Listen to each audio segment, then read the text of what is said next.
What is up, YouTube? Welcome in to another edition of Bucky and BK, live on Texas Sports Unfiltered and on the free Texas Sports Unfiltered app. Today is Tuesday, August 6th, 2024, and the Buck and I are with you for the next 2 hours. On today's show, reaction to the preseason coaches poll that came out yesterday. The Longhorns came in ranked number 4 in the country. Too high, too low, or just right? We'll talk about Texas's spot, and we'll talk about the entirety of the preseason top 25 in the coaches poll, plus a potential blockbuster trade coming down in the National Football League. How will it shape up the 2024 season? We'll continue to break down the Olympics after we had another successful day for Team USA. Yesterday, we've got some news, notes, and nuggets from Texas Longhorn Football fall camp to discuss. We've got some Major League Baseball to talk about as the Rangers walked off the Astros in a big series opener in Arlington last night. Plenty more sports and plenty more fun as well between now and 10 o'clock. What's going on, my friend? Oh, just getting ready for another hot one, man. Getting ready. It's looking the preparations for tomorrow when it'll be 100 degrees. Obviously, 98 degrees is hot enough today, but tomorrow, the following day, in the hundreds. So we're there. I don't know if we can sustain. It's still nothing like it was last year. We won't even have a week of straight 100-degree temperature. I don't believe. I think it starts to cool off again, starting next week, in the beginning of the week, like 92, 93.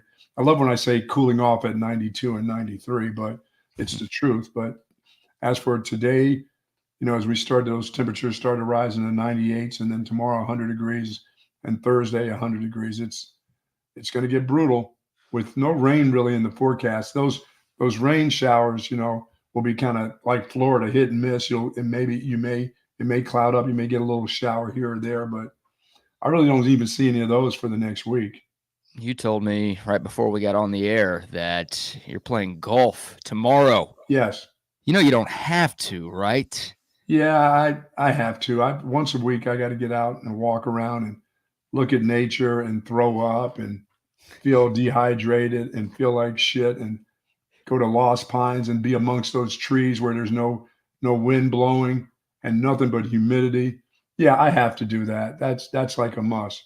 I've gone to enough doctors now to tell me, hey, you're looking all right. Why don't you go out there and try to kill yourself now? Yeah, I was going to say, you're testing fate by doing this. You're getting a bunch of good reports from doctors, and you're like, all right, well, you say I'm fine. That means I'm going to try to not be fine. So yeah, what can I do to make myself feel like shit? Well, tomorrow is the start, because this is, as I head towards 70, I keep saying, there's going to be a time where you just don't play golf in the summer. You just say, hey, you're done. And the fall doesn't start until, the end of September, not in September, but at the end of September. That's when your golf should start. And then you play into the spring, into May, and then you stop again. Yeah. But I don't. I mean, that's my deal. I just like to get out, and I haven't gotten any better. I've only gotten worse. And believe me, the hotter it is, the worse I am. I don't get better in the heat where it's, you'll get out there and loosen up and get a sweat going. No, you get tired. You get worn out, and just standing on the greens with guys who are on one knee and plumb bobbing and walking, doing the things they see at the PGA Tour and walking, with their legs, open and feeling the contours of the green, that kind of shit. I mean, it's like, dude, can we just get back in the cart and move along, get a little air going? No, it's okay. But you know what? I'll get it done. Yeah. I'm excited. I'm excited about it. I'm excited about playing. I mean, I only play once a week. I mean, I'm not to the retirement age where guys are playing 2 and 3 times a week. And there are old dudes that get out there in this crap and do this a couple times a week, it's just dangerous. It really is. You just don't know, and once a year, my wires get crossed anyway. So I'm towards that time of the year anyway, August, September. I got to be careful that the wires don't get crossed. But I saw a neurologist yesterday. Everything's good. I'm going to see a hand doctor on Thursday, see if I'm going to have this carpal tunnel thing. But my neurologist says, no, your hand strength is good. Is your hand falling asleep and your arm falling asleep at night? And I said, no, I'm actually getting a little bit better. So hold on. The hand model can't have any procedures done to his hand? Yeah, the hand model, this whole carpal tunnel thing is, I've been on the computer too much. I've been wheeling and dealing that computer way, way too much. You get carpal tunnel from typing on the computer, not just from looking at me on the computer. Oh, I just thought it was just from looking. My hands are getting worn out, but it's all right. But I'm hoping I'm going to avoid this deal as long as I can. If I don't want what I don't want is I don't want surgeries just for the sake of having surgeries. Like, okay, so you got a little numbness in the tip of your finger. Okay, let's get some No, the same doctor I went to, I had this little trigger finger where my finger would get stuck and then it would bounce up and then close and bounce up. And so I got that fixed. He did that, and I've not had any problems with it. So I'm going to go see him. And if he says, no, dude, your strength is good, it's not serious enough just to go in there and have me stick a couple needles underneath your skin and do all this stuff. No, What if I'm bagging out. I mean, I've already had a guy stick his watch in my ass. I mean, I'm done for a while. You asked for that. That was not a doctor's appointment. That was something you just requested on the side. It was a date. Yeah. I've done all my stuff for cancer, which folks still get out there, still got time, still hanging in there in August, because I know it's going to happen. At the end of August, football will start. You'll be going, can't do it, won't do it. Yeah. Which still is silly, but you'll make excuses for not going. But get your screening in as soon as possible. Got mine done. Had to replace a watch for a doctor, lost his wedding ring, but everything's good. Oh, did you have to pay for that stuff? Well, you can't give the doctor his watch back and just say, I washed it off. Yeah. I mean, it's just a Citizen brand, American made, not very expensive watch. I was going to say, that might be a new watch for you, but who's going to replace his old one, I just wash it off and put it on my wrist and let's move along. Oh, man. And I'm a watch guy, too. I've always been a watch guy. I've always worn a watch. I wear a watch to play golf. I wear a watch around, even though everybody uses their phone for time. I still look at my watch. I've got the one that I don't change the time. Like, when we change back, it's still on the other time. It's just an hour. Either it's an hour ahead or an hour back. I'll change for daylight savings because that's 6 months at a time. But when I go on vacation, I don't change my watch. You don't? These last few days, I was in California, right? 2 hours behind. Your watch there. No. It's like I just do the math every time I look at it. It's like, sure. Whatever. I know what time it is. I just subtract 2 from that. I'm not great at math, but I'm good enough to get that done. How was your trip? How was Napa? It was awesome, man. Really, really fun. And you think Texas has some pretty severe weather changes over the course of a day. I mean, every day it got to the mid-90s in Napa. I went to dry heat, which I prefer the dry heat. Like a true dry heat. Oh my God. Like I don't like to sweat, right? They say sweating cools you down. I just think sweat makes you uncomfortable. So humidity, you sweat a lot more. Dry heat, you don't sweat nearly as much. Sure. It's like going to Vegas when people used to say, don't worry, it's just dry heat. I said, yeah, it's dry in an oven, but stick your head in there. That son of a bitch is hot. I mean, yeah. The few times I've been to Vegas, they always tell me, oh, dude, don't worry about it. It's 106, but it's really, really dry. And I'm like, what? I'm one of those guys. Like, I know it's hot. I know you still need to hydrate, but I'm like, oh, give me the 106 and dry over the 96 and humid every day of the week. But during the day, it was 90s. But like at night, it got down to the upper 50s, low 60s. Oh, that cool. Yeah. It's like being in New Hampshire.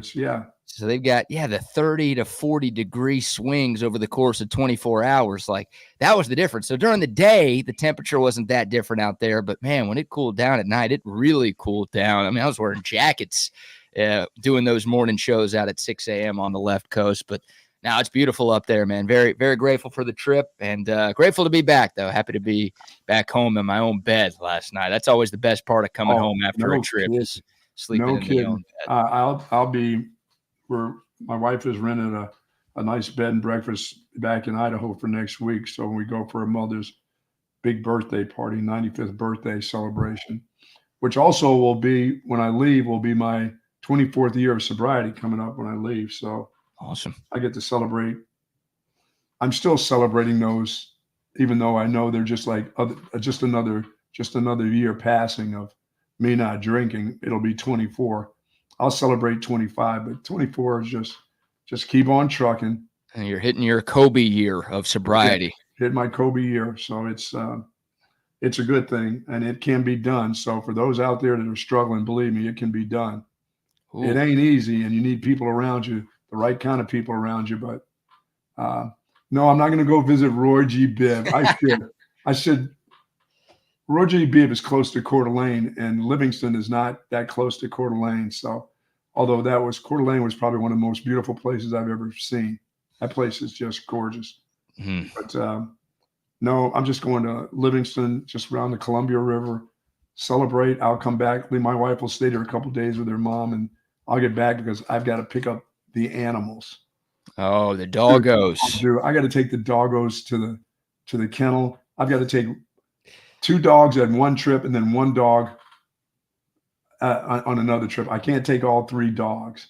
I just can't, For my car, I've got this seat cover, but I got the one stupid dog that comes through the front. No matter what, if I get out of the car, he'll come through the front and he'll rip up the leather walking through there. So now I've got to get to Goodwill because I'm not buying another seat cover because those things are expensive for the bin. So what I'm doing is going to Goodwill, getting that Goodwill blanket, preparing that for stupid dog to walk through the front. That's when I pick him up. My wife is going to make the trip with me when I go take the dogs. Good luck to her in the back seat with those animals. Oh, she's got to sit back there with all 3? Well, the little one will be caged up in the very back. The other 2 will be sitting in between her. Oh.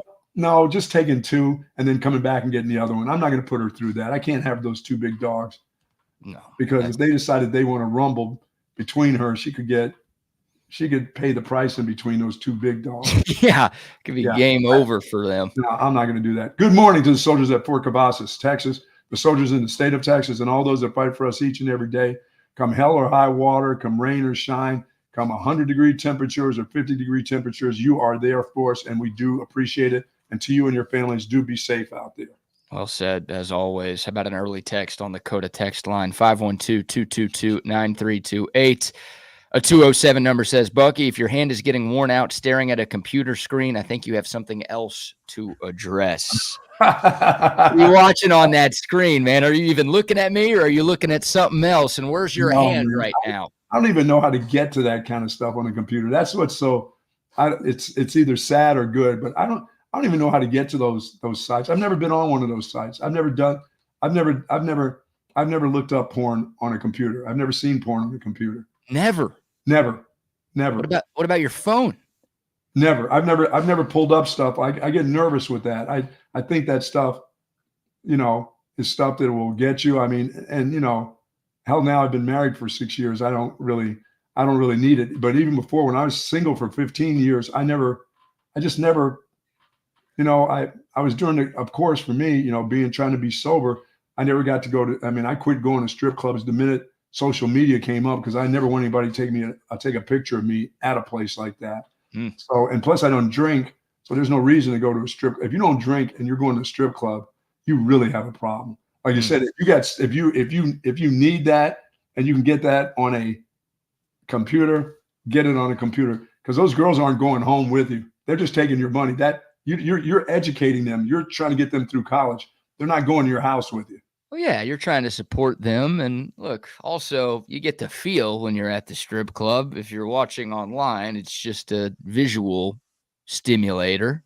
It's different. Yeah. I'm not a big strip club guy anyways, but I see the difference. I see the appeal of going to the strip club versus watching something online. But I am amazed that you have never watched anything online. No, I don't know. I don't know how to get to it. I don't know what to do with it. I think the first time I actually got, which wasn't that long ago, got on a computer, I was at Clear Channel at the time. And I remember Lunchbox and Bobby Bones saying, oh, dude, you've got to go to scat.com. It'll tell you how to use the computer. It'll tell you exactly what to do on a computer. And scat.com was one of these deals where women shit on guys and stuff like that, and they liked it. And I go like, what is this? Well, it's not telling me how to use the computer at all. I had no clue. I thought I was taking a good hint from Bones and Lunchbox, and I went to that. I'm like, people, that's a thing. They said that's a thing. I'm like, it can't be. He said everything is a thing. People will do anything and everything. People are freaks. Scat.com. And I know they're freaks, but I just never thought of that as a thing. Oh my God, that is fantastic. What was it? Not Scat.com? Yeah, it's not a tip for you kids in the car line either. No. Let's do a search together. Scat.com. Does it still exist? No, it does not exist. Yeah, it's a domain that you could purchase now. Great. Who the hell would purchase that? Well, yeah. I'm surprised nobody's done it. With that reputation, with people knowing what it was in the past, yeah, I would understand why a business doesn't want to put their name behind that website right now. That is awesome. I'm good. I'm good. My knowledge on computers is a good thing. That's fine. I'm just good enough to get some email. And to me, that's all. Remember, if I could still have the flip phone or my old phone, I would if it didn't get busted and all that. All I need to do is communicate. I don't need to do everything. Yeah. I'm still, although I forgot to mail, my first car payment, I still put a stamp on stuff and mail it out.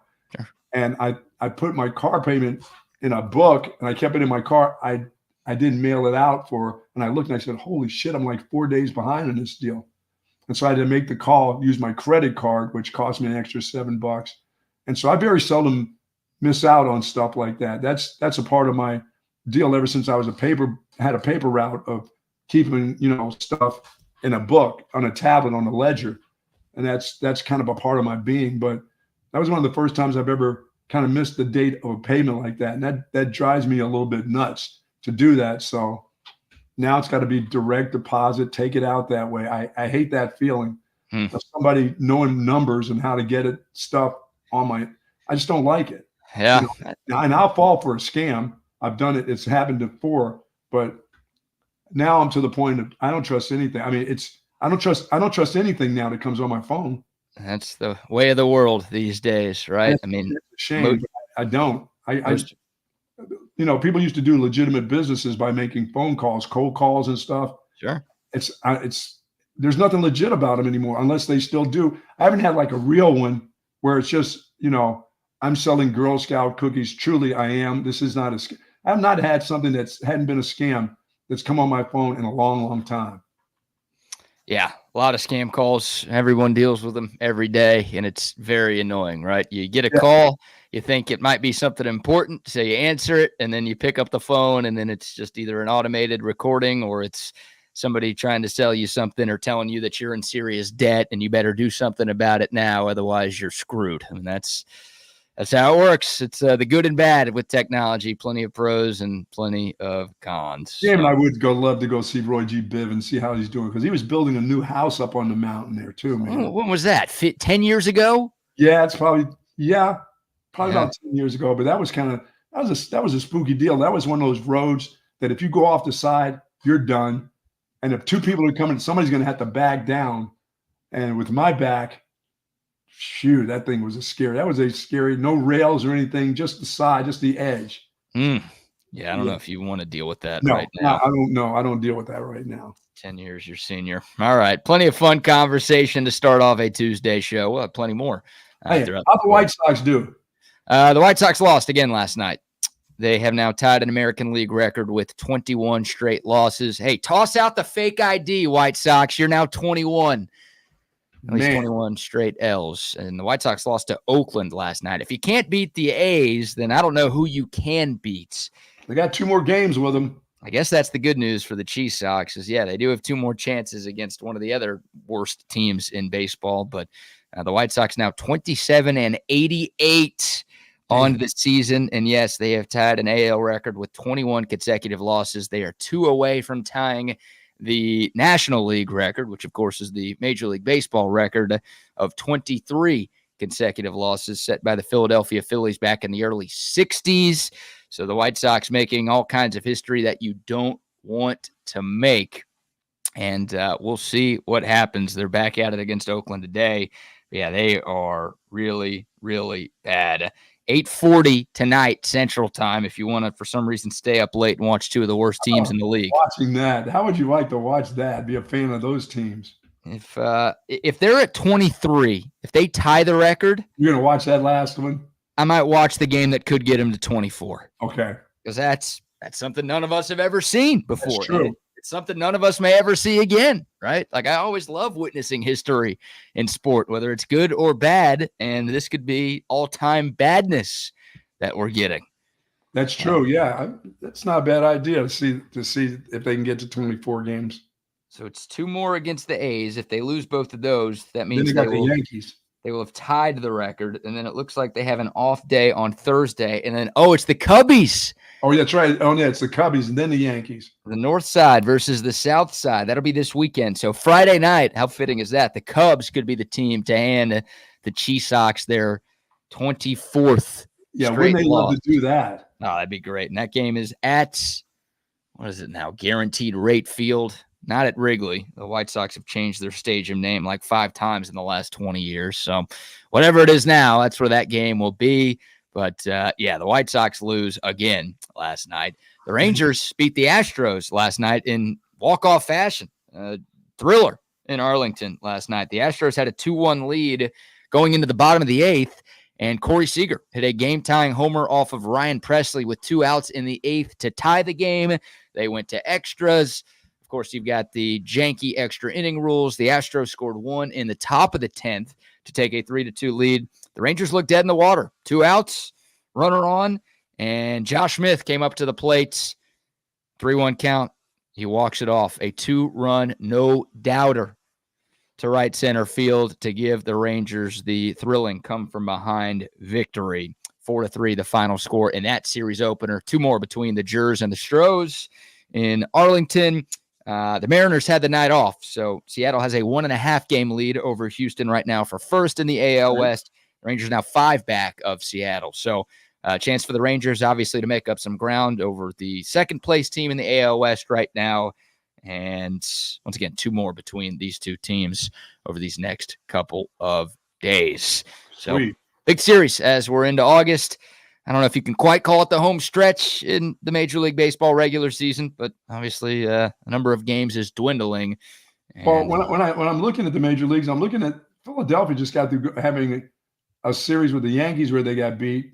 You know, they're not doing well right now. Are they still one of the best teams in baseball still right now? Yes, they are. They still have the best record in the National League. Really? But they're 2-8 in their last 10 games. So, the Phillies have fallen on some tough times, but they still have a 5.5 game lead for first place in the NL East. And it's only a half game lead over the Dodgers for the 1 seed in the NL, but they still do have a lead right now over every other team in the National League. Dude, and it doesn't even look like it's close. In their losing streak, they look like they're just getting beat up pretty good. They're not having any close games. They're losing by 2-3 runs. Yeah, there's no super dominant team right now in Major League Baseball. Like, there are 5 teams that are within just 2 games of each other for the best record in the sport, right? Like, you got your Yankees and Baltimore, Cleveland, Philly, and the Dodgers. Those are kind of the 5 teams that have sort of separated themselves, but the gap between those 5 is not that much. And then the gap between them and everybody else is not that much. So there hasn't been that, this is clearly the best team in the league this season type of team that we've seen. Yeah, you get a late August run. You get a little late August run, and you're right in the thick of things. Yeah, no, there are a lot of teams that are still very much in the mix right now in both leagues. So it'll be a fun, once again, still a few months left in Major League Baseball's regular season. You got all of August, you got all of September, and slightly into October. It'll be a fun few months for baseball fans, I think, all over the place. And look, it's the AL West is the worst division in baseball, which is good news if you're a Rangers or an Astros fan, because your team, despite being very average this year, still is right there with a shot to win a division and host a Game 1 in a playoff series in October. So there's a little baseball for the people. And we got plenty of football to get into. We got to talk about this coaches poll that was dropped yesterday. But before we shift gears, Buck, how about our first round of sponsor shout-outs? How about our good friends over at Big Hat Spirits and bighatspirits.com? Love my mocktails. Told you my wife is loving them. I've got a couple folks that were listening to us yesterday saying that, you know what, I think it's time for me to back off from the alcohol a little bit. If you have to quit, but don't be a quitter. Come on now. It's football season. Got to be careful there. But if it's time for you to take a couple of weeks off, a month or 2 off, or you're just truly want to quit and you have a problem, then I would suggest Big Hat Spirits mocktails. They are delicious. They're margarita mocktails with kombucha, and they've got tons of great ginger taste in them.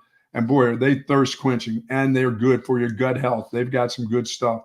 Now, if you're into the alcohol, they also have some canned margaritas that, from what I hear, are delicious. I don't know for sure. I'm just telling you, folks have really started to get into them. You're going to see these all over DKR Stadium.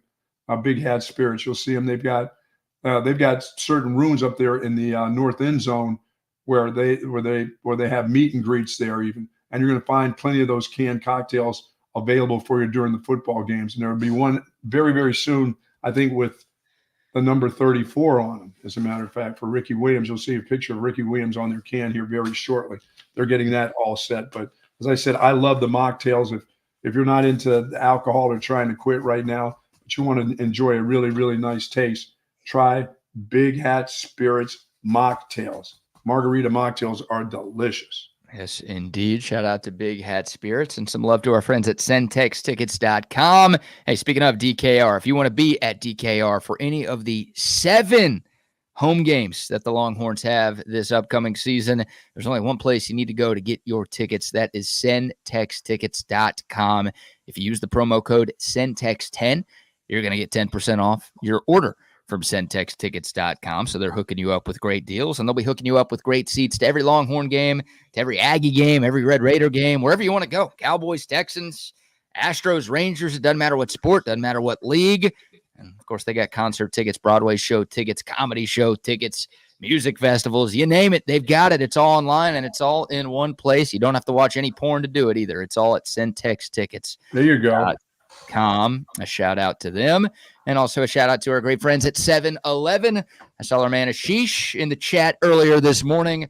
He's a big TSU supporter and a big Texas Longhorn fan as well, and we are big 7-Eleven fans. The Buck and I go all of the time, and well, you should too. I don't think I need to tell you about 7-Eleven. I think you'll already know about all of the greatness that they've got inside of every 7-Eleven store. But what you might not know is that they've got their own app, the 7-Eleven app with the 7 Rewards program. You download that, you sign up, and you're going to get discounts, and you're going to get free stuff whenever you shop at the greatest convenience store in the world. That is 7-Eleven. Very nice. All right, Buck. So the USA Today coaches poll was released yesterday, the preseason coaches poll. Of course, we'll get one of these every single week when the actual college football season rolls around. But the preseason coaches poll came out yesterday, and Texas finds itself at number 4 in the rankings, behind Georgia, who came in at number 1, Ohio State, and Oregon. And Alabama right behind Texas to round out the top 5. So before we get into the rest of the poll, Buck, I'll just ask you in regards to Texas, too high, too low, or just right? I'm going to say just right. I'm going to say just right because of the way I feel about the defensive line in the secondary right now. I think that's good. That'll give you a game and a half to get yourself going. To me, they were either going to be 3 or 4. Being behind Oregon, it's okay. Yeah, the gap between Oregon at 3 and Texas at 4 was minuscule. Just a couple of points. So. Yeah. Okay. Yeah, I'm with you. I tend to agree. 4 feels about right for Texas. The Longhorns did get 3 and Oregon was 4. That would be okay too. Yeah. Yeah, I think that's fair. The Longhorns did get a first place vote. So there were 55 coaches who voted in this poll. Good job, Sark. Yeah, Georgia got 46 of the 55 first place votes. Ohio State got 7 of the 55 first place votes. Texas got 1.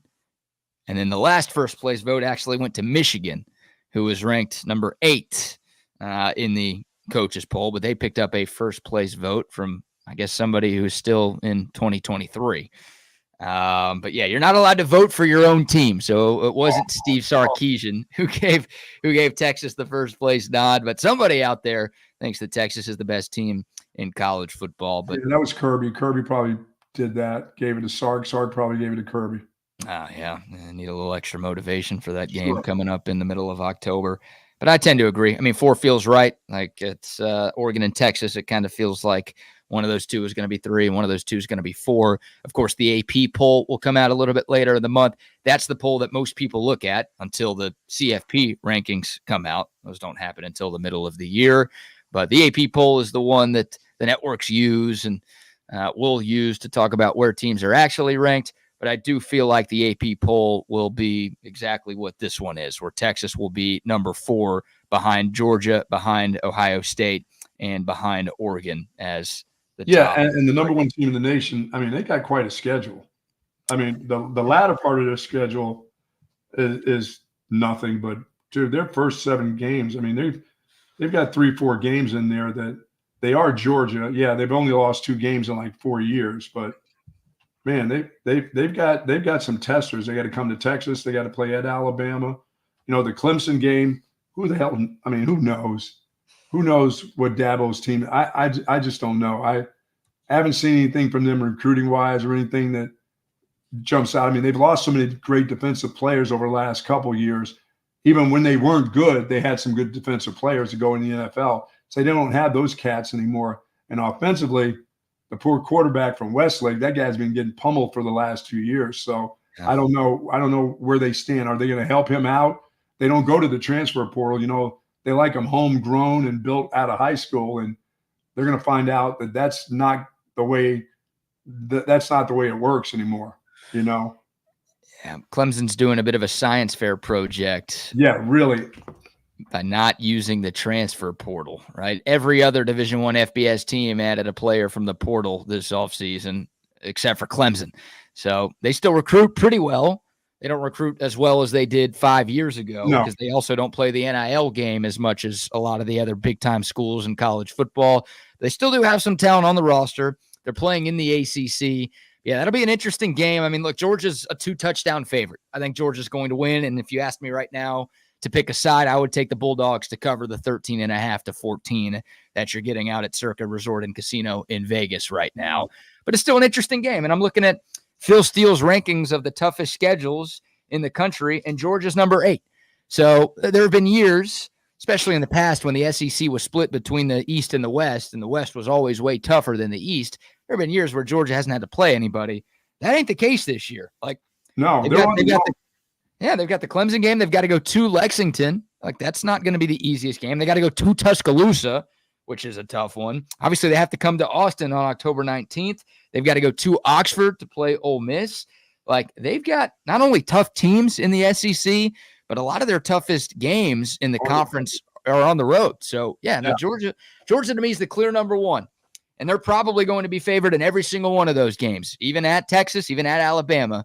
But anyone who says they've got an easy schedule this year, they're wrong. They're going to have to earn it if they are going to go through this season undefeated.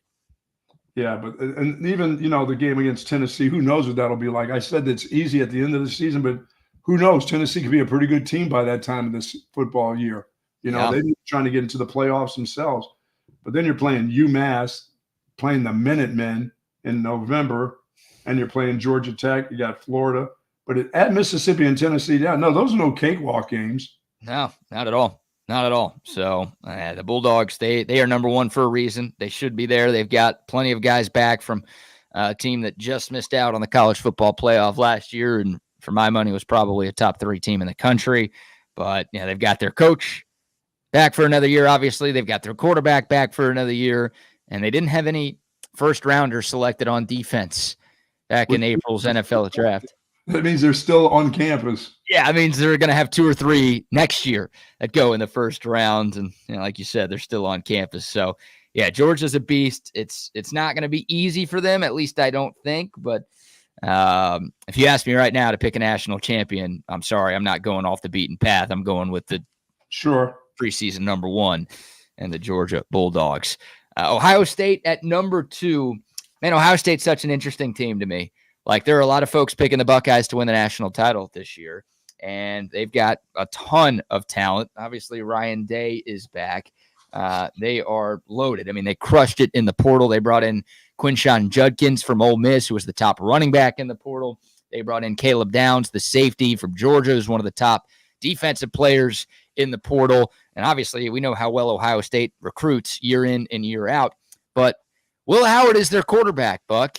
The guy's been at K-State the last couple of years, and he's been fine. And look, Ohio State just won 11 games with Kyle McCord at QB, and I think Will Howard's an upgrade over him. But is Will Howard good enough in your eyes to lead Ohio State to maybe not winning the national championship, but can they make a deep championship level playoff run with that guy under center? I think so, because of the 9 guys that are coming back on defense.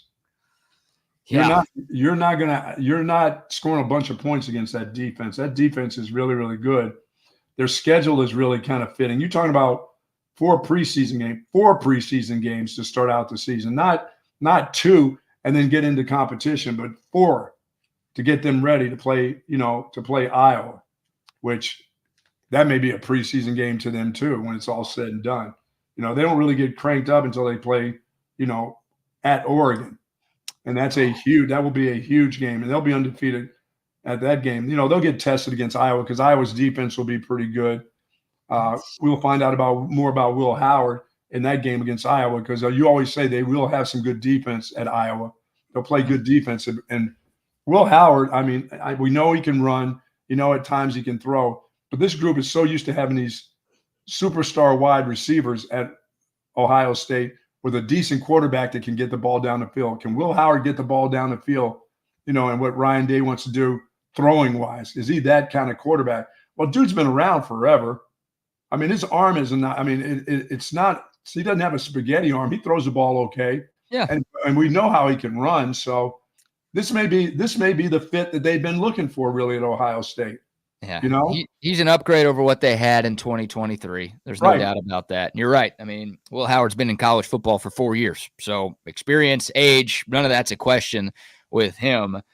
It's an interesting 4-game stretch in the middle of the year for Ohio State, because you said it. They got Akron, they got Western Michigan, they got Marshall, then they got at Michigan State, which I know that's a rivalry game, but the Spartans are going to be one of the worst teams in Power 4 this year.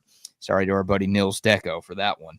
But then Iowa at home, at Oregon, you mentioned that, Nebraska, and at Penn State. Like, all 4 of those games are interesting. Yeah. I think Ohio State at worst goes 3-1 in that stretch. So I think they're that talented. But look, at Oregon's not going to be easy. At Penn State's not going to be easy. That'll probably be the whiteout game in Happy Valley. And then, like you said it, Iowa's got a great defense. And Nebraska's an interesting – Nebraska might be 7-0. We've talked about their schedule a lot. They play nobody until they play Ohio State. So Nebraska could be ranked in the top 20, maybe the top 15 if they take care of their business. That's a big if with what Nebraska football has been over the last couple of decades. They're at the shoe. But that could be 4 ranked games in a row for Ohio State. So once again, I think they'll probably win 3 of them, if not all 4. But that's an interesting stretch. Obviously, they end the year with Michigan. That game's in Columbus this year. Ryan Day better win that one. But yeah, that middle stretch, it's all October to early November. Right. That's going to show us how good Will Howard is, and that's going to show us if Ohio State is truly a national championship threat. Bucky, if Quinn Ewers was still at Ohio State, if Quinn Ewers was Ohio State's QB this year, I'd be picking them to win it all. Like, if they had Carson Beck, I would be picking them to win it all. If they had Dylan Gabriel, I would be picking them to win it all. My big question is, and look, I'm not going to sit here and tell you I've watched every K-State game, but I have watched the K-State games against Texas where Will Howard's been very and he's played better against other teams than he played against Texas. There's been times where he's played pretty well. So that's the Big 12, and this is the Big 10. But he's got 4 preseason. It's not like 1 or 2 games. That dude has 4 games to really get better. You're right. Yeah, no, you're right. And he's got more talent around him than he ever did in Manhattan. So it should, there's a reason Ohio State spent a lot of money to go get that dude. They believe in him.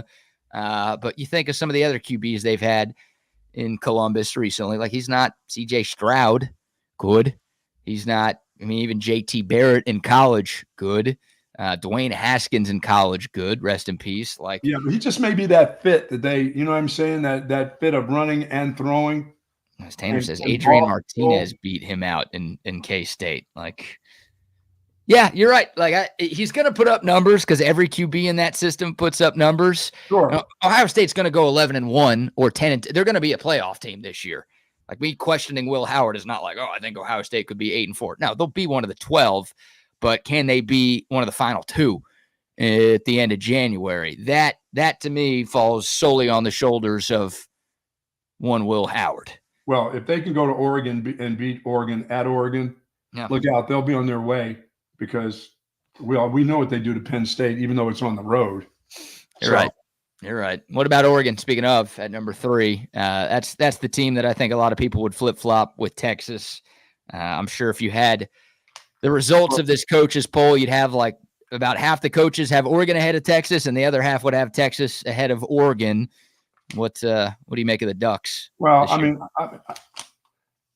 they're just that kind of enigma. You don't know. I mean, they've got Boise, Idaho. They're playing nobody. They're playing at UCLA early. Michigan State. The game at Ohio State is their game. It is. When you look at their schedule, it's just like kind of Ohio State. Everything leads up to that game. In between all of that, there's nobody that's going to beat them. No, you're probably right. I mean, Boise State games at home. Boise State's one of the best G5 teams this year. They're just good enough to lose. And Oregon State, they lost so much. They were great last year, but they lost so much. There, right? What's that? They have a new staff there. New staff there, new quarterback there. Their best receivers here in Austin. They lost a ton. Well, we know at UCLA what that's going to be like, because we've heard the coach. We've heard the coach. Oh, where is UCLA though, Buck? I can't remember. It's at UCLA. Okay, it's in LA. Thank you very much. Yeah, I was curious where the school was. You need to know where the school was. Yeah, it's in the name. It's in the name. Thanks for that one, Coach. Ohio State's the biggest game of the year. That's the same day as Texas OU. I mean, there's like 4 or 5 great games on Saturday, October 12th. We'll have our eyes locked in on what happens in Dallas, but man, there's a ton going on around the country. That's a good reason to call AV Consultations to get your TV setup done to make sure you can watch all of that action. Right about that. On October 12th. But yeah, at Michigan, at Wisconsin. I'm very intrigued by Wisconsin this year. So for me, we know Dylan Gabriel's good. Can he stay healthy? That's been his issue at UCF. That was a bit of an issue at Oklahoma. That guy is one of the favorites. Hell, in some sports books, he is the favorite to win the Heisman Trophy in 2024. Can he stay on the field? Dan Lanning, I think, has proven to be one of the best young coaches in the nation. You can maybe remove the word young. I think he's one of the best coaches in the nation. Alabama wanted him, right? He said no. He stayed in Eugene, probably because Phil Knight ponied up the cash and said, hey, any single player you want in the portal, I'm going to pay for him, so stay here. That's a loaded team. They won 12 games last year. They only lost to Washington. They lost to them twice. They only lost to Washington. They've got a very, very good shot to win the Big Ten in their first year. And I've got no problem with them being ranked ahead of Texas. I think the gap is close, but if I was filling out a poll right now, I would put the Ducks ahead of the Longhorns today. That is some they got weird stuff. I mean, the travel is going to be interesting for some of those teams, Sure. Oh, yeah, going from the left coast to the Midwest every week. That is going to be weird for them. Yeah. There are so many unknown factors in college football this year. It's like everyone's making their predictions, and we've got our Phil Steele magazines we're looking at, and we'll be talking about all of these polls as they come out. It's like you don't know how the travel is going to impact people. People say that shouldn't bother. They're young. That's bull. That stuff bothers you, that travel. Yeah. Well, yeah, it does. And the 12-team playoff, right? Motivations. Teams would get checked out maybe if they lost 2 games. It's like, oh, we can't make the playoffs. Now all of a sudden, you've got 12 teams that are in. So there's a lot. You got new rules. And you look at Oregon, man, they got players. They got a lot of players coming back too. It's not like they lost everybody. They lost their coach, they haven't lost their coach, but they've lost some talented players, BK. But on defense, they bring a lot of guys back again. Yeah, and they hit the portal hard too. Yes, they have players from the portal. Yeah, obviously Dylan Gabriel at quarterback. They brought in Evan Stewart, the stud receiver from Texas A&M. They brought in Jordan Birch on that defense, Jamari Caldwell. Oh, yeah. Lineman that Texas was looking at for a while this offseason. Jabbar Muhammad, the Washington transfer corner. Speaking of guys Texas was looking at this offseason. I mean, Oregon's hurt a lot of people on the recruiting front over these last few months, whether it was in the portal or whether it was in the high school ranks. Texas fans know all too well about that. That is a loaded roster, and they're a legit national championship contender. There's no doubt about that. And if they beat Idaho, they play Idaho in the beginning. We're talking about a train wreck. I wish that was at the Kibble Dome. Yeah, man. But that is at Autzen Stadium, by the way, the most overrated stadium in college football. Go ahead and say that one right now. That's for sure. But yeah, Oregon is legit. Texas at number 4. We'll talk plenty of Texas fall camp in hour number 2 of today's show. Alabama at number 5, right behind Texas. Kalen DeBoer, obviously that's the biggest storyline in college football, maybe outside of realignment. But Nick Saban gone, Kalen DeBoer in. And this feels pretty low for Alabama in a preseason poll, but they are still in the top 5. Jalen Milroe, their quarterback, returns for another year. He's one of the favorites to win the Heisman. And look, Alabama's still super loaded. They always are. So they are who they are, and everybody knows, I mean, what this team could do. They could be right in the thick of things, period. They could go from number 5 to number 1 in a hurry. They got a couple games, and then that big September game with Georgia is absolutely, I mean, that is huge. Yeah. It's an interesting start to the year for the Tide, right? Like Western Kentucky week 1, they'll beat them by 100. USF last year, remember, they gave Alabama some problems. Yes. That game, USF was up like 3-0 midway through the second quarter in that one. Jalen Milroe got benched after that game. Like it was a mess for a while. Actually, Jalen Milroe got benched, I think, after the Texas game. But Alabama tried a couple of different quarterbacks against USF, and they barely won as a 34-point favorite there. So I don't think UCF's going to make it interesting again, but it is worth noting that they've got them. If you're interested in seeing what Wisconsin is. But that's a big one, right? Like they do have a bye between Wisconsin and Georgia, so there shouldn't really be an overlook factor for Alabama when they go to Camp Randall. But that's a tough place to play. That's a place they don't play that often. Now, it's not going to be cold because it's in September, so Bama doesn't have to worry about that element. But a lot of crimson and red will be out there that day.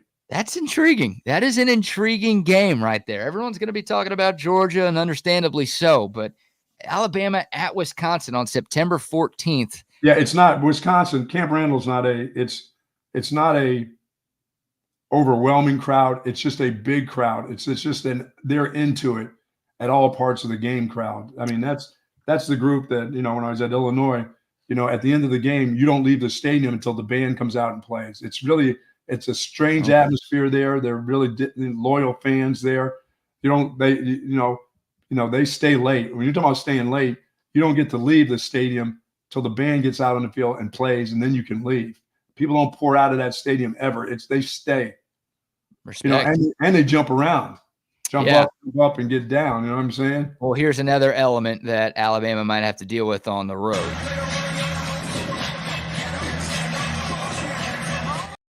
I hope they don't have to deal with those two. Please. Come on, man. You might have Brando and Tillman grinding around on each other during jump arounds. Can they not hear the song is Jump Around, not grind on your broadcast partner, dude?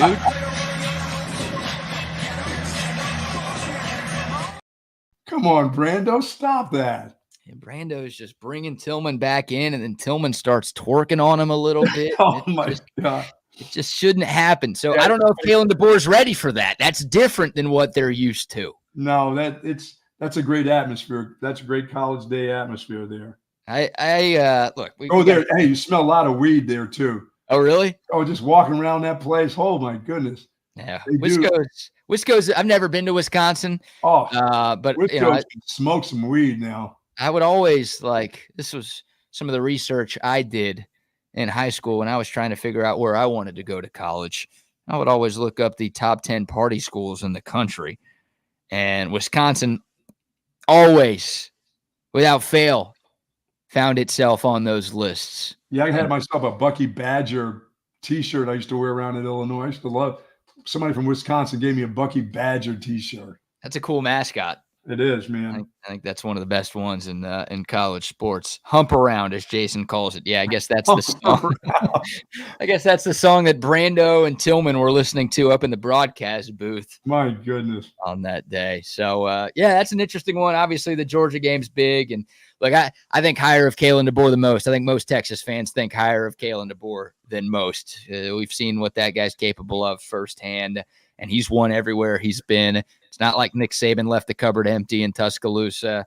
I don't think there's going to be any sort of drop-off for the Tide. I think they're a playoff team this year. I wouldn't pick them to beat Georgia.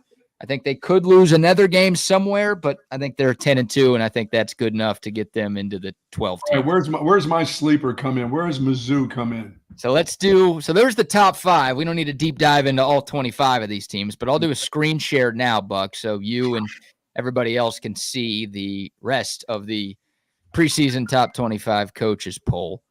My computer's making a bunch of weird noises this morning. Sorry if y'all can hear that. So here's the top 25. So Ole Miss is number 6, Notre Dame 7, Michigan 8, Penn State 9, and Florida State rounds out the top 10. Okay. And then Mizzou, you just asked about your sleepers. Yeah. They are right behind them at number 11. So any thoughts on the rest of the top 10? Any thoughts on the rest of the top 25? What sticks out to you here? Boy, Penn State at number 9. Boy, this is a big year for James Franklin. Their expectations are really, really high at Happy Valley. So, yeah, I don't know how he moves in there, but he's got to do something. Has to give. I mean, his chance to beat Ohio State at home, I just always say slim to none, but he's got to give it a shot. He's got to have that game. He's done it before, and I don't think he has to have that game. That's the good news for Penn State, right? Everyone's going to benefit from the 12-team playoff. Everyone's got a better chance to make the 12-team playoff. Penn State, I think, benefits more than anybody else in the country. Because, in the past, it's like, oh, you lose to Ohio State and Michigan. Sorry, you're done. And now they don't even have to play Michigan this year. They also don't have to play Oregon this year. But even if they do lose that game to Ohio State, like they seemingly always do, they're probably going to be favored in their other 11 games. So they can still Texas Tech in there anywhere either. No, the Your markers aren't in there. But Penn State can lose their biggest game, and that's not going to cost them like it did in the past. You're right. So they should be a playoff team. It's a careful what you wish for situation. I've said this a lot. Like, if you fire James Franklin, you're not sure if you're going to win as many games as James Franklin has won, because he's won a lot there. But to me, it's if he can't – I mean, Phil Steele has him at number 5 in his magazine. If they can't make the 12-team playoff with the schedule that they have and the talent that they've got, there's going to be some conversations had up there, I think. Yeah, yes, you're right. So, you're right. And I think Missouri sits just right. I wish I could be a little bit more. I know Florida State had the great year last year. What will they be like this year? They lose an awful lot of guys on defense, and they were stout on defense last year. And they had some high draft picks too go into the NFL. Really, really good players. But it's Florida State. They're recruiting. They can buy some players right now, to go to school there. So I don't know who's going to play quarterback for them. They got DJ Uiagalelei. That's just going to be average. Yeah, I mean, he's been around the block. Started at Clemson, had a solid year at Oregon State, so he's on his 3rd team now. He's experienced. He's not as good as Jordan Travis was before he got hurt. So, 9 draft picks to the NFL for Florida State. They did hit the portal hard, like you said, but they have a tough schedule. Even though the ACC is not very good, they do have a pretty tough ACC slate. Be an interesting year for the Cinnamon Rolls to see if they can actually make the CFP this year. And so Notre Dame is not in the top 25? No, they're number 7. Let me see if I see. Oh, this will be a key year too. Year number 3, correct? For their head coach? I think it's 3 or 4 for Marcus Freeman. I think it's 3. Okay. Yeah, huge year for them. I mean, they might be favored in all 12 of their games this season. We'll see what happens, because that Aggie line is pretty close for week 1 in College Station. But Notre Dame's 3 toughest games. Florida State, they got that at home. Yeah. I think they'll be favored there. They got to go to USC, which they could be favored there. And then obviously week 1, August 31st in College Station. If they're favored in those 3, they're going to be favored in all 12. Sure. This should be a playoff team this year. And Riley Leonard, the Duke transfer, who's played a lot and won a lot. He's good. Level. He's a good player. Yeah, he's a very good player. So Notre Dame's another one of those teams that benefits from the expanded playoff. And I think most people expect them to get in this year. Yeah, or their coach will be on the hot seat if they don't. Yeah, they haven't been recruiting that well because Notre Dame's always had some tough academic limitations when it Sure. comes to that, and they also don't spend as much as No. the biggest of dogs do. So there are a lot of people not thrilled with Marcus Freeman, and it does feel like, It's if they just a don't place have that once you start winning, you just keep on winning. You get into that groove, and he hadn't got there yet. Like you said, this is a year. If they get to the playoffs, this is going to help their recruiting an awful lot. Even if they just get there and they're a part of the playoff picture. it hasn't been a bad first 2 years, and good call. It is year 3 for Marcus Freeman. 9-4 in year 1, 10-3 in year 2. So a little bit of an improvement there. But you got to remember BK's last 5 years, he won double-digit games in all 5 of those years. So, I don't have to tell you, I don't have to tell anybody what Notre Dame football expects to be every single season. This needs to be another double-digit win year for Marcus Freeman. And no doubt. It might be a playoff or bust type of year for Marcus Freeman. He's a likable dude. The players love him.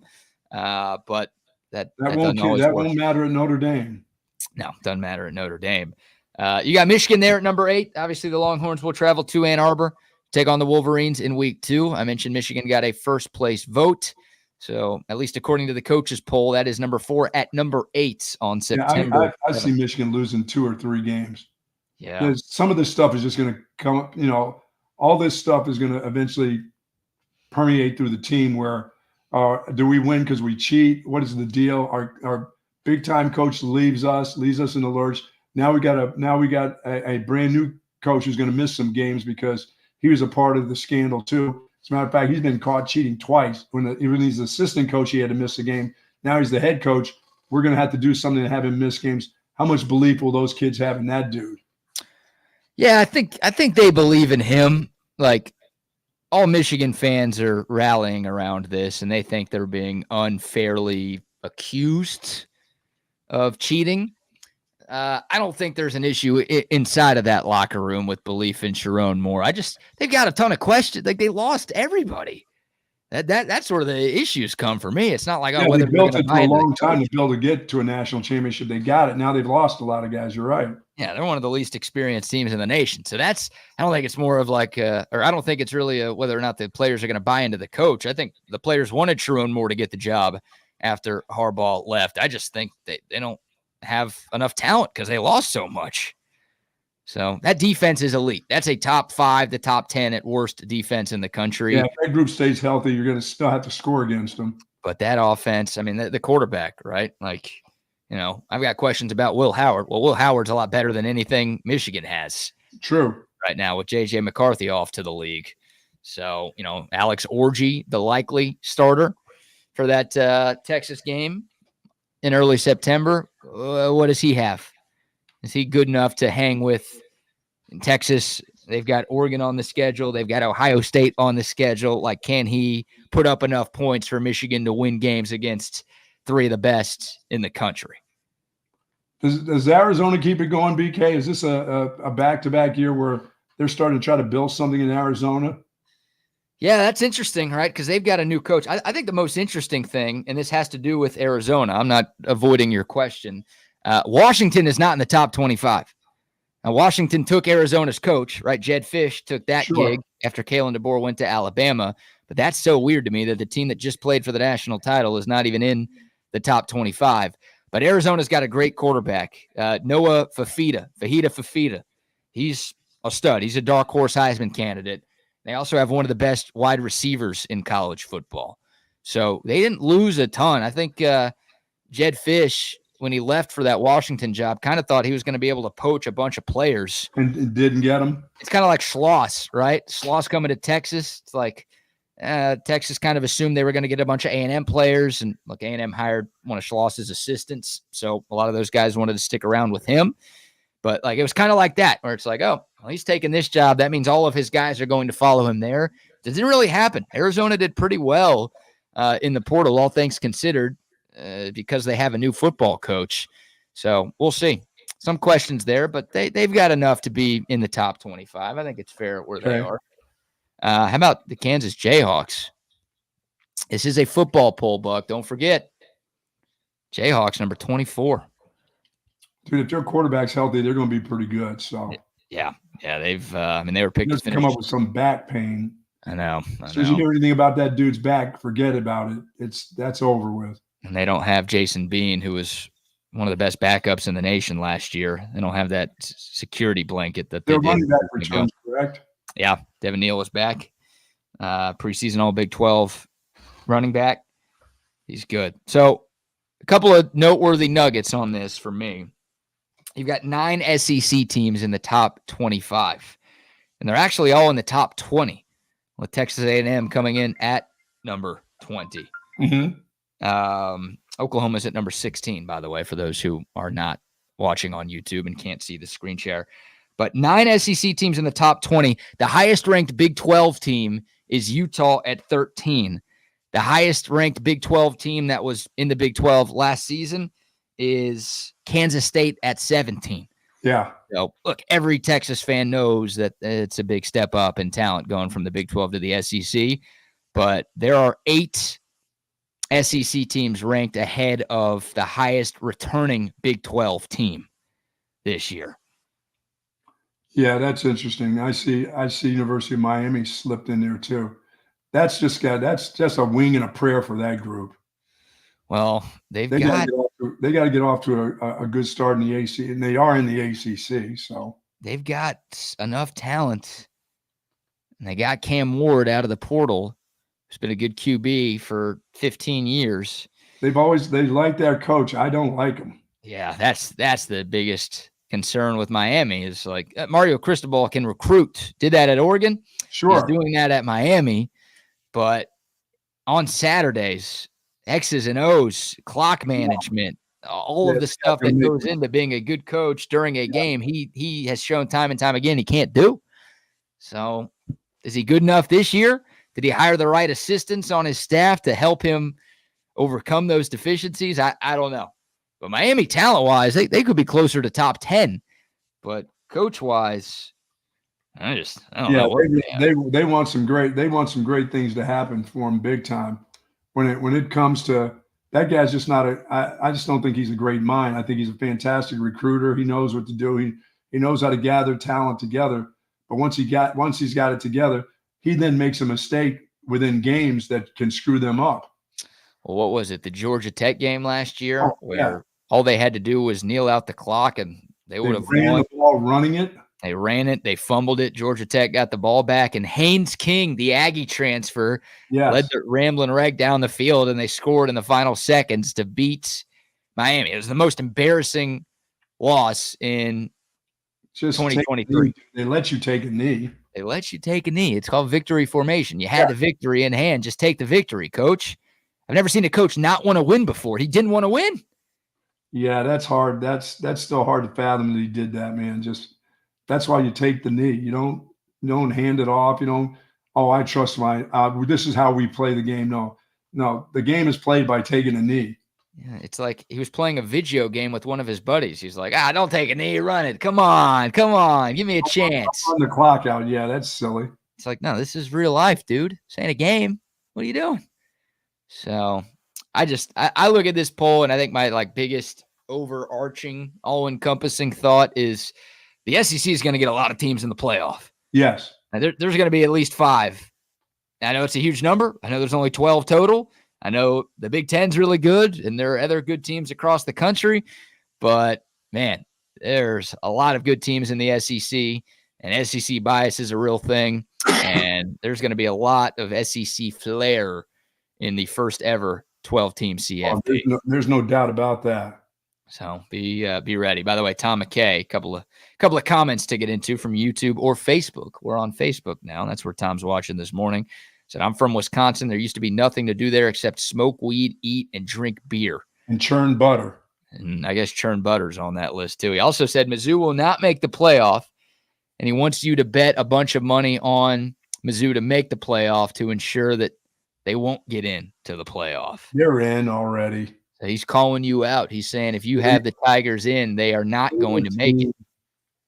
Watch how they just roll through this deal here. They've got an easy schedule. But got a pretty good quarterback. That's got a good team. They got a good team. It still is Mizzou, though. Don't forget. bunch of journalists up Tell me there. how great Nebraska is going to be. They're not going to be any good. Now, Mizzou's better than Nebraska. I'll give you that. I mean, Mizzou's 11 and Nebraska's not in the top 25. Phil's still a little bit lower on Missouri than you are. He's got him at number 18 on his list. But they do avoid Texas. They avoid Georgia. Yes. They avoid Ole Miss. And they avoid LSU. So that's about as good of a schedule as you could ask for from your sleeper. In that conference, and that's why they are your sleeper team going into 2024. So there you go. There is the USA Today coaches poll. The preseason top 25 is out. If you're just joining us, Texas comes in at number 4 behind Georgia, Ohio State, and Oregon in that order. The Longhorns did pick up one first-place vote. I wonder if we'll ever find out who gave the Horns that vote. But, of course, the AP poll will come out a little bit later this month. And, yeah, college football will be here a little bit later. It is here, man. As well. All right, let's before we shift gears and get into some Texas football practice nuggets that we've got, let's give a few more sponsor shout-outs. Our good friends over at Sue Patrick's. I saw Jay and the gang over there yesterday, and they've been doing it since 1975. You see, I got my national championship, 5-time national championship volleyball team hat on today from Sue Patrick's, of course. Incredible selection of Texas Longhorn apparel, folks. They have some wonderful new shirts over there. Tommy Bahama is making its way through with the burnt orange. They've got some great looking shirts, you know, when those hot days at the end of August, those home games, BK, they've got some great apparel over there, men's and women's apparel over at Sue Patrick's for sure. Online orders over $49, you get the free shipping. How about this? Free curbside pickup. How about that? Free curbside pickup. Tons of room. I was over there yesterday, and it wasn't like we were over there doing a show early. Middle of the day, I got over there, and plenty of parking space over there. Almost went over to Austin Diner to see if Chef came in, if Chef is over there working. Then I decided, that's okay. I'd rather not eat than to see if Chef's still working over there. Right over there, say hello to Jay and Sue Patrick, of course.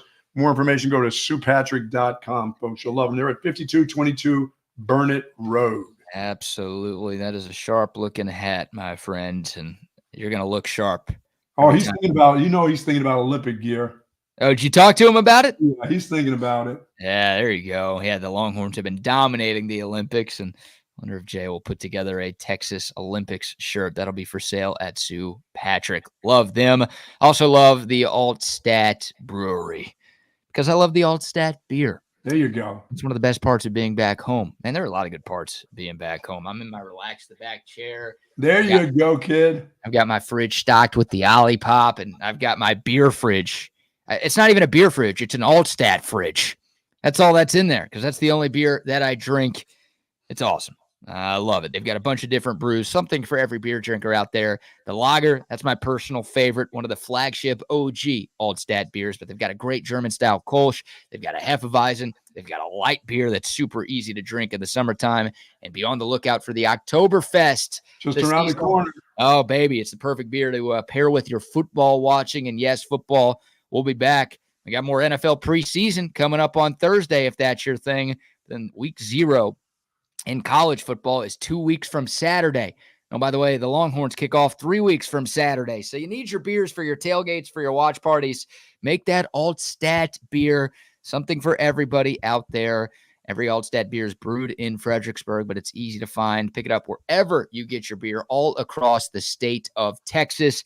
It is Altstat beer, no impurities, no regrets. There you go. And hey, we talked about our man Tom McKay a moment ago. Now we'll let you hear from our man Tom McKay and the kid over at Audio Visual Consultation. Hi, this is Tom McKay with Audio Visual Consultations. And Camilla McKay. Hey, kid, you want to hear a dad joke? Sure, old man. A guy walks into a flat...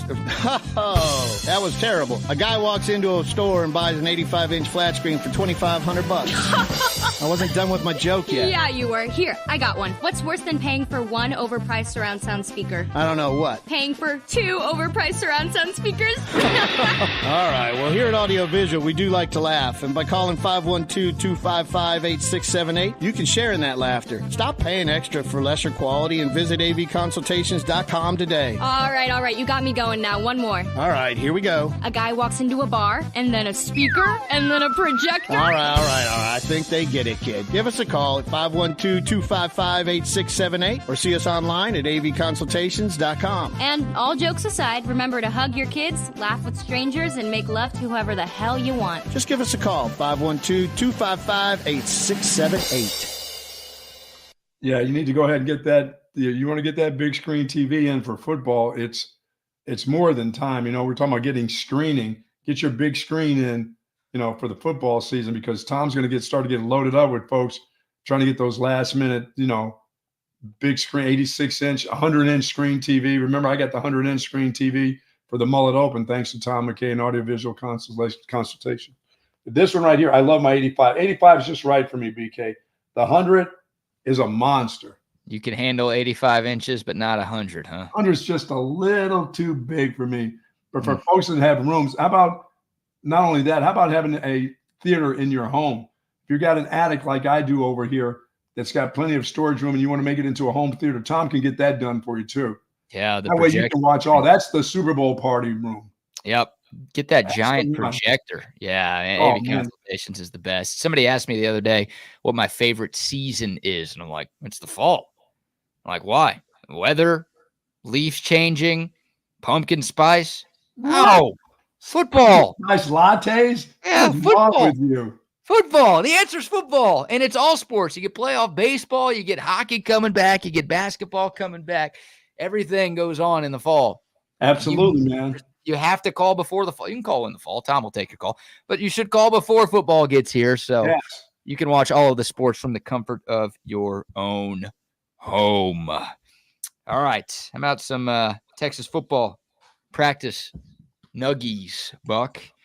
So the Longhorns. Any injury reports? We haven't had any. Nobody's no hammies, none of that stuff. Nobody's come back with, oh no, they turned their ankle. It sounds like it's been pretty clean so far. Knock on wood. Yes. So far, so good for Texas. No practice on Sunday, but they were back at DKR yesterday for another day of fall camp. First scrimmage of the fall is this Saturday. So you almost have to take these insider reports with a grain of salt, because a lot of guys are rotating in and out right now. And you'll hear that this guy is working with the first team and this guy's working with the second team. And you might think, uh-oh, is that a sign of things to come? And perhaps it could be. But I think Saturday, when you get to these scrimmages, that's where it's like, okay, you know who is with the ones, you know who is with the twos, you know who is with the threes. Right. But a couple of interesting things that have stemmed from the first few days of fall camp. Trey Moore and Barron Sorrell have been your two starters at edge over Ethan Burke. So Ethan Burke has been working with the twos. I'm sure he'll be a big part of the rotation with the edge room. But to this point in camp, it's been Trey Moore and Barron Sorrell as the two starting edges for this defense.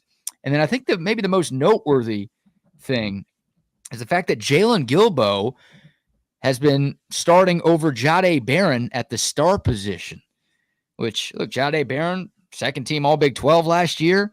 He was one of the representatives in Dallas at SEC Media Days a couple of weeks ago. He came back for another year. Like, he can line up in a few different spots, but right now he's working with the twos, and it's been Jalen Gilbo who has been working more with the ones. So that's not just a one-day thing. Oh, that happened yesterday, but every other day it's been Jahdae Barron. No, it's a few days in a row now where Jalen Gilbo has been this team's starter at star. So that's something to monitor, because there's been a lot of hype about Gilbo. Ton of talent coming out of high school. He's been in the program now for a couple of years. If he could step up, I wonder what that means for Jahdae Barron.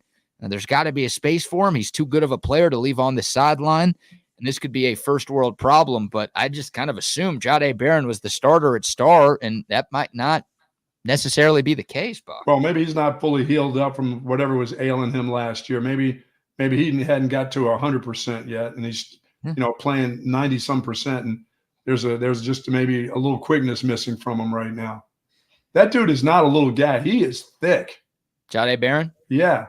Yeah. You'd think he would be a little bit more wiry. He's built almost like a linebacker. Yeah, he's a little bit on the shorter side, but he's thick, short and thick. Yeah, he's built. He's built, and he packs a little bit of a punch. 5'11", 200 is the listed height and weight for Jahdae Barron. So He could hit you, though. We know that. No doubt. He's a versatile piece. Like, you got to get him on the field somewhere. And Sark and PK have talked about moving Jahdae Barron around, playing him a little bit at outside corner, maybe getting him some run at safety. So it's nice to have, a versatile piece who can play a couple of different positions. But, man, if Jalen Gilbo can step up and he's that good, or he could be better than what Texas got from Jahdae Barron. Yeah, that'd be great. Last year, then that's a nice piece added to that Texas Longhorn defense. So something to continue to monitor. Also, Jelani. If you're running with the 1s and 2s, you're just 1 and 1A. That's kind of what you are, because somebody has there's got to be guys, the second group of guys. So yeah, I mean, you're damn close to first at this level of football right now. If you're the second guy, you're like 1A. You're just an ankle turn or just a tweak away from getting in games and possibly being the guy there and being the guy there for a long time. So to me, once again, we'll learn more on Saturday with the scrimmage, and we'll learn most on Saturday, August 31st with the first game. To me, this could be this year's C.J. Baxter, Jonathan Brooks debate.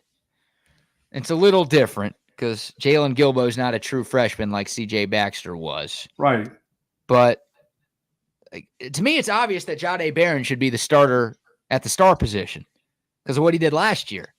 Again, he was second team all Big 12, and he was playing hurt for the last few weeks. I think if he stayed fully healthy, he would have been first team all conference.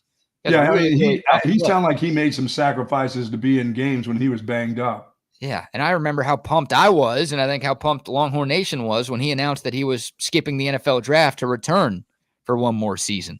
Like, forget pencil, I had pinned him in to be a starter on this Texas defense. If Jalen Gilbo gets the nod and he struggles, then to me that's like, oh, C.J. Baxter getting the start over Jonathan Brooks. It's like you've got a guy who's already been here. You know what he's capable of. Sure. Most of the fans think he's better. He should be out there. It didn't work with Baxter. It didn't affect Texas too much. They were perfectly fine. But obviously the guy that didn't start ended up being the better player. Everything affects that secondary. Yeah, to me that could be this to be a shot at Jalen Gilbo. There's a lot more unknown with him than there is with Jahdae Barron. So, well, I would want Jahdae to start. He's not totally healthy yet. That's that more than anything. That's what it tells me because he's got all the experience in the world. Yeah, we asked him at SEC Media Days. He said he was 100%. He said he was doing everything, and by all accounts, he is doing everything at practice. But people will lie, and maybe there's still something hampering Barron a little bit. Sure.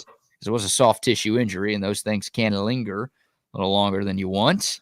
But I don't know. That's been a big surprise for me. Is that it's good to hear that other kid is playing good. That's damn good for the team. Yeah, it is. Yeah, it is. So I don't know. Something to monitor there. An interesting position battle that I didn't really think would be a position battle. How about Andrew Makuba? How's he doing?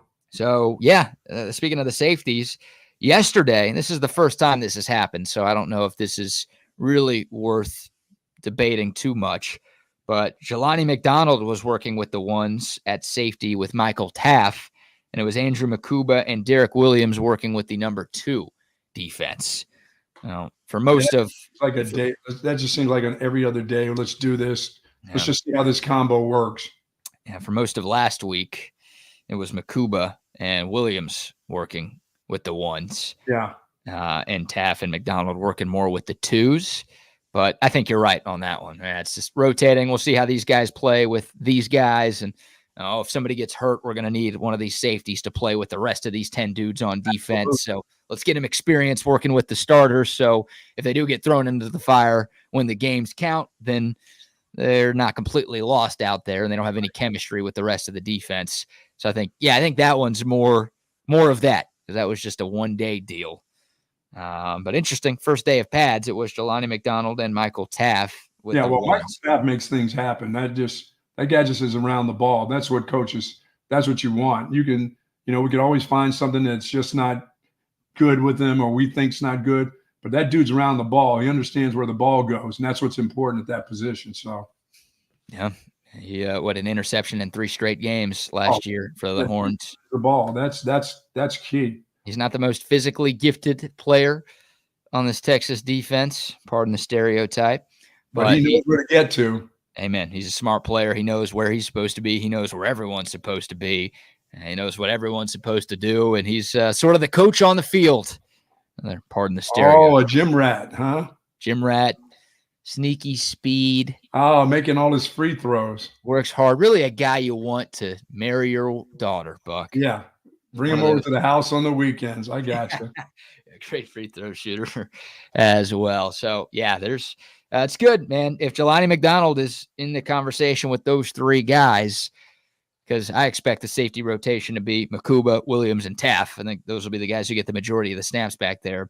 But if McDonald has elevated his game to be in that discussion, then that's another good thing for Texas. Is that goes to Sark talking about the depth, this being the deepest team he's ever had at Texas. If you get guys like that weren't really a part of things last year, that can now be a part of things this year, then that's only a good thing.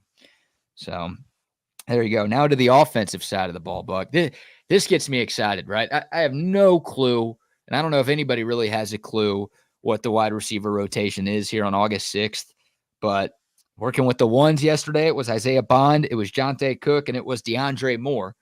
Working with Arch Manning in the twos yesterday, it was Silas Bolden, Matthew Golden, and Ryan Wingo. So that to me is something that could literally change every day, and I think it will change every day. Sure. Like I think Sark and this offensive staff want all six of those guys, and maybe Ryan Niblett too, to get experience and build chemistry with Quinn Ewers.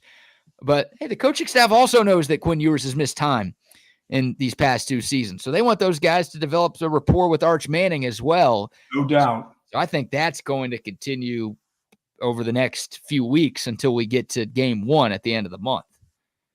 Yeah, once again, the guys that I look at, Niblett and Moore, how I mean, they've been in the program. How does that fit? How will they fit in?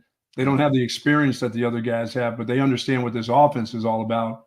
And if they can catch, we saw them in the spring. They looked a little bit different than they did the spring before. You know, they look like guys that understood what the concepts were, and that's kind of what it's all about. I mean, it's how you fit in with your quarterback right now.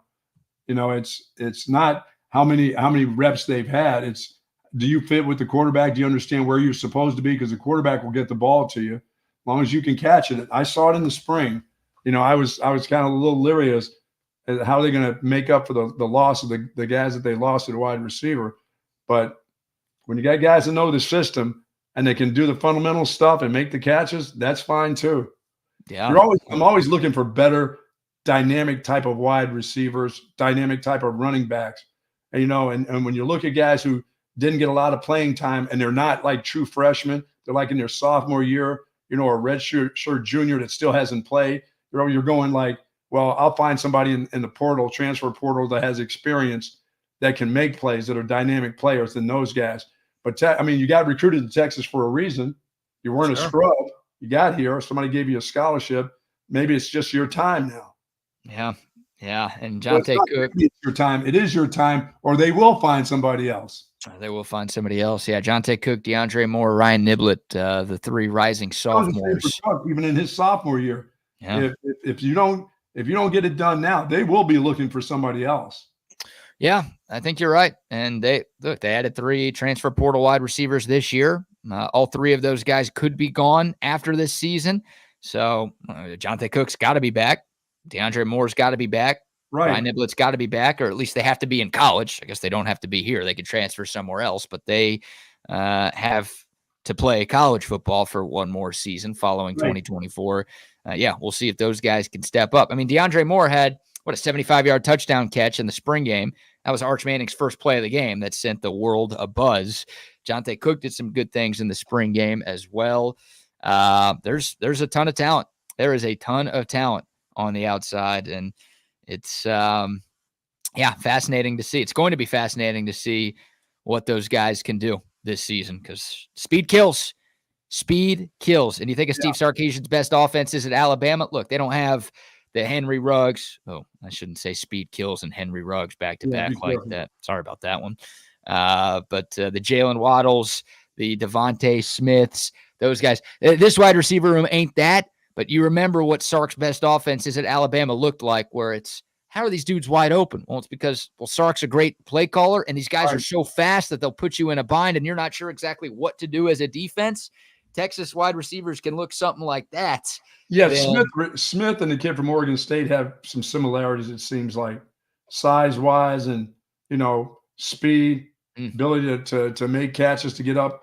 As you said, those 50-50 balls, I mean, those guys are going up there and making it that way too. So he seems to be that kind of athlete, just a great athlete. So I expect to see him.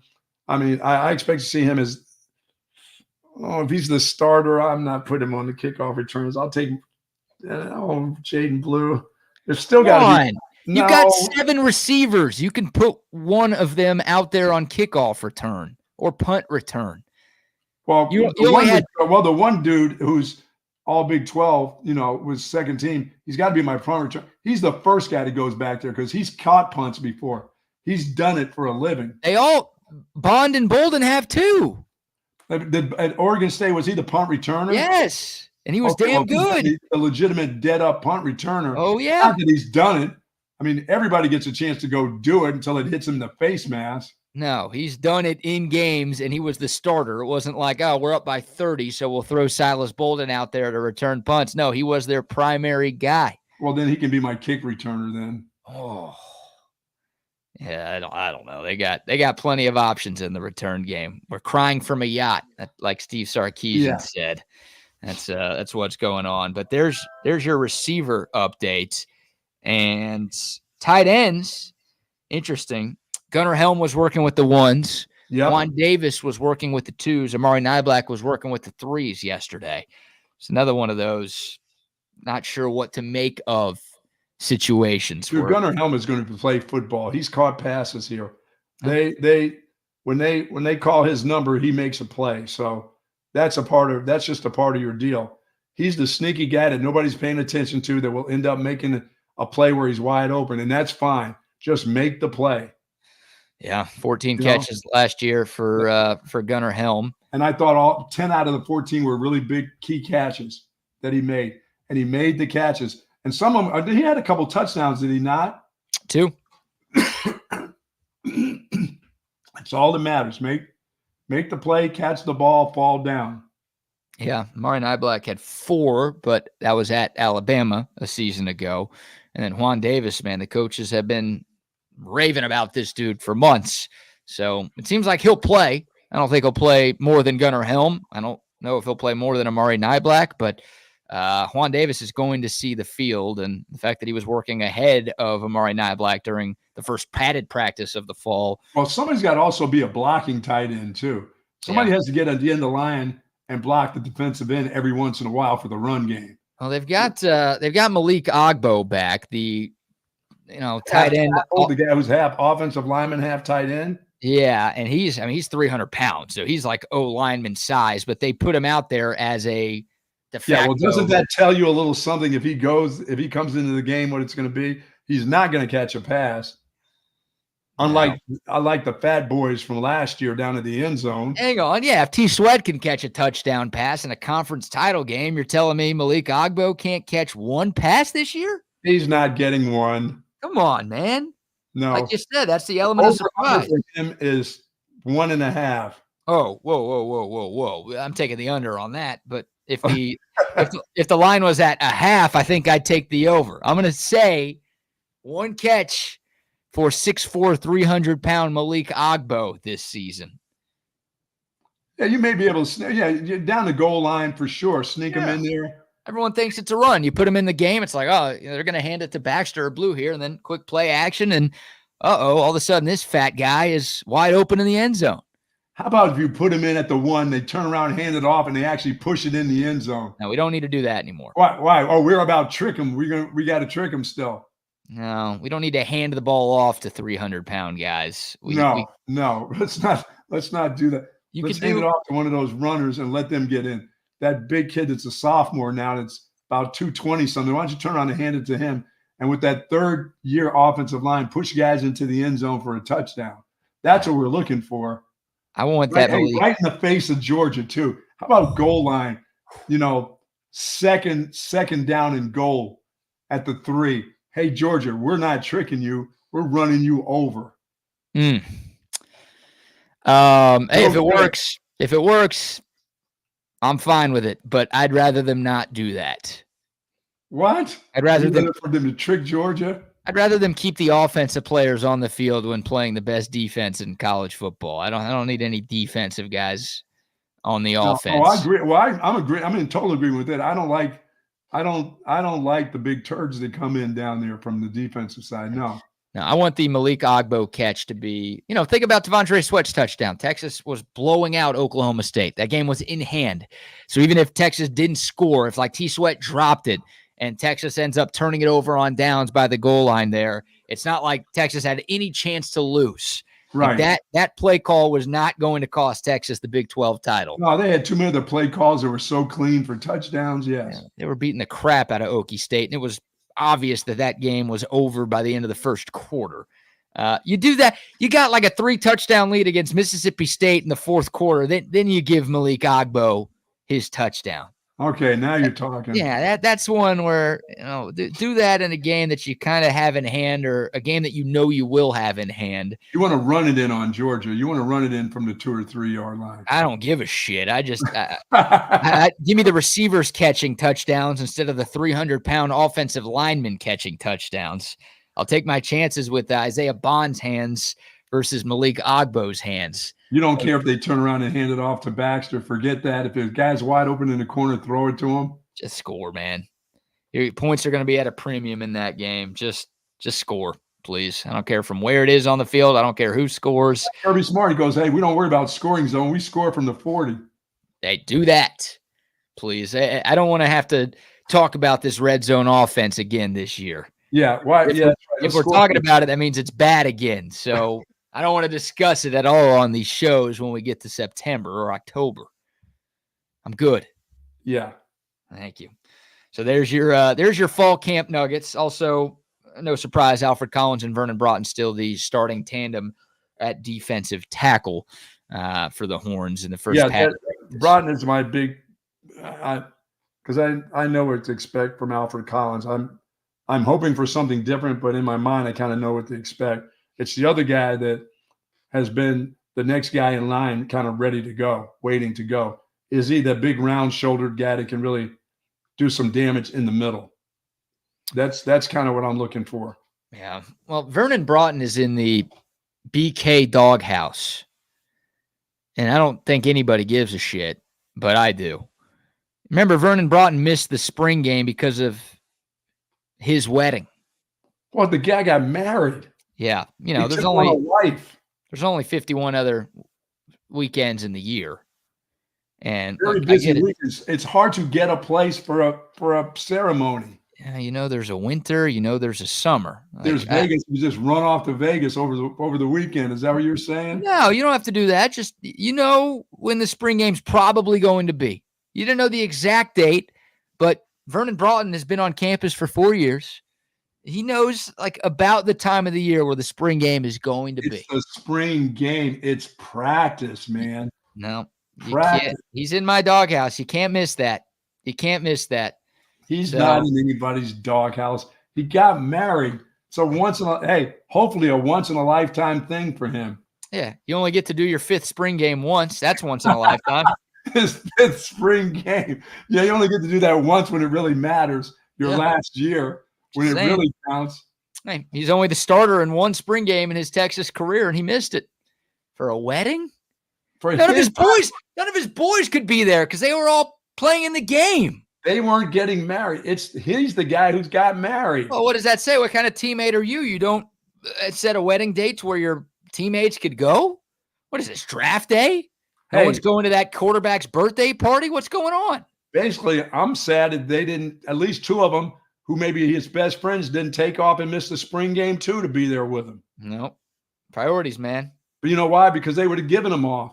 If he had 2 guys and one was his best man and he was a player trying to make it, the coach would have said, yeah, you go ahead and go to the wedding.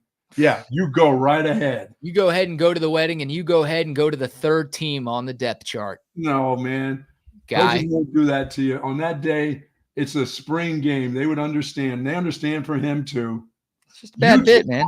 You're the only one who doesn't understand. I'm going to guarantee you're the only one. It's not the coach understands every bit about what happened with that. Dude, if I get married on a Texas spring game, it's fine. I'm not playing on the team. If you're playing on the team, you can't. We're beating a dead horse here, and most people are on your side. It's not the game. It's not versus Michigan that he's going to miss. It's orange versus white. It's orange versus white. Yes. There's so many practice. There's it's really a practice. It wasn't a practice. It was the spring. You can miss a practice. Don't miss the spring game. Why do they try to call that a game? They get all delusional with Arch Manning throwing for 5,000 yards in the game against that secondary. Everybody's like, oh my God, he's incredible. Do they know who he was throwing against? Hey, A&M once counted that as a win on their schedule. Oh God, it's a big game. It's big. All right, it matters to the guys. I never missed a spring game. I understand.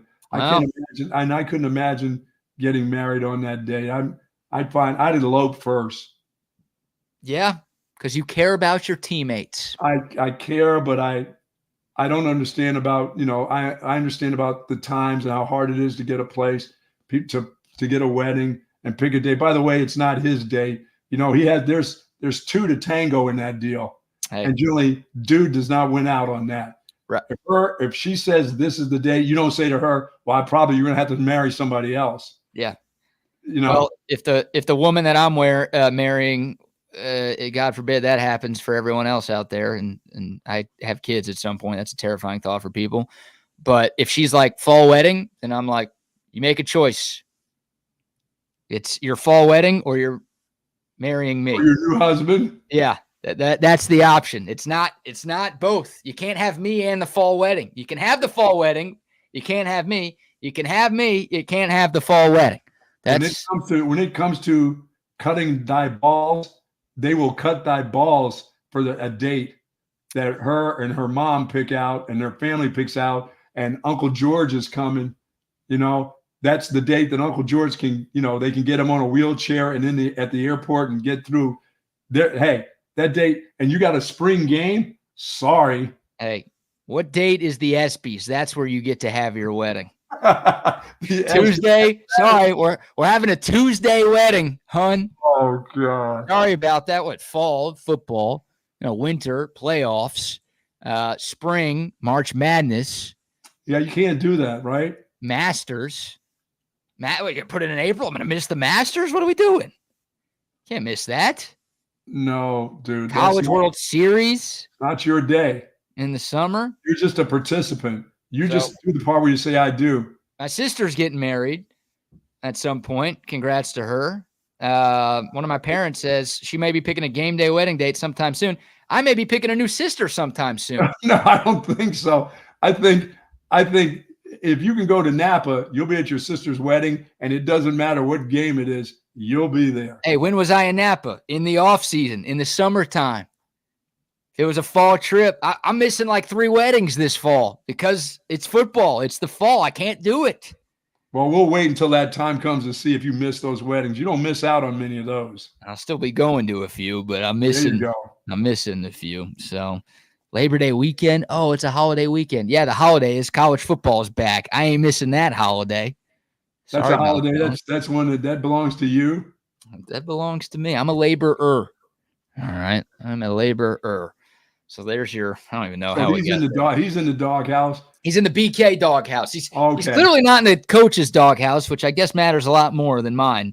But he's working with the ones next to Alfred Collins. That's been the case since really spring ball began, but it's been the case for all of the practices we've had in fall ball. Those are 2 guys that they're going to really depend on right there on that defensive front. Yeah. Yeah. I mean, outside of Quinn Ewers, those might be the 2 most important players on the team. Yeah, and both of them, and the one guy, Alfred Collins, has an opportunity to make himself some real money this year. Yeah. If he becomes a real football player. He looks like an NFL player, doesn't he? Oh, he looked like that when he's a junior in high school. Yeah, you're right. And he hadn't played like one yet. But if he look, I don't think Alfred Collins can play his way into the first round.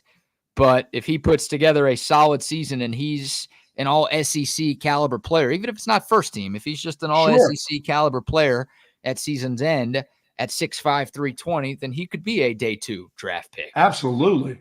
Contract year. We've talked about that a lot with Quinn. It's a contract year for a number of dudes on this team, and Alfred Collins is one of those dudes. So there's no doubt about him. That guy looked that way when he came out of high school. Expectations were high. He hasn't quite lived up to those expectations. And I don't think that's just something that we talk about. I got to believe that's what the coaches, that's what his former coach probably thought. That's what his present coach thinks. It's all about him being able to get in there and get that stuff done. That shit now is all, this isn't about technique anymore going into this season. It's about him getting it done. Yeah. Yeah, it is. You're right. He's got to put it together. And, maybe like we're all curious what Kenny Baker's going to bring to the table as a D-line coach. But sometimes, different coaches work better with different boys. Yeah. Yeah. So obviously for T. Sweat and Byron Murphy, whatever Bo Davis said worked. Right. But Bo Davis, maybe as good of a coach as he is, maybe he just couldn't get to Alfred Collins. Maybe Kenny Baker sees something or can communicate in a certain way with Alfred Collins that Bo Davis couldn't, that helps unlock the full potential of Big 95. I can hope so. Yeah, that's the hope. Absolutely. That is the hope. So we'll take your thoughts. The Coda text line, 512-222-9328.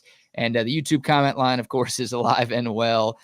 Plenty of folks commenting about wedding dates and marriages. We'll read some of those here momentarily. We've got some NFL headlines to talk about. A potential blockbuster trade could be happening today in the National Football League. We'll touch on that. But before we shift gears, Buck, how about a few more sponsor shout-outs? My good friends over at Woods Comfort System, today's my day. I'll be here from noon to 6. They're coming by. That window from noon to 6. Make sure that you're around, and I will be, because they got to come and get ready to winterize the house for the winter months, getting ready for it. I know for some, as you're seeing these 100-degree temperatures, you're thinking about your air conditioning. But my air conditioning, knock on woods, has been working perfectly since I've got this Woods Comfort System. And they come twice a year to make sure the air conditioning system's working and the heating system will be ready and prepared for the winter. So they'll be here today. They've been doing in this area for over almost 70 years now. And folks, now they're doing plumbing. So if you got problems with your plumbing and you're not like Wags, it doesn't always have to be stuffed up, but there can be just the sound, little leaks and things like that you want to take care of. And you do want to do those things before the winter too. You don't want to have anything freeze up on you. Call the folks over at Woods Comfort Systems. Yes, 512-842-5066 is the number for the folks at Woods Comfort Systems, or you can find them online, of course, at woodscomfortsystems.com. And a shout out to our friends at Passes, one of our newest partners here on TSU. Passes is changing the game. It's a content creator company that the Texas One Fund has partnered with, and this allows Longhorn fans to get access to their favorite athletes that they've never been able to get in the past. This is revolutionizing the way NIL athletes can engage with you, the fans. 40 of the top UT athletes across all sports, football, men's and women's basketball, volleyball, softball, Olympics, you name it, they are on Passes, and they give you behind-the-scenes access to their lives as athletes, but also as students and as people at the University of Texas. This is a really, really cool concept. We're going to be putting some of our own TSU content on Passes as well. Be on the lookout for that, but check this out. I'm telling you, really cool. Quinn Ewers is on there. CJ Baxter's on there. Anthony Hill's on there. A lot of the Texas players, they are posting pictures and videos from fall camp, stuff that we don't get. So check it out. Passes.com is the website. Make an account there and find out some more information. Awesome. And quick shout out now to our friends at Covert Bee Cave, and we'll let you hear from our friends at Covert Bee Cave. You see Covert everywhere. That personal level of just feeling like it's a personal family interaction. The customer service, it's impeccable. It's unlike anything I've ever experienced buying a car. Over the 30 years that I've been buying cars from them, I feel like I know them and they know me. Covert's done an amazing job of making me feel valued. If you purchase a vehicle and you want to feel like you're part of a family, join the Covert family. Come and experience it for yourself. Covert, born and raised in Austin. And yes, and we'll be at the Coverts home games for our meet and greet on Fridays, and you're going to enjoy that. And Derek Johnson, our first guest, huh? Yep. First out of the blocks for the Colorado State game. He'll be signing autographs. He'll be taking pictures. Oh, yeah, man. He'll be giving his thoughts on the Longhorns in 2024. And maybe more importantly than all of that, we'll have food. Oh, you're going to love that Via 313 pizza for sure. Man, oh, man. Mm-hmm. Free food, by the way. This is all free. You don't have to pay to meet Derek Johnson. You don't have to pay for an autograph or pay for a picture. We don't do that to you people. We take care of you people. And guys like Derek Johnson are nice enough to volunteer their time to do this for free. So yeah, they love talking with folks. They love spending some time. Of course, during the course of the home game season, we'll have Ricky out there and spend some time with Ricky. Enjoyed himself so much last year. He's looking forward to doing it again this year. Yeah, absolutely. And we're going to have some big name guests, some guys that we had last year, but also some new faces. We might expand beyond football too. We might try to get some former baseball players, perhaps a former volleyball player, perhaps a former basketball player. So yeah, keep it locked into TSU so you can be informed of all of our Friday pregame luncheons before every home game. And we've got 7 home games this year. So yeah, and we may have some news about us being out and about on a Thursday at places, having a lunchtime at a couple spots. So be on the lookout for that over the next week or so, and letting you know some information on how to have lunch with us. Yes, absolutely. How about Guadalupe here? As long as Passes doesn't catch Bucky's naked gardening, we're good. How about that for exclusive content, Buck? Some updated naked gardening pictures. You know what? I'm about to do some Xeriscape stuff where it's going to be a lot of cactuses, so I will not be naked in the cactus. You got to be careful around that stuff, because I love the ones where they always tell you, "Oh, there's no thorns in this cactus," and then you put your hand across that son of a gun, and you get a handful of stickers in there. I've gone through the whole prickly pear thing. They wouldn't say the word prickly if it didn't have little pricklies in it, right? They said, "Oh, there's nothing on this prickly pear. It's you can eat this one. You can skin, take the skin back and eat it." I see them do it on Naked and Afraid. But every time I touch one of those prickly pears, I get these little deals in my fingers that drive me out of my mind. So I will not be naked gardening in the Xeriscape. Now, if I'm tiptoeing through the tulips, that's different. But there's not a lot of tulip gardens around here too hot. I'm just making sure you are talking about landscaping and gardening, right? Yeah. Not manscaping here. No. Okay. No. I don't want to see any of that. I don't think any of the people want to see that. Movies, under my pits, nipples, and all that stuff. For all that stuff, you see those commercials because you watch the commercials. Lubies? Yes, Loomies. It's called Loomies. It's for pits, tits, crevices. I mean, you put them in. It's deodorant for all day. I thought I was just a dude. There's just going to be a time where I'm not going to smell all that fresh, and that's too bad. Just enjoy it.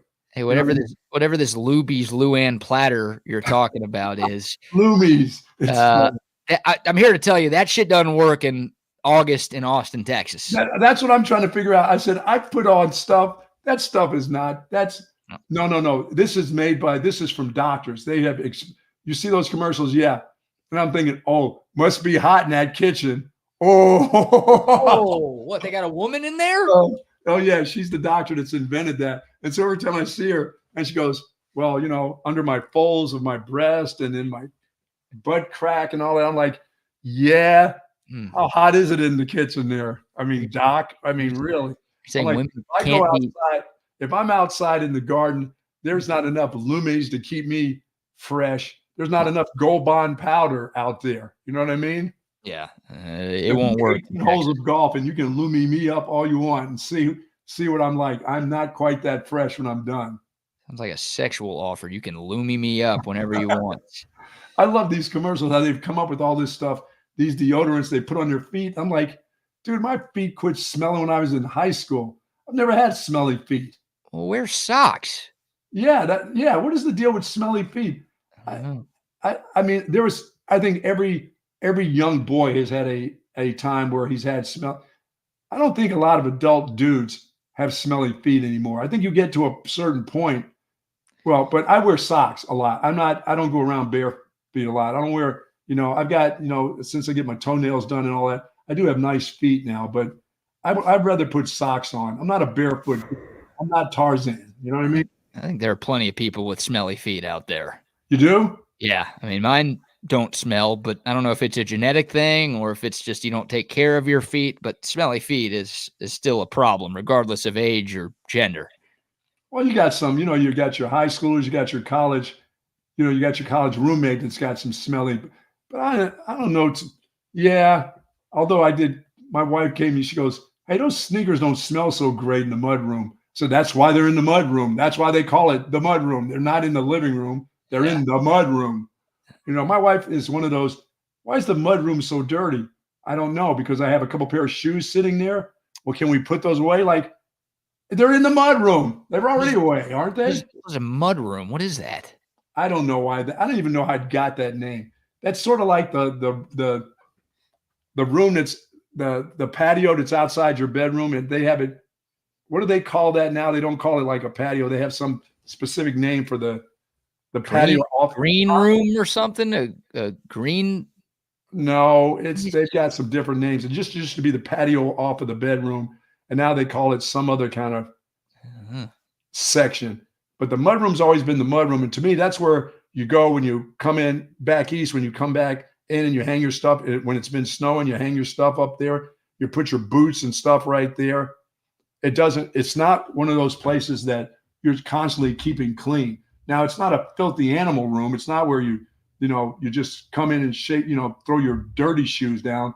You clean them off, but you leave them there, and it's not like your closet. The mudroom's not like your closet should be. Okay, I get it. It's like an entry room. You take off your dirty clothes and then you walk into the rest of your house. Thank you very much. Is that right by your garage? Yes, you've seen yeah, them. When you come through there. I've never heard of that phrase. It now has to be clean. Like, it has to be like part of the living room now at my house. Well, How did that happen? That's the How did first that room. happen? How did it go from a mud room to the dining facility? Hey, it's the first room I saw in your house, and I thought it was a wreck. So I told your lovely wife, like, this is unacceptable. Why is there so many shoes? What? Hey, 2 pair of sneakers. That's all there is in there. Just 2 pair. That's 4 shoes, though, man. That's a lot. Jeez. Yeah. You don't trip over them. They're not in the way. Hey, speaking of women in kitchens, congrats to Harrison Butker for becoming the highest paid kicker in NFL history. He signed a 4-year extension with the Kansas City Chiefs, $25.6 million. How about 17+ million guaranteed? He's making more than Justin Tucker now. He is, yeah. And look, Harrison Butker's a beast. He's got the second highest field goal percentage in NFL history, behind only Justin Tucker. But Harrison Butker feels like every time the Chiefs need a clutch kick, he delivers. And we see that because we see that dude all the time because they're in the playoffs all the time. And he doesn't miss in the playoffs. No, he doesn't. He's made kicks to get them to Super Bowls. He's made kicks to win them Super Bowls. Like, that dude is nails. Obviously, he made headlines for, I guess, the wrong reasons earlier in the offseason with that commencement speech he gave. But I'd like to congratulate Mrs. Butker for now having plenty of money to buy groceries. Yes. A lot more for her to spend now. No kidding. $7 million for a kicker. So sorry about everybody who wanted to cancel Harrison Butker for those comments and wanted him to lose his job with the Chiefs. He just became more money. He just became the highest paid kicker in the history of the league. So good move by the Chiefs to lock that dude up because he is very good. What do we have? What do we have Olympic wise? Are we almost done? We got 200 meters coming up. I saw Simone Biles take a little spill trying to get up there on some of those things she's got to be better at. That's all. She's got to get better at. Oh, look, she's done. She wrapped up her Paris Olympics yesterday with a silver medal in the floor event, the individual floor event. 4 medals overall for Simone Biles in these 2024 Olympic Games. That gives her a total of 11 over her illustrious Olympics career. So a couple of golds this time around, which was great. She missed the podium in the beam event. That's where she fell. Yeah, that's the one that I'm good on, the beam. Yes, the long beam. My dismount is not the way it used to be, but that's what she said. Good job there. Well done. When were you ever good at the balance beam? I'm going to say when the officer said, put your finger on your nose, take the right foot, put it in front of the left foot, right, left, right, left. Let's see how you walk that line. I've been good at that. I have never lost that battle. I've had that happen to me one time. You do know that hometown of Pennsylvania. You do know that. Do you know who I am? And I wanted to so badly. You do know that the sobriety test that you are talking about happened on the ground, right? Not on a thin balance beam in the air. Hey, that part of the night, it seemed like it was on a beam. You felt like Simone Biles out there, huh? Oh, dude, I told that officer when he said put right foot now left, right, touch your nose and all that stuff. After I did that, I said, do you have any hard tests? I said that to the cop. I said, do you have any other tests that are hard? Yeah. That was dumb. Yeah, I know. And I was let loose too that night. Did he give you a harder test? They didn't have any. They don't have anything that's any harder than those. Those are the basics. And so they don't do anything. They don't make you stand on one foot. They don't make you do any of those balance things. You don't have to get up on the beam. It's just right, left, follow the light, put your, tip of your finger on your nose. I'm thinking, do you have anything hard, dude? I'm like, come on now. Did you have to recite the alphabet backwards? No, I did not do that. I would stumble in that on a regular basis. Forget having any drinks on me. By the way, I mean, all I did was come across the line a little bit. He let me know what it was. Mm-hmm. I said, have I been driving erratic? He goes, no, you just went across the line once. I'm like, I said, dude, I'm not drunk. I'm fine. I'm not fine. I've never had that done here. Yeah. When I was out, because I don't know if I'd have passed back in those days. Like I said, that is just luck. That was stupidity and luck. I don't know what and I'm pretty sure around here, a Bethlehem cop than a state trooper out here, me saying, do you have any harder tests, would probably get me cuffed and the shit beat out of me possibly. But back there, that was my hometown. So I kind of got away with that. Is there any other difficult ones that you have? It feels like a bad question to ask. Why? Because they will come up with one. They probably have some up their sleeve. Yeah. Oh, you want to be a smart ass, huh? Yeah, really. Okay, go run a mile. See how you do. I'll be driving right next to you. If you stumble once, you're going to jail. Yeah. Hey, see how you run with these cuffs on your ankles. That's what I would do if I was a cop. I'd be like, come on, man. You're going to be a smart ass. Yeah. Yeah. If you're nice to me, I'm letting you go. But if you're going to be a jabroni about it, then I'm going to be one right back to you. No, that's about as smart as I've ever got to an officer. Yes. I do recall that. That came into my mind when I said, yes, that's it.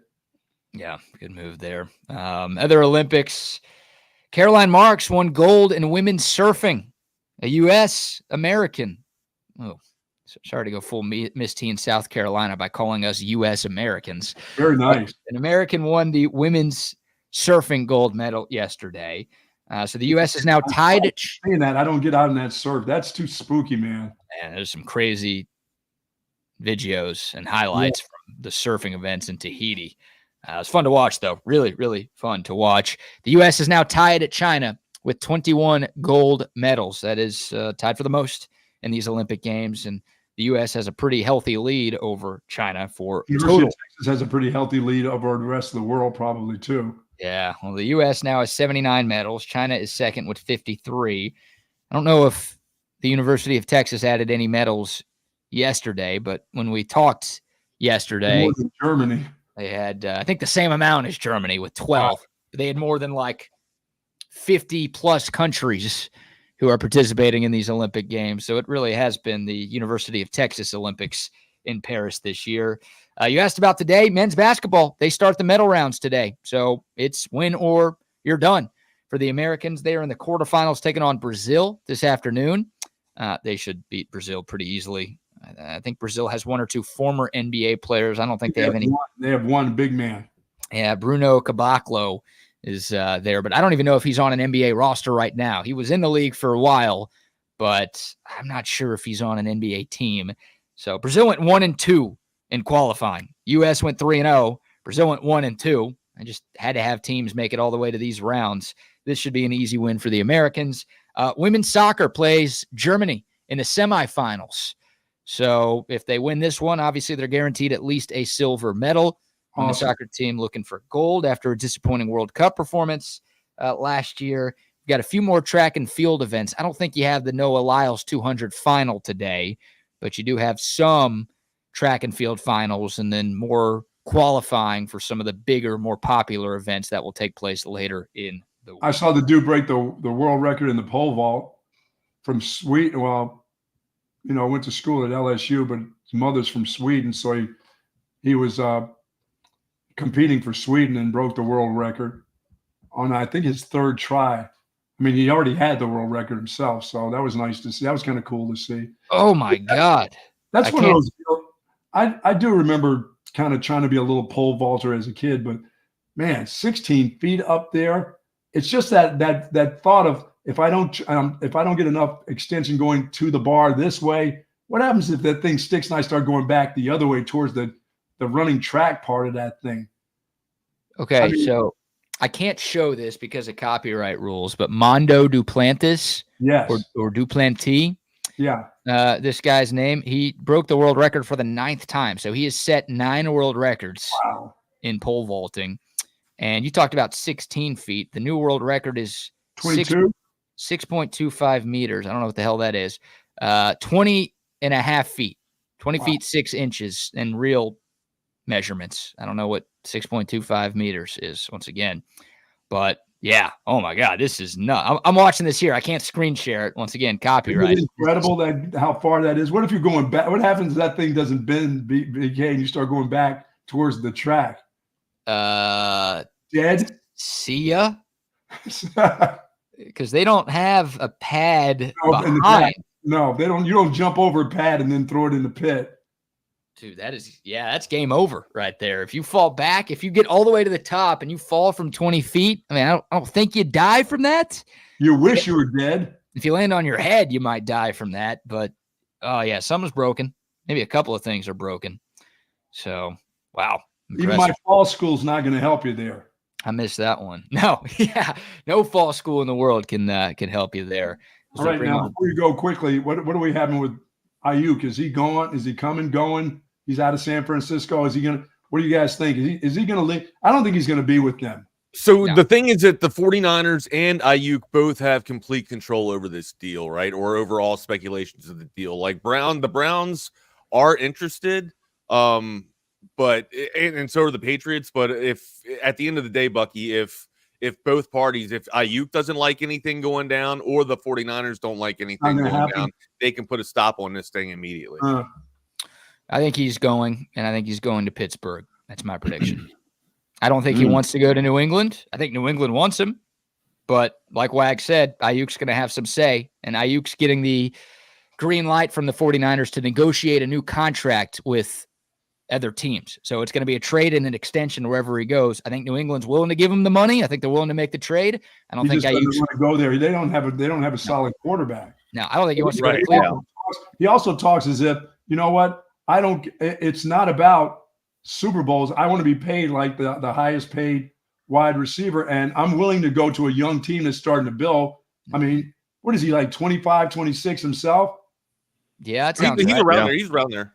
Yeah, this is that time to win a Super Bowl with San Francisco because, well, their window is always going to be open. It's San Francisco. I don't know why you would want to get out of San Francisco. If you're looking for hardware, I mean, you have the perfect opportunity to get one with San Francisco. But if you want to be the number one alpha, he's looking for green. Yeah, oh, shit, yeah.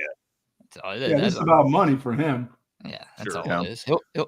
He'll go somewhere and say, "Oh, I really want to compete here. I think I could contend for Super Bowls." But if he really cared about winning, he would sign for less in San Francisco.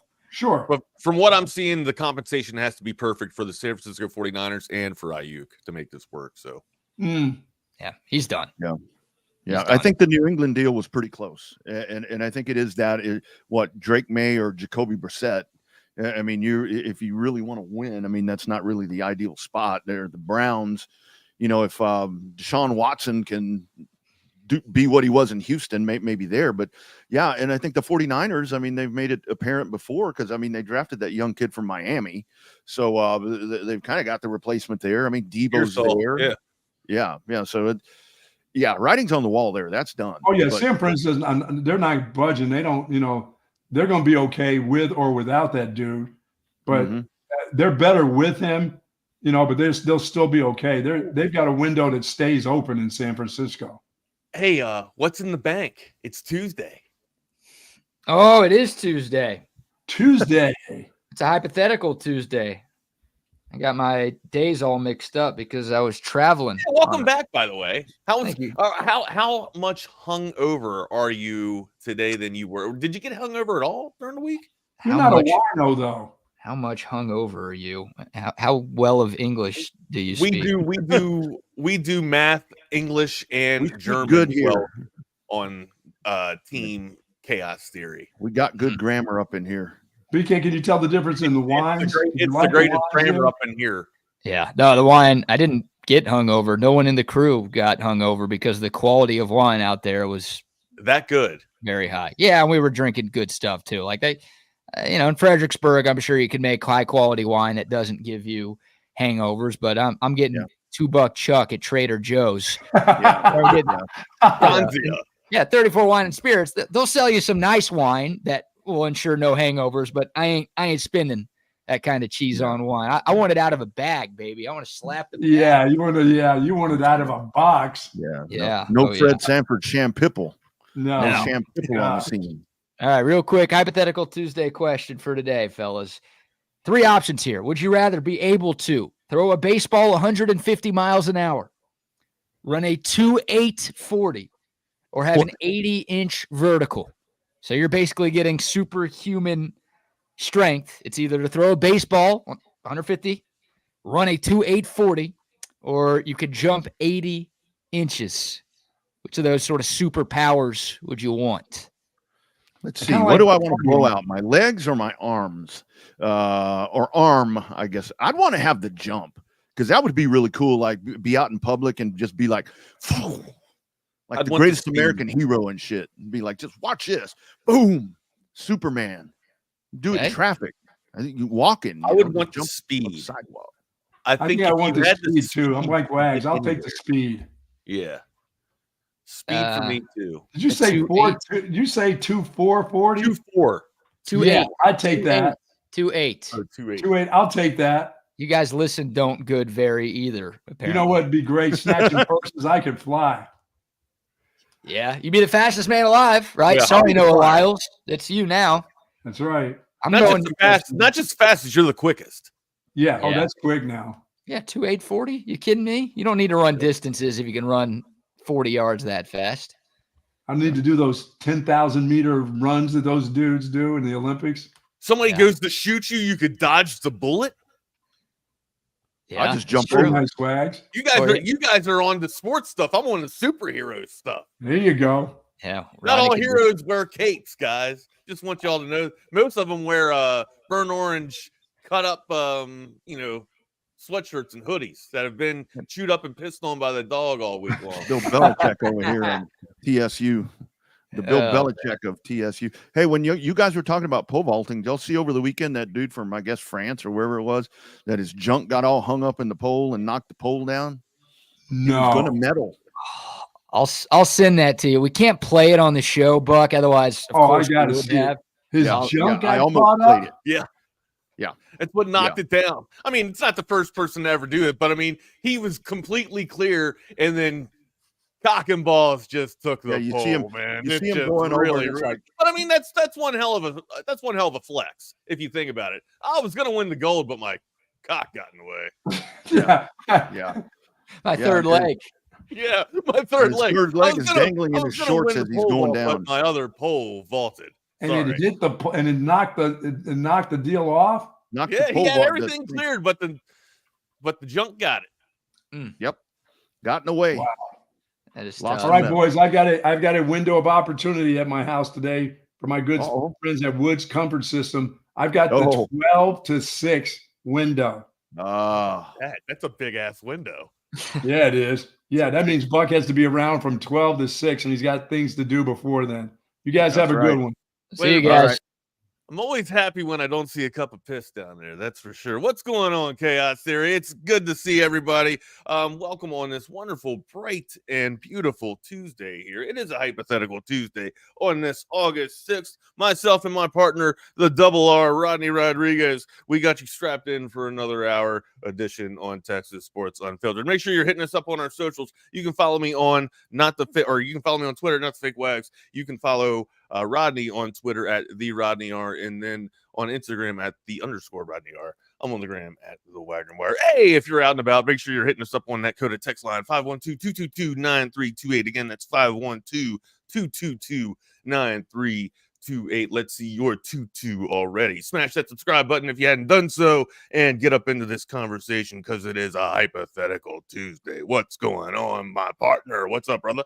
My man, how are you doing, buddy? Another beautiful day. Another beautiful day. Another we did it. We made it. We made it through another night, didn't we? Yeah, we did, man. That's always a good thing. I always say if my feet hit the ground in the morning, I've accomplished something. So that's a very good thing right there. I get to wake up. Oh, thank you, God, for another day. Let's endure. Let's endure. What do you want to get into first, my dude? We got a nice little slate. We got some hypothetical talk. Hell, we were just kind of dancing around it with the Brandon Aiyuk talk. We got some hypothetical that we can throw there. I don't know what the best available option would be for him with the two teams that are courting him right now between New England and Cleveland. They're both, I guess New England is I don't even know who has the better quarterback room or who has the best potential with the quarterback room. You'd like to think that if Deshaun Watson can return to form of the MVP type of player that he was, or the caliber player that he was, then this is a really good fit for Brandon Aiyuk. You have so much uncertainty at the helm here for the Cleveland Browns. Yeah, for sure. I think that would be a great landing spot but that's a two-letter word that's very big. If Deshaun Watson can return to form, and we don't know. Like these two teams, I don't know if these two teams emerged overnight. I hear that Cleveland was kind of in the mixed bag for this for a few weeks now, but again, like all the hype for the 49ers and Brandon Aiyuk between these two teams really blossomed overnight here. I was on I had the impression that Washington was going to be a suitor at one point for Aiyuk. They're kind of out the door. BK likes a sleeper to come and play here, likes I guess a thief in the night like the Steelers to come in and kind of take Brandon Aiyuk. If you ask me, the Steelers absolutely need a piece like Brandon Aiyuk. I mean, the Steelers did at one point have one of the top wide receivers room, you could argue, or one of the youngest talented wide receiver rooms, but it didn't pan out and it didn't blossom. It all kind of started going downhill after Ben Roethlisberger kind of left the Pittsburgh Steelers, in my opinion, or at least the aerial attack kind of did there. But anyways, we'll throw some hypotheticals out there, some quarters that might be out there for Brandon Aiyuk, and sees the possibilities where he could end. But remember, it is in play. Like, compensation has to be perfect for San Francisco and for Aiyuk, and on top of that compensation, with that means a new extension for Brandon Aiyuk, or a new contract for Brandon Aiyuk after everything gets done. Yeah, and I think that's what makes it even harder right there with the extension part. The added tidbit right there. And I mean, you got Jamar Chase and CD Lamb holding out for money, and now this. I think that where this has changed just drastically here in the last 24 to 48 hours is the fact that Aiyuk had been holding out or wanted a new contract, but now, I mean, it's pretty obvious that the 49ers are open to trading him. And I think that changes this whole scenario quite a bit. Before, when you assume that that's what the 49ers were actually thinking, now it's pretty public knowledge that that's the case. And I don't know if that's going to shift anything in Aiyuk's state to where, or his camp to where. That's got to be the hard part that I wanted to talk about, because it's like just that conversation right there. Do you want to? Would you take a little bit of a pay cut, or would you be a little more content to stay there if you really want to win a championship? Because going to Cleveland or New England, I mean, I don't think you're going to win a championship. Or I don't think you're even going to contend. No, for I mean, you're not even going to get out of your division if you're Cleveland, right? I mean, you're not going to make the playoffs. Yeah, you can't beat Baltimore. And if you're Pittsburgh, you're not beating Baltimore either. I'm sorry. You might have some really young, vibrant quarterback talent with Justin Fields, but I mean, hell, you got to get through the first 3 games with Russell Wilson, because apparently that's a guaranteed clause to where he has to start. I mean, that's I don't think that's actual legit, in the contract, but Russell Wilson just appears to always have to start wherever he goes. If it's a legit open competition, I would expect Justin Fields to emerge as the number 1 quarterback here coming out of Pittsburgh. And yes, he is the better play, I think, for an Arthur Smith offense or for Pittsburgh's offense, just in general here. I still expect a lot of ground and pound and a lot of running from Pittsburgh. I don't think that it's going to, just because Arthur Smith comes in, I don't think you're going to get crazy and start, slinging the ball around. That's not really Arthur Smith's type of style anyways. Your throw is going to be predicated off of your run.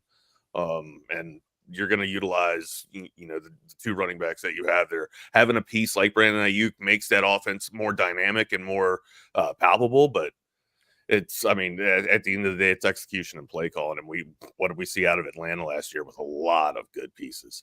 Right. But you could argue that the quarterback play was awful. I mean, absolutely awful, horrendous from Atlanta with Heineke and what's his nuts. I can't even think of the dude from Ritter.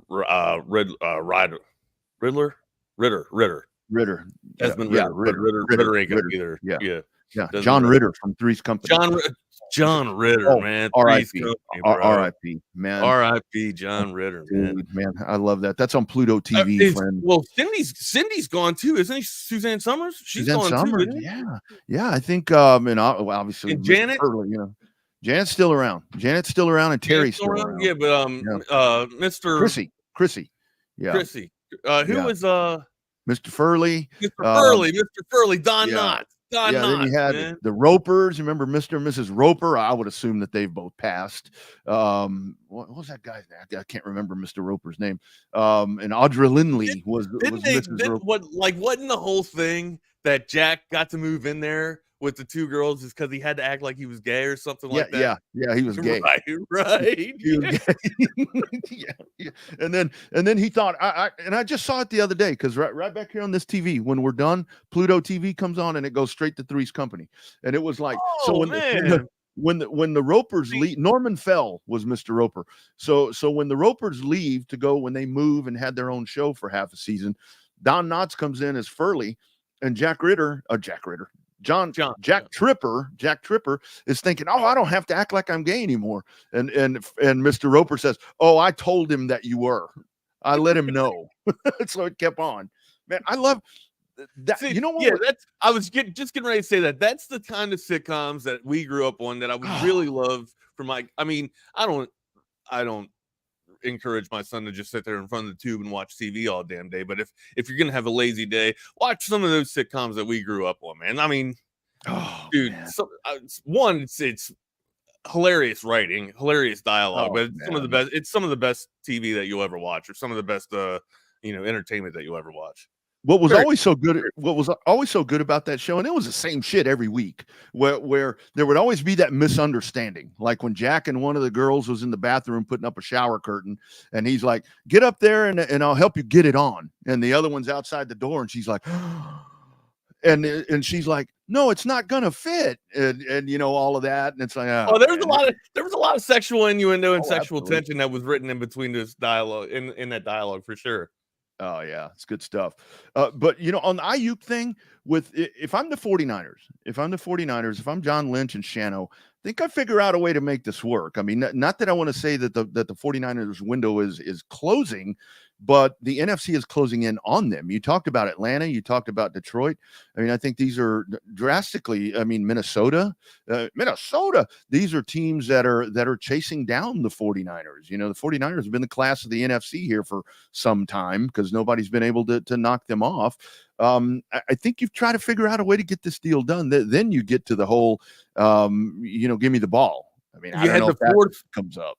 You had the 4th best passing offense in the NFL last year with Aiyuk. You'd like to think if Ayuk's looking for a suitor that has, in a chance, of being a top 10 passing attack, he just needs to let that ideology kind of be set aside, or let those thoughts kind of be set aside here. I mean, if he jumps into Pittsburgh, do I think that necessarily makes him a top 15 or a top 10 aerial offense? No, I can't give him that. Where are they at here?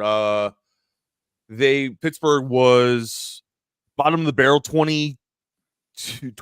I don't have the numbers here right in front of me, but I mean, they were bottom portion of the league in terms of passing offense last season with 186 yards per game. That's what they averaged. Now, do I think if the advent of Brandon Aiyuk would put them around like 225 maybe as an average? But again, like, and it's gonna increase even more with better quarterback play. You're talking about Kenny Pickett as your quarterback, or a search. Hell, they went through the entire damn roster of Rudolph and Trubisky last season too for Pittsburgh. So it was quarterback purgatory, wide receiver purgatory. They need to figure a lot of stuff out there. You want to talk about hypotheticals and uncertainties going in for Brandon Aiyuk on this Tuesday? It's going to the Pittsburgh Steelers, but that seems to be the number one landing spot.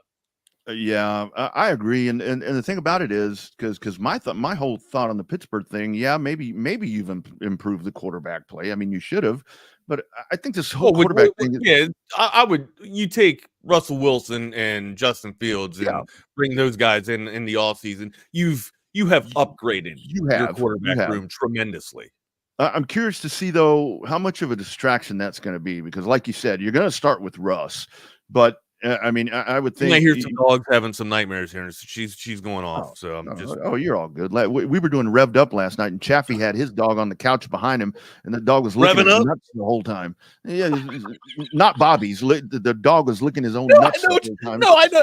The fact that you come on, dude. The fact that you had to stress that, to let me know what you were actually talking about. I'm not that. I'm dumb. I mean, I might be dumb as a dog, but I'm not that dumb, bro. Like, I know Bobby wasn't licking his nuts.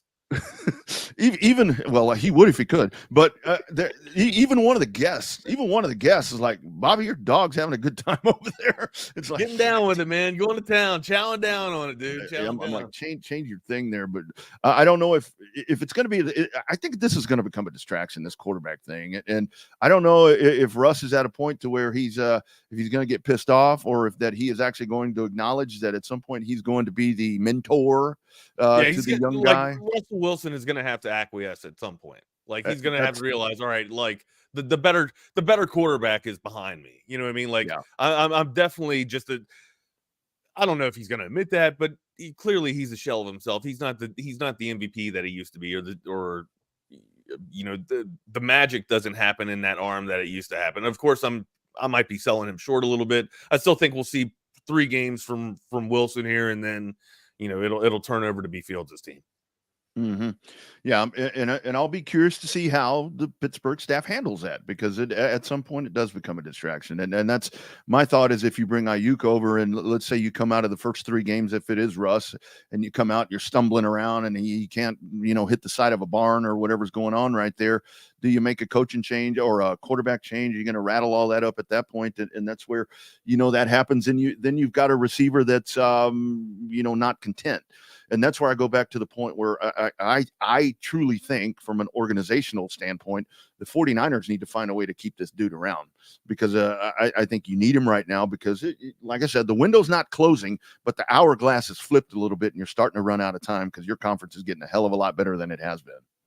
So with the addition of Aiyuk there, where do you think that puts the wide receivers for Pittsburgh in terms of where they're at? Like, are they a top 5 wide receiver room with the addition of Brandon Aiyuk? I mean, you got George Pickens with the right quarterback could be an impressive wide receiver. Really could. Had some flashes with Kenny Pickett. Tremendous strength in hands, of course, but also is a guy that can go up and hike the ball. you couple him with a piece like Brandon Aiyuk, and that puts some threat on the defensive secondary. It's just I don't know how much threat and how much pressure you get because of just how devastating and how tremendous the Baltimore secondary can be. Well, actually, Baltimore secondary's kind of gotten eaten up a little bit, but they've made some strides to get better. But still, Yeah. I still think Baltimore's the stewards of this damn division here. You're going to need all kinds of help that you can get, and Aiyuk is that piece, that maybe the missing piece for Pittsburgh. Yeah, and that division is going to be a lot of fun to watch. I mean, they're with Baltimore, and I think that Baltimore defense is a little undersold right now. I think it's kind of one of those lurking in the shadow things where a lot of the conversation is about, yeah, you made the move and went and got Derrick Henry, but the defense is kind of getting left out of some conversations. But just think about that whole division. I mean, with Cincinnati, with Joe Burrow back, and obviously we're talking about Cleveland. There's so much in the air with Cleveland. What are you going to get out of them? But I mean, that's a good defense. So it is a great missing piece there for Pittsburgh, but I just don't know if it expounds into anything. If I'm Aiyuk, I'm like, he's probably looking at all these different things and he's like, man, God, I wish we could get something worked out. Cause why do I want to leave this? Why do I want to leave this situation? I know money's important, but man, you got to know that competitive desire somewhere is like, God bless America, man. I'm sitting right here. If there's any vulnerability at all with the Baltimore defense, it might be their secondary. Like, I mean, it might. I mean, it's a top 10 defense, top 5. Honestly, it's right outside of the 5th spot in terms of yards allowed. But again, they're one of the top defenses getting after it and sacks, and then also creating turnovers. So again, there might be a little bit of vulnerability in their secondary, but they are the absolute stewards of the North, in my opinion. And the other part of the 49er conversation is, I mean, somebody would have to correct me if I'm wrong, but I think they've got the cap space to get the deal done. So I don't. I just don't think that they're willing to pay that amount of money. Yeah, no doubt about it. All right, what else you want to get into, my dude? I got a good hypothetical for you when it comes to college football that I sent you over a little bit earlier. But before that, we'll do that next first. Oh, okay. A word from our friends over at Covert Bee Cave. You see Covert everywhere. That personal level of just feeling like it's a personal family interaction. The customer service, it's impeccable. It's unlike anything I've ever experienced buying a car. Over the 30 years that I've been buying cars from them, I feel like I know them and they know me. Covert's done an amazing job of making me feel valued. If you purchase a vehicle and you want to feel like you're part of a family, join the Covert family. Come and experience it for yourself. Covert, born and raised in Austin. That's right. Nobody beats Covert deal. Not now, not ever. Was there anything to you, Wags, on that coach's poll that was like kind of overselling? I mean, I thought Ole Miss was kind of high at number 6. I don't know. I'm big on, you guys know me. I'm big on Ole Miss this year. I think if Ole Miss has the team and has all the pieces in place to do it, this is the season to do it. I mean, I'm tremendous on their offense. I'm huge on their offensive line. I think I'm in love with them, man. Anytime that you can get, I almost compare them to the Oregon Ducks line maybe 3 seasons ago under I think it was no, I'm wrong. I'm wrong. I can't think of the damn offensive line coach. But anyways, they had over almost 260 combined starts. This offensive unit has 222 combined offensive starts. A lot of experience, and that's what you need going in the SEC here, the tournament, the League of Champions. Georgia's obviously the stalwarts here. They're probably going to be leading the way in this division. But I mean, I don't think a 6th spot for Ole Miss is overselling them at all. Like I think that's kind of right on point. Yeah, I think the Oregon at 3 surprised me a little bit. I expected that to be Texas, to be honest with you. Okay. But seeing Oregon at 3, I mean, and I think a lot of that you're hinging that on maybe Dylan Gabriel as the Heisman favorite, I guess, as we're going in right now. So maybe that's what that is all about. But that was a little surprising. But then CBS came out with another deal. I think it was yesterday, and that's kind of where I wanted to go with you on Hypothetical Tuesday. With this right here, the top 16 college football teams that can actually win the championship. And I mean, Yeah, you go through the first three, and it's like, okay, number 4, Texas A&M. I'm like, what don't you like here? Texas A&M kind of high right there. I mean, at number 4. I mean, I don't think that Texas A&M can. Well, I guess you don't have to win the SEC, but Texas A&M and OU. I would not have Ohio State as number 1. I would have Georgia number 1. Then probably out of the teams that are on here, I would have Georgia number 1. Then probably Bama. I would bump Texas to 4. Oregon to 3, maybe, and then A&M, LSU too. I'd have LSU up there a little bit higher. Michigan, I think Michigan probably around 8, and then Aggies. I'm not. This is an Aggie maybe that made this. I'm thinking. I'm not seeing the Aggies even anywhere close to 10. If you want to keep them on the page, put them in front of Auburn, maybe. I'm not trying to sell them short, but I just don't. I mean, new coach, you're not. I'm not seeing it. Sorry, Elko and company. Nah, it ain't happening. Yeah, and I mean, USC. I'm not being the the guy on here that's bashing down, little brother. I'm not trying to be that guy. I just don't see it. I don't see the packaging. I don't see it. Yeah. And USC, I mean, USC on the list as well. I mean, honestly, I wouldn't even have A&M on the list. I don't think I'd have Auburn on this list. No, but that's what I'm saying. Like, if I have to keep the people on this list, I might put them ahead of Auburn. Maybe. Yeah. Penn State, I think I would move them up a little bit. I mean, I think I'd maybe have them around 8 or 9. Maybe they're where Notre Dame is. Notre Dame, I don't know. Notre Dame, maybe bump them down just a little bit as well. Well, I guess we get A&M and Notre Dame first game of the year right out of the box. So we'll find out which one of those. Well, I don't know if it'll. Remember when Texas beat up Notre Dame? Oklahoma. I might have Oklahoma at 8. I mean, bump Oklahoma down 2 notches. Miami could surprise some people here. Mm-hmm. They could have a somewhat of a decent season. I think Sooners stay at 8. I would bump Texas up to 4.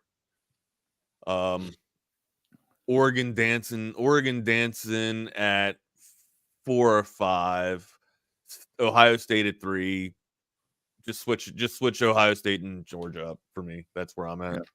And I'm surprised that you have Florida even on the this Aggies list. do return 9 starters on offense and 9 starters on defense. I forget about that, but I just don't know they'll be able to put it all together and make it work in Elko's first season. Yeah, I think if they're 4 or 5 losses this year, that's a win for them, or a good season, a bounce back season. But like Florida, they're at number 11. I mean, there's been some talk that hell, their coach may not even make it through the season. It's like, what the hell's going on? Again, here, I question the person that made this graphic or illustration.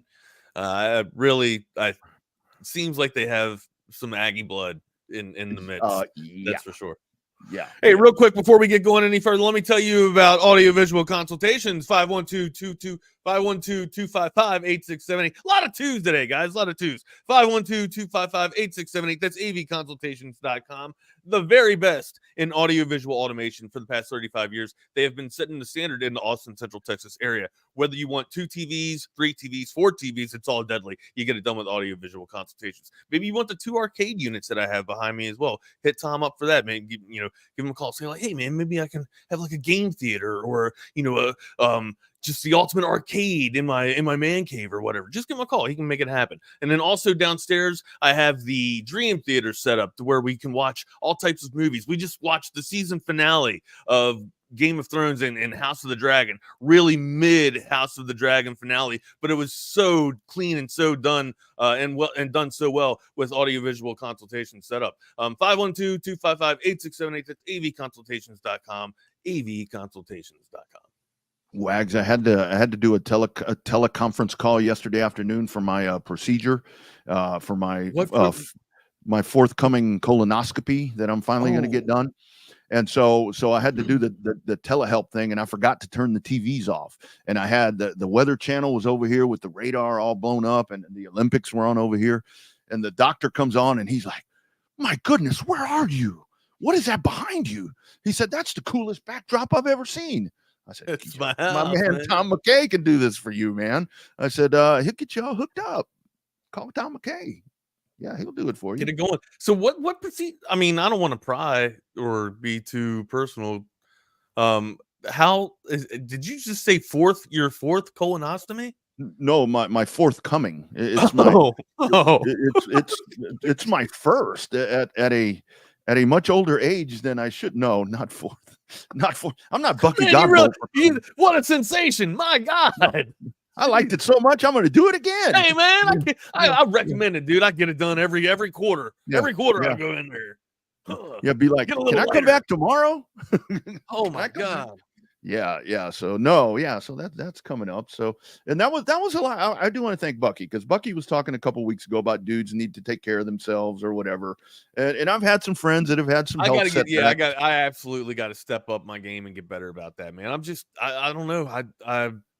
I'm very reluctant to make the appointments. I'm very reluctant to find out what else is wrong with me. And I know that is not the way to go about things. I absolutely man, that is the thing. And you know what makes it even worse? And I think this is something that we guys do. I mean, number one, we think like that it's like, oh my God, I don't really want to know what's going on. I feel fine, but I really don't feel fine, but I don't want to know what's going on. And then the second part of that is, we just hesitate. And then we start reading shit, like when you go to, I'll go to WebMD. Like when I had that rash, I went to WebMD and I'm like, oh my goodness.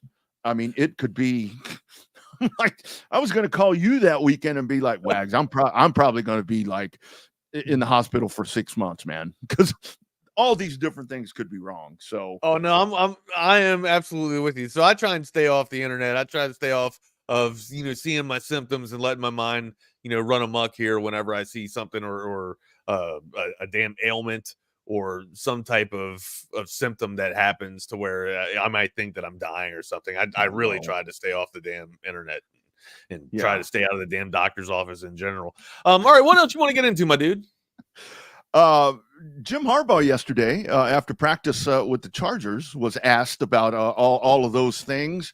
Yeah, exactly. And it was something to the effect of, I should have pulled the sound, but I had a deal this morning where he's like, I was always taught that you own up to your mistakes and you apologize when you make a mistake.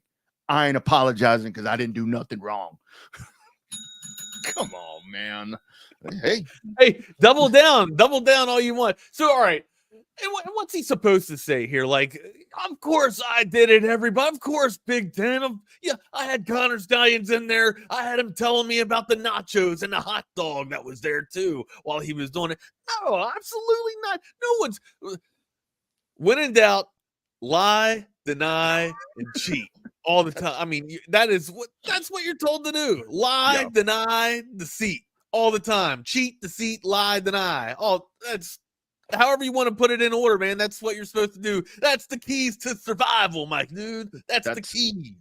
See, we need to, and that goes number 2 on our list, because we talk about, like, when you're trying to pull a scam, like we were talking about the interpreter. When you're trying to pull a scam, have a better plan, have a good plan. So we're going to make the list of so we've got that, and then we've got that. So that's 2 good ones already right there for chaos theory. Shohei Ohtani really got away with it. Shohei Ohtani really got away with it. He did. And that other guy, the fall guy. Oh, dang, these guys have become the fall guy. It's like, how? Oh, hey, by the way, I looked up Mary Lou Retton the other day. Oh, I have seen her. I just confused her with cutie, Carrie. Right? I confused her with Carrie Strug or whatever. Oh yeah, Carrie Scruggs. Oh, yeah, what? I confused those 2 little girls together all the time. Or I think women. I did too. I confused those women together all the time. Yeah, I think I said that Mary Lou had flipped and hurt her or had done her thing and hurt her ankle. I think that was Carrie Scruggs actually that did that. Yeah, Carrie was the one that hurt her ankle, and then Mary Lou Retton was the gymnast that was just dominated in the 80s, right? Yeah. Yeah, and Mary Lou Retton, or I at think least she from what I married. read. I thought Mary Lou Retton married a Texas quarterback or a Texas football player. I have to take a No, look. she at went that. to Texas from what, Yeah. or I don't know if she graduated from Texas, but she went to I Texas. thought she married a Texas football player. I bet CB's going to tell you. Yeah, there it is right there.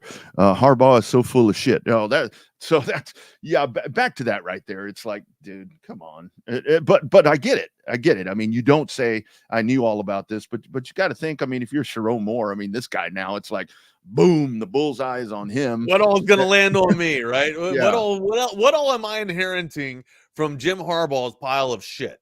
You know what I mean? How Yeah. much corn am I picking out of it? Not to be too graphic, but you know what I mean? Like there's a lot to dissect here. And of course, the Big Ten's going to always have a target or a bullseye on the Wolverines' back. And this just gets, I mean, you want to talk about more ammunition and more reasoning to go after, you know, Michigan, or maybe to look after something. You got Jim Harbaugh, who's no longer in the Big Ten, doubling down, saying, I was always told to do the best thing, to do the most correct thing. Yeah. You know what? I cannot lie. I cannot tell a lie. I did not do it. Yeah. All right. I believe you, Jim. Absolutely. 100%.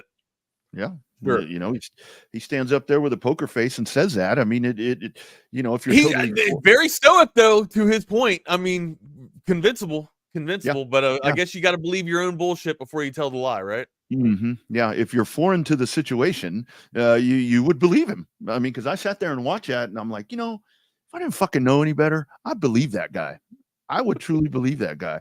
I'm like, he had like run for Congress, or something like that. I mean, that's the guy that you need doing that. Yes, Shannon Kelly, that's who it was. Texas quarterback Shannon Kelly, that Mary Lou Retton married. But yeah, so he denies all that, and we'll see what happens with. I still don't think this goes anywhere. I've heard, they're going to strip him of the national title. No, they're not.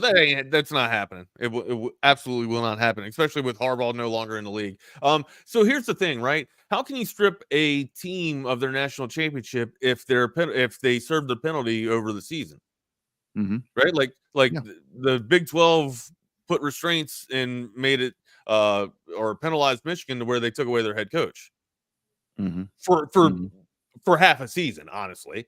And then also the biggest game of the year against Ohio State, and it to no avail. Like Michigan was the best damn team. So I don't think that you can take away hardware after they've been penalized throughout the season, Rodney. If they're gonna double down on their proclamation that they didn't do it in of their innocence, you're gonna double down and sit there and say, okay, well, fine, then we're gonna take away your trophy. I mean, it doesn't work like that. And you look at this. I mean, if you were going to look at this in a court of law, oh Lord, here comes that phrase. If you're going to look at it in a court of law, I mean, that was self-assessed penalties. So they were they were admitting. I mean, if you look at that, a jury would say, oh, well, they were admitting they did something wrong because they assessed themselves a penalty and did that. So they've maybe kind of already admitted that. So Harbaugh's like, well, we don't have. Can they not say that they were plea bargaining there? Yeah, that's man. I don't know. Like, I'm not a lawyer. This is. I love the debate. I love the debatable stuff, but I am not a lawyer. I would argue that they paid their dues and then they had to argue and get a reduced sentence, so to speak. For better behavior, take the plea bargain. They went ahead and executed the penalty perfectly, and regardless of whatever the Big 12 wanted to put on them. Michigan came out victorious. Yeah, nolo contendere, as they say in a court of law, nolo contendere. And the other part about this, and I saw this mentioned yesterday. Did you go to law school? Did I go to law school? Are you a JG? Seriously? No, I didn't go. No, I didn't. A JP, Justice of the Peace? No. Oh, I am a reverend. If anybody wants to get married, I can marry. I know you tell us. So you are an ordained minister. You tell us that from time to time. I can marry you people. And I'm batting 500 on my marriages. So you got a shot if you get old Double R throwing out the nuptials for you right there. But no, I didn't go to law school. I've just had to deal with court a lot. You've been in there a lot. You've been paying the court fees a lot. That's for sure. Only like $23 in Texas for court fees. That ain't bad. Yeah. Hey, we got some Olympics to talk about. Team USA. It's the medal round after all. It is time now for the actual tournament. Team USA kind of clear. There was a lot of concern and controversy here in how they won their games, but it looks like going into this tournament 3-0, they are the favorites tonight, almost by 26 points. Yeah. So again, everything seems to be working in favor of Team USA for their bout versus Brazil today. What do you think they cover here? I mean, I can't. Do you think they win the game, Rodney? Do you think they beat Team Brazil? Team Brazil 1-2 in the Olympic tournament. But also you got to think, just the tremendous studs and the NBA All-Stars trying to take down the NBA All-Stars will not end up well for Team Brazil. Not to sit here and say that we are the best, but my God, Rodney, how do you take down the stalwarts of the NBA? Yeah, and these dudes, Brazil, they barely got in without no real NBA pieces of your own. Honestly, that's exactly right. Yeah, they barely got in. So I think this is going to be the game. I heard a debate the other day as I was driving where they were talking about, maybe Team USA hasn't met up to expectations, and I was kind of trying to figure out what they were getting to with this whole debate where they were going back and forth with their hot take, and what they were getting to was that they hadn't been covering the spread. Is what they were getting to, but these spreads have been just out of control. They'll cover today. I bet they cover today. So here's the thing about Team USA. Like, it's a really good problem to have when you're on here talking about the starting lineups and the the potential or the disrespect of the NBA player for not getting minutes or whatnot. Like that's an actual conversation. If you're having these conversations, your team's probably going to medal or come out as the hoisting up the gold medals here, or standing on the first podium. I don't see this team beatable. I don't. And no matter which roster or whichever type of adaptation of the roster that Steve Kerr wants to put out there, it doesn't. When an all-star gets tired, another all-star supplements that position on the floor. Like, it doesn't matter which roster combo you throw out there. I just don't see a team being able to beat Team USA when they really want to turn it on. Seriously. Yeah. When they want to turn it on, Team USA is almost unbeatable. Yeah, and that's I mean, I love that's not a hot take though. No, like it's just clear. It should be evident. Yeah, and when you go to the bench, and this will be the plan moving forward. I mean, when you go to the bench and you bring out the best scorer in Olympic basketball, Kevin Durant, it's like, man, how are you?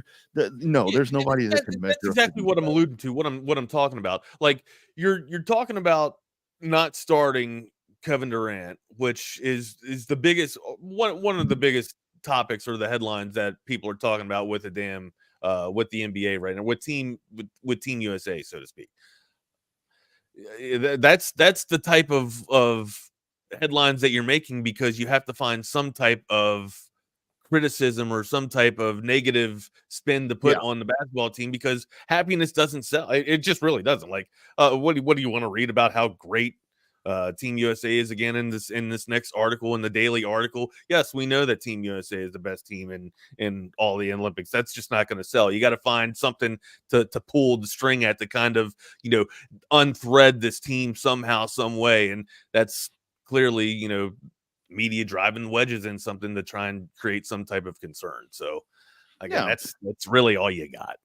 And everybody that takes a stab at that whole thing about with Durant and all this, I mean, I think folks don't really think this through, that that Kevin Durant and Steve Kerr, there was a great relationship there in their time together. When that was his head coach. I mean, Durant is still. This was a long time ago. Oh, yeah. This was a long time ago. Yeah, and I mean, Durant's still dinged up. It feels like ages ago. Yeah, it does. It does. I mean, Durant's not 100%. I mean, so it only makes sense to bring him off the bench. And I mean, you got to know that Phoenix It really is sitting doesn't there matter. watching It doesn't this. matter who starts, honestly. Does it really matter who starts? Shit. It don't make a shit. I mean, and the whole thing is, I was always told it matters who finishes the game. That's Yeah. who's on the floor at the end of the game. Your best shooters and your best drip ball handlers are usually on the damn floor. Yeah. You know, Brazil shot 45% in pool play in coming into this. They got in on a tiebreaker. So I mean, don't be surprised if they come out and they're dropping bombs. Whoever starts for the US, if Brazil jumps out.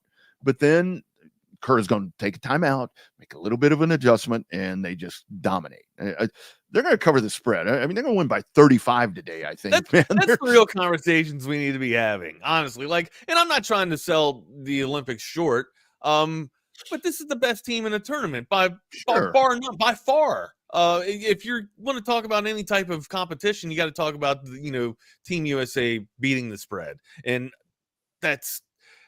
I don't want to be overzealous or braggadocious or overzealous, and in my take with Team USA, but it's hard for me to sit up here and with a straight face sit here and say that they are not the best team in the world.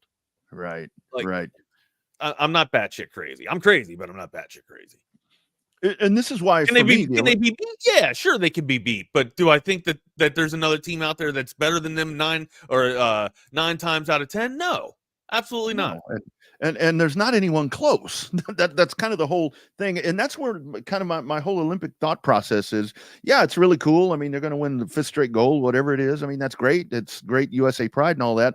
But that's why when it comes to the Olympics for me, I'm more into the gymnastics and the swimming and all these other different things, because it's like, I mean, I would rather watch basketball any day of the week more than any of that other stuff.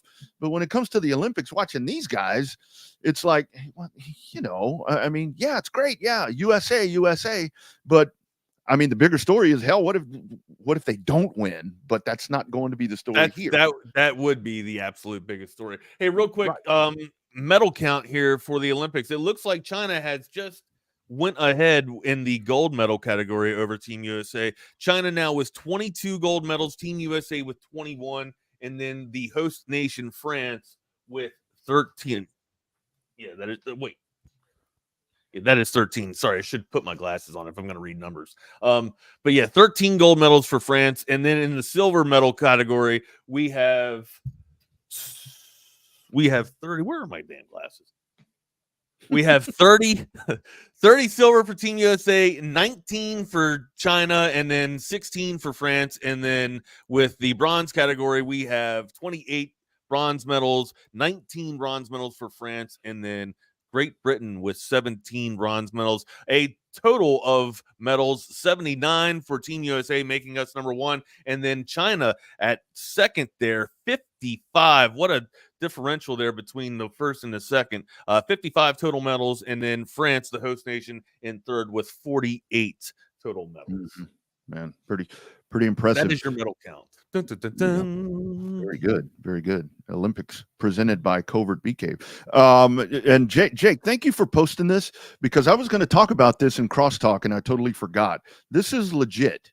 Pitbull Stadium at FIU, and this makes sense because I heard last week through a NASCAR insider, because Pitbull is actually a co-owner of Trackhouse Racing with Justin Marks, and I had heard and was told that Pitbull could possibly sell some of that stock in that Trackhouse Racing team. Maybe not all of his stock in it, but maybe a little bit of it. Is that a real name? Is that really what they're thinking about calling it? Pete Thamel reported that right before we came on the air. Pete Thamel, Pitbull Stadium. But are they really going to call it Mr. 305? There's no fucking way. There's no. It's going to be Pitbull Stadium. Pitbull Stadium is what it's going to be called. But I'm like, dude, you remember T.O.? I love me some me. Yeah. That's loving you some you right there. Pitbull Stadium. God. Body. Da, da, da, da, da, da. Oh, man. Oh, boy. We have to rename Austin FC. Where you at here? You think Team USA covers 26.5?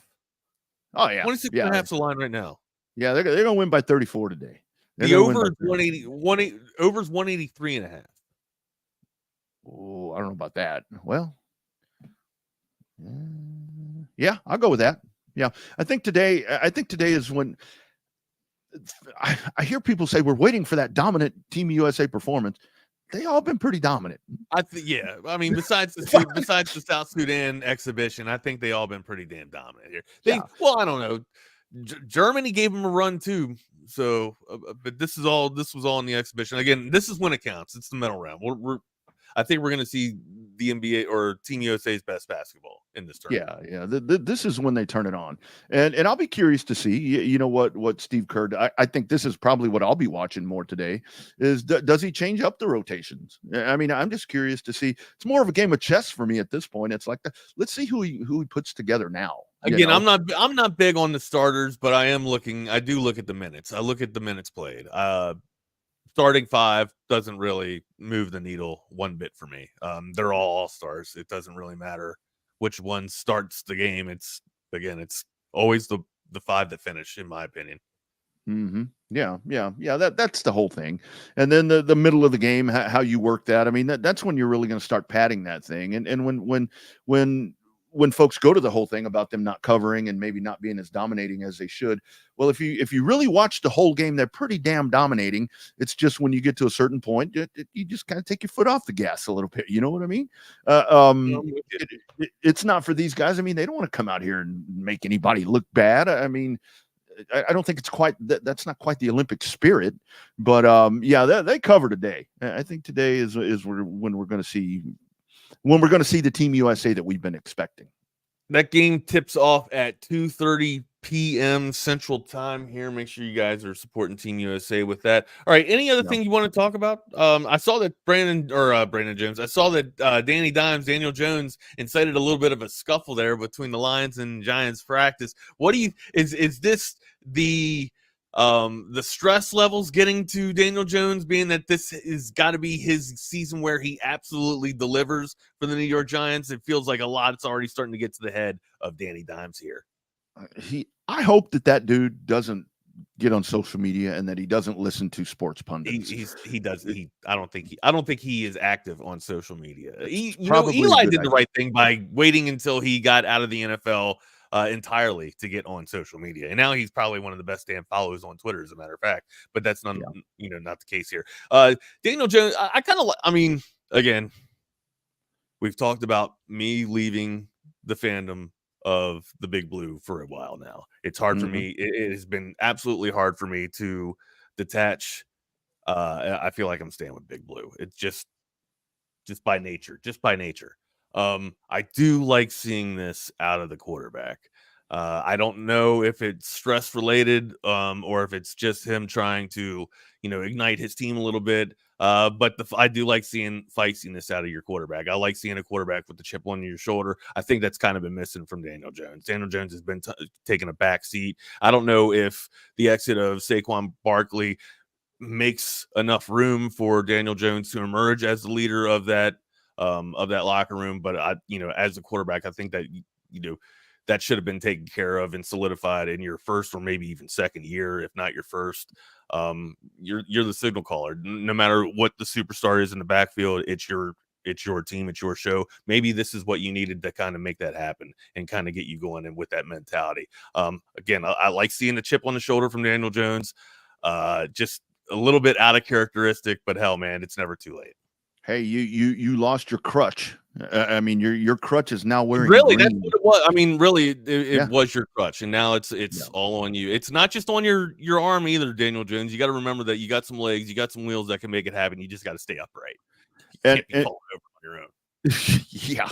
And by the way, with the crutch, I'm not. He's done it. Yeah, I say it because he's done it multiple times. Yeah. That aforementioned crutch looks really weird in green. It's like, it's like when dudes from my teams go to another team, it's one thing, but like that guy right there, when those interconference trade or signings happen, that's where it's like, I looked up yesterday and I saw Saquon Barkley talking to Jalen Hurts, and they're in green. I'm like, man, that looks weird as shit. But that's man, as a Cowboy, it looks absolutely utterly disgusting is what it looks like. Yeah, it's gonna hurt. It's gonna hurt when they play each other. 100%. There's it's gonna suck. Do you, imagine Zeke Elliott going to the Giants? Went back when Zeke was in his prime. Oh, I was going to say you can have him. You can take him I'm now saying if you want him. after Zeke's second season. Imagine Zeke going to the Giants or going to Washington. Man, or hell, even worse, going to Philadelphia. Wags next year. It sucks. It absolutely sucks. Yeah, 100%. Next year when Dak is in a Giants uniform, I'm going to be like, I will welcome that 100%. If Cowboys fans, if you ain't trying to lock this down, you're absolutely stupid. Absolutely stupid. For the people that say let him go, no, I'm sorry. You don't let that guy go. And look, the regular season stuff does count. I know that you get to speaking of games, you look at that Green Bay playoff game, 32-48. Oh man, that looked like a great game. No, it wasn't. That wasn't a good game. That's Team USA basketball. But yeah, for the Cowboy haters and fans that are saying, let this dude walk, you're crazy. Number three passing offense in the league last year. And you want to let that walk? Yeah. Yeah. And the other part about this, when you look at what Dak did last year, I know the year before he led the league in interceptions, but when I see Dak, I think of him getting hit in that leg and that foot pointed in the other direction, that he was able to, that he's come back from that at this rate. Dak's better than ever right now. It's just this year where the mistakes are, they haven't done shit to build around it. And the CD Lamb thing is going on, and there's just a lot of distractions. It's all in, is not all in. QB rating 104.8, or excuse me, 104.6. That's the second highest QB rating in the NFL as well. Yeah, that's one of those things when the homecoming queen becomes, has a boyfriend and becomes single. There's a line out the door that want to date her. That's what's going to happen when Dak, and that dude has all the leverage, unrestricted free agent. Yeah, and that's just it too. Like, when Dak led the league in interceptions, right? They made moves to where, all right, Kellen Moore got out of there, and now the whole ownership and accountability was solely on Dak Prescott. What happened? He ended up being number 2 in the league in terms of quarterback rating, and the number 3 best offense. Arguably, MVP of the damn league. Oh no, he was MVP of the league, was he not? Am I? No, second place. Thank you, Lamar. Penultimate. Yeah. Lamar was. Thank you very much. Yeah. But no, that's what I'm touting here, man. That's what Dallas Cowboy Nation is at risk of losing if you do not lock this up. Now, where do you want to go first between CD Lamb and Dak Prescott? I think it's an irrelevant conversation because ultimately, at the end of the day, both of these two make each other where they're at. I mean, they thrive off of each other. You got, the number one. It's 1A, 1B, 1C in terms of the best wide receivers in the league, and CD Lamb is one of them. Okay, sure. And that happens because of the execution and connection with Dak Prescott there. You put both of these two teams, both of these two young men on the field, and the Dallas Cowboys have a legitimate chance to win the Super Bowl in the NFL here. That's not a hot take. That's not a hyperbolic statement. That's an actual belief, man. That's a scary thought as a Giants fan. And the thing is that Dak is in a position. Yeah, you got to get CD. You got to get CD done first. There's no doubt about that. Get that done. But Dak is in a position where if he comes out and he lights it up like he did last year, and he has those numbers or better or significantly close to those numbers, he's an unrestricted free agent. He can do whatever. I mean, he hypothetically, Wags, they could win the Super Bowl, and Dak could be like, "You didn't want to give me my contract." I don't think that Dak Prescott would do that. And one, shoot your finger or leave? Leave both, honestly. Okay. And then two, I don't think you're into that situation because a quarterback that just wins the Super Bowl, I'd be interested to look that up. Which quarterbacks has kind of left their team, at the end of the Super Bowl run, and not be re-signed or whatnot. I think Dallas is ultimately at the end of the day, both CD Lamb and Dak Prescott end up being Dallas Cowboys. Yeah. Yeah, absolutely. Hey, guys, don't forget August 22nd and 23rd, Texas Sports Unfiltered, headed to Circa Resort and Casino. How about a quick word about the two huge games that are coming up for football season? Biggest pro football contests in Vegas are back. Circa Survivor and Circa Million are now up to a record $16 million in guaranteed prizes. 2 ways to win and no rake. Circa Survivor contestants select one team each week with no point spread. Last the longest to win it all with $10 million guaranteed. In Circa Million, make 5 picks against the spread each week for your share of $6 million guaranteed through quarterly and full season payouts. Enter in Nevada. Play from anywhere. Visit circasports.com for details. There you go. Cool stuff. Come see us. Got to be there. Got to sign up there. But then you can play from anywhere. From anywhere. A lot of money right there. Hey, White Sox lost last night. Jack brings up a good point too. Like people sit here and act like Dallas has one of the worst defenses in the NFL. When that defensive unit is healthy and they're firing on all cylinders, they're a top 5 defense, maybe even a top 3 defense. Honestly, that I'm not trying to placate to the Dallas crowd here, but like legit, they can get after it. They can absolutely get after it. At the end of the season, with all of the injuries, they were still a top 5 team in terms of total yardage, with Baltimore right underneath them at the 6th spot. So again, this is not a ball club that sits there and surrenders 40 a week, but I'm with you, man. There are some spots where they can, allow horrendous games to happen and kind of be like, holy shit, do you guys actually belong in the league? But no, people slip up, people have mistakes. And it really is. Go back and look at. I know they haven't won a Super Bowl since whenever, but when you go back and you look at regular season performance, the regular season performances have been exceptional. I mean, you've had 13-3 records and the 10-6s, and now that we're into 17 games and playoff appearances, it's the lack of the playoff wins, obviously, and I'm not downplaying that at all, but it's you've got this put together right here. You got to take care of this guy. And for Cowboy fans that say, let him go, you are crazy.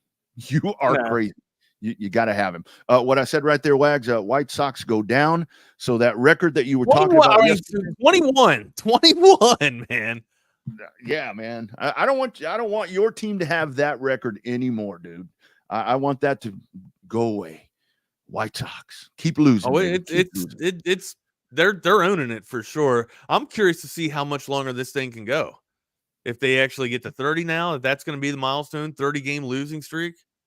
Wow. I mean, holy shit. Like, how if you're on that ball club, what brings you, besides your paycheck and your pride, really, what brings you to the yard? What's bringing you to the locker room? I mean, what do you say to your team to be like, all right, guys, let's go out and lose another one today? Like, or is this just the plan? Is tanking the plan? What's up, Jordan? What's up, Jeff? How we doing today, bros? Just saw. I think we just won the gold medal in women's surfing. So good on. Not Australia. I'm actually kind of shocked that, and I'm not trying to profile Australian athletes here, but I would think that they would be top notch in surfing. All right, I got a legit question, and I know it's hypothetical Tuesday. Ask away. Okay, so I know because they train at altitude. It's why Kenya produces excellent long distance runners. Okay. But why are Europeans like the Norwegians and the Brits and the Swedes? They're really good at like middle distances, but then the Americans and the people from the Caribbean islands, they're really good at sprints. Is there any reason why the other two are true?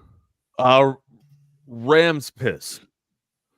Because if you can drink ram's piss, you can drink ram's piss, you can drink. Hell, you can drink anything. No, I don't have Jeff. I don't have an answer. I don't know. I don't know. We were bringing science into it, my dude, but I don't have a Bill Nye answer for it. I just thought of it just last night watching. My wife and I were watching. I was watching like the women's 5,000 meters. I'm like, good Lord, man! Like this is. And those gals are run that far. Those gals are trucking like with like 4 laps to go. I'm like, dude, I'd probably die. I'm dead. So I had to sing in the military, man. Like, I wasn't the greatest 3 mile. I would run like a 22-minute 3 mile, but my lieutenant would be like, "Hey, Staff Sergeant, you should put out a little bit more on your 3 mile run." And I mean, like, usually people at the end of the test, they'd be puking or whatnot. I'm not puking at the end of a test. I'm gonna put out, but I'm not gonna be puking at the end of a fitness test. So I would come in around 22 minutes, and they'd be like, "Well, you should try and work on your run a little bit." I don't plan on running from I don't plan on running from the enemy. You know what I mean? Like, I'm an expert rifleman for a reason. Like, I ain't running. You know what I mean? Like, I'll sprint from building to building, but if I got to run 3 miles, call in a bird. You know what I mean? I ain't going anywhere. I know we talked about this a lot, but Wags, the fact that the Turkish dude looks like he just strolled out of like academy and won silver in air pistol, does that give you any kind of confidence you could be an Olympic athlete? What, as a shooter? Yeah. As a marksman, 100%. Honestly, some of your best marksmen are very lazy people. Just very comfortable and probably sit in their own mess for days. You know, I seen the dude from the United States with he lost a shoot off and won silver in archery. I'm like, dude, I'll get Cletus out of the deer blind. He'll be gold medal in all these fools. Yeah, Cletus ain't gonna miss. Yeah, as a matter of fact, country boys out here. Yeah. As a matter of fact, the drunker he is, the more accurate he'll probably be. The better he gets, the more honed in he gets. Give him 6 natty lights and he'll hit the target every freaking time. I promise. Until dart, like some of the best athlete dart throwers, you'll find at a pub. 100%. Dude, I believe it, man. Bowlers. Yeah. Go up to Michigan, you'll find the best bowlers in Michigan, from what I hear. Jordan, what we got going on for It's Only an Hour, gents? I gotta know if Jordan's like a bowling guy or a darts guy or a shuffleboard guy. Like there's got to be one of those drinking. One of those drinking games. Throw bags, Jordan. You're good at. Not really a bowler myself. Not gonna go out of my way to go bowling. If people will go bowling, I guess I'll go with them. Not really a shuffleboard guy either. Not a cornhole guy either, Jake. No, not really. I mean, I'll go golf with my pops. Every washers. now and then, pitch some washers. That's what I'm talking about. Okay, all the things y'all are talking about, I've done at least once before. Yes, of course. But I'm not going out of my way to go play at horseshoes on a Thursday or Friday night or something. I don't know. Beer pong, Rodney. Yeah, just around a campfire, pitching horseshoes and drinking beer. Drinking moonshine or anything like that's people don't do that anymore. I guess not. Rodney, you'll like this. So in college, you know how the rage has become, we'll make our own cornhole boards. Me and my buddies, we made our own washer boards that we could take with us from party to party. Like, well, you can't take a washer pit. Like, we can make boards. I want to move in with Jordan and create bunk beds so that we can do tremendous activities together all night long. That is not happening. You can move in with me if you want. You can come in here. That ain't happening either. All right. We I talked about it a little on the show, but I actually do have a twin brother. And growing up, we were in bunk beds till might have been middle school. So I've had enough bunk beds in my own life, you know what I mean? So no, I hear bunk beds. And that's PTSD for you. I got you. I got you, my guy. I got you. So it's Jordan, and what's his name? Jackson. Jackson is his Jordan name. And Jackson. Nice. Wags, in closing, Wags, I think the next time you and Tom McKay go to a Stars game, you need to pick Jordan up on the way. And take him with you. Oh yeah. Well, Jordan will be after that game. Jordan will be just right. He'll be fully indoctrinated into whatever it is that we do here. Yeah, no matter what it is, Tom will break you in. Hey, it'll add about an hour and a half to your trip if you're gonna pick me up on the way to American Airlines. We'll go to a Dallas game then. We'll wait till the Caps come play the Dallas Stars, and then we'll go up to the Dallas Stars and get you. Yeah. No, Binks, trust me, I've got that a lot. No, we were born December of 2002, so before the ship. I think not. Yeah, my parents like to say they named us after their favorite Michaels, but They're saying that before Michael Jackson got caught. Yeah. Touching little I kids. think you got the Good. I got the good end of the stick, baby. I got you did, sir. Michael That's right, Jordan. good. We named you after Jackson Brown. We named him after. No, Jackson hey, Brown. that's actually one of the best damn shows I ever saw was Jackson Brown opening up for Tom Petty. Like that, like one hell of a, and it was at the Nissan Pavilion, so it was outside. It was just a perfect venue, perfect setup. It was, best show of my life, man. Jackson Brown opening up for Tom Petty. That's what I'm talking about. All right, gents, man. I'm going to get out of here, man. I bid you adieu. You guys have a happy Tuesday. We'll see you tomorrow for Athlete of the Week. Go Later Team on, USA. guys. Yes, sir. All right. Yes, It's sir. only an hour. It's Jeff. It's Jordan. Get over to Horns 24/7. I'm actually rearranging the front page as we speak. Got to put the Stampede is up there. It's featured. My man Eric Henry. Eric Henry had a really good article from yesterday's practice on the defensive line. Really like what Eric did yesterday. Hank South had some VIP intel on Nick Brooks, one of the top remaining offensive line targets for Texas. Jordan, that's where I want to start. Nick Brooks, you figure, hey, this guy, it seemed like a long shot because you're talking about a guy from Loganville, Georgia. 3 crystal ball predictions right now. They're all on Georgia. But, Hank mentions in this report, and again, I'm not going to run down the whole thing, but Hank mentions in the report, more so on the message board, that Texas has a shot here. Handicap this Nick Brooks race for me. Yeah. Sorry, give me 1 second getting a tweet up. Look, Nick Brooks is a really interesting recruitment because he came by for the orange and white spring game before his officials. He's been to Texas twice. And if I remember correctly, his official visit schedule was Georgia the 31st through June 2nd, USC the June 7th through 9th, Texas the 14th through 16th, then he saw Iowa last, the 21st through 23rd. Now, he previously was an Iowa commit at one point in time. The commitment didn't last very long. I think it was less than 6 months. Mm-hmm. But he's not going to Iowa. They're in the top 4, but he ain't going there. So basically the top 3. It's the top 3. Yeah. Texas, Georgia, and SC. So and it was interesting looking. I won't, I guess, tell the full story now, but Nick Brooks, each official visit he took besides the Iowa one, he gave all 3 of those schools, and I think the media markets that cover them, some confidence that they would end up getting him. And he did that 3 weeks in a row, if you kind of get what I'm talking about. So, yeah. That being said, when we heard from Texas coming out of that weekend that they had some confidence there, Hank and I took it with a grain of salt, just because we knew how much confidence USC and Georgia had and the reasons that they had those confidence, just like we had, we knew the reason Texas had their confidence. Mm-hmm. So we were all like, man, this one is not going to be fun to cover. The ones like this they're not easy. They're not fun to cover. Kids are hard to get a hold of.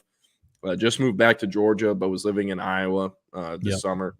So, not super easy to go to scoop up sources in Iowa, especially when this was a kid who wasn't even really on the radar until this spring when they actually were able to get him to campus. So, but long story short, I do think Texas is in the driver's seat for him right now. And I think that's important for 2 reasons.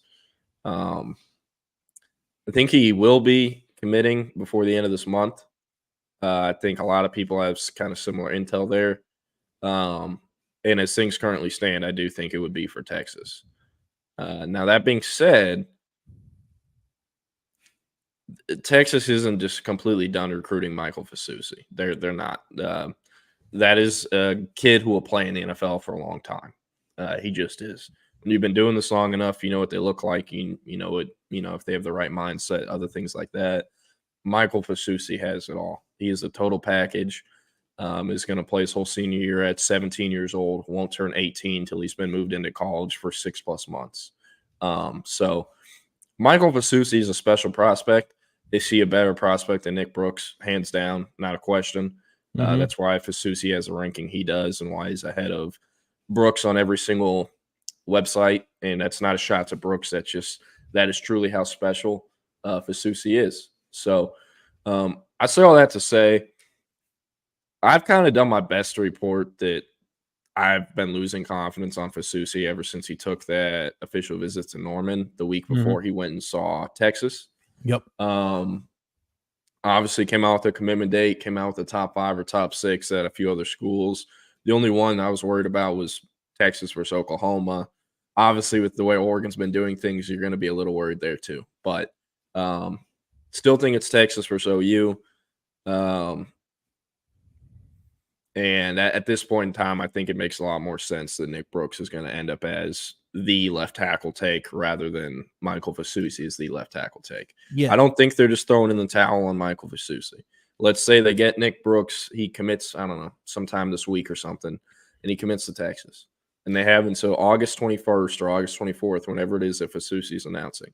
They're going to recruit him like they don't have Nick Brooks in the fold. They just will. The 21st. Or 21st, yeah. He's that special of a prospect. They're going to recruit him through the whistle and up until signing day. So do I think Fasusi could still end up in the class? Yes. What I expected at this point, I think those chances are much lower than they were earlier in the summer. So yeah, I'll say this. I think, this is just my opinion, and I agree with you. Fasusi's a special prospect. When we looked at these 3 tackles in state, the 3 in-state tackles with Lamont Rogers, Ty Haywood, Michael Fasusi, the one school, between Texas, Oklahoma, and Texas A&M, if there's one school that can quote unquote afford to miss on one of those 3 and go over, it would be Texas, just because of the young talent they've got in the pipeline right now. I mean, dude. Again. Going out to practice yesterday and watching guys like Brandon Baker and Jaden Chapman and just go down the list like Daniel Cruz and be like, dude, I don't know when these guys are going to play unless you have injuries, because they're just got really good players in front of them. Same for Trevor Gooseby. So it's going to be, they've been able to develop some guys. They've been able to actually get an O-line program that they've been lacking for almost 2 decades. Like the offensive line situation at Texas is as good as it's been since the late 90s, early 2000s. Like that's the last time you felt this good about where the Texas offensive line was and where it was headed. So I do think, though, Jordan, the one school that I think couldn't afford to miss on anybody, just based on the way they've recruited, is Oklahoma. And it's good, but it's frustrating because just about every top offensive line prospect in this part of the country will have Oklahoma in their top 3, top 5 because of Bill Bedenbaugh, because he's just that damn good of an offensive. In my opinion, if you want to throw Sharon Moore in there too, I think Bill Bedenbaugh is the best offensive line coach in the country. I do, and that's with all due respect to Kyle Flood. I would put Kyle Flood up there pretty high. But you look at the NFL draft picks Bedenbaugh's turned out, and what he did with a guy like Tyler Guyton, who, by the way, is one of the positives coming out of Cowboys camp right now. I just think he's that good of an O-line coach. But it's interesting, Jordan. It gets them to the table with a lot of guys, but they're not able to really finish with some of these guys, and they've missed on some big time recruiting battles. And I just think this is one. And I'm not saying OU's dropping bags or anything like that. I'm just saying, if Texas misses on Fasusi, it sucks, but you've got some things that can cushion the blow. If OU misses on Fasusi, there's really nowhere for them to go. Yeah, it is a really interesting thing. And I think one thing with Bedenbaugh that's slept on, as far as, the type of kids he can land or his whole success in recruiting, he's been there how long now? How many years in a row? Oh man, it's over a decade, correct? It hasn't been that. He's been there a long time. 2017 was his first year. Yeah. Okay, wow, I was a little off then, but still, you get the point. He's been there a long time. I'm sorry, I apologize. 2013. Okay, he got a promotion in 17 to co-offensive coordinator. Got it, but he's been coaching O-line since 2013. Mm-hmm. Okay, so I guess I was right. That stands for something. It matters a lot when players know you aren't going anywhere. It definitely matters a lot. I've kind of beat the dead horse with that with Dan Lanning this year. How, not only having all the cool stuff with Nike and the money and all that, but the fact that Lanning turned down Bama and A&M to show he's in it for the long haul in Eugene is a big deal because, it is a big deal. So I think Beanball having that's slept on, that's not talked about enough. And, he has a great resume. Yeah, he just does. So as far as Fasusi goes, though, I don't think very rarely will a recruitment just come down to who's going to pay a kid the most money, and that's where he's going to go. Very rarely. Fasusi's not one of those kids. But NIL will be important here. He's an elite offensive tackle. Elite offensive tackles can sometimes make over 7 figures as a true freshman. That is probably what Fasusi will make next year, regardless of where he ends up.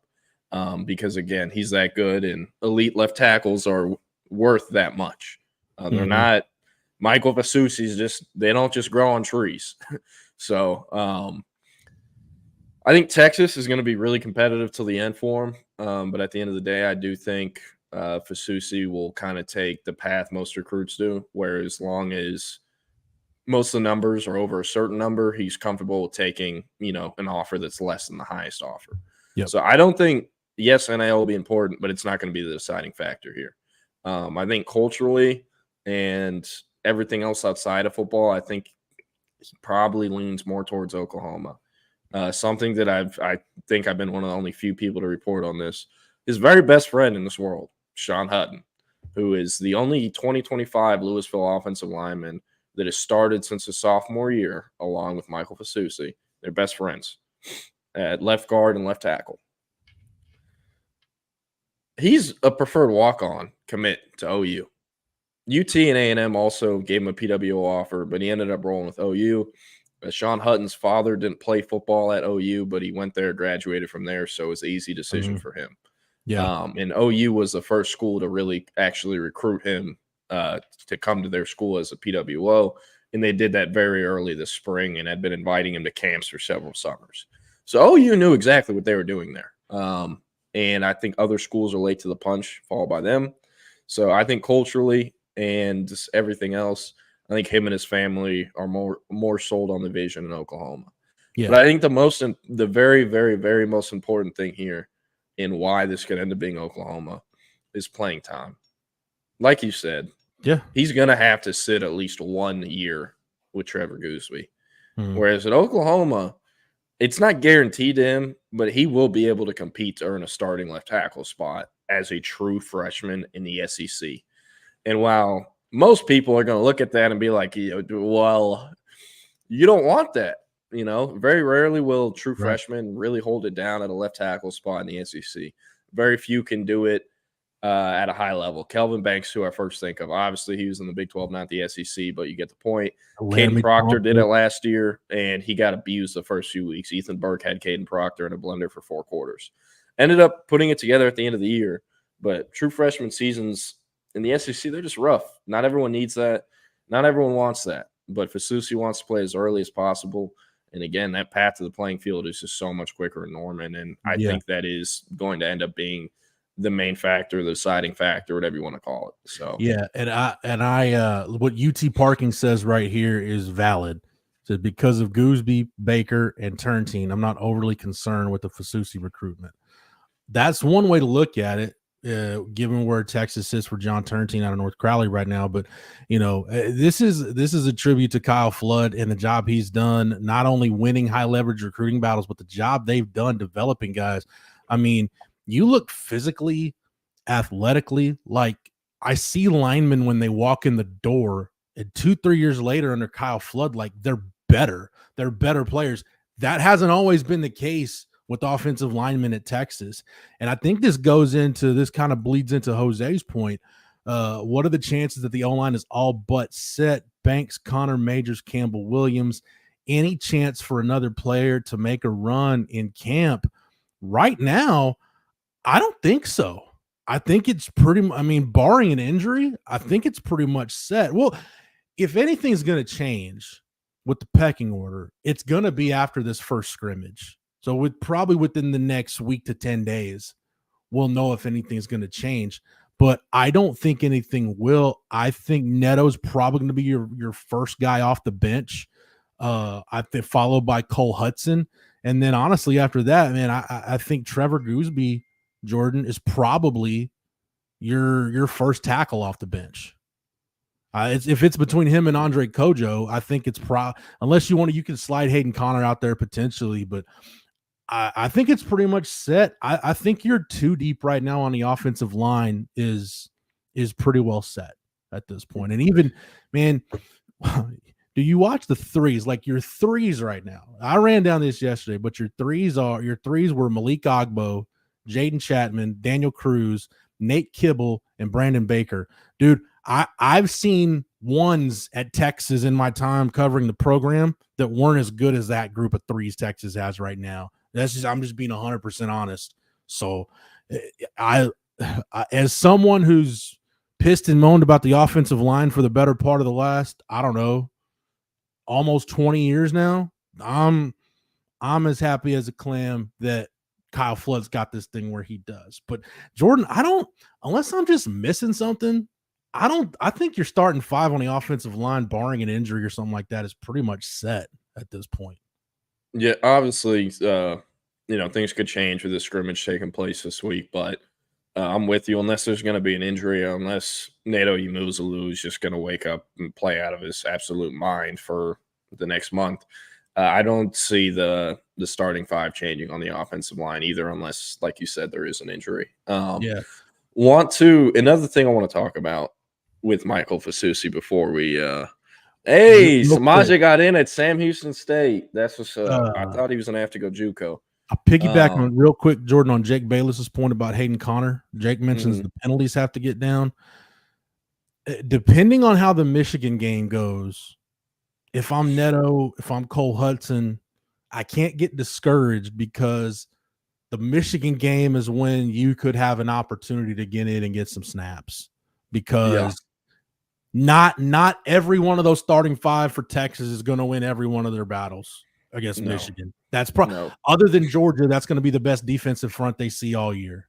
And honestly, as crazy as it sounds, Michigan's interior might be better than Georgia's. No, I think they are. And it's a lot to ask Hayden Connor, Jake Majors, and DJ Campbell to block Mason Graham 50+ times in one game. They're probably gonna. Wouldn't be surprised if we see some rotating there. Not necessarily expecting it, but wouldn't shock me at all. That's Kenneth Grant, who's good luck, guys. We were trying to. He's our Quinion Mitchell, right? All right, can he get in the portal? Well, he never got in the portal, so don't have to think about it. Kenneth Grant.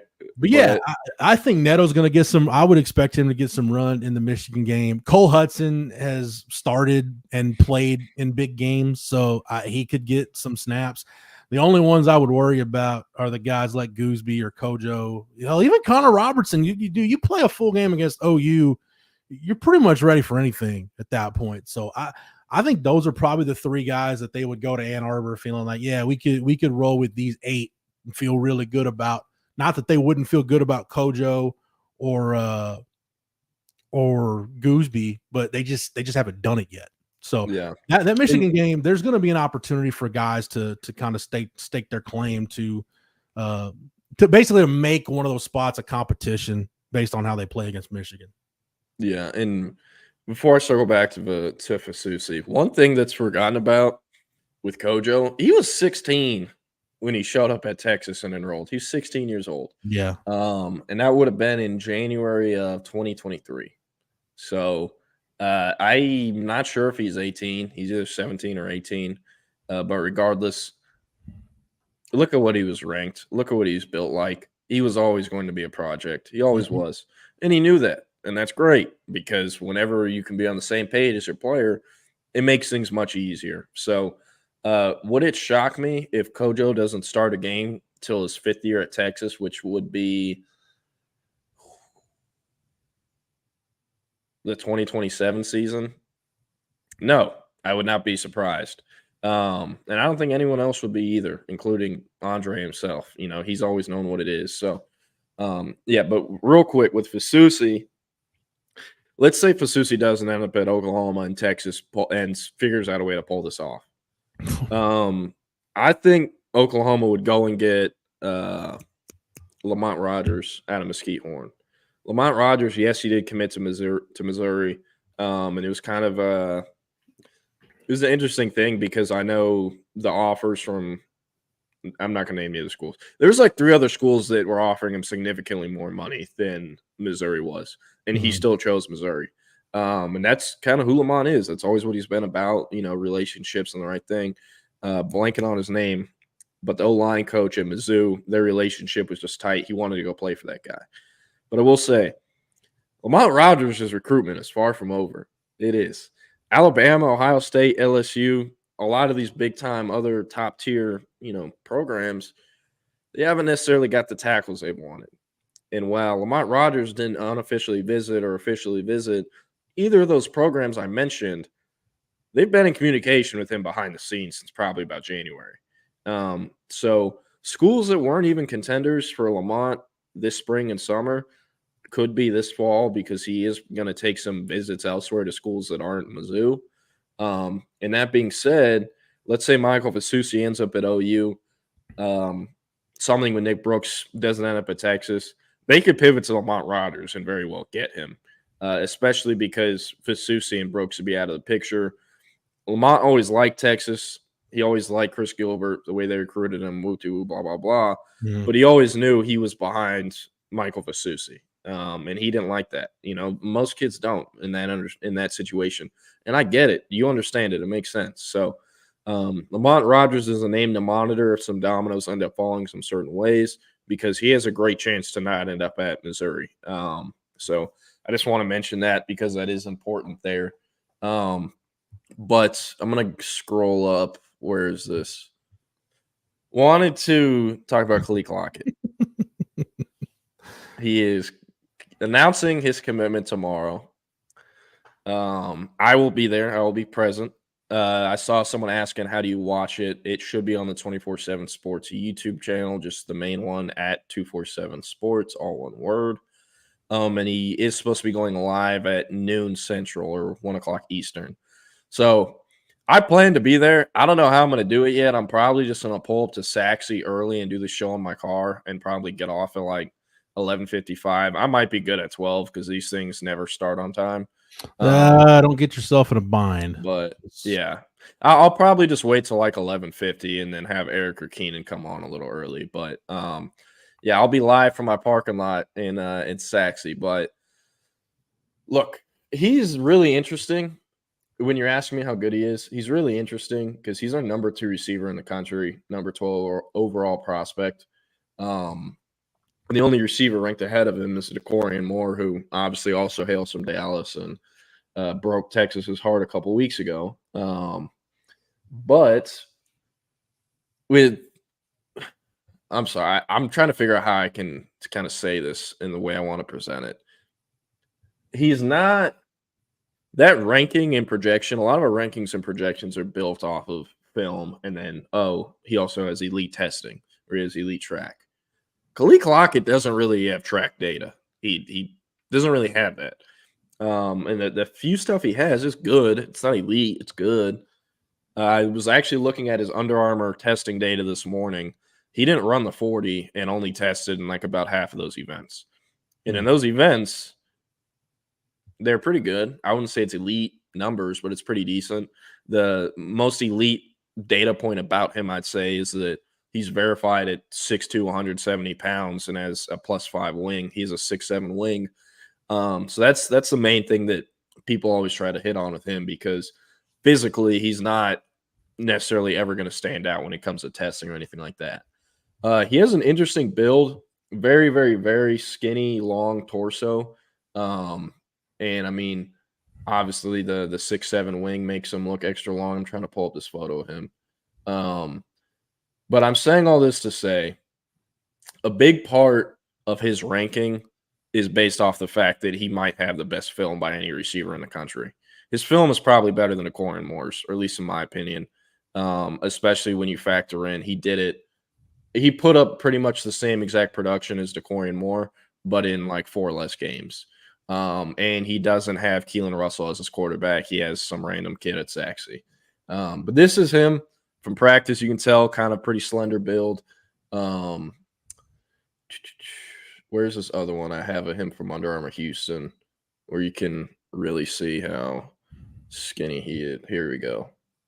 So he has big hands too. I believe he has 10-inch hands or something like that, or 9.75. But he's got pretty big mitts as well. But I'll pull up some film with him. Here's where is this? 59 receptions, 1,300 receiving yards, 13 touchdowns. And if I'm not mistaken, sacks he lost in the first round of the playoffs. But damn, that's so lame. Yeah, you're right, Jordan, on his numbers. 2308 in the 200, 20 foot 11 and a half inches in the long jump. Let's see, he ran that's his freshman track time, so he doesn't have anything recent on his profile.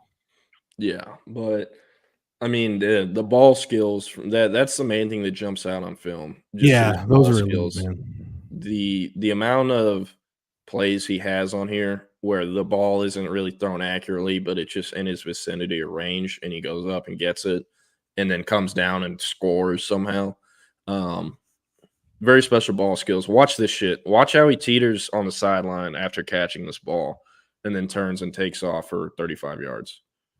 Yeah, I was just watching his huddle. Yeah. So light on his feet. Very, very interesting build. He's not nearly as tall as Colin Johnson, but is kind of put together similarly when it comes to long, skinny torso, I'd say. I think he can do more, or is I don't know how to say this, maybe a more diverse receiver. He can do more things with the route tree. I think he's arriving at Texas more ready to play than Colin Johnson was, or could be arriving at Texas more ready to play than Colin Johnson was. And yeah, so a lot to like here. And working on the story right now, but I'm actually going to crystal ball him here in about an hour or two, and to the Longhorns. So yeah, and this one is just mean. Ugh. Yeah, some guys just have an innate ability to track the ball.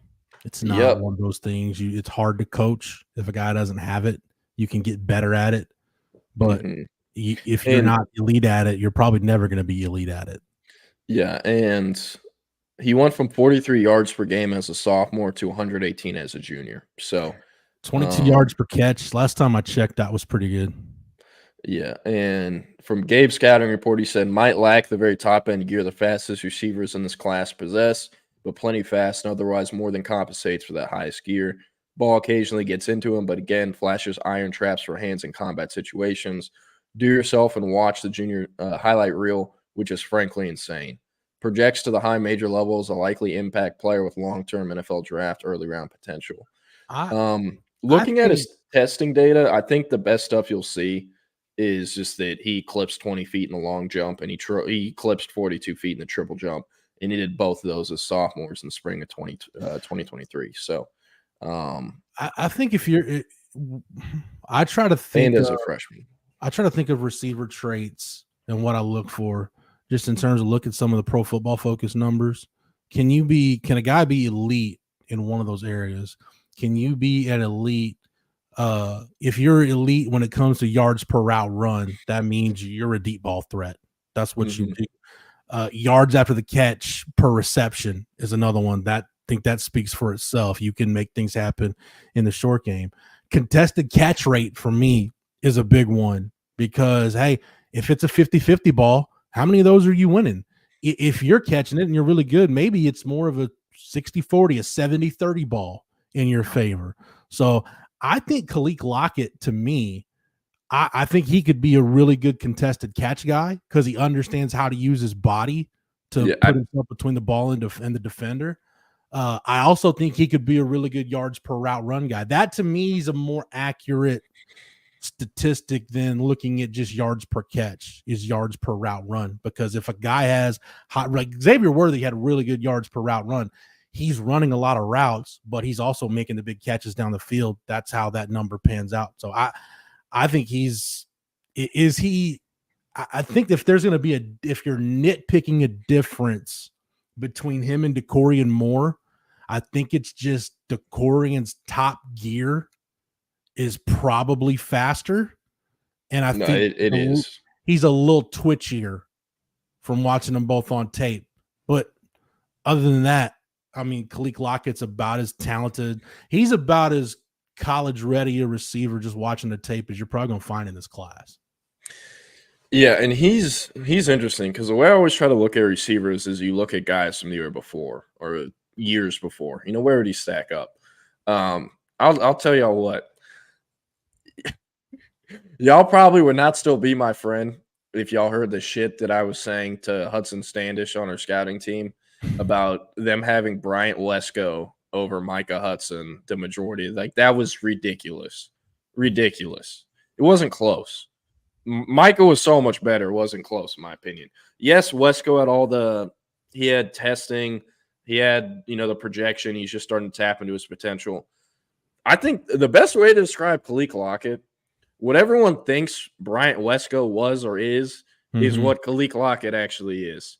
That's the most similar 5-star state of Texas receiver or, top-rated state of Texas receiver I can think of that is similar to Lockett. So I like Lockett a lot. No shade to Wesco, but I like Lockett more than I've ever liked Wesco. Is he better than Micah Hudson? I don't know about that. I will say Khalil Lockett, he's currently our number 2 receiver, number 12 overall prospect. There is a chance he doesn't finish as a 5-star. I want to say that. Corey Moore is essentially locked in as a top 10 prospect no matter what. It's not like some kid is just going to pop up on a radar no one knew about at this point in the cycle and pass up to Corey Moore.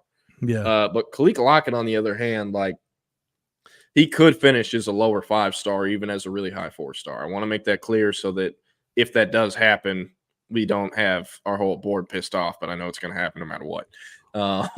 Well, but I'll say this too about Khalil Lockett. A lot of things, senior tape is going to be really big. Yes. Obviously, you have to put stock in all-star game practices because that's the one setting in pads where you get to see all those guys on the field together. And, I think it's kind of like Khalil Lockett at receiver this year, Jordan, just because of the lack of verified track data, might be similar to like what Brandon Baker was last year with offensive line. He's not a bad he's a good prospect, but is he missing maybe that when you get down to the difference between are you in the top 247 or are you a high 4-star, you're really nitpicking and you're splitting hairs on differences. And it could be, hey man, this guy just lacks that just kind of subtle twitch you would expect from, kind of a first-round type wide receiver. Yeah. Yeah, no, that is a good point because for me, the thing with Brandon Baker was this dude's never played left tackle. How are we making him the number 1 offensive tackle in the country? I always thought that was and it's stuff like that when you're and it might sound like Jordan is nitpicking, but when you're talking about when you're trying to pare down and find, because at 24/7 we do 32 5-star prospects to mirror 32 first-round picks. When you get down into the mid to low 20s, getting down to 32, those are the kind of things that I know the scouting team discusses. It's stuff like that makes the difference between a guy being number 32 and a guy being like Brandon Baker at number 44. Yeah, and the reason I bring up Brandon Baker never having played left tackle in high school was because we do NFL draft projection. That's what our rankings are. Show me the last offensive tackle that went it was the first offensive tackle off the board and only ever played a right tackle in the NFL. You probably can't, or at least one that was drafted in my lifetime. The reason I'm sharing my screen, oh, you can't see my mouse. Anyways, where it says player rating and he has the stars in the ranking, click this I in the top right box and just read this for me. Please read this. Right, this very informative article. We used to have an old version of this. This one's new. It's updated from April 13th. It goes in depth on our ranking system, how it works, how guys get dropped, how they get moved up, moved to woo. Go read that. Very informative. That I on the rankings thing is where you click. That has always been there since I worked at 24/7. I get asked about rankings probably at least 100 times a week, it feels like. So go check that out because it is very informative and, helps you, I guess, have a better idea how this works. I'm just going to speed through these other stuff in the comments we might have skipped go over. for it. This is about Michael Pasusi. What's his chances of choosing Missouri? He's not going there. It's If he doesn't go to Texas or Oklahoma, it's because Oregon dropped a colossal bag. I strongly feel like I think it's just Texas versus Oklahoma at this point. Oregon is always going to scare me with that logo, but I mean, I don't. That would really be a shocker.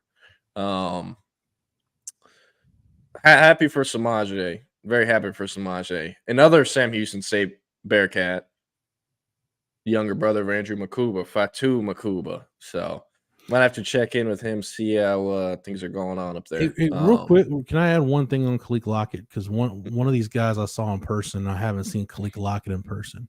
But if I'm going to make the comparison between like Khalil Lockett and let's say Garrett Wilson, again, I think it's that sudden, subtle twitch, that fast twitch that Garrett Wilson has. That I'm not saying Khalil Lockett doesn't have it, but it's that just little nuance that everything Garrett Wilson does just looks like it's just a half tick more explosive.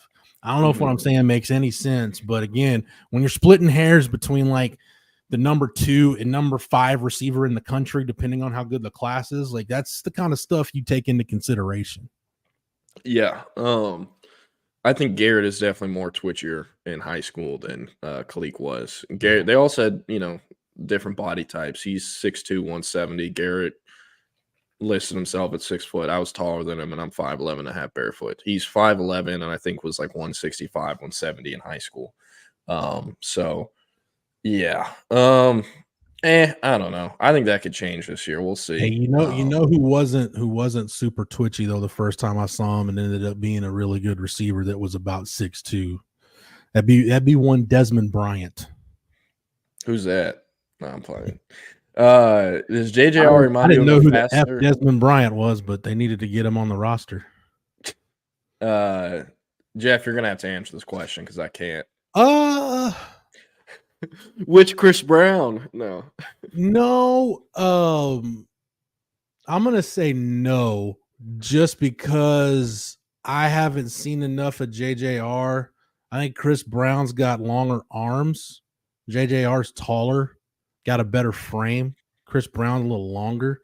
And plus, I don't want to make that comparison until I see JJR like on a college field making plays, because Chris Brown, to his detriment, like just threw his body around and was violent at the point of attack. Whenever he got to the ball carrier, it was violent. He brought the wood. I don't know if JJR can do that. I think JJR to me is a better fit. They're just different players, because I see JJR for what Texas right now wants in a nickelback, what they want in their star position. I think JJR can play that at a much better level than Chris Brown could. Chris Brown would fit like in the old Gary Patterson 4-2-5, where that fifth defensive back is really like a hybrid linebacker. So to me, they're just two different players. Yeah. That's that hashtag analysis, baby. Thank you, CB. I got him from BK when we went to Mighty Fine for lunch the same day I went on Fox 7 Austin, or recorded on Fox 7 Austin, I guess. I feel like it kind of fits my head weird, but maybe I just got to break it in more. Yes, this is true. That district he does play in is pretty weak. I will say Garland, or one of the other Garland ISD schools, usually he's facing at least one P5 DB at least once a year, I'd say. But yeah, if Khalil Lockett picks Texas tomorrow, like I heavily expect, I'm not really looking forward to going to see him play this year, because it's like impossible to get into Garland ISD games sometimes. So they got to kind of shut down like Frisco ISD. It's some BS. So I don't know. Maybe I'll just pull up in the parking lot and take some drone videos. I don't know. What has a reporter ever posted drone video highlights of a 5-star? Don't think y'all so. Is Garland ISD still not allowing electronic media to come in and cover games? I have no idea. I've never tried, but I know a few people who have, and it sounds like hell going through to even get an email back. So I don't know. They are 6A. Unless I'm totally off here, they are 6A. I went. Okay, I was right. They did lose in the first round.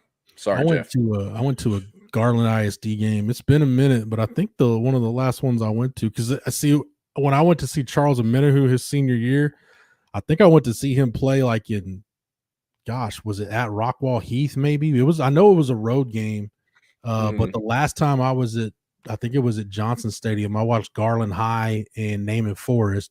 John Harris was the quarterback for Naaman Forest, and Adrian Phillips was the quarterback at Garland. Fun. Very fun. Yeah, look, I liked Bryant Wesco a lot. I actually saw Bryant Wesco play. Wow. That was a junior year. Saw Bryant Wesco play Micah Hudson and Lake Belton his junior year. Micah already had his ranking and all his offers, where Wesco was like a very late riser. Wesco only had like 6 offers at that time, was still unranked, and then he debuted as a 5-star. So he blew up pretty quickly. They also had a running back named AJ Newberry that I think was a Wazoo commit and ended up at Vanderbilt or something like that. Or no. AJ Newberry's from SGP, South Grand Prairie. Their kid was named Diego Benson. And they actually have an offensive lineman named Noah Best in the 2026 class that holds an offer from Texas. He actually won offensive line MVP at the Dallas Under Armour camp in March, and that's when no one even knew who he was. And obviously one was really good that day, got on all our radars, had like 10 offers by the end of the month. So and Texas offered him after he camped on June 1st, the elite camp. So Noah Best, that's Midlothian's next big one. But to your point, I believe you are right that he is probably the highest rated or top tier guy they've ever had. So, don't worry, CB. The Pitbull FIU talk is coming. It's coming. So what up, Coach 420? How we doing? Hey, how about it's a lazy comp, but I like AD Mitchell for a Khalid Lockett comp. Nah, I don't think so. Doesn't grab you? I mean, AD, I'm just looking at AD's combine, 4.34 40, 10-yard split, 1.52, vert 39.5, broad 11.4. Didn't do the 3-cone or the shuttle at the combine. Yeah, I'll figure one out. Okay. Interested to hear it. But Coach 420 says, what up, Scruggs and Jeff? How does Texas sit with KJ Ford right now? Is he the must-get edge for 2026? With all due respect to KJ Ford, in my opinion, the must-get edge is Mr. 254, Jermaine Carlton, a.k.a. the number 20 overall prospect in the country. Because we do it big in this part of the state. Oh, yeah. That is who I think is the number 1 edge on the board for 26, or at least in my opinion. If he isn't, then I think Texas is kind of messing up because Jermaine Carlton is just a total freak show. I've been kind of a cheerleader for Jermaine Carlton on the show the last few months, I feel like, but one way or another, I'm always end up getting drawn towards, the 254 area kids. They're great kids, blue collar, and, they're great ball players too. So as far as KJ Ford goes, I think OU has kind of been the leader for him since the spring. He visited there in the spring like 3 or 4 times. I think already came back in the summer. He's been to Texas once or twice now, but he's mostly just getting out. This is a kid. We talked about this a little bit on the show, what 5-on-5 is, which is basically the 7-on-7 version of O-line and D-line or whatever. And he plays 5-on-5 for California Power, which is a national program. And basically their thing is, we're going to fly you everywhere, take you to these tournaments for free. You won't have to pay $1, take you on all these visits. And then when it comes time for your NIL, we're negotiating it. So that's California Power's model. A lot of times kids just end up leaving them and for someone else to do their NIL. That's what happens the majority of the time. But whenever California Power gets it, I bring them up because whenever they get involved with a Texas kid, it makes the recruitment much more national because they're going to go visit out-of-state schools they would have never visited unless it was an OV. So KJ Ford's recruitment really expanded this spring. I believe he saw the Florida schools. I know he saw all the California schools. And again, got up to OU a bunch. So I think it's still pretty wide open, especially with him being a Duncanville kid. I know how these things work with, kids from over there. None of this is really going to matter until probably spring of next year when, he starts getting back to the campuses he saw for the first time this spring. So I do think KJ Ford is far from over. That recruitment, I think Texas will be in it as long as they want to be in it. But I do think they're treating other guys with more emphasis on the edge board currently, and those guys would be like Jamarian Carlton and other guys like him. So if I had a gun to my head and I had to pick right now, I'd pick OU for KJ Ford. But again, there's a long way till that one's decision time. Nathan, you might be right. I was just trying to push or you probably are right. I trust you. I was just trying to push my agenda about the Brandon Baker right tackle stuff. But the thing with J.C. Latham, he also played all over the line, if I'm not mistaken, besides right tackle or whatnot. But yeah, damn, Jake, gonna have to put on. It's a interesting area. I never been to Midlothian until I went to that game in the 2022 season. When they played Lake Bell. And I love their stadium. They have an awesome, fun little stadium, almost zero service in there. But every time I drive past it on the highway, I always look over there at it. So actually, I saw the best. This is what we'll end the show on. I saw the best catch I've ever seen in my life, or best catch I've ever seen in person, I would say. At that game. Where is this video?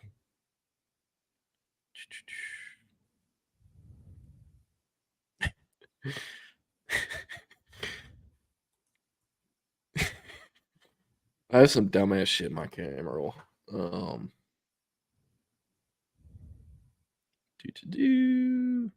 Sorry, we're loading up. This is live broadcasting here, folks. It's expert stuff from Jordan. Yeah. CBY got to bring that up. Is the CD Lamb for Lockett? Man,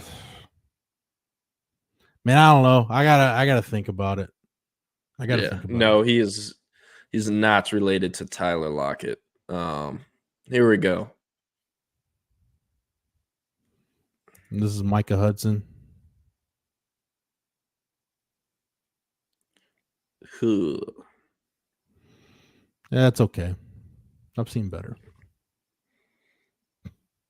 Pretty good. I'm trying to figure out what Micah Hudson smack I can talk that could get Jordan triggered this season. Not shit. Where is this? Hank texted me last night at 8:20. He goes, "Holy shit, Micah is fun in this game. Trey was Arizona and I was Tech." His spin move is pretty nasty. I got him in year 5.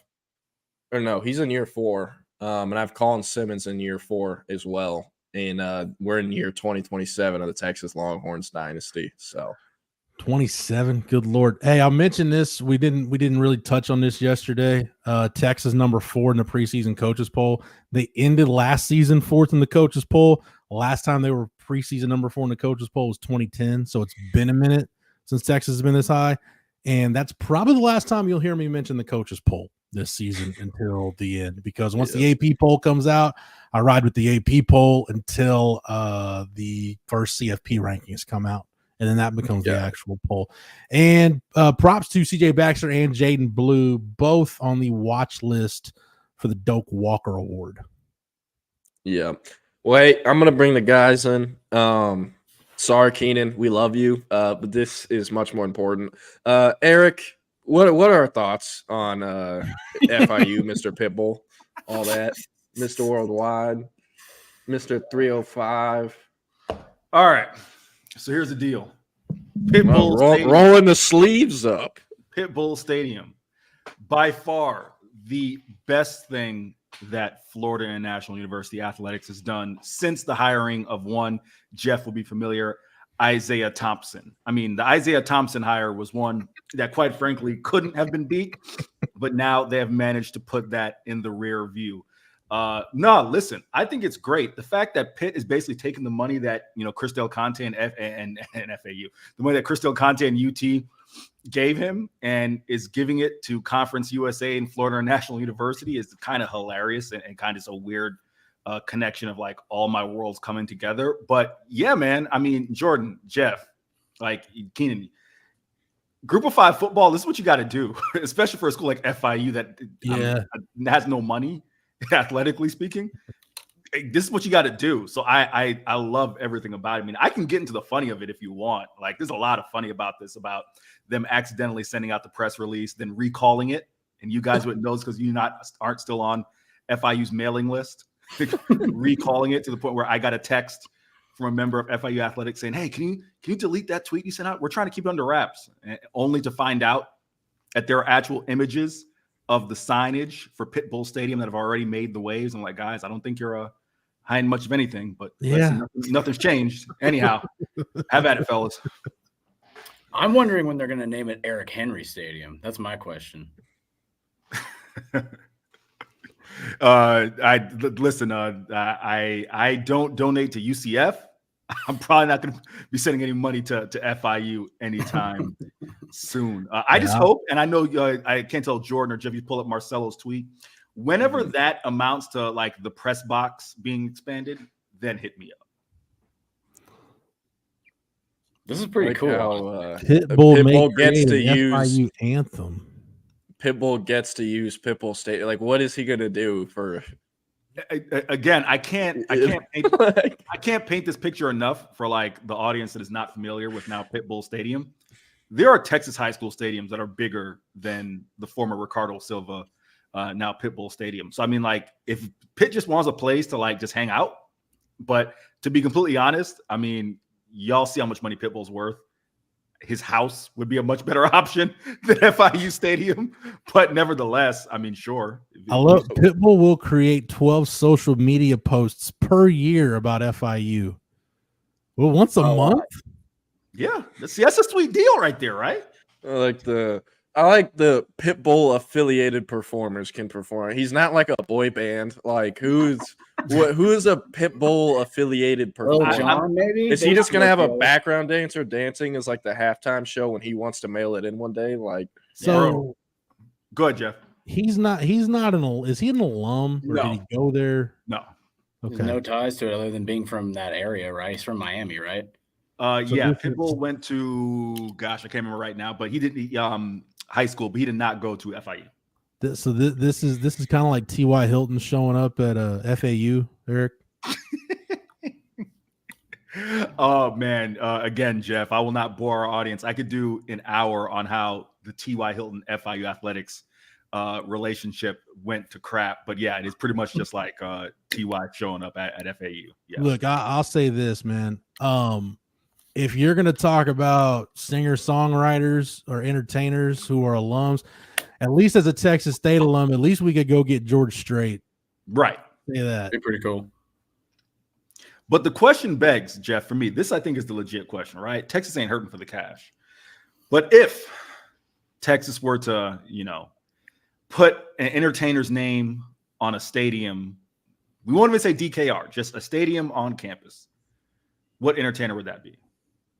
Big X the plug. I was about to say that. Jeff, say something, please, so we can just ignore that. I'd like to think Willie Nelson. I'm just thinking about what sport would be appropriate.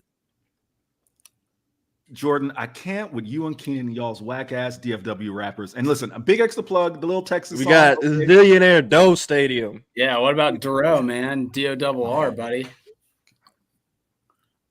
Clean on the inside, cream on the outside. Nah. Hey, we can do Austin Artist Quinn NFN Stadium. If somebody U of H or Rice or hell, even Texas Southern was thinking straight, somebody could have like DJ Screw Field or Swish. That's what I was saying. Zero would be awesome. That'd be an awesome name for the field, dude. Zero Field. Bun B. But Jake, these are not people affiliated with these are all Houston people. You know what I'm saying? You can't just jack someone from Houston and be like, yo, we claiming them.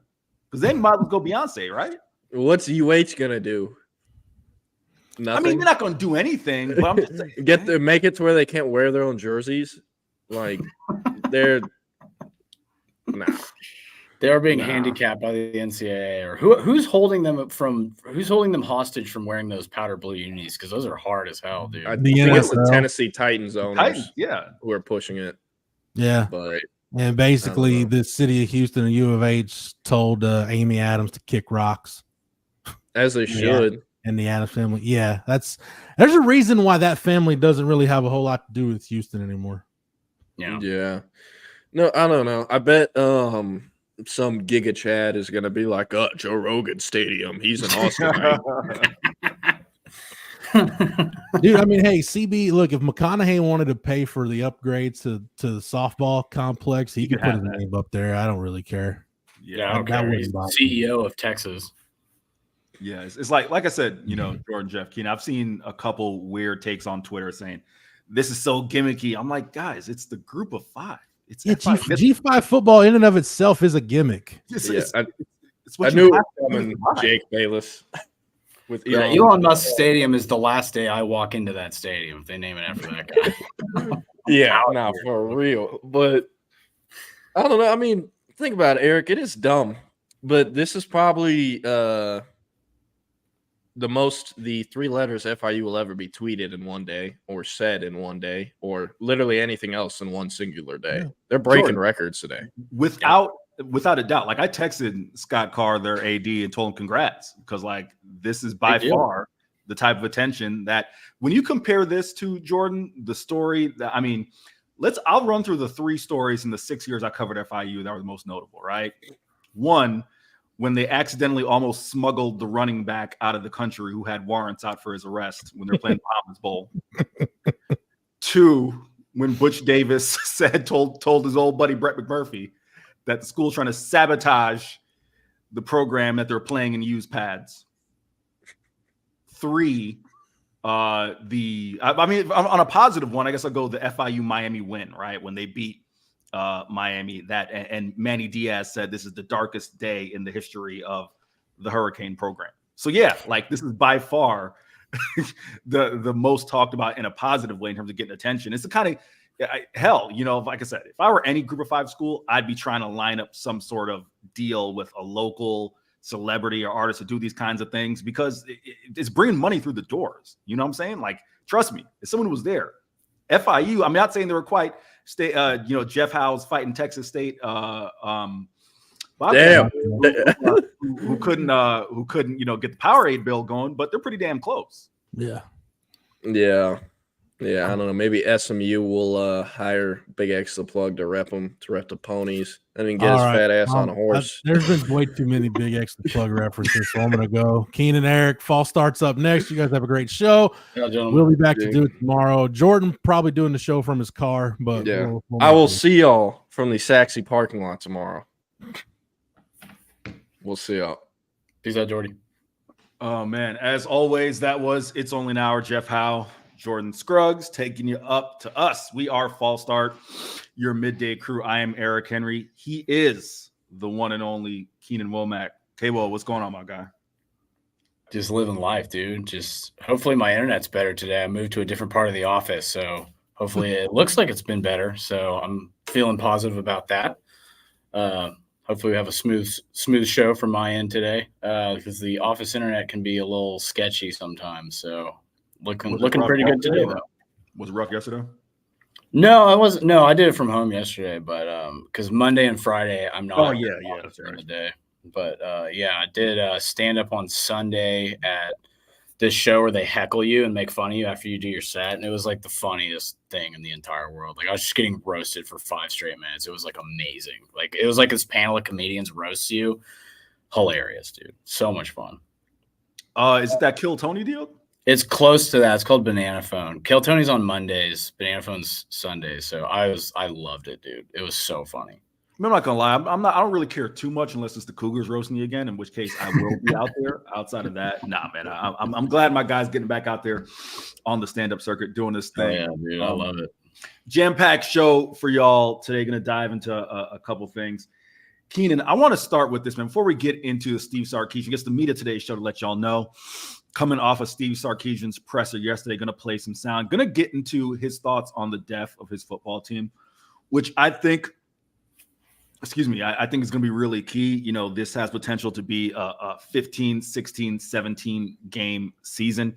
And you look around college football, you already got some major injuries on some big time teams. So going to get into that, and also going to get into what he's looking for from his team over the next 3-4 days before they have their first scrimmage on Saturday. But Keenan, the Chicago White Sox have lost something like 23 straight games. I don't know what the number is at this point. It's bad. Not necessarily going to focus it specifically on the Sox, but just want to ask you, man, what is the worst losing stretch that you, and I'll open up to our audience as well, remembers for your team? Just the toughest stretch. I'm not talking about seasons. I'm not talking about, the down period of Texas football. I'm saying one season, just a losing stretch that's like, damn, this makes me embarrassed to be a fan of said team. Yeah, I mean, Sark's first season, I think they lost 6 straight. I think that was the first time that it happened in like 40 years or something. So yeah, 21 Texas. That was brutal, dude. That was not fun. When you initially asked the question, I was thinking worst seasons I'd ever seen, and I was thinking 15-16 Sixers, but who went 10-72. That was rough. That was rough. That was like they didn't have any NBA players. It was like a G League squad out there. It was insane how bad they were. But yeah, as far as my team goes, I mean, the Rangers lost 100 games 2 seasons ago, right? Which like is wild to really fathom. Yeah, you like flip that around and win a championship the next year. There's been some tough Rangers seasons. I'm not gonna lie. There's been some brutal baseball that I've watched in the last 20 years, but. Yeah, I think that 21 Texas team was probably the hardest to watch of any team I had been a fan of. Although I don't know if you count this, but like losing 8 straight tournament games with Shaka Smart was pretty rough too. Like not winning a tournament game for 8 seasons was like brutal. That was terrible. This might be in your wheelhouse before I bring it back to me. Jake Bayless says for any sport, those Mavs years for Luka were pretty lean. They were still like occasionally making the playoffs though, man. Like, like they had the Vince Carter buzzer beater against the Spurs. Vince was in Dallas. Damn. He was in there for like a season. He hit that buzzer beater against the Spurs. I'll always remember that because that was like the one bright spot in between the championship and getting Luka there. So yeah, that was rough, but I wouldn't put it on the level of like 21 Texas or like losing 8 straight tournament games was just insane. What was the toughest thing about that 6-game losing streak that you remember? Because yeah, I do think Texas lost 6 to close the year, something like that. Yeah, I think I kind of blacked that memory out of my mind. But I would say I don't even remember which games it was. The last one they lost to West Virginia was really tough, and they just got the doors blown off them by so many bad teams that year. I mean, it was just, honestly, some of those Charlie Strong years. The worst game I can ever remember was Texas played TCU. And TCU was, I'm pretty sure, up 28-0 in the first quarter. And I was like, all right, I'm done with this for this season. I just shut it down for the year. I didn't go to another game the whole season. Well, let me ask you this, Keenan, because I'm looking at the schedule right here. Texas, Steve Sarkisian's first year. They start off 4-1. Obviously, the one loss at Arkansas, a game that we talked about a ton leading up to this year. But yeah, I'm just going to run down some of these because you would know the games better than I would, right? I'm only looking at the scores. Yeah, I don't know. Obviously the Red River Shootout, we know it's a game that Oklahoma came back, the Caleb Williams game. Oh, right? that one. The Oklahoma State game the next week, they lost 32-24. Was that game as close? They should have won that game. They're up 17-3. And then Casey Thompson threw a pick 6. And that like flipped the whole game around. It was 17-10, and then that was terrible. All right. So mind you, they came into the Red River Shootout ranked 21st in the nation. They were number 25 against Oklahoma State. Baylor, they lose by 7 at Waco. Was that one as close as a 7-point game kind of? Yeah, that was that. I don't remember that one as well. I remember the one before it very distinctly. I don't remember that Baylor game that well, though.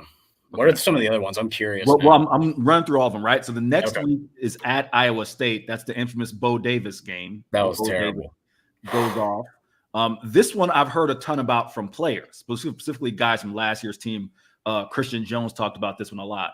The overtime loss to Kansas, the Jalen Daniels kind of breakout game at home, right? Yeah, that was tough. That overtime game, 57-56. And then the game you talked about to cap it, the loss to West Virginia, which put Texas at 7 losses and would seal the fact that they would not make a bowl game that year. That was 31-23. Yeah. I remember that. I think Hudson Card had to play a lot of that game because Casey was hurt or vice versa. It was like an injury deal, but yeah, I want to put this up. What CB just tweeted.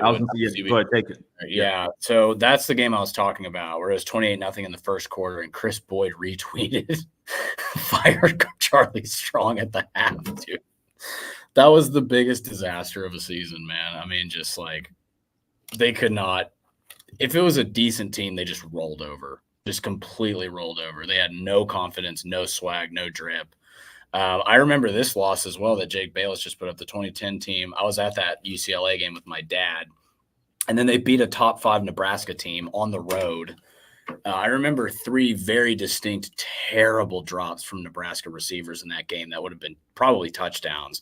Like Niles Paul was coming over the middle, and they hit him right in the hands, and he would have taken it 50 yards for a touchdown. He just dropped it. And I remember it was Garrett Gilbert was quarterbacking that team, and he couldn't throw the ball, but he was running it like crazy. He kept like running these bootlegs and getting first downs. It was a really weird game. I don't know how they won.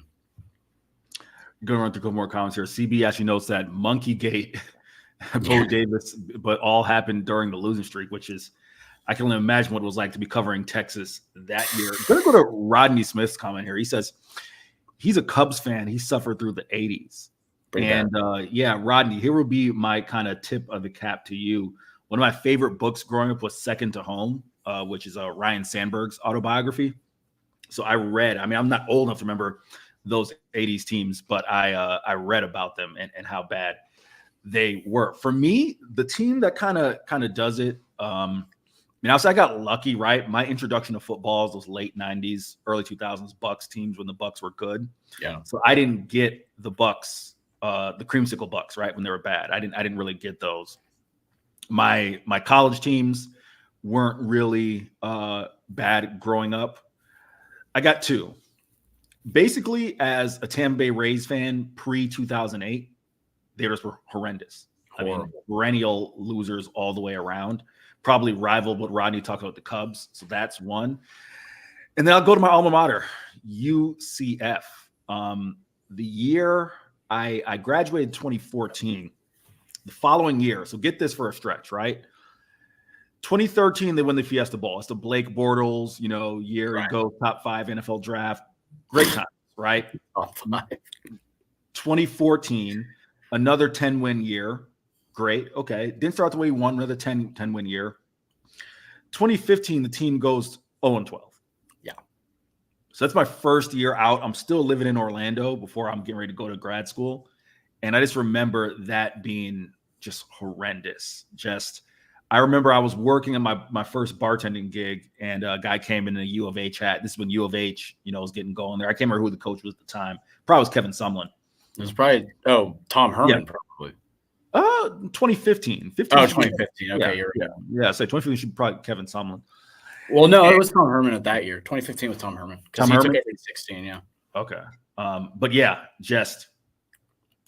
I'm just like, dude, don't destroy us. And then every game, I think it was UCF just got smoked every single game that year. But as I said, what a stretch, right? So 2016, as Jake Bayless notes, Scott Frost comes in.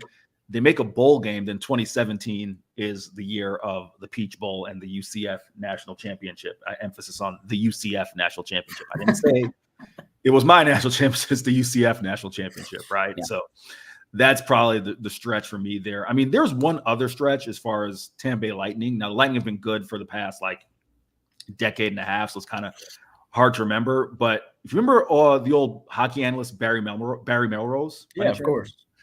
Barry Melrose came out of retirement, was working for ESPN, took the head coaching job with the Lightning, but because the ownership group was so inept, they fired him 14 games into his first year. And it's just like, what? It's like, okay.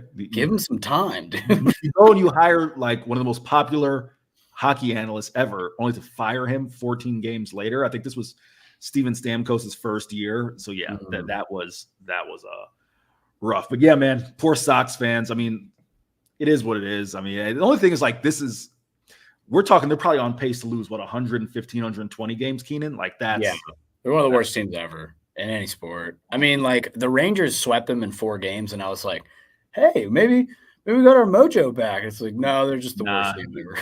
Just beat up on the White Sox. Although we did walk it off against the Stros last night. That was pretty fun. Yeah. No one cares. Anyhow, my Rays are just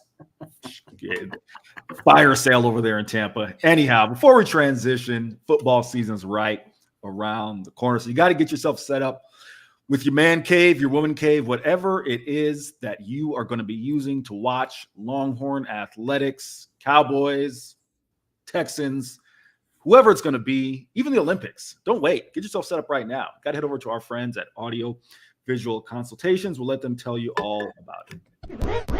Hi, this is Tom McKay with Audiovisual Consultations. Today's home electronics can be a bit daunting. My company has spent the last 36 years making sure they are not. For those of you who have not experienced our services yet, we'd like to invite you to give us a try for all your home electronics needs. We carry all the major brands of televisions and stereo equipment at prices you can't find in stores. And we come to you. There's no need to leave your home to find great pricing and incomparable service. No traffic, inexperienced sales geeks, or pushy showroom tactics. We believe in having some fun and dreaming big. Do you have a dream for your home entertainment? Let us know. We can make it come true. And we are always there to help after the job is done. We cultivate clients for a lifetime by treating everyone like their family. No, not those family members. I'm talking about the ones you actually like. So relax, hug your kids, make love to your wife, and smile.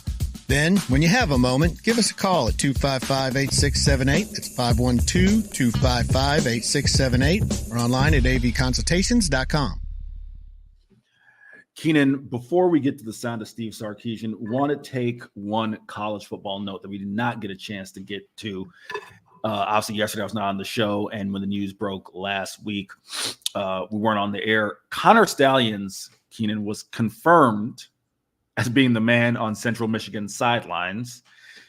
I'm sure y'all remember Connor Stalions, former Michigan staffer. The note there that he actually attended a Central Michigan State game, clad in Central Michigan gear, in a disguise when the Wolverines would be facing Michigan State the following day. He actually also bought a low-level staffer a ticket to go be in the stands as well. Keenan, what were your thoughts on that? Because, I mean, I can tell you just from someone who covered Group of 5 football, it's not that hard to get a sideline pass. What does make it interesting is that game was at Michigan State, right? So for anyone, I guess I could bring the audience in. When you apply for credentials, you got to go through the home team, right? So that makes it a little bit trickier because if that game's at Central Michigan, you just got to know someone like, yo, put me on the list and you're on, right? Whereas to get approved through Michigan State, that's not actually a Central Michigan issue. It's a Michigan State issue that they just approved whoever was on Central Michigan's list. Nevertheless, not that hard. And also, Keenan, the amount of people who are on a football sideline, like, you don't know everybody. I mean, you do, but it's not like on game day, Steve Sarkisian's like, okay, check. Yeah. Everyone's supposed to be here, right? Like, that's not how that works. So, Keenan, what were just your thoughts, and also the Jim Harbaugh aspect in which he's just, out the door in LA, but also denying everything in the process. And Sharon Moore looks like he's going to get caught up in this as well. Yeah, I mean, my question is why Michigan State was terrible last year. Like, why are you doing this against Michigan State? Well, it wasn't last year or 2 years ago, whenever it was. Yeah, I mean, it's cheating. It's the Louis C.K. bit where he's talking about, yeah, of course they're cheating. Of course they're cheating. You're trying to win. What? No, I mean, it's gross. It's not surprising, is it? I mean, there's so much money in this, so much money in winning these games, and so much money in winning against your rivals and recruiting and all kinds of stuff. I mean, Michigan State's in its own hellhole right now, but like, I mean, it's just not surprising to me at all that this happened.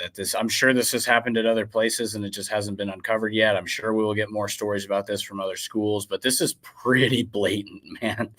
Pretty blatant. Pretty in your face. Pretty It reminds me of the Astros actually a few years ago. I'm just kidding. Kind of kidding. Nothing will happen to Michigan. They'll get some scholarships pulled. They'll be fine. I mean, like, let's be real. The NCAA has no power anymore.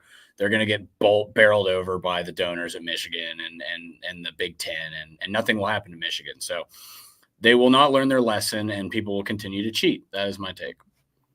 Well, interesting. You said it's disgusting. I mean, for me, it's not disgusting. That's overstated, but like it's embarrassing, I guess, is what I meant to say. Yeah, I think embarrassing is probably a better word, because for me, I'm not gonna sit here and act like every team in the nation ain't out here trying to gain an edge, right? Like, to act as if Michigan is the only one who, it's like when Steve Sarkisian, we asked him about this, right? And Sark very rarely just kind of comes wholly animated during pressers. But when we asked him about the Michigan sign stealing thing, he was like, listen, I want all y'all to write about this. Why can't we have helmet communication? Because the NFL does it, and I spend way too much time during my week trying to prevent sign stealing and whatnot. So let's get on board. Now, I will say it is funny how helmet communication is here, and Sark seems to be a little coy on communicating. But hey, it's okay. It's okay, Steve. You only asked for it. You know, you only asked for it. Nevertheless, dude, yeah. I mean, the thing about it to me that's embarrassing is it's Harbaugh, and Harbaugh is just full of crap. You know, like I don't believe much of anything that comes out of his mouth half the time. I mean, there's some coaches who at least, you know, with Lane Kiffin and guys like him, at least are just very direct. And I'm not saying that, you know, Lane's talked about this specific issue, but at least he gives it to you. You know, how many times Keenan at SEC Media Days did we hear him use the phrase free agency, right? Yeah. In terms of the transfer portal, Lane said, yeah, we got guys out of free agency. You know, he's not out here trying to pull the wool over our eyes and be like, hey, this isn't what it is. So the thing with Michigan, I don't think they should, you know, I don't think you take down any banners. And I know that's a tough, you know, probably a sore subject for them considering the Fab Five, right? I don't think you do anything in terms of national championship. I think you got to hit them with scholarships. You got to tell Sharon Moore, like, you're up there crying like a baby, like a ridiculous human being for Harbaugh. And now you're the one left to deal with it. So, all right, fun.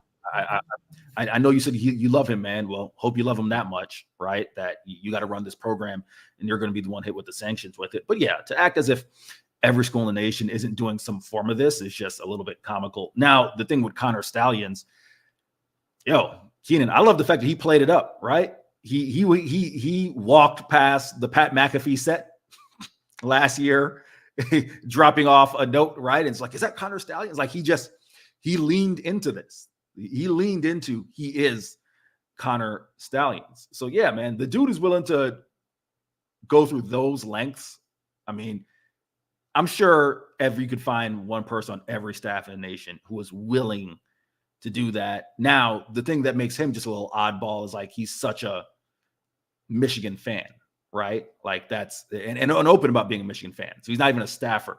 I think that's the thing where you get a little tricky. SD, I'll go to your comment. You said, yeah, they aren't in disguise on another team's sideline. Okay.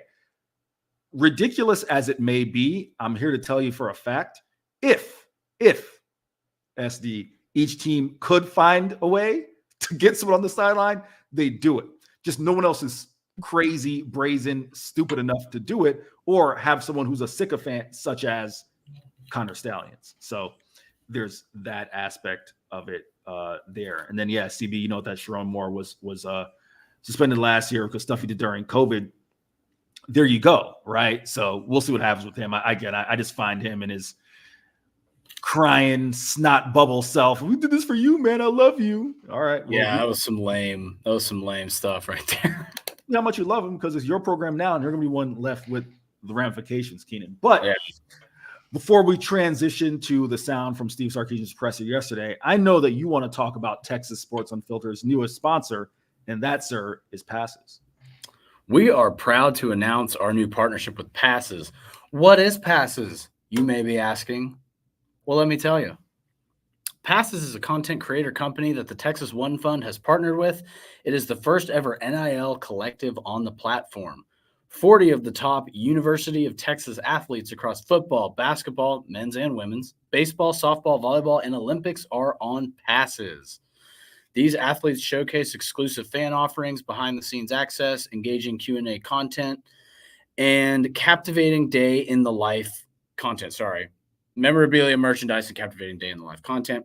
Through these avenues, fans have the opportunity to connect with their favorite athletes on a more personal level than ever before, gaining insights into their lives as Texas Longhorns, both on and off the field. Passes is revolutionizing the way NIL athletes can engage with you, the fan. Head to passes.com to sign up and get closer to the game than ever before. Passes is also the best place to donate and support the Longhorns. You can subscribe and donate to the Texas One Fund to get access to tailgate parties, meet and greets, signed memorabilia, VIP experiences, and athlete spotlight access. Once again, passes.com is the website. For more information, go and sign up today. Keenan, this just came across my Twitter wire that Charles Barkley has reached an extension with TNT and Turner Sports. So he is going nowhere. That does not mean that inside the NBA will still be on Turner, but Charles will in fact be with Turner. And listen, we'll still see what happens with inside the NBA. I'm sure somewhere in that deal, there's some flexibility for him to appear on other networks. Like he was on ESPN during their Stanley Cup Finals coverage, right? So like, I'm sure there'll be some flexibility for him to do something basketball related there.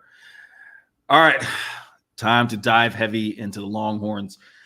Keenan, yesterday, Steve Sarkisian, after practice, was asked about the depth for what could be a 14, 15, 16, 17 game season and how you manage that. Because I'm telling you right now, I'm not telling anybody anything they don't know. It's hot out there in Austin. It is hot. Guys are practicing in the sun. They are trying to get some guys acclimated to being out there at DKR. And also this aspect as well. Tennessee just lost Jordan Thomas. Notre Dame just lost their big left tackle, Charles Jagosaw, and UF, Montrell Johnson. 3 players, 2 of those out for the year. Montrell Johnson looks like he's going to miss a significant portion of time, especially for UF, a team that's trying to replace Travis Etienne. That's a tough loss there at running back. But yeah, let's go and hear Steve Sarkisian's sound on depth. What could be a really long season? The season being longer. Is there anything that you may have taken from your time in the league to make sure everybody's bodies gets to that point of the season to be healthy throughout that? For sure. You know, you look at it, as I was saying, this first week and a half, we have to kind of develop the calluses as a team, right? The mental calluses, the toughness, the ability to excel when it's difficult. And that's kind of that first week and a half. And that the second 2 weeks there, we got to fine tune and we got to make sure we're feeling good when that season starts. I think it's important to maximize the bye weeks, and we're fortunate this season to have 2 of those. And then I think it's important to play a lot of players, especially in those first 4 games of the season, so that down the road, you know, as the season goes, if guys get nicked up and other guys have to come in and play, it's like their first exposure to playing. So there's a lot of layers to it, but naturally you want, you know, as you hit Thanksgiving and then beyond, you know, we're hopeful that we're as healthy as we can be. We're hopeful that our really, you know, our best players are as healthy as they can be, and because you're going to need your best when your best is needed. And if we're fortunate enough to play into a playoff, then you sure would like to have your full allotment of your best players available to you right in December and January. But that's a long way from now. I mean, we've got to stay focused on today and what we're doing. Keenan, your thoughts on what you heard from Steve Sarkisian?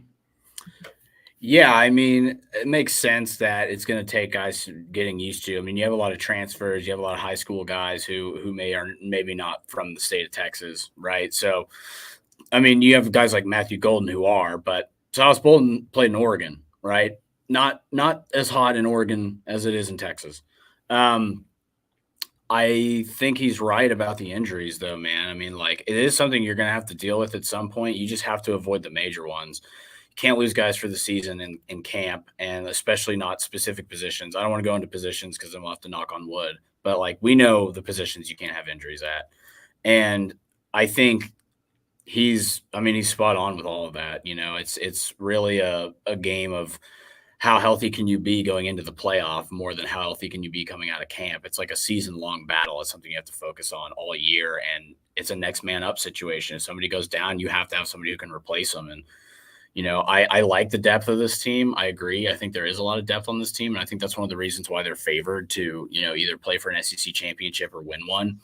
But yeah, there's really specific positions you really don't want injuries at, you know.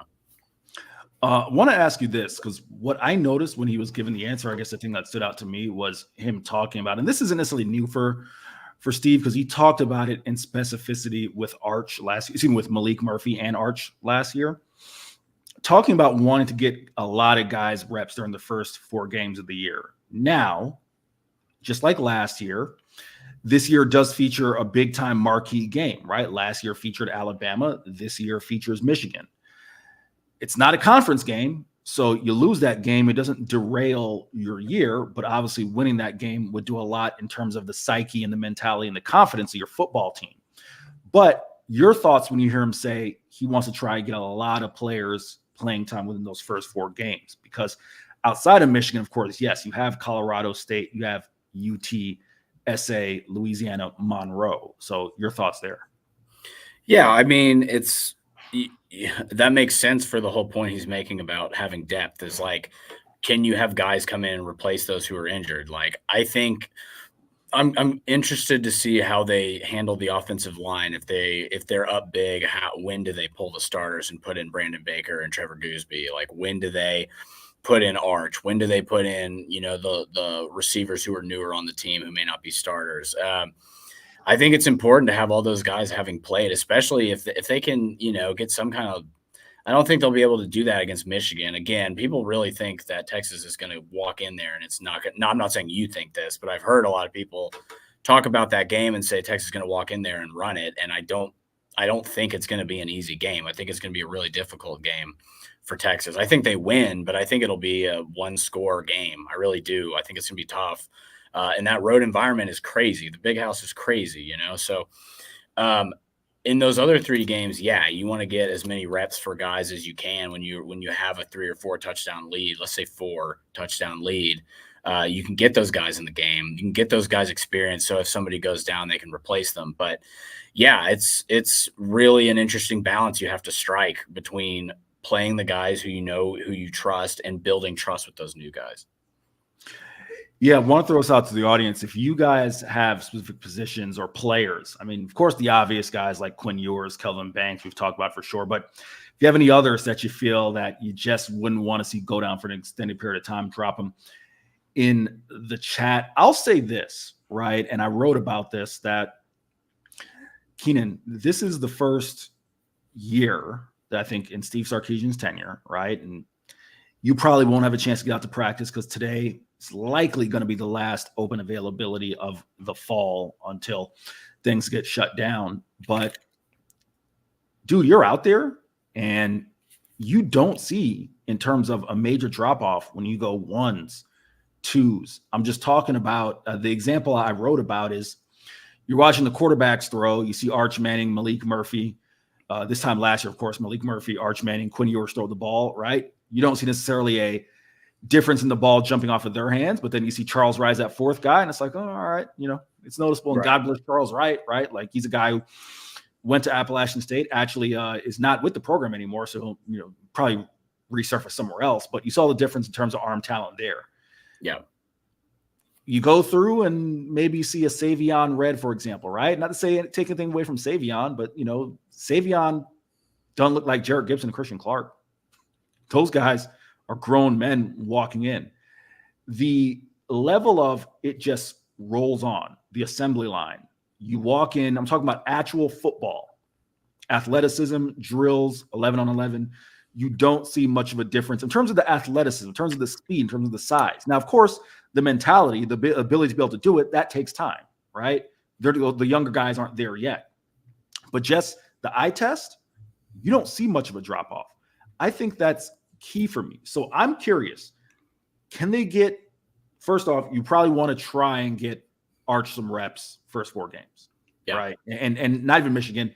Louisiana Monroe's got to be an Arch game. UTSA, maybe I have too much respect for the Roadrunners my time covering Group of 5s. I don't think that'll be an Arch game. I think Colorado State, Jay Norvell, we'll see. That's a tough one, but Louisiana Monroe's got to be an Arch game, right? Yeah. He's got to get, in my mind, a quarter to a quarter and a half, and depending on the way the game ends up shaking out. Tight end, I'd love to see Juan Davis get some time. I'd love to see Jordan Washington get some time, right? I think across the offensive line, if you can get in the Louisiana Monroe or maybe even a Colorado State, get a Gooseby, get a Brandon Baker some playing time, just in case something happens to those rotational guys, sometimes those frontline guys at tackle. Love to see that. Yep. Edge, I feel great about. You know, like, because all those guys have played. And Keenan, we can come back to this maybe later in the week. Trey Moore looks like he could possibly start. And I know I kind of, when you talk about starters, you'd mentioned Trey Moore, and I kind of said, all right, I think it's going to be, Ethan Burke and Barron Sorrell. No, Trey Moore, if anything, you'll be a three-man kind of like co-starters, right? Where they all will get starter level reps. But no, Trey Moore is here, right? Defensive tackle, I would love to see a lot of guys play. Would love to see the guys past the 5 veterans, right? Alex January, Sadir Mitchell, Jere Bledsoe, Aaron Bryant. Who am I missing there? I feel like there's Melvin Hills is someone I think is still coming along, but I feel like there's someone else I'm missing in that group. You want to see those guys getting playing time. In the secondary, would love to see Jelani McDonald, right, get playing time. Kobe Black get playing time. So we'll see what happens. But I think, and I'm curious for you, just of those position groups that kind of ran down or names kind of ran down, anyone that you would say, based on what Steve Sarkisian said over those 4 games, it's like, man, I really want to see these 3, 4 guys, just to pique your own curiosity to see what they may be able to do in real live game type situations. So that maybe if you have to come back to them against a Kentucky or a Mississippi State or whatnot, those guys are battle tested. Who comes to mind for you? Kobe Black is the first thought for me. I think Kobe Black could not start, but I think he could get some real reps. I think that dude is underrated. I mean, I don't know if he was a 4 or 5 star. I've seen him depending on the side of choice, I guess. Yeah. But I think that dude is ready to go. Maybe not against, Georgia, but I think he could play against Mississippi State and hold his own pretty well. Another guy I really like is the defensive line for me is so important, right? Like you said, Sadir Mitchell and you said Melvin Hills isn't quite there yet. You don't think he made it? Yeah. But I mean, the edge group is crazy. I'd like to see Vasa get on the field a little bit too. And on the offensive end, like some of these wide receivers that are considered at the lower bottom of the rotation, people forget about DeAndre Moore. Like, I'd like to see him get on the field. He can do some stuff, So, tight end, agree. But Kobe Black is the first one that comes to mind when I think guys who are younger. And Xavier Filsaime is the other guy I'd like to see get some reps as well. I really like both of those dudes. I think Filsaime will be a starter next year, and I think Kobe Black might too. I think both those guys are really good. Warren Roberson's another guy I failed to mention in terms of the secondary. Would like to see him get some significant snaps. But no, I mean, listen, Gavin Holmes having a good camp. Jahdae Barron having a pretty solid camp. Jalen Gilbo having a solid camp. So the guys you expect are there. But I couldn't agree with Steve Sarkisian more in terms of how crucial it is to try to get these guys. And even against Michigan, if, again, I'm not saying like it's a throwaway game, because it certainly isn't that. But if you want to see how Aliunga Lafau, right? Because we've talked about him a ton on this show. Keenan, where is he in his development as a linebacker? If you want to see what he looks like when he's got to plug the run, when Sharon Moore is going to, line up in the eye and just run that football and see what happens. Yeah, I understand that. Our guy Jake Bayless mentions a name here. He says Ant Hill is a guy that he feels could not be replaced. I think that's fair. In terms of someone you don't want to miss for an extended period of time. It's not that Lafau, Mo Blackwell, David Benda aren't capable linebackers, but the potential, Keenan, we've talked about it on this show a ton, the athleticism, that boom or bust potential, moving Ant Hill inside, right? We know what happened with Harold Perkins at LSU last year, but you think you get a guy like Ant Hill, it can still blitz up the A-gap, can still be a big-time playmaker. So we'll see what happens there for sure, but definitely something to keep an eye on. And now, as I mentioned, the start of week 2 of camp was yesterday. Looks like, and granted, you can't really tell from the video. I know some people have asked if they went twice yesterday. I can't tell if they went twice yesterday. I think because Texas posted video of them inside a DKR and looked like an evening practice, but that could have been taken anytime, right? So what I do know is they practiced during the morning. So I guess in theory, if they went 2 a days, they could have. But week 2 is on the horizon. That means the first scrimmage will happen this Saturday. Of course, it'll be closed to the media, closed to the public. But Steve Sarkisian was asked by Danny Davis, and I should say that first question in our first run on there about Def was asked by Corey Mose of KVU, but Danny Davis of the Austin American Statesman asked, what is he looking for? He being Steve Sarkisian. Lead up to the first scrimmage, here is Sark's thoughts. Drake, I'm not sure when your first scrimmage is, but what do you want to see from the guys in the field for that scrimmage? To me, there's got to be a level of consistency in our play, right? We talk a lot about to the players is, there's two traits you got to have as a player in our program. A is availability, right? If you're not available, it's hard to learn what you're capable of. And then two is reliability. And reliability is about trust, right? And trust over time, right? Trust equals time plus consistency. And that's what I want to see from our guys is building from day to day to day, not 2 steps forward, 1 step back, not making the same mistake multiple days in a row. And so that's a process, right? And so if we can get reliability out of these guys over the next 4 or 5 days heading into Saturday when we'll scrimmage the first time, that'll be a good sign. But Saturday is big because that's when coaches are off the field, they got to get the call, they got to play, and then who can we count on, who can we trust, and then who can we look at and say, you know what, they're not quite there yet, but we still have plenty of time to get them ready to perform. Thanks, Coach. Keenan, your thoughts on what you heard from Steve Sarkisian? Yeah, I mean, it's definitely a time thing. Like, the consistency has to come over several practices, but it has to come over games too. Like, I remember you saying this about Malik Murphy. He's a guy that's going to get better with reps. I think defensively, that's so important, is like playing against different kinds of players. Like, getting in live game reps is so much different than practice because you have so many different aspects coming at you. There's a crowd involved, you're on TV, and like, guys are thinking about that regardless of if you tell them not to. They're going to be like, young guys are going to be concerned about how they look on TV. I know I am when I'm rarely on TV, but I think it's really important that they trust these young guys, and you're not going to get that trust without playing those dudes in these games. And like, as good as they may look in practice, it doesn't really matter unless they're doing it in the game. And that's what they're going to have to show. And I think you're right that these dudes are going to have to play against Louisiana Monroe and against Colorado State. Now, UTSA is a tougher game, but I still think that's a game they should win by maybe 3 touchdowns. We'll see, but yeah, the consistency plus time equals trust. That sounds like something my math teacher would tell me in 6th grade, but I like it. It's good for football. So I agree with Steve on that one. No, I do agree. I mean, here's the thing, right?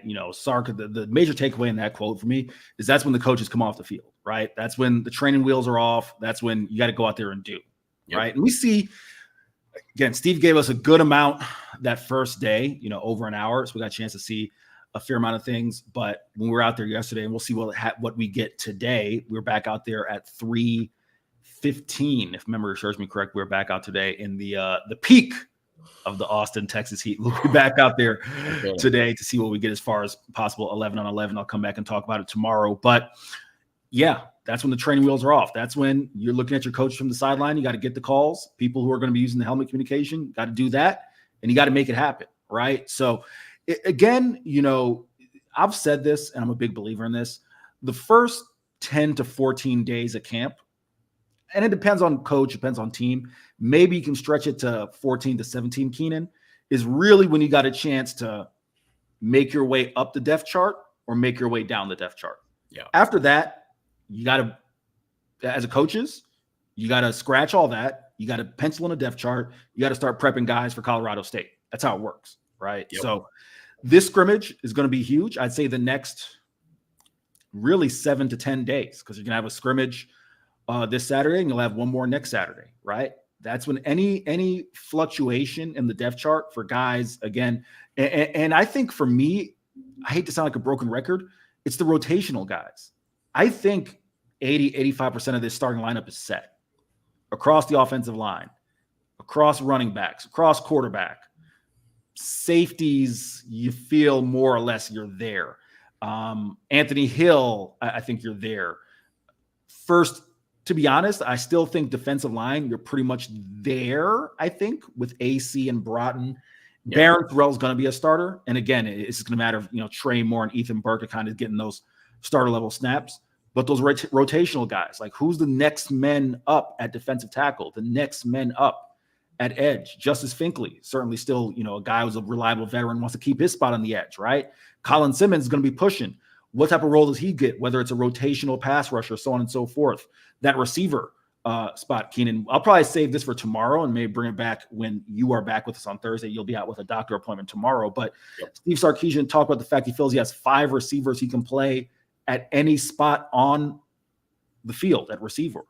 That's huge, right? Because then if you don't have a guy like a Jordan Winton locked into the slot or an AD Mitchell locked into the outside, then you can get more receivers on the field, right? Because you don't have to have everyone locked into one position. That's huge. So that's what these next 7 to 10 days, in my mind, are going to be for. Keenan, I want to leave you a little bit of room because you mentioned as we close the show that you want to talk a little boxing, a little Terrence Bud Crawford. My man, Have at it. Yeah, so big fight on Saturday night. Bud Crawford fought Israel Madrimov, who's only had 10 professional bouts, but in Europe, Eastern Europe, a lot of the time they fight like 300 amateur fights, and he had like a crazy record in amateur fights. So they bring him up to fight Bud Crawford, and the first 6 rounds are very slow, right? There's not a lot of action. They're trying to read each other. It's a lot of reacting, a lot of counter punching. I mean, that's how Bud Crawford fights. He's a counter puncher by nature. But the last few rounds got pretty entertaining. And what's interesting is it was the first fight from Bud Crawford where he didn't knock out his opponent since 2016. So he was a minus 900 favorite over Madrimov. Minus 900. For people who don't understand betting, that means you bet $900 to win 100. Not a good bet. And Madrimov was plus 550. So huge. It would have been a huge upset, but I thought the fight was a lot closer than it was scored. And we all know boxing has its issues with scoring and things like that. And the point I made, though, on Twitter was that basically, if you're an underdog in a fight like that and you don't knock out the opponent, you're not winning that fight. It is exceedingly rare that a major underdog wins by decision. And I think that fight could have been a lot closer if you'd have looked at it through neutral eyes. And it kind of speaks to some of the problems in boxing about like reputation giving you points in fights.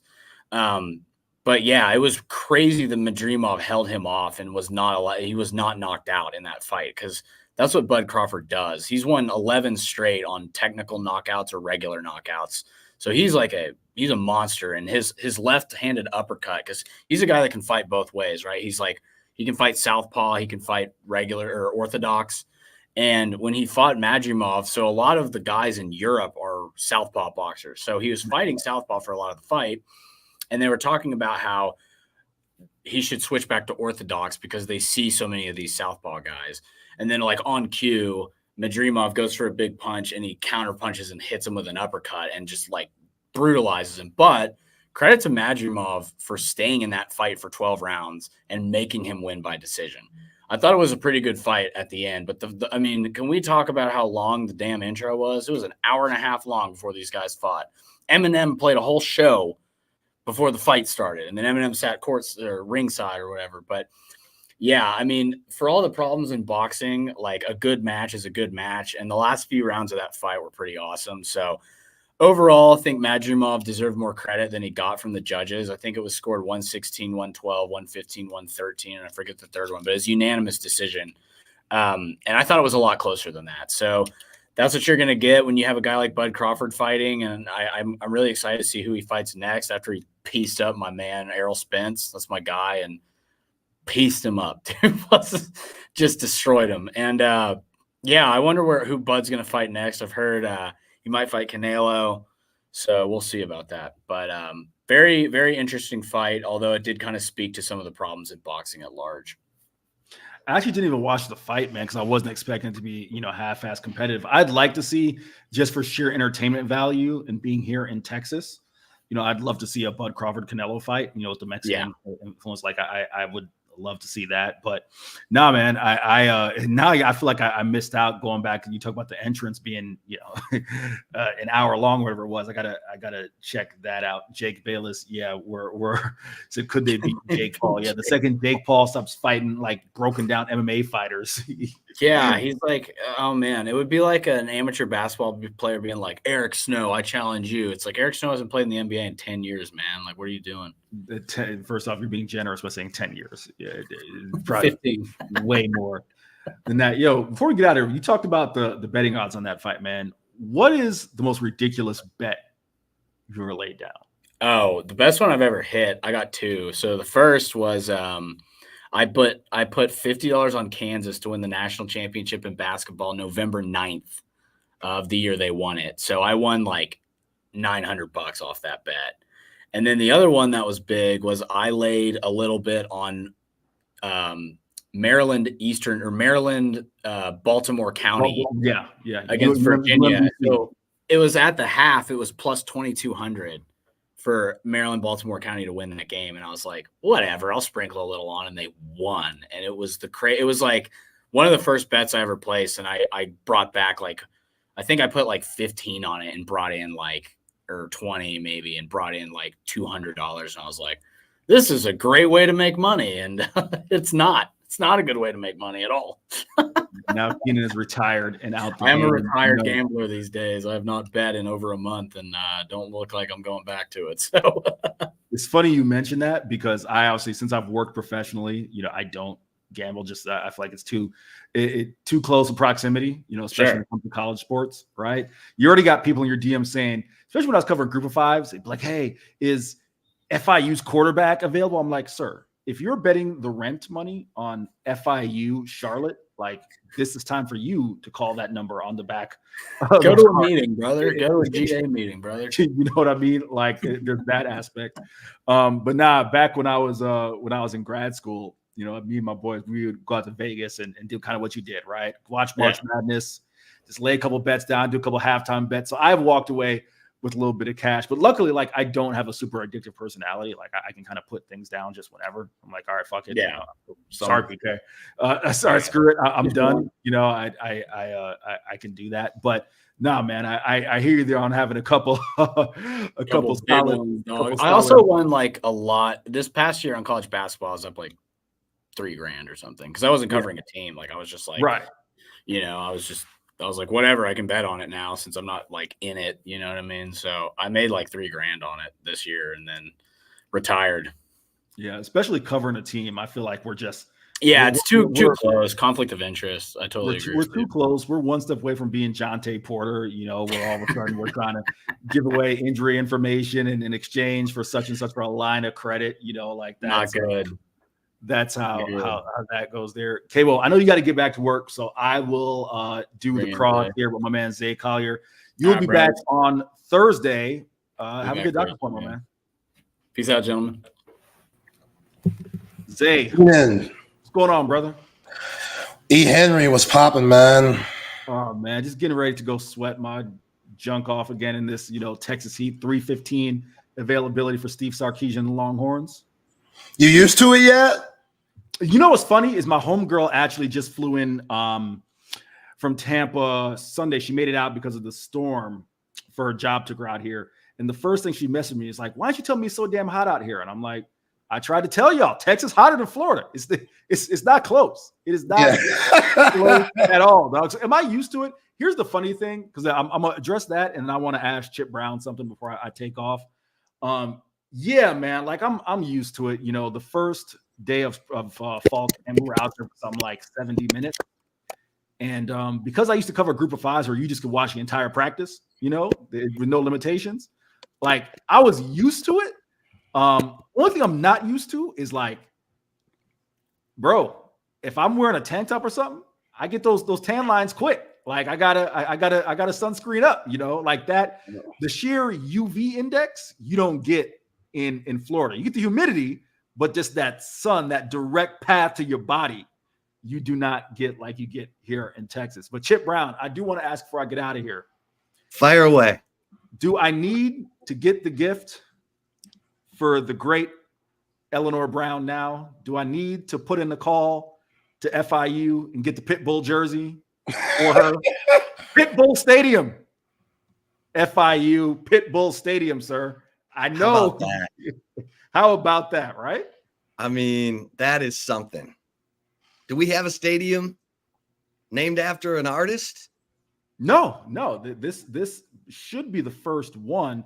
Other than like the Alex Rodriguez baseball stadium at Miami? The Mark Light Field, Alex Rodriguez Field at Mark Light Stadium down there in South Florida. Yeah, man, I'll be quick, because people have been like hitting me up, asking my thoughts and whatnot. Chip, at the group of 5 level, it's what you got to do to survive, man. Like, you're trying to bring money through the door. So the fact that they got Pitbull to sign up, the previous deal they had with Ricardo Silva was like for $3.5 million. And then Ricardo Silva is a local businessman down there. Pitt's giving him $6 million over, you got to get money through the door. You want to put Mr. Worldwide at the 50-yard line? Folks, there ain't no Texas One Fund in the G5. All right. You'll brand the whole damn stadium if you need to. Enrique Iglesias, Jennifer Lopez, Gloria Estefan, all the South Florida artists could get their name on the fields. Ricky Martin, the whole crew. But fellas, y'all have a great show, Chip. I will see you in a couple hours out there at the 40 acres of Denius Fields. We'll do it again tomorrow. Again, me and tentatively Corey Mose and a host of guests in for Keenan Womack tomorrow. Y'all have a great show. Appreciate you. E. Henry getting it done. Hey, in the immortal words of Judy Brown, happiness is a choice. We're happy you're spending some time with us. Chip and Zay holding it down right here in the midday from 1 to 3. If you're watching us on the YouTube channel, please make note of these incredible sponsors around our heads. They are not only incredible partners and great vendors that you should all enjoy, but they make it possible for us to broadcast to you each and every weekday. And if you're listening to us on the Texas Sports Unfiltered app, feel free to join the show on the COTA Circuit of the Americas text line. 512-222-9328, Circuit of the Americas. Of course, the host to the F1 race every October, but concerts out at Germania Insurance. They've had all kinds of events out there. So, we love it when you join the show. We love it when you're interacting with us. Fire away with questions, thoughts. Texas football, college football, NFL. Of course, for Zay, NBA, college basketball. Yeah, speaking of NBA, just got done watching Canada and France basketball quarterfinals. The Canadians, out of there. Their time is done at the Paris Olympics this year. You were kind of enamored with the Canadians because of your boy SGA. Yeah, he was the only one that came to play in France, man. Like, the rest of those guys, Dylan Brooks, terrible. Lou Dort was all right. Jamal Murray was just getting cardio out there. Jamal Murray was atrocious. This whole Olympic run, he was so bad. And it just goes to show you how difficult it is for some of these NBA players that have a role on their NBA teams, and then they come and play for their country and their role changes and they can't adjust. Like Jamal Murray couldn't adjust to SGA being the focal point on the team because he's the primary ball handler on those Nuggets teams. And he relies a lot on Nikola Jokic, and Canada definitely doesn't have a Nikola Jokic caliber player. So Jamal Murray, he couldn't find his rhythm at all. And France, they had some home cooking today, Chip. Some serious home cooking. Well, I didn't get to see it that closely. What happened? Free throw differential. France probably made 28 free throws. Canada shot 23. So it's similar to a college game. And like I always say with college basketball, if you make more free throws than your opponent shoots, you have a huge chance of winning that game. With the 40 minutes that's played, the slow down tempo, not many possessions, if you could control the physicality and get into the line and actually converting while your opponent isn't getting to the line, you have a big time advantage. And France had that over Canada today, but a lot of that was due to the atmosphere, the crowd. One of the last plays of the game, Evan Fournier shoots a floater, completely runs over Dwight Powell. Like, it's a charge in every other country besides France. But since they're in the homeland, the fans are going crazy. They got that advantage there and won, and that was the ball game. So, yeah, Canada goes down, and France, Victor Wembanyama and them, they advance. USA plays in an hour or so. So, yeah, good basketball hoops this morning. Was that like when Oklahoma State or when Texas had 14 penalties for 119 yards at Oklahoma State in 2022 and Oklahoma State had 0 penalties? Yeah, hard to win.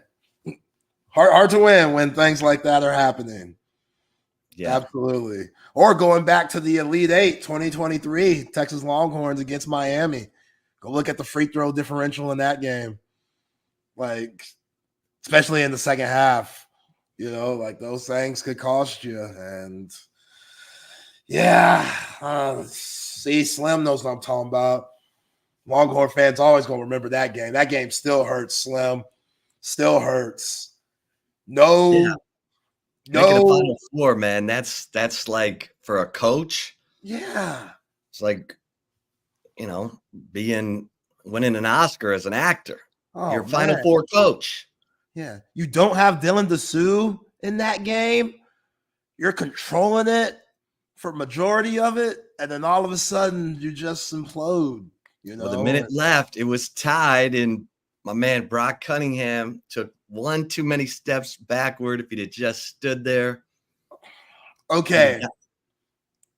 That's, I get it. The call was the call. That was such a bogus call, man. Because if you go back and watch that shot, Brock Cunningham does his work early. Right. He gets a body. Like, when the ball's in the air, Brock Cunningham's already boxing out. So he should have been given grace there. But the ref, who was supposed to make that call, isn't watching Brock Cunningham.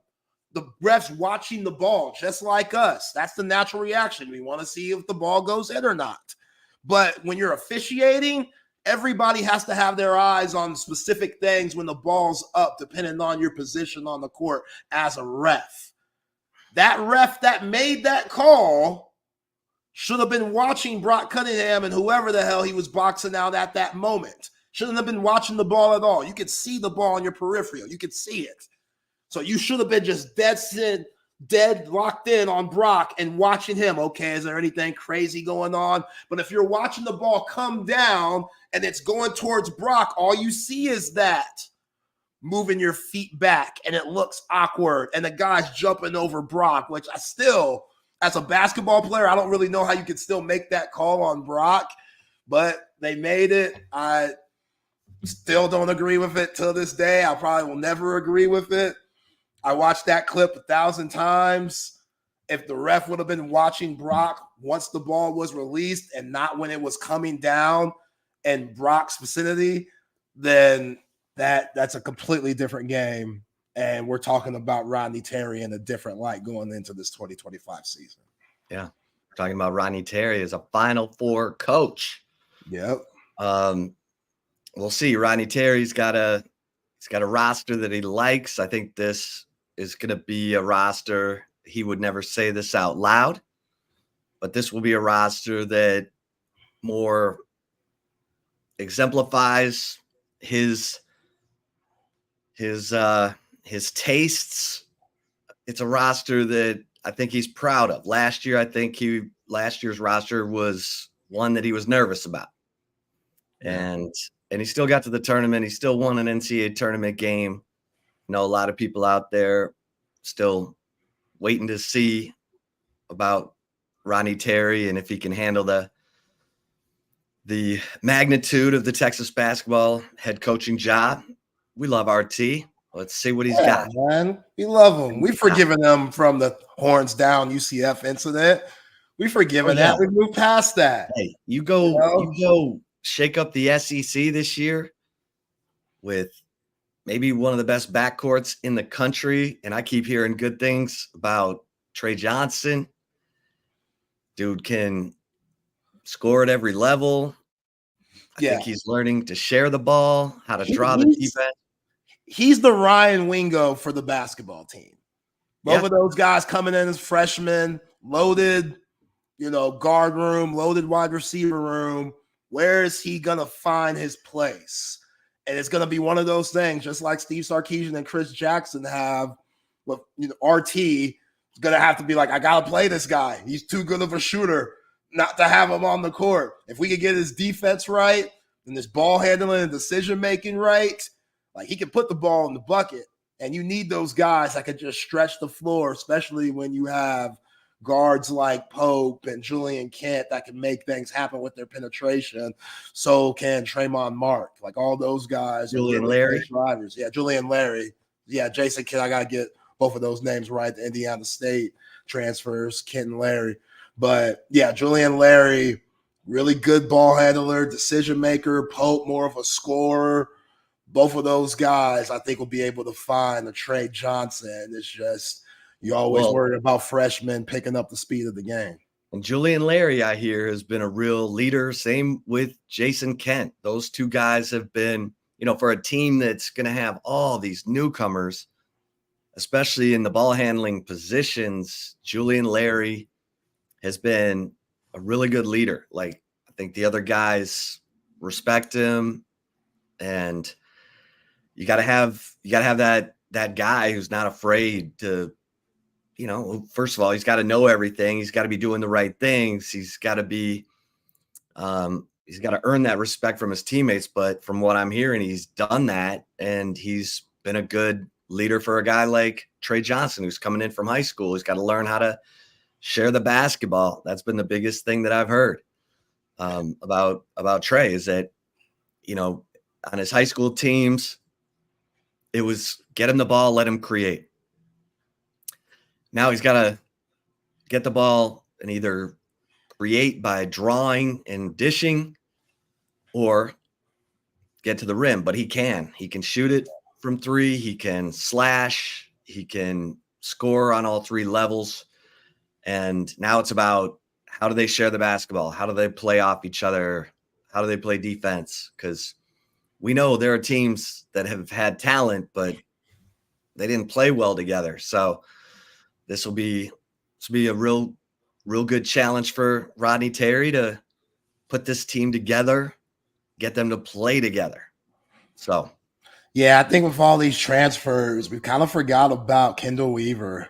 Right. And just how important he was for the 2024 team with just his tenacity and his hustle and his heart. And if he improves that jumper chip, because again, he was a 40% shooter at UT Arlington from three. That's promising. And, coming to Texas, new system, G5 to Power 5, speed of the game going to be a lot different. You got to adjust. And shooting, it took him a little bit. He hit some outside shots, but definitely not what you saw at UTA. But now I heard him talk about it in one of those videos that they put out on social media where, they're talking about themselves and, their character and breaking down their game and stuff individually. He said, I've been working on if he can knock down shots, man, this should be one of the best guard cores in the country. And you think about Arthur Kaluma and his versatility and Jason Kent and his versatility.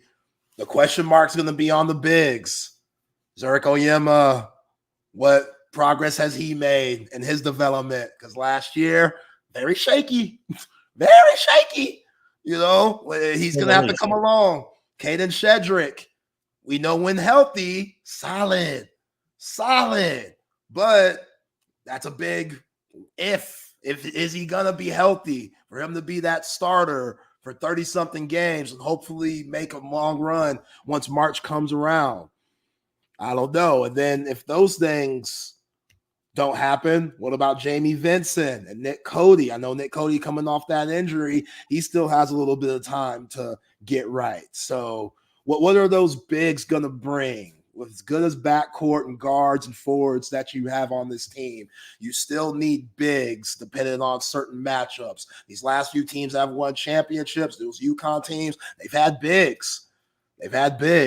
So Zach Edey getting his team to the championship game, even though it's a guard playing game, you still need those bigs to balance things out at times. So What are those bigs for the Horns going to bring to the table? It's going to be fun to watch this upcoming season.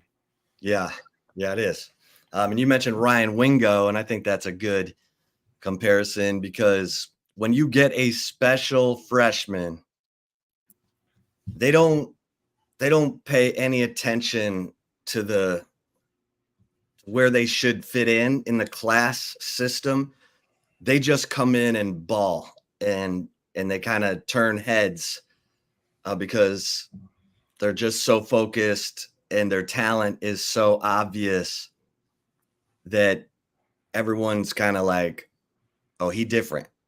Yeah. And that's how Kelvin Banks was. I think we're seeing it with Ryan Wingo. I don't want to overcook it, but I'm doing ranking the top 20 players on the Texas Longhorns roster, and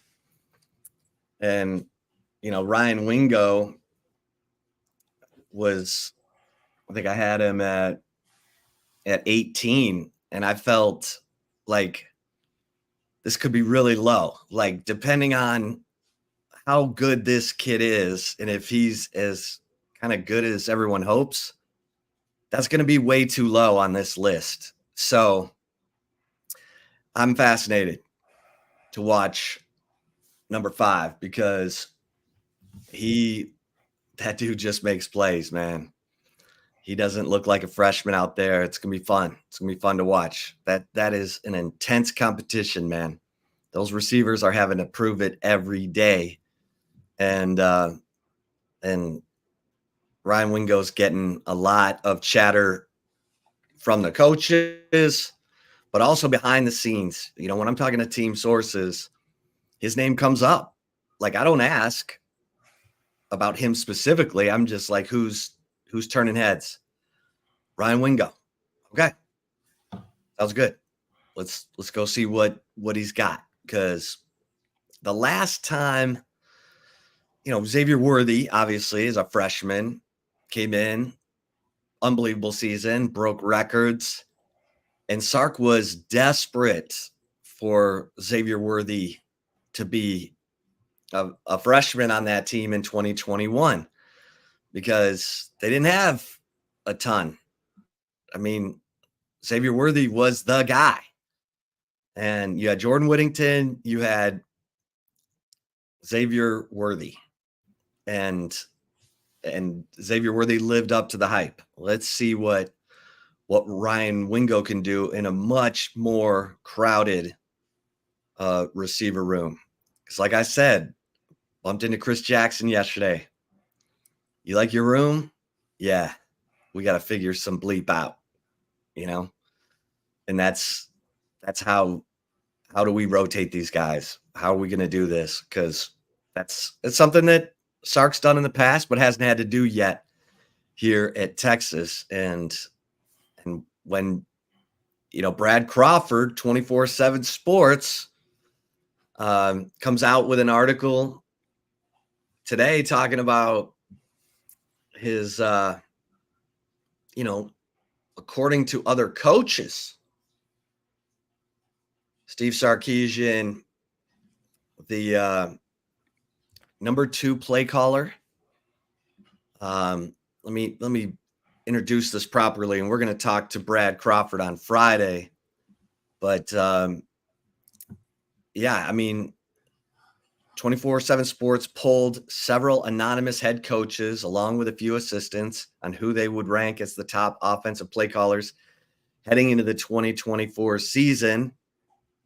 And Steve Sarkisian, Lincoln Riley still number 1, Sarkisian number 2. And Zay, when your peers are talking about you like that, it's no wonder the fish are jumping in the boat. They want to play for a guy who's going to dial up great plays, attract great quarterbacks, attract great receivers. Great players want to play with other great players, especially at the receiver position. They want to play with a quarterback who can sling the rock with accuracy and command the offense and get them the ball. And so right now, I tell Texas fans all the time, right now, man, knock on wood, just enjoy these days because the program momentum has been going on now for 3 years. The program momentum has been doing this for 3 years, and that it's been a minute since we could say that. You might be able to say, 04, 05, that was a nice run. 08, 09 was a nice run. But we all know the piano fell on the heads of the Texas football program in 2010. In 2006, they had a couple kind of transition years as Colt was getting his feet under him at quarterback, but they didn't have an offensive line like this. So right now, the Texas program is built to continue doing this. If they can continue to win the games they're supposed to win, put guys in the NFL at every position, that helps to sell your recruiting. And the top players, once they come visit Austin, once they get to know these coaches, once they get to know these players, they're like, okay, I'm in. Yeah. Yeah. And now just with recruiting and the fact that all of these big time players are always seeing one another at camps, and you could be from different states and have a great relationship with your peers just because you see them all the time in these 7-on-7 tournaments and et cetera. So they're always recruiting each other. I saw something today saying even though the Collier Moore is still at Oregon, Sark and those guys, they're still in contact with them, most likely. That's just the way the game is until they actually sign a free game.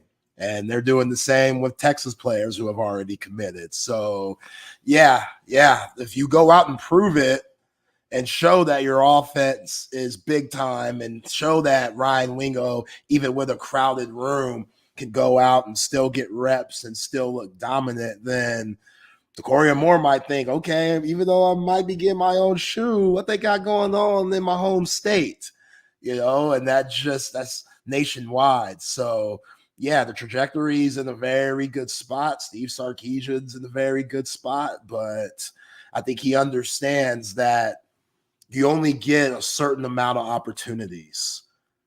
And this is one of them. Last year was one of them. That team was really good. You got to a college football playoff. You gave yourself an opportunity to almost play for a national championship. If Quinn Ewers makes a little bit more of an accurate throw to Adonai Mitchell, who knows what that game the following week in H-Town versus Michigan could have been like. So now you got a similar opportunity. All that talent, all that experience, Quinn Ewers here in year 3, the culture is set. You got another opportunity to hopefully play or get an opportunity to play for a national championship. So that obsession thing that we've been hearing, it's valid. And we didn't really plunge into this, but at SEC Media Days, Quinn Ewers, when he was in his group interview on the podium there at SEC Media Days, he said, we've got to live where our feet are. Because he said he felt like going into the Oklahoma game last year, players were looking forward to the off week the following week. And in going up against Washington, he said we were already thinking about going to Houston.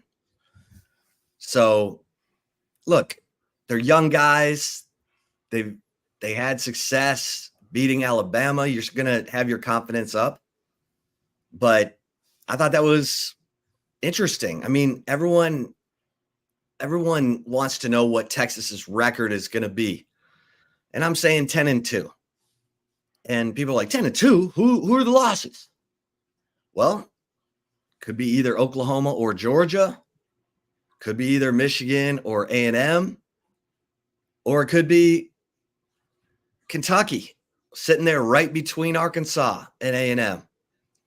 It's hard to keep 18 to 22-year-old players focused. It takes great leadership. I mean, I think back to Vince Young in 2005. Vince Young was not going to let that team lose focus. He saw it. He was laser focused. I asked him for an example of his leadership that year, and he said, and I hate bringing this up anymore because Ramonce Taylor is doing great things, coaching, and But he said, keeping after Ramos Taylor was a full-time job. You have to do that. The players have to police the players. The players have to coach each other. The players have to decide that this is what they want. That's the definition of a player-led team, when they refuse to let go of their focus or their dream. And that's the $1 million this year. Yeah. Is that leadership on this football team? Sark says there's 20 different leaders. That's awesome. So if they're all like holding each other in check, and before they go out of the locker room to go to practice, hey, we got Michigan on September 7th. We got Colorado State on August 31st. We got to get better today. If they're saying that, then this could be a special season. If they're kind of thinking, oh man, we were this close last year, we'll be fine. No, totally different. Totally different. And you don't know what kind of leadership you truly have, Zay, and you know this, until you hit adversity, till you're upside down, till you're losing a game you're not supposed to be losing, till you're, up 10 against Alabama, and then you're up 3. And with 11 minutes, and you're in their place, and it's going nuts. So that's when you find out what kind of leadership you have. And honestly, Zay, I keep falling back on that for my belief in Quinn Ewers, because of the way he responded on that very next drive when Alabama got the Amari Niblack touchdown, the 2-point conversion pass. Man, you convert a 2-point conversion to cut it to 3. The crowd's like, oh, hell. Yeah, we back in it. We're back in it. We're back in it to win it. And then Quinn Ewers says, nah, everybody sit back down. And you got to get better. You got to get better. You've always got to get better. You can't settle. And so if that kind of hunger's there, and I think it is, Quinn Ewers says he wants to be a great NFL player, not a good one. That's why he's willing to invest in himself this year. 3rd year in college football. He knows the stats. 30 starts in college football tends to equate to a better NFL career, especially as a rookie. If you get thrown into a situation like Caleb Williams, where he's having to tell people to clean up the locker room. Clean this shit up, fellas. What's wrong with y'all? Y'all grown men, clean this up. Clean it up. Yeah, man. That's Caleb Williams. Caleb Williams, a USC Trojan. That other school that he went to, we don't bring that up. Yeah, and Quinn overcame 3 turnovers and helped lead Texas to Bert Auburn's 42-yard field goal with 1:17 left to take the lead 30-27. Yeah. And yeah, we won't talk about what happened next, but I mean, that wasn't Bert Auburn or Quinn Ewers' fault at the end. At the end, it was okay. Well, I don't even know what the thinking was. Just keep bringing the pressure, keep bringing the heat. I have to think they're going to do that this year, Zay. They've got edge rushers now who they believe in. I mean, Steve Sarkisian, Pete Kwiatkowski. They've said our pass rush is real. Whether you have Trey Moore or Colin Simmons this year or not, I think a healthy Ethan Burke for 12 games is going to make a difference. That's a guy who played 4 games on one leg and still ended up with leading the team in sacks. And he's new to football, really. Started playing football his freshman year in high school. Just needed something to do to stay in shape for lacrosse, right? And so I think he's starting to put it together. I'm very high on Ethan Burke. I'm probably higher on him than most. And Colton Vosic's coming too. But man, Ethan Burke, I think, has a chance to really take off. And Barron Sorrell too. I mean, Barron Sorrell made big plays at opportune times. What I say yesterday, 3 of his 4 sacks ended drives. 1 of them ended a game. Yeah, K-State. Yeah, Baron Terrell, hearing what we're hearing about his leadership and taking that other step, all those guys are going to be fresh because there's so many of them. Like, I expect Colin Sibbins to play. I expect Colton Vasek to play. As you mentioned, Ethan Burke. That dude could be a first-round pick this year. Why not? You believe that? Why not? Right. Dude, He's 6'6", arms long as I don't know what. Great bend. 83-inch wingspan. Yeah, that's impressive, man. Scouts see that. So if he could have a dominant year in the SEC, then why not? And that pass rush, get to the quarterback, knock his ass out legally, because, we soft nowadays. We throw a penalty for poking a dude. But, man, that's going to benefit the secondary, which should be very much improved from last year. Like the defense, as you said a week ago or so, maybe a couple of weeks ago, if there's no development with these defenders, especially in the secondary, it's the coaching. And there's going to have to be some things changed, even if it's Pete Kwiatkowski. Not saying that he's on the hot seat or anything. We know it's more of a, Terry Joseph, Blake Gideon, but there should be no excuses with this defense. There's still question marks at the linebacker spot. Where's Ant Hill going to be? And is he going to be comfortable? If he is that Mike linebacker spot, is Leoga Lafau going to give them something this year? Like, there's still questions, and an interior line also. But overall, as a defense, you should be one of the best in the country with all that talent and all that depth. So, yeah, to rewind a little bit about Quinn Ewers' statements, I'll just focusing on the bye week during Oklahoma and focusing on the national championship game when you got to play Washington. Yeah, we got to cut that shit out. That's and I don't know what you never know. Right. Sometimes but if you're hearing guys talk. Yeah. Sometimes you kind of try and rationalize things like what happened, what. And I mean, look, Oklahoma's defense stood up when they had to, but first and goal from the 1, you got to get in.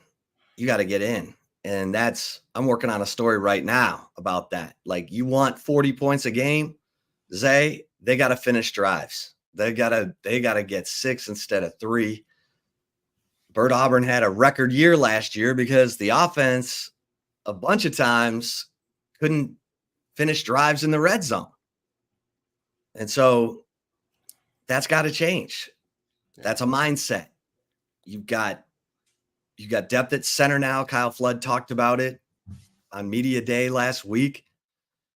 You can never have enough guys ready to snap the football. And he's right. He got caught in that OU game.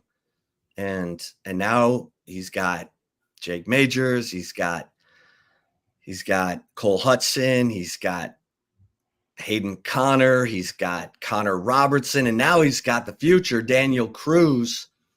And that dude he could be the future sooner rather than later, Zay. That dude, I went back. I took some video of the 11-on-11 yesterday. That dude he's got good footwork. He gets into position to wall guys off. And as a true freshman, he looks mature beyond his years, and he's strong. What do you think his position is going to be? Center. Center? Okay. Yeah, he could take over for Jake after this year. That's how good he is. So Brandon Baker and Daniel Cruz are going to they could be starters next year. I'm just telling you. So, that's a good problem. Pancake factory, man. Right. Get those big humans in here. We'll talk to Hank South at 2:15. I don't think we can stress enough what an incredible job Kyle Flood is doing. Identifying talent, developing talent. You bring it up all the time, and I agree with you. The Christian Jones, he took a guy whose confidence was at 0 after he played left tackle in 2021, flipped him over to the right side, turned him into an NFL prospect. I was like, this poor kid, he's a shot fighter. It's over. No, Kyle Flood's like, nope, let's try this. Yeah. And bingo. Christian Jones, one of the most consistent offensive linemen on the team last year. Yeah, and that's such a hard thing to do, move from one side to another as an offensive lineman. Like, I've heard it's compared to a right-handed pitcher now throwing left-handed, which is nuts.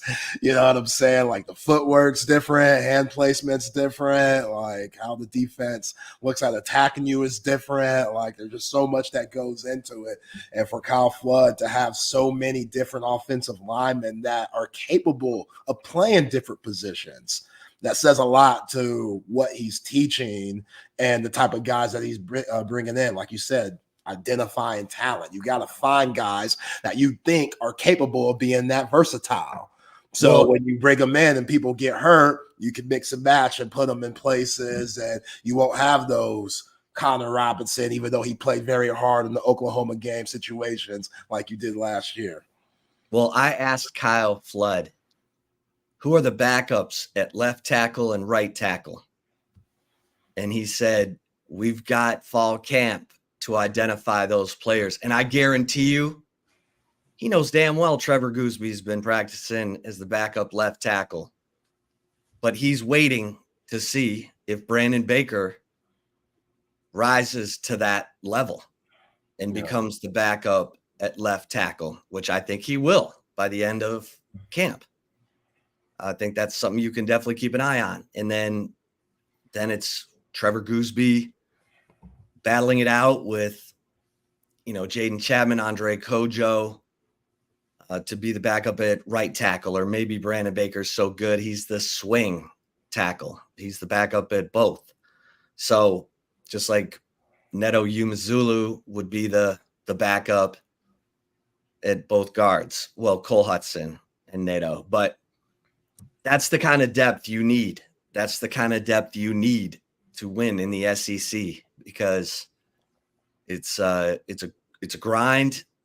Those guys play the most snaps of any player on the team, and you're gonna have some guys nicked up. And if you don't have to play a guy who's hurt, you give him a week to recover, man, you're ahead of the game. Sometimes you play a player all year long and they don't recover from their injury. Like what Jake Majors did last year, high ankle sprain. First quarter, 2 minutes into the game against Oklahoma, high ankle sprain. You're like, oh, when the big guys have high ankle sprains. Oh, that's like months, 2 months. Yeah, it's too much weight on that injury. And what did he do? They had the off week. He's back. And he's starting against Houston and played well the rest of the year. So had his best year. Yeah. Jake Majors, and played through that injury. So you just have so much respect for those guys who are willing to mind over matter it and just grind for their teammates. And I know for Jake Majors, it was a big deal. He wanted the coaches to say, we want you back. And they did. And so he said, okay, I will come back, because Jake's a smart guy. He's doing the business school. He's going to go make a life for himself, be a success in the business world. And, but he was going to give the NFL a shot. If he has a big year this year, he's going to get drafted. Oh, yeah. I mean, Sarkisian's, look, when you're the play caller and you've done a good job of, Kyle Flood's a former head coach. He's a former NFL offensive line coach. They trust what Kyle Flood tells them. When the NFL comes around, they trust what Kyle Flood tells them. They trust what Sark tells them too. And that's why his offensive players, whether it's offensive line, tight end, running back, I mean, Texas has had the top running back selected in the last 2 drafts. That's because Sark runs a pro style offense, and you got to know everything. You got to be on top of your game in pass protection. You got to catch the football, and you got to be a good zone and gap runner. And like like we've heard, Eric Henry wrote about this on CJ Baxter. So CJ Baxter comes out of Edgewater High School in Orlando, Florida. They were a gap scheme, bunch of, counters and a lot of pulling and not so much the wide zone or the zone inside outside zone running schemes where, we've had Dan Neal on the program, and he talks about in that zone scheme, you're following the flow of the lineman. And as soon as you see that crease, you got to go. You got to plant your foot and go. You cannot question it because it won't be there. Sometimes it's a sliver that may not open much more than a sliver, but sometimes it's a sliver that opens into a nice crease and boom. And so for him to adjust to that zone running scheme, that could result in a big jump for CJ Baxter this year, because he did struggle with it last year, even though he still was the starter going into the season. So crazy. Yeah. So that's another thing to kind of file away. Like, what's going to cause this player to get better? What's going to cause Quinn Ewers to get better? Footwork, stepping up in the pocket, front foot throwing, and then doing a better job reading the defense, seeing the whole field, making sure he's getting through his progression. Yeah. And it could be dynamic. Yeah. Hey man, knock out your sponsors real quick. I'm gonna run to the restroom. Okay, we got it. Yeah, let me start with Passes, passes.com. I'm really excited about Passes because Passes is a new platform, a new creator content platform where if you're a fan of the Texas Longhorns, if you're just a fan of, high profile celebrities, you go to passes.com. There's a ton of really cool people on Passes, and it's a way for you to interact with those folks. Like, they're selling memorabilia on there. They're, doing Q&As with you. You can, do as much interaction with these athletes, and Texas has 40 athletes on Passes, including Quinn Ewers, including Ryan Wingo, tons of football players, but Rory Harmon, volleyball players like Maddie Skinner, baseball players. And you're not just looking at what they post, you're also interacting with these athletes and celebrities. So just go to passes.com, click on it, and give it a shot. See what you like. Chances are you're probably going to really get into it, and you can interact as much as you want. And it's also the Texas One Fund has an account on Passes, and all that money goes to Texas athletes when you're interacting with Texas One Fund. So, and they've got, opportunities for you to, get access to cool tailgate parties, meet and greets, buy signed memorabilia, VIP experiences. It's just a cool way to interact with your favorite Longhorns and celebrities across the board. I love me some Cover 3. Cover 3, my favorite place to hang out with friends, watch your favorite team, enjoy a great meal. The Sean Adams prime rib sandwich. Don't forget to make some brunch plans on the weekend. The do-it-yourself Bloody Mary bar. It's just such a great vibe. And you've got Cover 3 up at Round Rock. You've got Cover 3 on Anderson Lane. And, of course, Cover 2 at 183 in Lake Creek. I say make your plans to stop in there. I mean, their frozen margarita it's so good. You probably can only have one, but it is so good. And don't forget about Circa. We need you to come to Vegas with us August 21st through 24th. You have a chance to win Circa Survivor. Well, if you've ever won a Survivor pool, then why not fly to Vegas? Because you have to enter in Vegas at the Circa Casino. Then you can play from anywhere. Listen to what you can win. Biggest pro football contests in Vegas are back. Circa Survivor and Circa Million are now up to a record $16 million in guaranteed prizes. 2 ways to win and no rake. Circa Survivor contestants select one team each week with no point spread. Last the longest to win it all with $10 million guaranteed. In Circa Million, make 5 picks against the spread each week for your share of $6 million guaranteed through quarterly and full season payouts. Enter in Nevada. Play from anywhere. Visit circasports.com for details. Did you hear that? If you win the Circa Survivor, you're going to win $10 million. Guaranteed double digit. You're going to be set for life. Why not get a ticket out to Vegas for $100 or less? The flights that we booked Zay out to Vegas August 21st through 24th, like $70. Yep. I mean, put a little money, invest in yourself. Get out there to Circa. You got to enter the Circa Survivor, Circa Millions at the casino, and then go get it. The rest of the season, you're playing from your home sweet home. And audiovisual consultations, folks, get the big screen of your dreams before football season. And Tom McKay, who's been doing it for 30 years, he's the best in the business in Austin, Texas.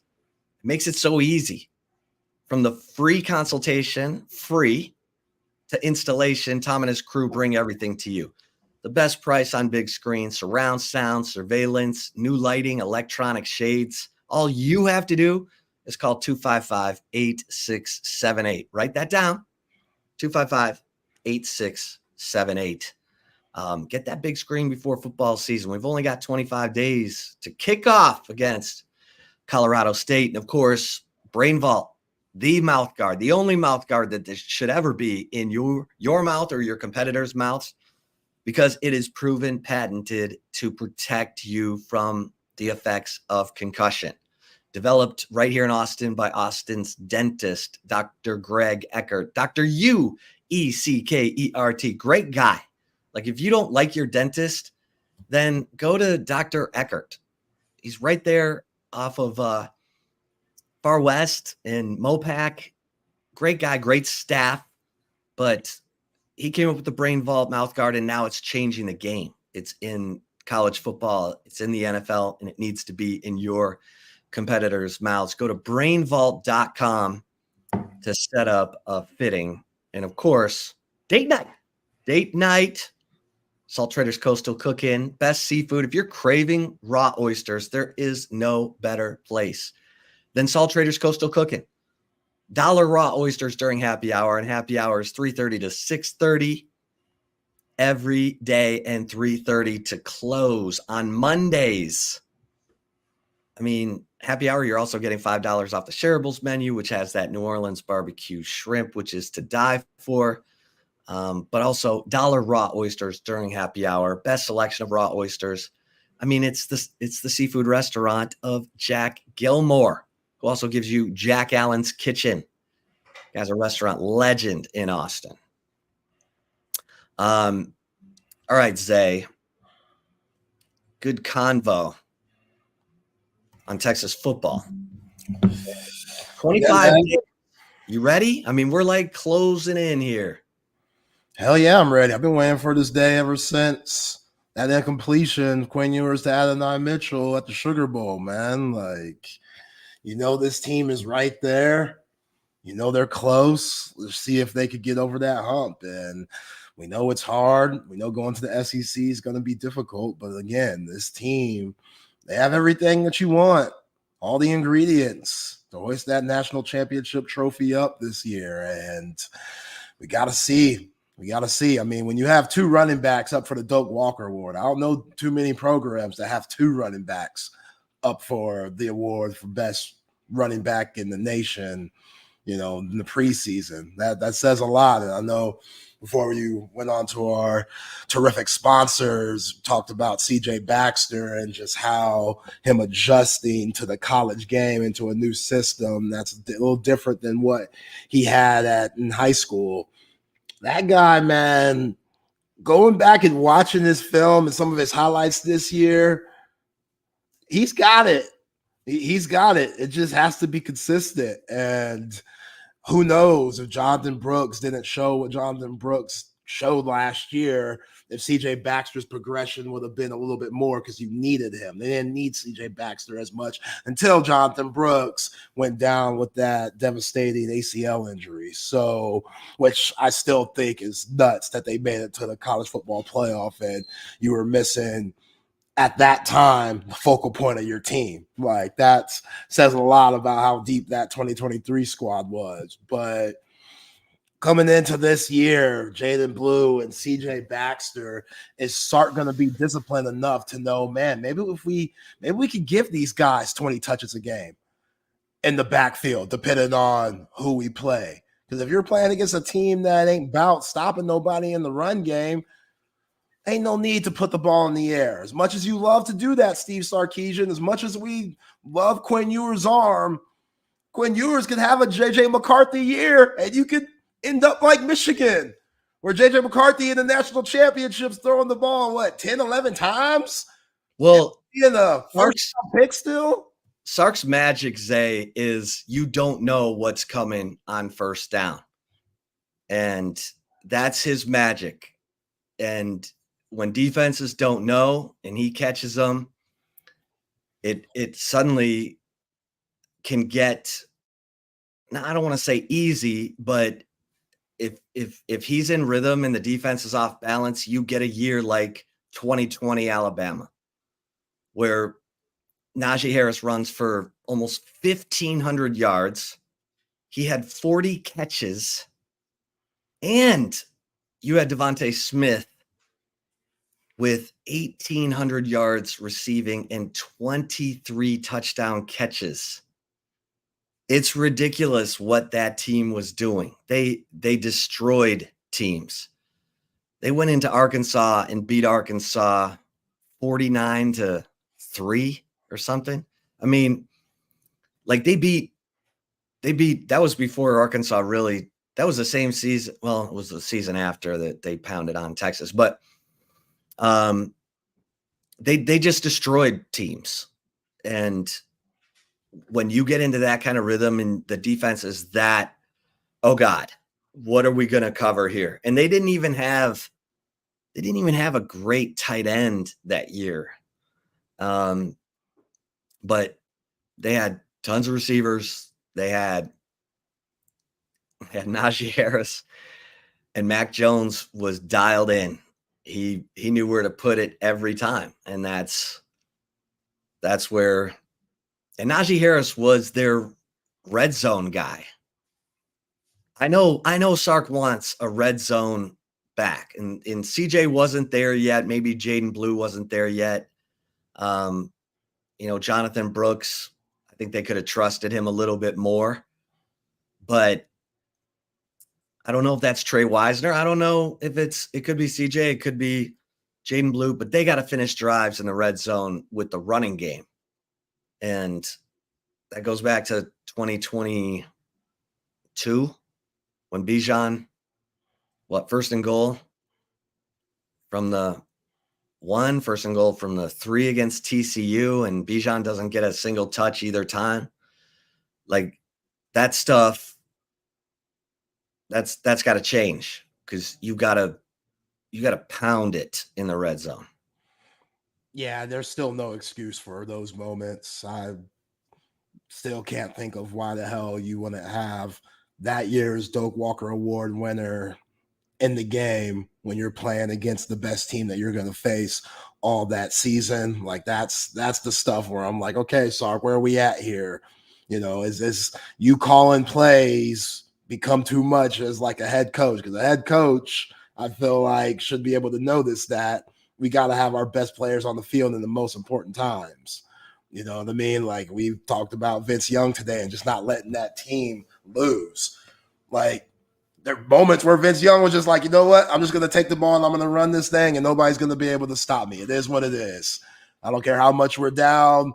Everybody else is struggling and ain't about it. Okay, I will lead my team back. Like your best player has to get the ball in those moments. And Yeah, Quinn Ewers right now is the best player, but we thought that last year at first. Then it became Jonathan Brooks. Then you don't have Jonathan Brooks anymore. So then you're kind of in a weird space of where you're trying to figure it out again. And in those moments, Xavier Worthy, they tried to get him the ball in that fourth down, on the 1 yard line against Oklahoma. They tried to, but he only $165. So it was kind of hard for him to try to reach over. They stopped him in his tracks, quite nicely. So that's got to give it to your best players' hands and have them take over the game at that moment. And if it's Jaden Blue, cool. If it's CJ Baxter, cool. But it's up to this coaching staff to figure it out as early as possible. So once you get to the SEC, you won't be having those second thoughts. Yeah. Yeah, and I think that was Billy Bowman again, who crunched Worthy right there at the goal line. And that's the kind of safety play that Texas needs. I think that's Derek Williams, and maybe it's Derek Williams this year, seeing it, getting it, making the play, making the big play at the goal line. But that was a blow. You got to deliver a blow. You got to want to deliver that blow. Yeah, both his goal line are red zone blows. JT Sanders, that one, that's why he's a preseason All-American and one of the best safeties in the nation, and why that you can't count Oklahoma out this year at all. I'm telling you, man. Jackson Arnold, everybody thinks that you're getting that Jackson Arnold from the Alamo Bowl. You're not going to get that Jackson Arnold. The dude's going to get better. He was a 5-star. He's going to get better. If he can figure it out with that receiver core, man, I don't know what their O-line's going to be. That's the biggest question mark that OU football has. What's their O-line going to look like / running game? But if that dude could just get it to his playmakers, Burks and Farouk and Nick Anderson, they got dudes, man. They still got dudes. It's still Oklahoma. They're probably looking at that 16th ranking, the preseason coaches poll, and like, oh, they sleeping on us. Brent Veil's probably like, it's like just like we like it. Texas got all the pressure. We don't got no pressure. People picked us, SEC media, when we had to do our vote. What did Oklahoma end up? 8 in the SEC. So you're 16th in the nation, but you're 8 in the SEC. Okay. All right. They got a chip on their shoulder, man. That scares me. But Sark said they're going to be ready. We'll see. Yeah, Billy Bowman. I just had to double check it.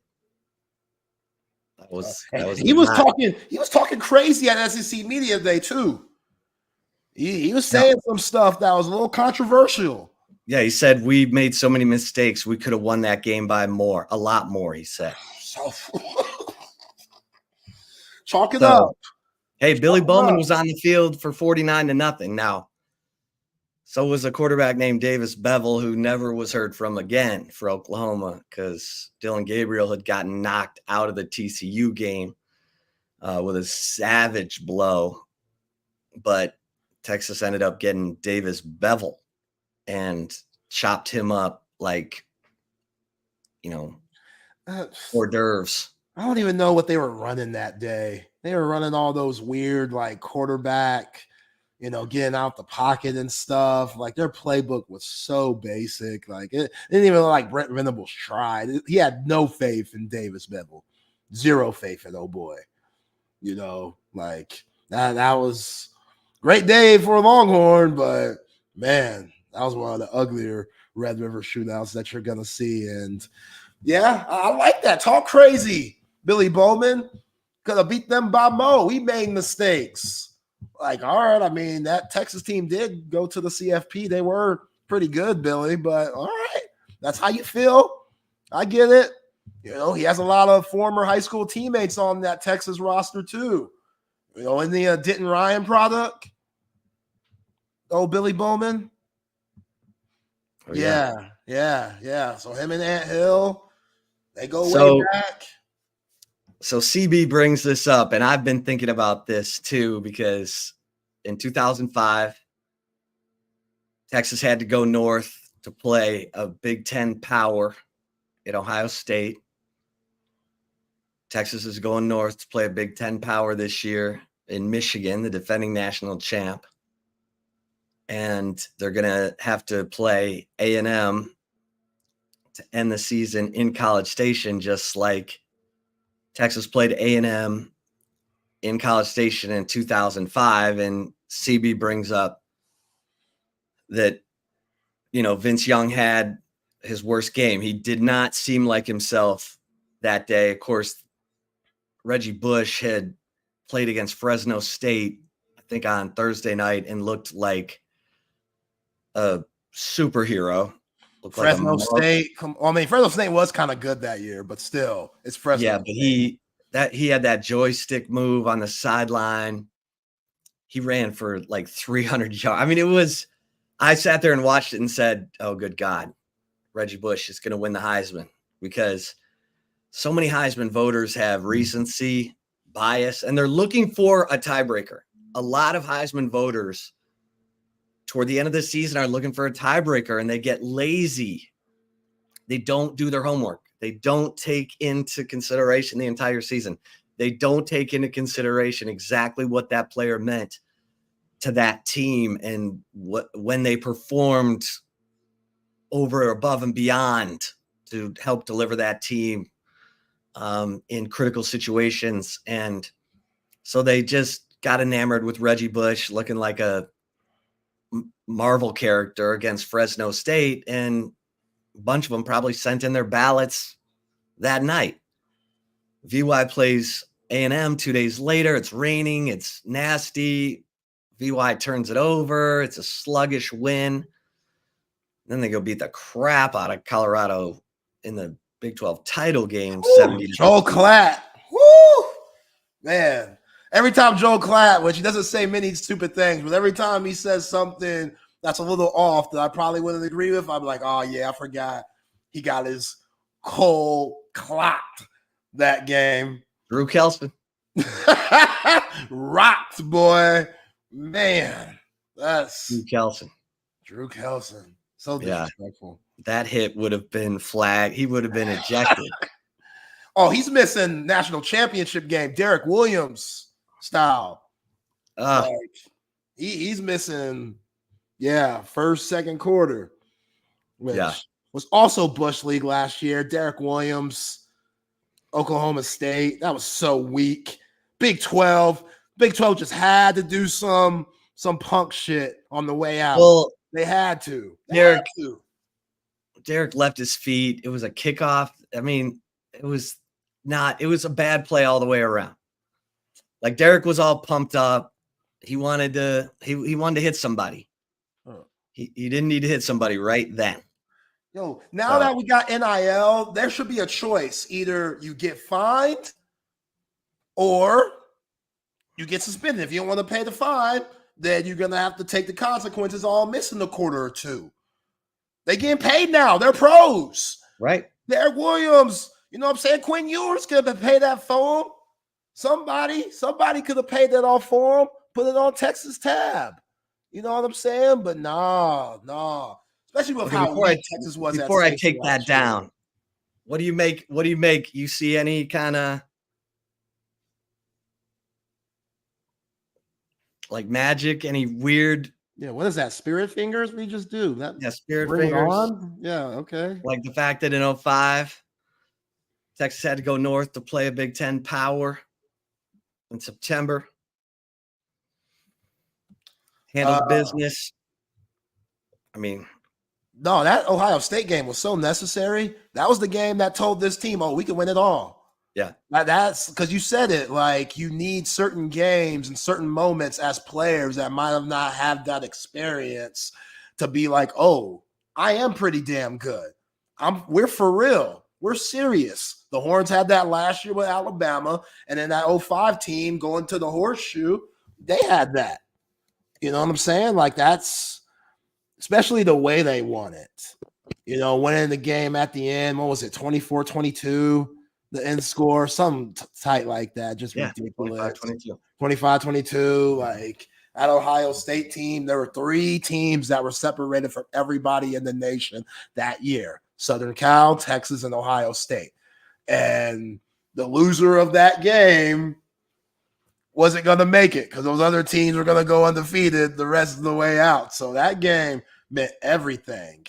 And yeah, USC's schedule, it was light. It was light back then. I mean, they had their Notre Dames and stuff, but I don't remember the Pac-10 being crazy like that.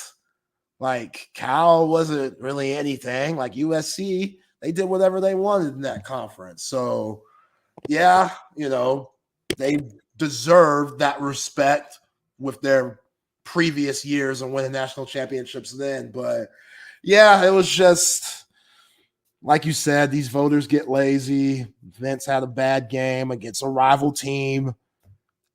We know how Cal Field, ruckus, nuts, atmosphere crazy. And, it happened. But just like every Texas fan, trade in that Heisman for a national championship any day. Vince had a chance to get that Heisman back. I would have been petty. If the committee comes to me and say, yo, this dude Reggie out here cheating, taking money and stuff, we're taking this Heisman. Vince, you want it? I'll be like, hell yeah, I want it. Should have been mine to begin with. You kidding me?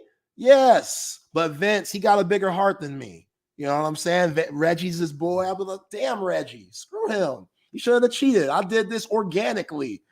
You know what I'm saying? Let me get that Heisman. It should have went to Vince Young. Let me get it. But again, Vince, a good sport, class act. Me, I ain't no class act, Chip. I'm taking what's mine. That Heisman, Vince Young, we all knew who that Heisman should have went to. I'm taking it. Once the NCAA committee would have asked, yo, you want this back? Yes. I will go over to Reggie Bush's house, walk inside his living room, wherever it was hung up, grabbed it myself, and walked out with it. That's how petty I would have been. But Vince took the good way out. I salute him for that. That's why we love him. And Reggie got to keep his little rinky-dink old Heisman. Yeah, that was a bad vote. Yeah. The Heisman or friendship with Reggie Bush? Come on, what you choosing? Nah, Reggie, we good. We ain't got to be cool. we ain't got to be cool. You know what I'm saying? Like, I don't got to be cool with no Reggie Bush. I ain't trying to be with the Kardashians or anything. Nah, Vince should have took that Heisman, man. For the culture. What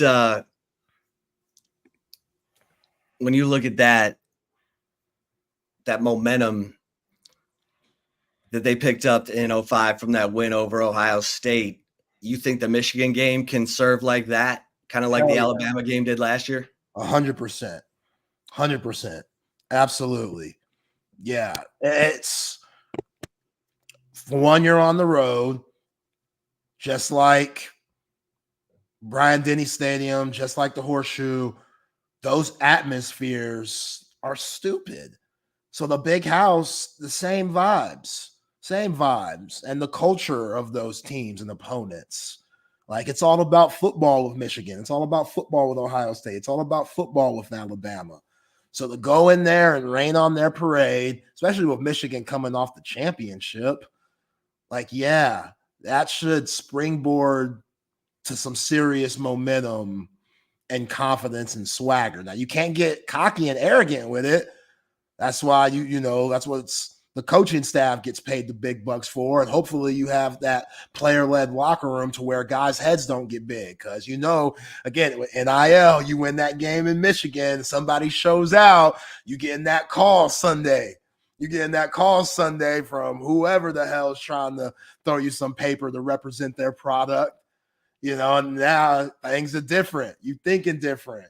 You know what I'm saying? So we got to make sure those things don't get caught in the way of what's really important, and that's staying the course, staying humble, and getting yourself to the national championship, however that may be.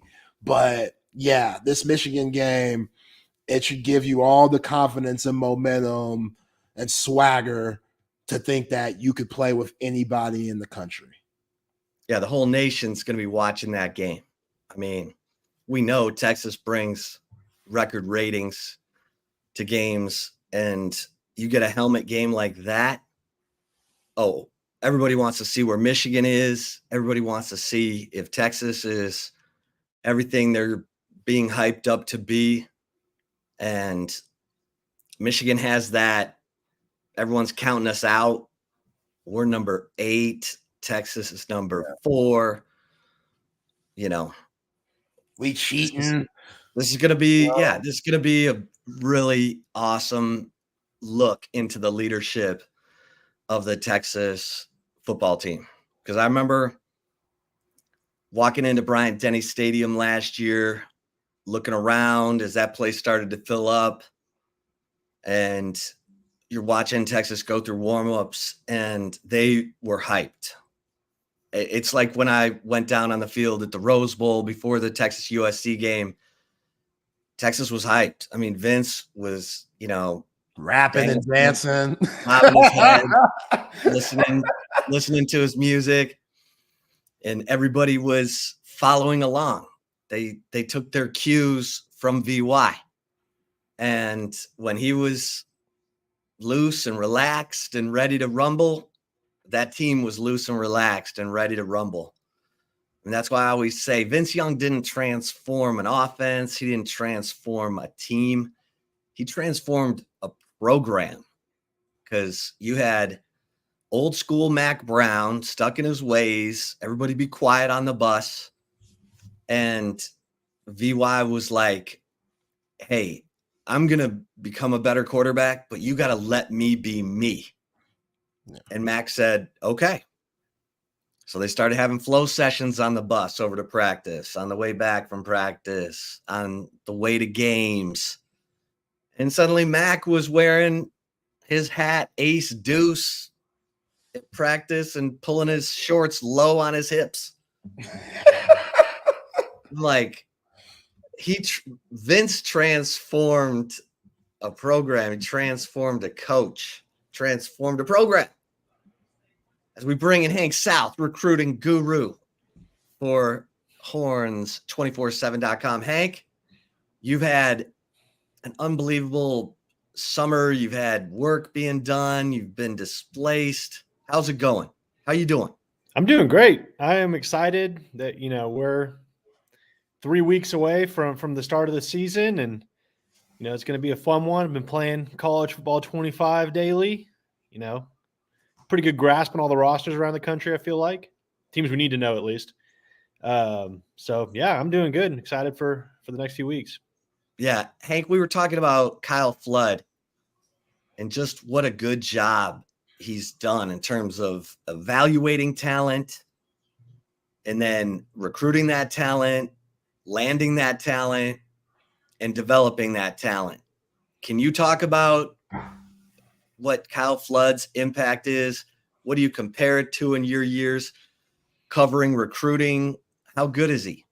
Yeah, he's great. I think he's one of these, you see it other places too, but a guy that has, obviously a lot of coaching experience, both at the college level and the NFL level. A lot of people forget he was with Sark when they went over to the Falcons after that brief stint in Alabama. Obviously, he's been in charge of Rutgers. He has a long, extensive history, and he's completely transformed kind of the offensive line, obviously, in his short time at Texas, and to being a strength of the team. Obviously, returning 4 starters this year. Cam Williams seems like a starter. That's just a really potent group they have, and he gets after those guys. I was actually, that was the position group I was watching the first day of fall camp last week. They were just doing simple drills, kind of just doing zone block practice, that kind of stuff, and he was getting pretty intense, and like that was like their first session.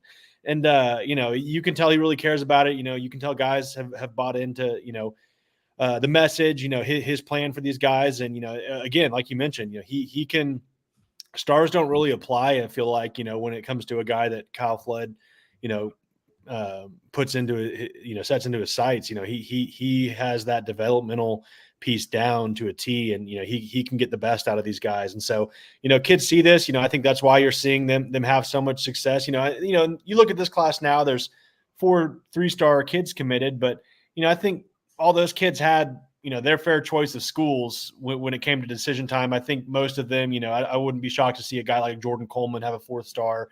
John Mills was between Texas, Florida, and Washington. These guys all had big time offer lists. So I wouldn't really look into the stars, and I don't think Texas is looking at the stars there. And then, you see guys like Nick Brooks, a high 4-star, and then Michael Fasusi, a 5-star offensive lineman, looking in, committing in the next few weeks. So big time coach, big time recruiter, really is good at connecting with these kids and kind of selling his vision. Well, look at last year's class, right? Brandon Baker's the 5-star, and they love him. Daniel Cruz is a 3-star, and he could be Texas's starting center next year. Yeah. Like that's a pretty good example of what you're talking about, right? Yeah, absolutely. Daniel Cruz, I want to say he was Ohio State's #1 center target as well. Like, centers don't always get a lot of love in recruiting rankings. I guess, you can't show as much. I don't know. But yeah, it never seems like centers are really super highly ranked. And maybe that's because you don't see a lot of centers go off the board in the first round of NFL drafts. I don't know.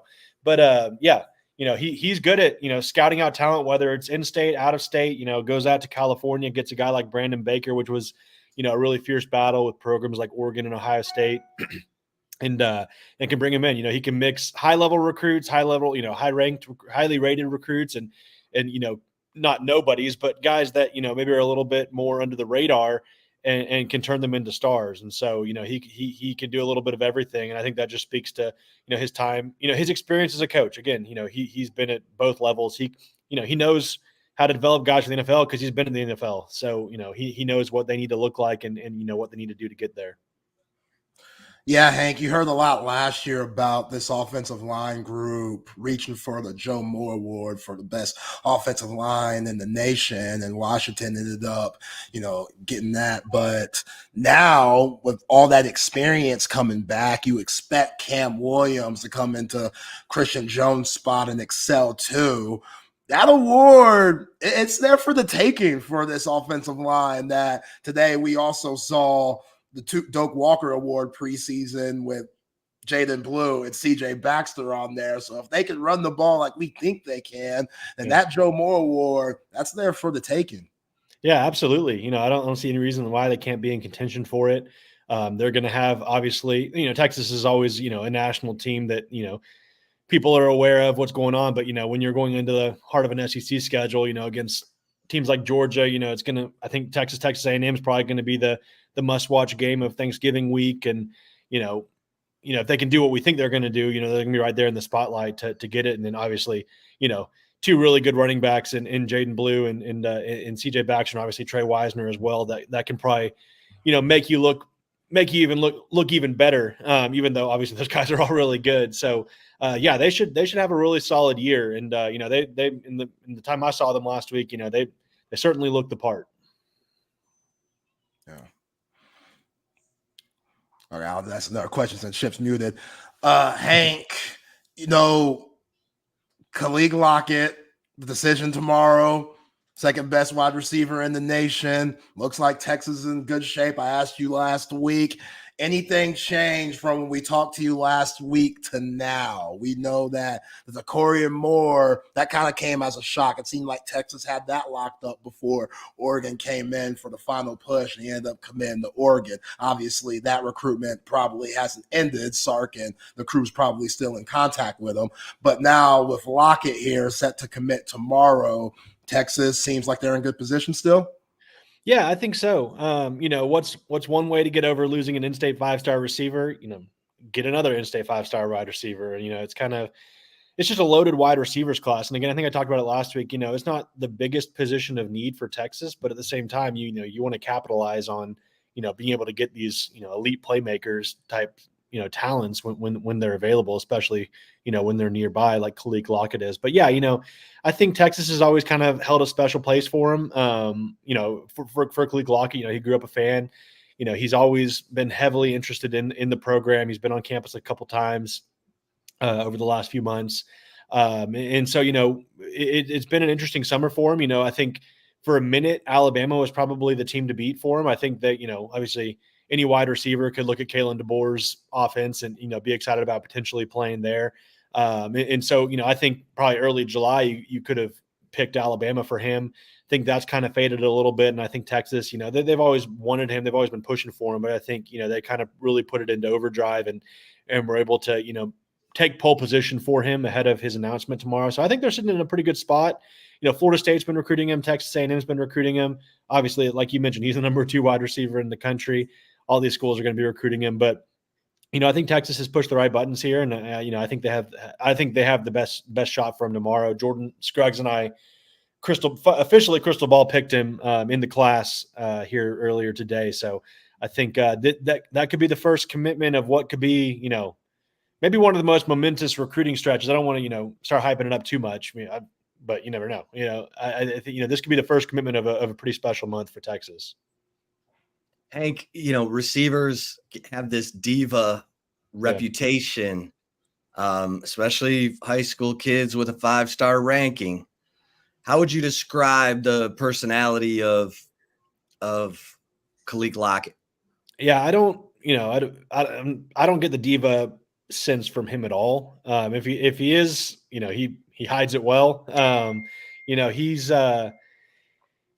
just a really genuinely great kid. I've had a chance to interview him in person, I think 3 times now, maybe 2 or 3 times. Really, listens to your questions, wants to give you the best answers. He really takes time. He looks you in the eye. He gives really thoughtful answers, and he's a great kid. His dad's awesome as well. We've had a chance to meet him as well. So, I think from a culture fit, from, a guy you want in your locker room, I think Khalid Lockett is that. And so,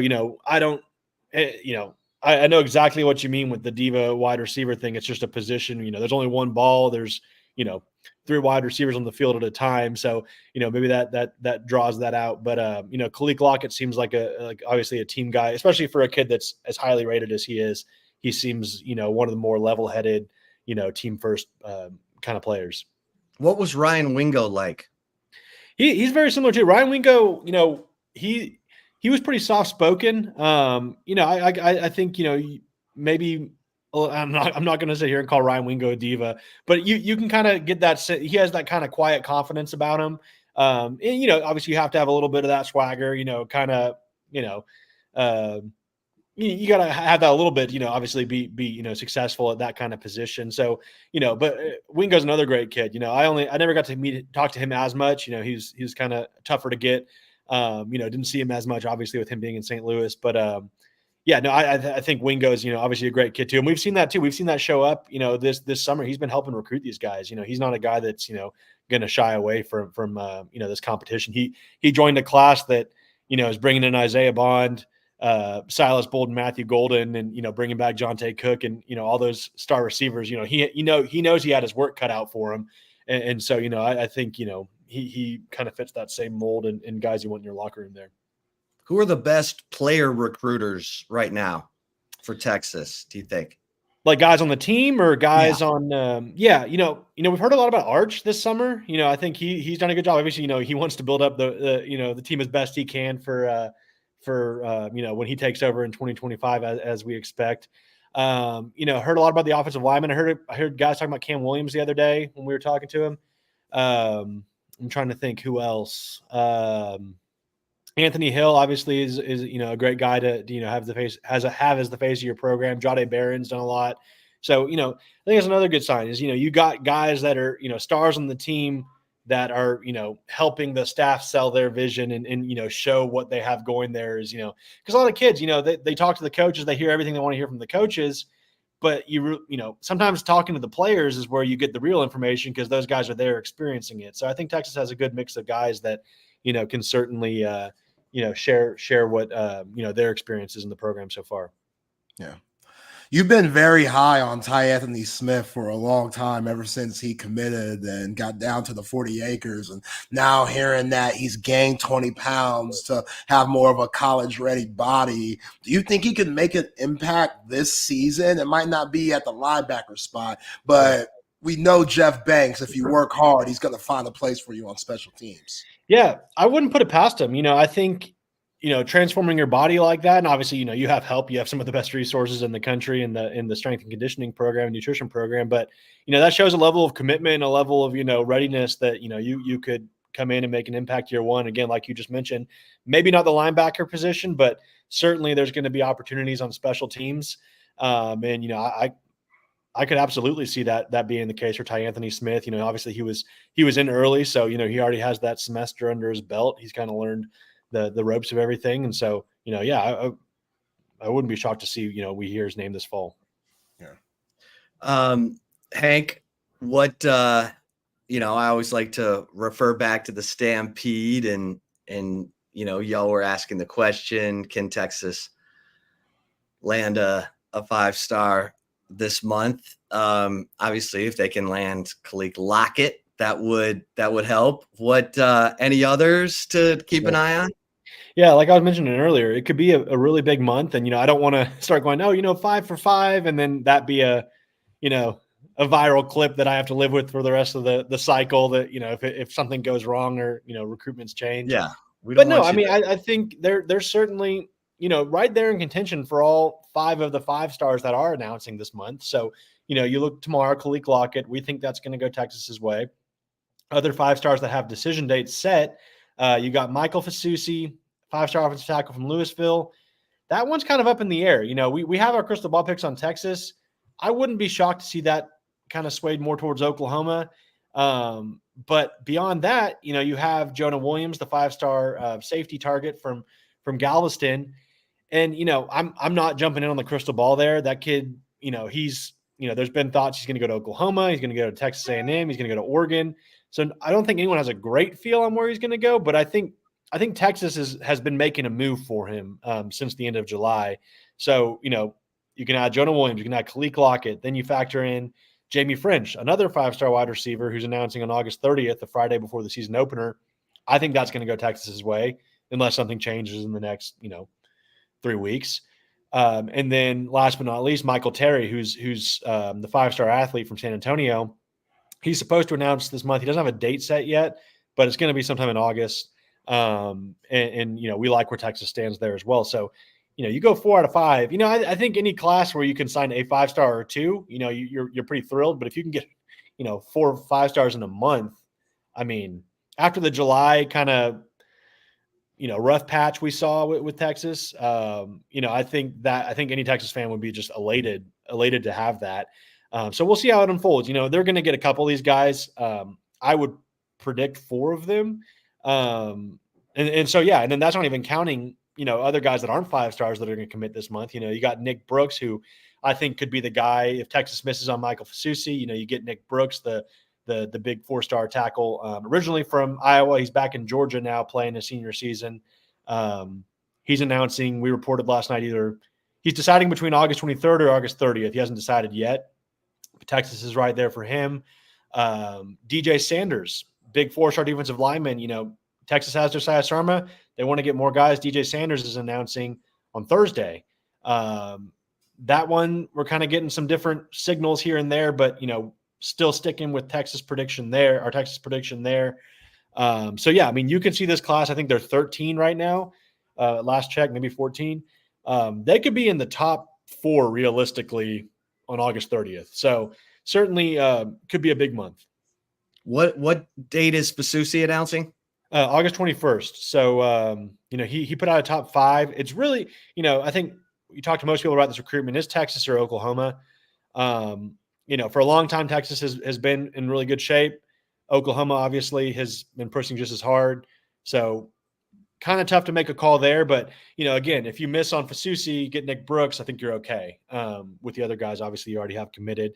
Could you get both of them? I don't think Texas would say no if both of them wanted to come. So, that's going to be an interesting situation to watch. But, 4 5 stars, a couple of 4 stars this month. And I think that puts Texas into the top 3, like pretty like above number 4, pretty high. When is Jonah Williams announcing? Jonah is August 24th. So, and there's been some reports out too. He's obviously he's a baseball player too. And when Texas first hired Jim Schlossnagle, we reached out to Jonah, and that was back when Texas A&M was kind of considered the team to beat for him. And so, you factor in the baseball aspect, and he's obviously very close with Schloss. So, that was something he said helped Texas's chances. And ever since then, Texas didn't get an official visit from him, and everyone looks at that as, they don't really have a chance. But, he spent the whole day on campus that Thursday, July 25th for that pool party. And, he's obviously has a long-standing relationship with Texas. He's been to campus several times. So, official visit, how much more is he going to learn about it? And he could still take one this fall. But, I think Texas is quietly kind of making a move there. Oregon has been kind of the team to beat lately, or, everyone's kind of, that's the buzz. I just think, this is one of those recruitments you could see Texas come from behind and pull this one out. So that's going to be, I think that's kind of the one I'm most intrigued to see how that plays out this month. Where he ends up deciding, and how much of a factor is baseball, because there's, I think on Texas Football reported, he's looking to enroll in January and play baseball next spring. So you look into that. If he does that, and I don't know my compliance rules by heart, but if he's on scholarship, I think that eliminates the possibility of him, regardless of sport.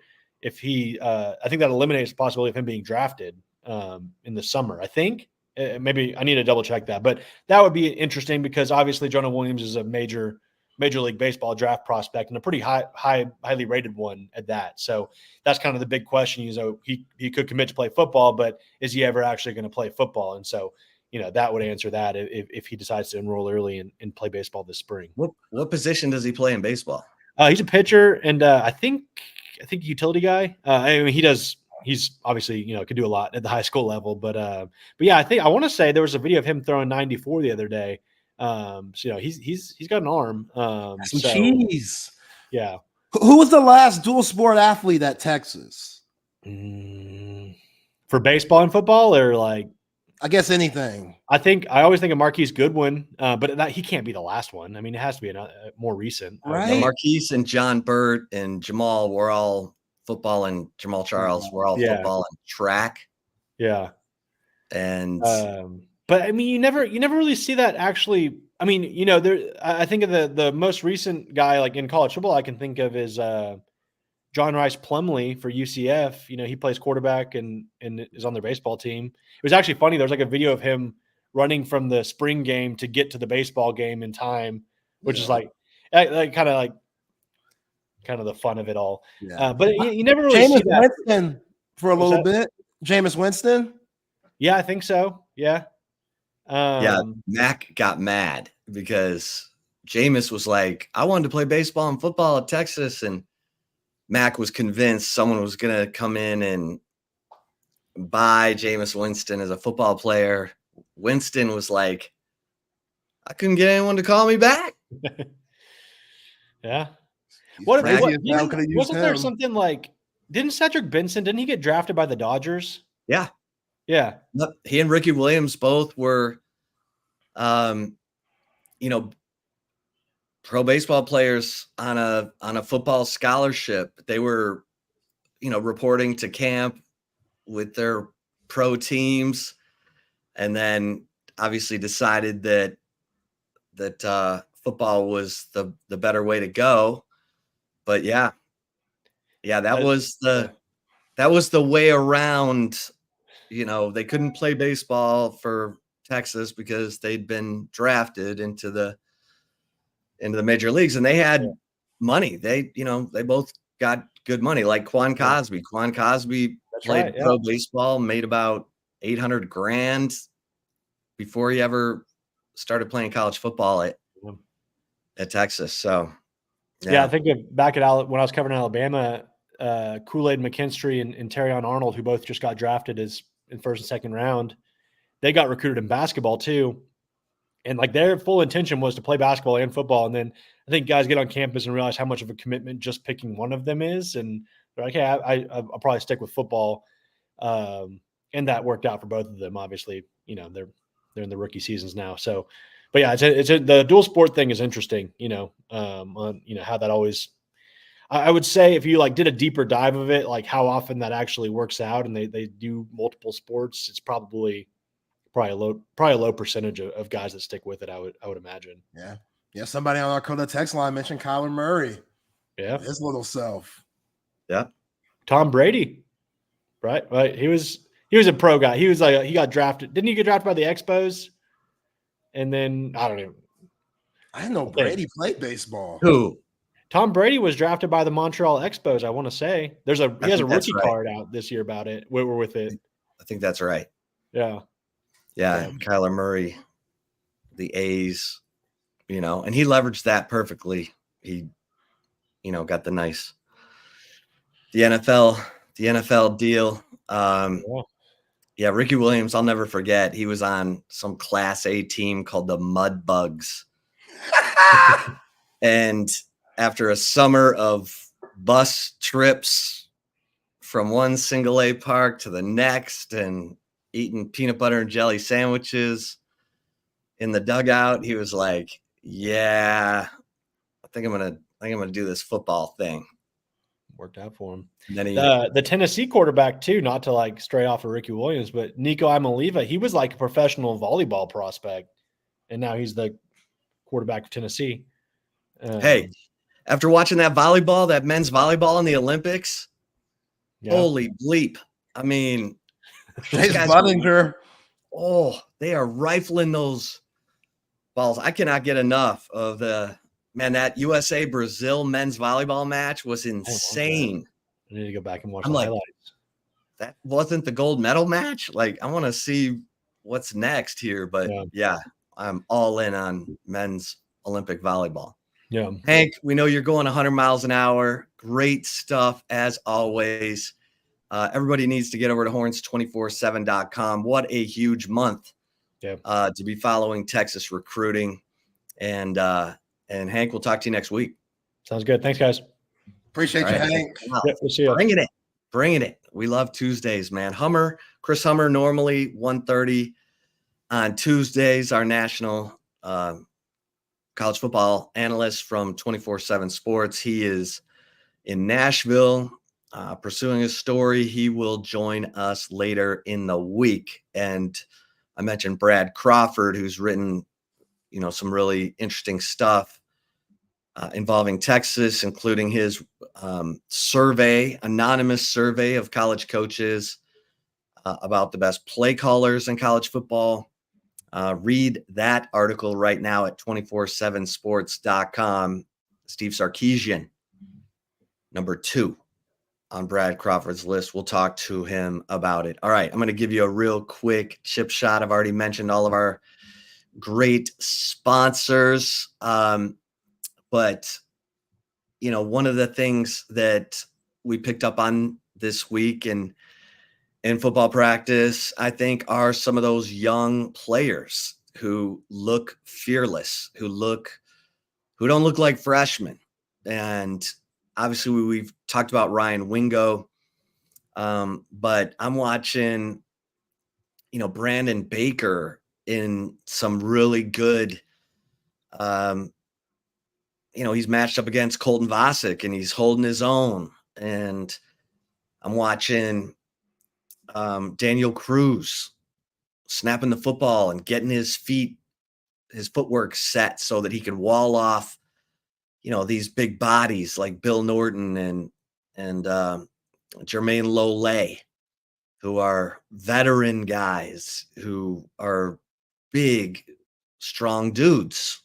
And I'm sitting there going, man, Texas is doing a good job of identifying talent. And, you knock on wood if you're a Texas fan, because Steve Sarkisian has been able to hang on to the players he's really wanted to hang on to. The Terrence Brooks decision was kind of a mutual thing. I mean, Texas said, we're going to open up that position. And Terrence Brooks said, okay, I'm going to enter the portal, see what's out there for me. He gets nice NIL deal to go to Illinois. Same with Jaron Thompson. And now you're looking for those young guns who can come in and make an impact. And Zay, you just mentioned Anthony Smith, and I think he's going to be a special teams guy, kind of in the mold of Trey Wisner. Trey Wisner made a name for himself. So did Jelani McDonald and Warren Roberson on special teams, and that's the pecking order in the Texas program. Jeff Banks is going to put you through boot camp, and if you thrive and you get it and you learn to love to play special teams, because that's probably how you're going to make an NFL roster, most guys, then you're gonna play. You're gonna make an impact. Trey Wisner did it. And those are the guys who love football. Those are the guys who show you every chance they get on special teams that it matters to them. And Trey Wisner's a guy, Banks calls them, the 4 special teams unit guys, 4-for-4 guys.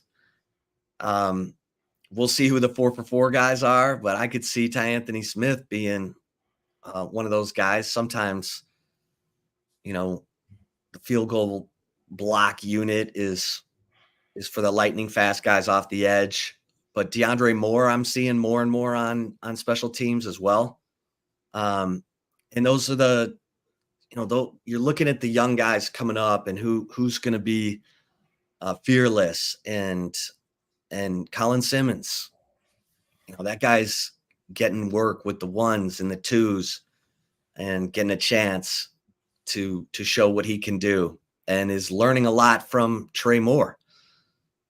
Trey Moore's a grinder. He doesn't have the unbelievable NFL measurables like Colin Simmons does. Colin Simmons has the length that the NFL loves at that edge rush position or outside linebacker position. I've compared him to Joseph Osai in the past. Osai ended up playing more stand-up linebacker. I think Colin's going to be an edge guy, probably from start to finish. But, you're just looking at who's coming up, and you just wonder how big a jump some of these guys can make, because if they do, and again, I mentioned yesterday, Darian Gillette, Leonga Lafau, those are 2 guys who everyone's like, oh, the linebacker depth is not where it should be. Okay, well, if those guys make the jump, they might be all right. And you've got good guys teaching them, like David Benda, Anthony Hill's a wrecking machine who is some, what he said, 13 games last year. He was doing the best he could, just figuring it out, using that incredible athleticism to become the 2nd leading tackler on the team and 2nd leading sacker on the team. So good heavens, what could this year bring for Anthony Hill? So you need your veterans to be veterans and be stars, and in the receiver room, that means the transfers. I think Silas Bolden is setting the tone in that room, and he's a guy who was barely recruited out of high school, who can teach Ryan Wingo some stuff, and Ryan Wingo can get ahead of the curve with all of his talent. So it just seems like, things are moving in the right direction. In 25 days, we'll see it start to happen on the field. And it's going to be fun. If you're a Texas fan, you're ecstatic about these days, because you've been waiting a long time for things to be moving in the direction like this. Yeah. Zay, I'm going to turn it over to you, my man, for the right call. I'm going to listen to you on my way down to Texas football practice. All right, man. Take it easy. Be safe down there. We'll take over until our SEC Unfiltered guys jump on. See you, Chip. Appreciate you, baby. Yep. All right. Driving the boat for the last 13 minutes before we get to the right call. As Shout out Covert BK, Covert Automotive Dealership. They've been doing it in the greater Austin area for over 100 years. If you need that new or pre-owned vehicle, go check those guys out down there. Beautiful 42 acres in the Bee Cave. New pre-owned, it doesn't matter. They will hook you up. 7 terrific brands to choose from: Cadillac, Ram, Jeep, GMC, Buick, Dodge, and Chrysler. You're going to find what you want. I know folks like to go on excursions and like to get in the wilderness and stuff, so you need that right Jeep. Go get that. If you need that, just lavish, clean Dodge, they got that too. If you want to check out all the rest of the vehicles, go to covertbcave.com for all the latest specials and inventory. Nobody beats the Covert deal. Not now, not ever.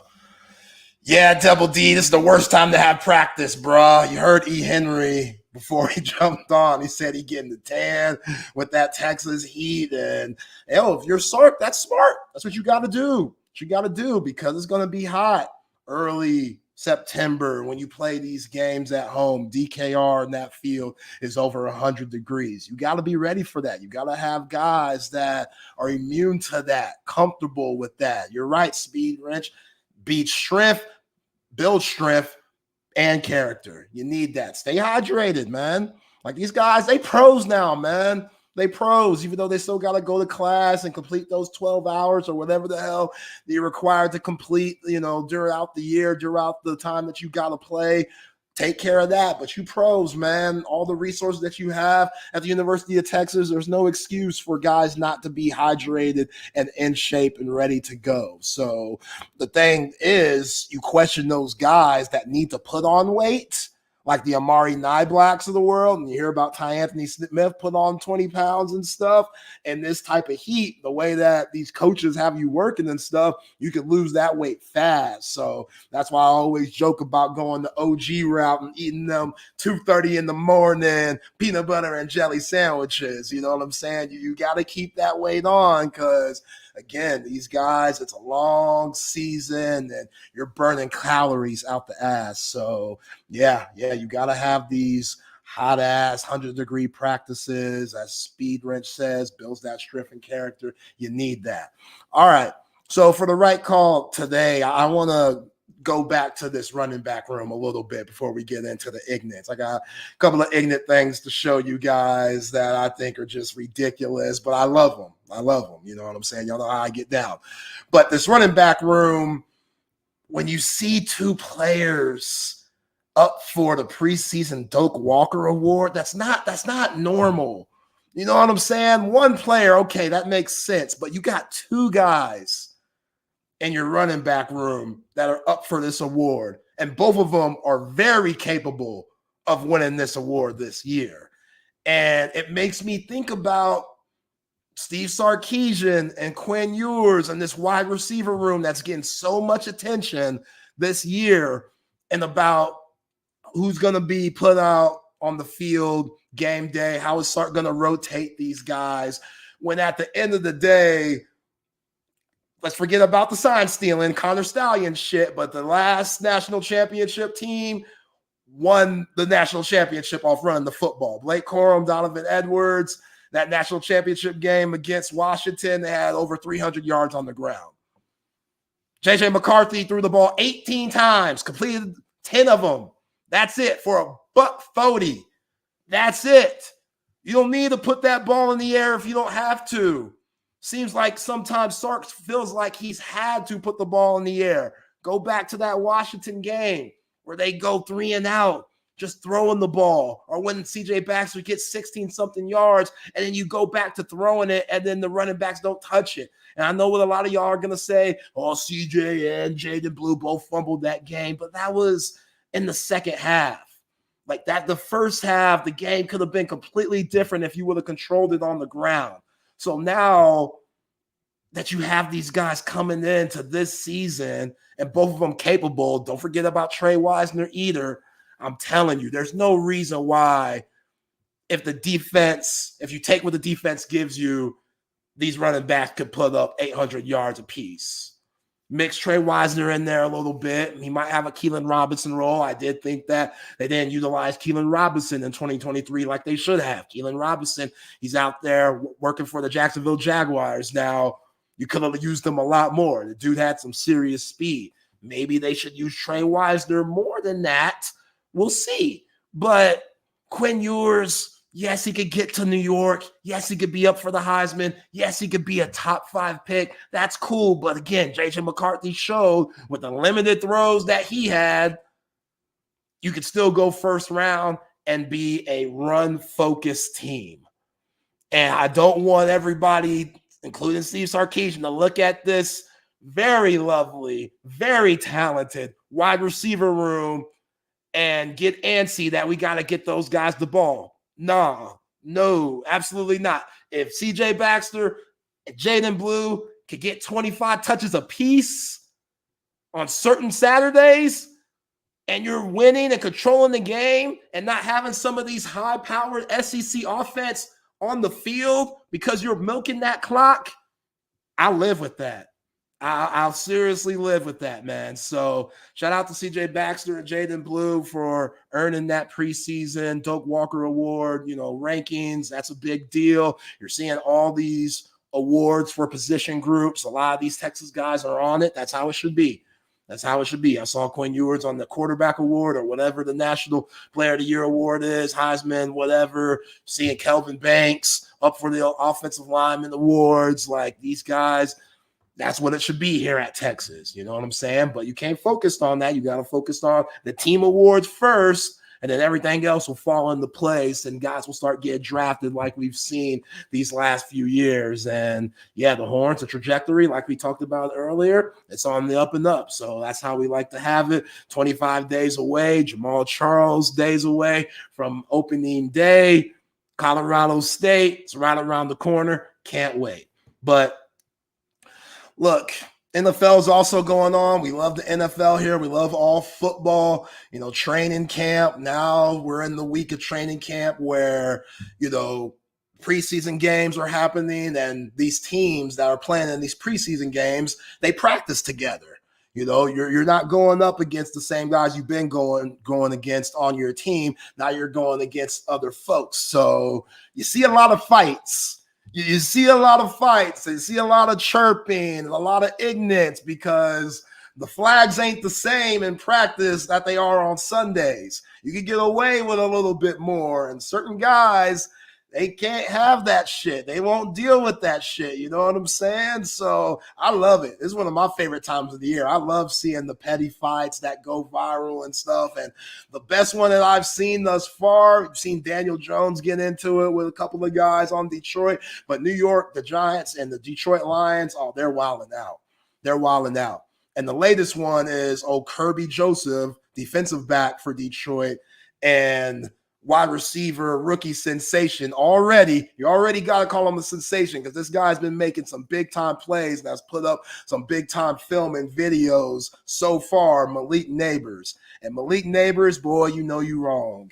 You know you wrong for the cheap shot that you threw at Kirby Joseph, man. I'm going to show you guys it in a second once we get it uploaded. But we don't know what's happened throughout the week.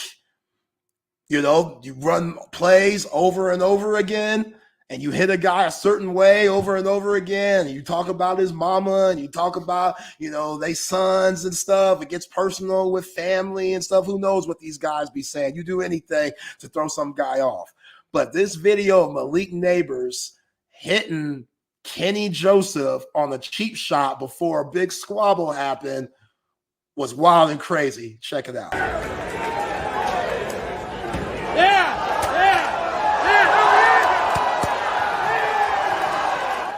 Hold on. Well, it's a long video, but it's quick. You got to watch it early. Watch this cheap shot. He's running by him for the folks that are listening to us on the app. He's running by him, plays over, dead play. It's over with.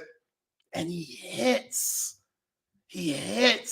Kirby Joseph in the face mask, which these NFL players, they aren't the brightest guys because then they start putting up the dukes and punching each other in the helmet. And I know they got the little foamy helmet during practice time that, you know, helps out with concussions and stuff. But still, you know, it's got to hurt. Like, look at this.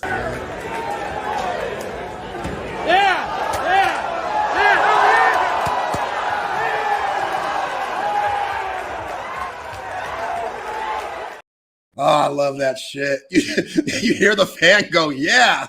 Like, this is in front of fans and stuff. Some of these guys don't care. And again, that's football, man. That's football. Say what you want. Say that it's classless. Say that it's arrogant, whatever it is. It definitely is. But you got to be that way to play this game. That's what people don't understand. You got to have that just tenacity and that anger. Like Trent Williams, even though he's a Sooner and it's hard to praise him because he's a Sooner, that dude is an asshole. But he's the best left tackle that we've seen in the last decade. And he's nasty. And he's just kind of the heart and soul of that offense. Of all those juggernaut pieces that they got in San Fran, from Juszczyk at the fullback, that's a Swiss Army knife, George Kittle, what he provides, Christian McCaffrey, who's on the damn Madden cover, Brock Purdy, slow Brock Purdy, who's the quarterback and leader of the team, like Trent Williams. Having him on the field brings that nasty to where you don't feel like you could be mucked with. So guys like that, I'm good with seeing a little squabble. I'm good with that. Like, it shows that heart that you need. It shows that, you know, in this ferocious game that you play, you came back down from nobody. Another thing that I saw that was very interesting, these comments from Lamar Jackson, who won the MVP last year. We saw what happened in the playoffs, ended up losing to the Kansas City Chiefs in the AFC Championship. But Lamar Jackson winning MVP, you know, the dude's still not satisfied. And listen to him talk about his weight and how he felt, not sluggish, but he felt that he could have been better and more in shape like he was 2 years ago versus what he was in his MVP year, which is nuts. You've slimmed down 2 years ago. I was fat to me. I felt like I was fat. I just saw a video from 2 years ago, the Browns, and I looked at like out of shape. Yeah, but I was in shape. You watch and you run. Like, did you feel slower? Did you think that you look slower? Oh, my eyes might be deceiving me, but I believe I looked a little slower to me, but not now. Why did you decide to slim down? Was it simply for the speed element? Just so I can move around without getting fatigued. That's all. I don't know if I was getting fatigued last year. Probably if I get a first down, but I don't like getting caught if I do decide to run. So, yeah, it's part of it. You know, we get a little slower as we age. You don't think it has anything to do with age? No, not at all. No, I'm only 27. I'm still young. Definitely don't have anything to do with age. I mean, how do you make us real fat guys feel like shit? If Lamar Jackson's out here calling himself fat after he just won MVP, that makes you look at yourself in the mirror and be like, damn, where am I? Because that's just absolutely ridiculous. And that Ravens team with Derrick Henry now, they're going to be a force to be reckoned with. But let's bring in my guys from SEC Unfiltered, Chris and Mike in the building. Gentlemen, how y'all doing? Zay, how do I sound? You hear me okay? Yeah, sound good, man. This is the brand new headset. Came in the mail literally an hour ago. Oh, heck yeah. Inspired by the Texas Sports Unfiltered crew at SEC Media Days. So this is the exact headset. BK was like, bro, you got to get on this. So we're test run today. This is going to be like the mobile studio setup with this headset thing. So, okay. Yeah. Looks like good, man. This is inspired. I feel like I'm back on Radio Row, man. Got the headset going. Hell of a time seeing you down there, Chris, man. Dude, yeah. Can't So wait to do it just again. making sure we got our levels right. You know, our levels. That's better than this Shure microphone that I think I stole when I was in college. That one was probably a lot cheaper. This was like $200, but I was like, well, I mean, heck, we're gonna need these for media days next year anyways, so I'll be ordering another one of these at some point. But I'm glad we sound okay. Anyways, how you been, Zay? What's up, man? Oh, man, I'm living. We're 25 days away from Texas opening up with Colorado State right around the corner, ready to see what this team's made of and the rest of these colleges in the country. Great time of the year, fellas. Great What a time barn of the year. burner. Are you going? Hell It's gonna be a little hot for me, Mike. And I got post-game show. You see how darker brother is, man. I gotta stay out the heat. I gotta be careful with that heat, man. So I got post-game show afterwards. So I'm gonna be at the crib, but I'll try to make a couple of this year. So you guys are gonna be doing a lot on game day, I'd imagine, huh? Oh yeah. That's awesome, dude. I can't wait to see it. Yeah, it's always going down game day here on Texas Sports Unfiltered. We got everything for you, but I'm going to let you gentlemen take it away. Chris and Mike, all love. Y'all be cool. Thanks, hey, appreciate it, man. Mike, what's going on, man? Everything sound good for real? We're good? Yeah, we're good. We're okay, good. Cool. If it's a little bit loud or anything in particular, I mean, you've worked in this industry long enough. Just give me some feedback. No feedback. It sounds good. Solid, man. Love that. Anyways, guys, what's going on? Texas Sports, and also too, when I do sometimes I just like to switch it up from the setting over there to just kind of sitting in the casual chair a little bit. So now when I do this, I don't have to sacrifice audio quality all that much. So, and again, this will be the setup when we go on the road, which we're going to talk about in just a second. This will be the mobile studio setup. But anyways, guys, appreciate you all tuning in.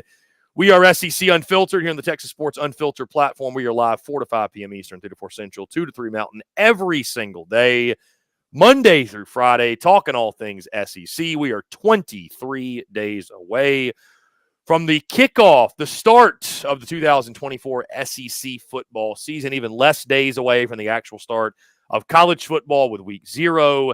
And, of course, as always, I'm Chris Phillips, and I'm joined by Mike Gillespie. Once again, Mike, what's up, man?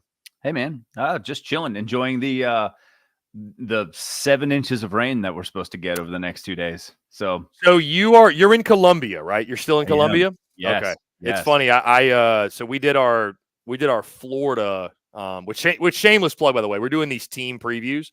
Our Texas Longhorns preview dropped this morning. CJ Vogel of On Texas Football joined the show. Phenomenal conversation. CJ, a great dude. Highly encourage you to check that out. But I was talking with our friend Nick De La Torre of Gators Online. He lives down in Gainesville, essentially, and it was so funny. He was talking about the differences in like South Floridians and Mid Florida. He's like, hurricane coming. It's like you can tell you're from Florida when you're like, I don't even care. Like hurricane, like whatever. I'm not kidding. People in South Florida. So I was born in South Florida, lived in South Florida, Fort Lauderdale for the first 10 years of my life, and then Dad got a job in Gainesville, and so moved up to Gainesville. But all of my family is from South Florida, and I'm not kidding, man. Like some people don't even put up shutters anymore. They're just like, you know what, whatever. The funniest is you can really tell when people are comfortable going out into the eye of the storm to just get some fresh air, because it's sunny and it's windy, but there's no rain or anything in the eye of the storm, so people literally will go outside and just throw the football for 10-15 minutes and then go back inside. It's just everybody loves a good hurricane party, right? Yeah. Go load up at the liquor store and 100%. No better reason to stay in and catch a buzz than a hurricane coming through. I know a lot of folks in Charleston are doing that. I got some buddies down in Savannah as well that are dealing with it. So yeah, for sure. Upstate's not really getting much of anything, to be honest with you. It's not making it this far. And we're up near Irmo, so we're even farther away, from it. So we're not getting much either. We're supposed to get maybe 5-6 inches, but it's been just rainy here so far, man. I've got a massive pine tree that's like this outside, and I'm like, oh, that thing's gonna have to come down soon after this storm.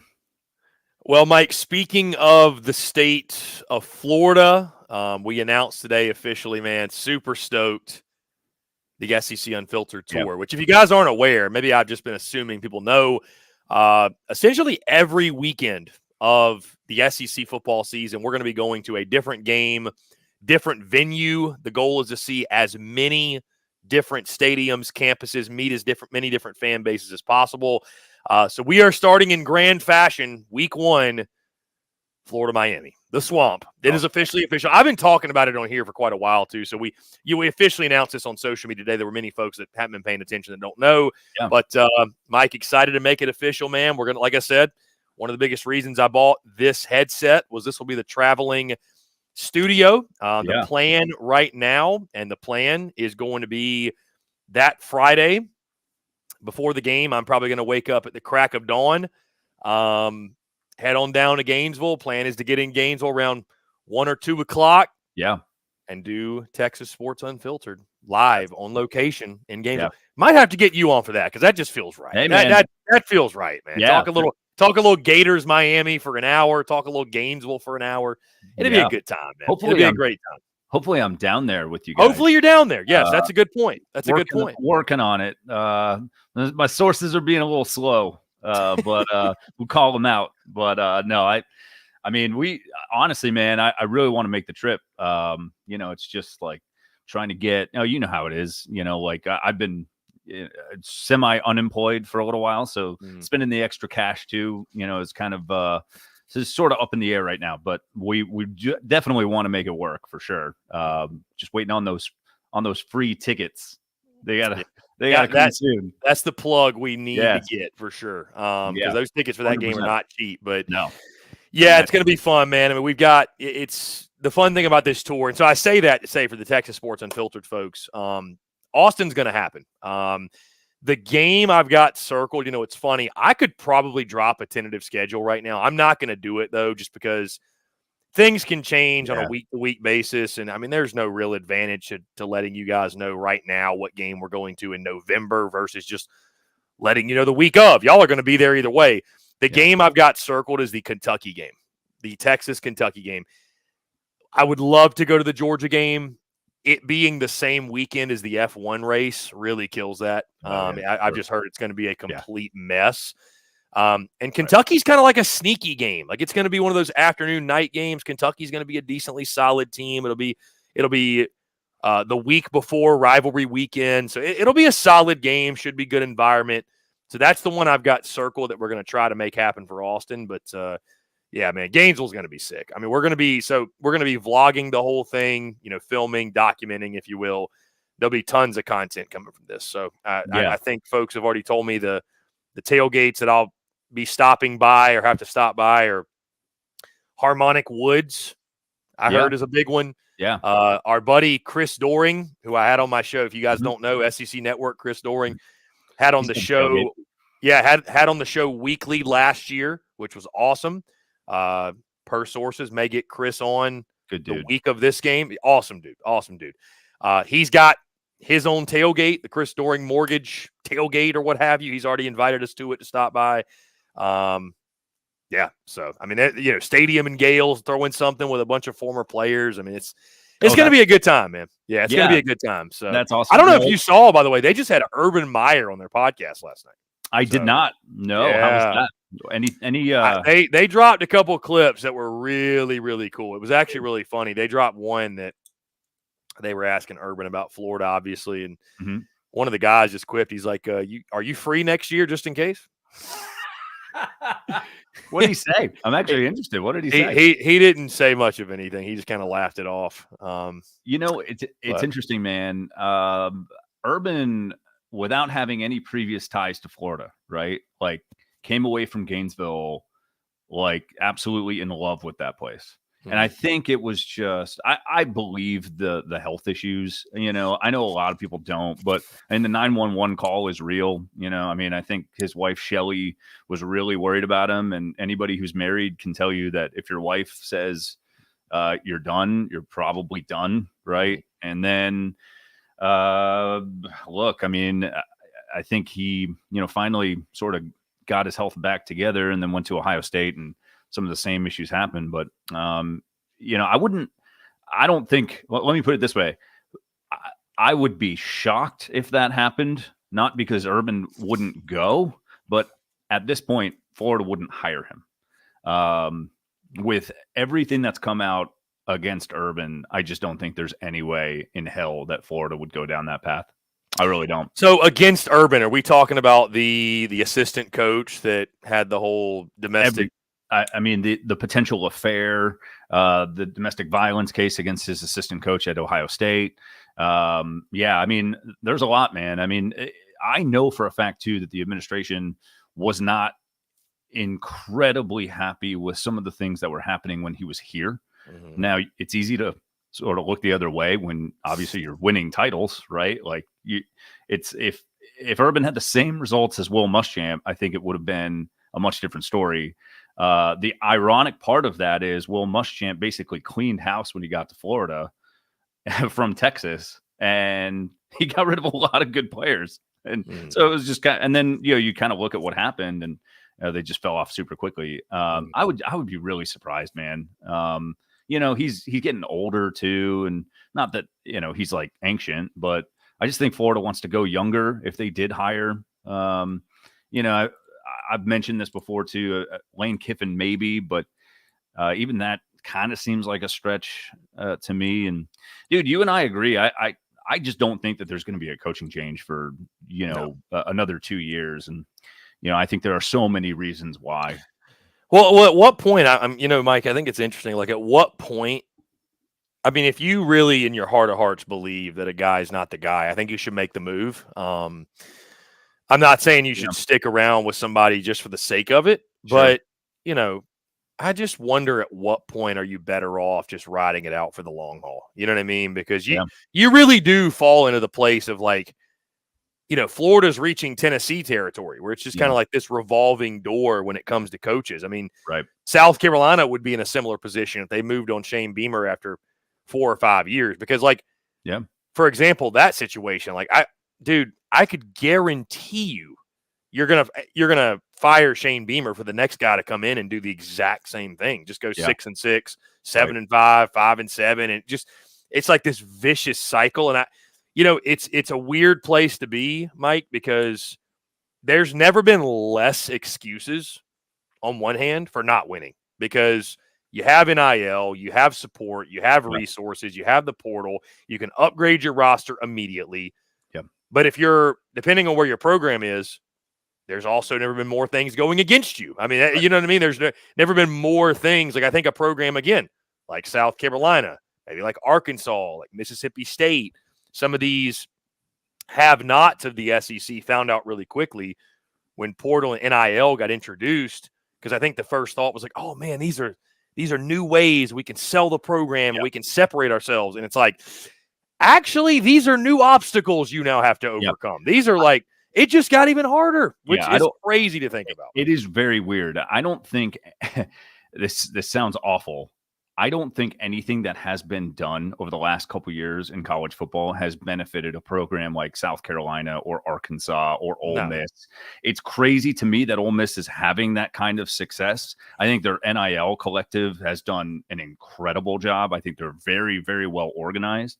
But to me, you look at it, NIL, they don't have the funds, to keep up right now. That can change, obviously, but it's definitely an uphill battle. Then it's, you just look at sort of like the logistics of the conference.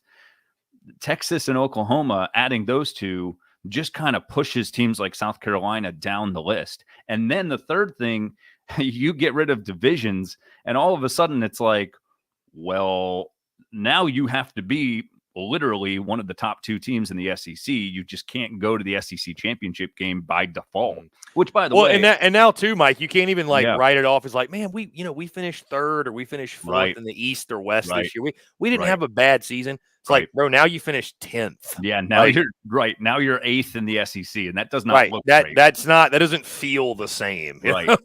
That's middle of the pack, literally. Yeah. I mean, you're exactly right. And I kind of, at times, I look at it and I say to myself, like, we've said this so many times, there's got to be some sort of governing body here before this thing just completely goes off the rails. And also just to keep things interesting, because I think people are going to develop fatigue over time. I think, like the last 10 years, you've had a lot of the same players in the college football playoff, but then, look, you've had some different ones too. That first year you had, Oregon and Florida State. Florida State hadn't made it back to the college football playoff. You had TCU, right? Like, there were interesting parts of that.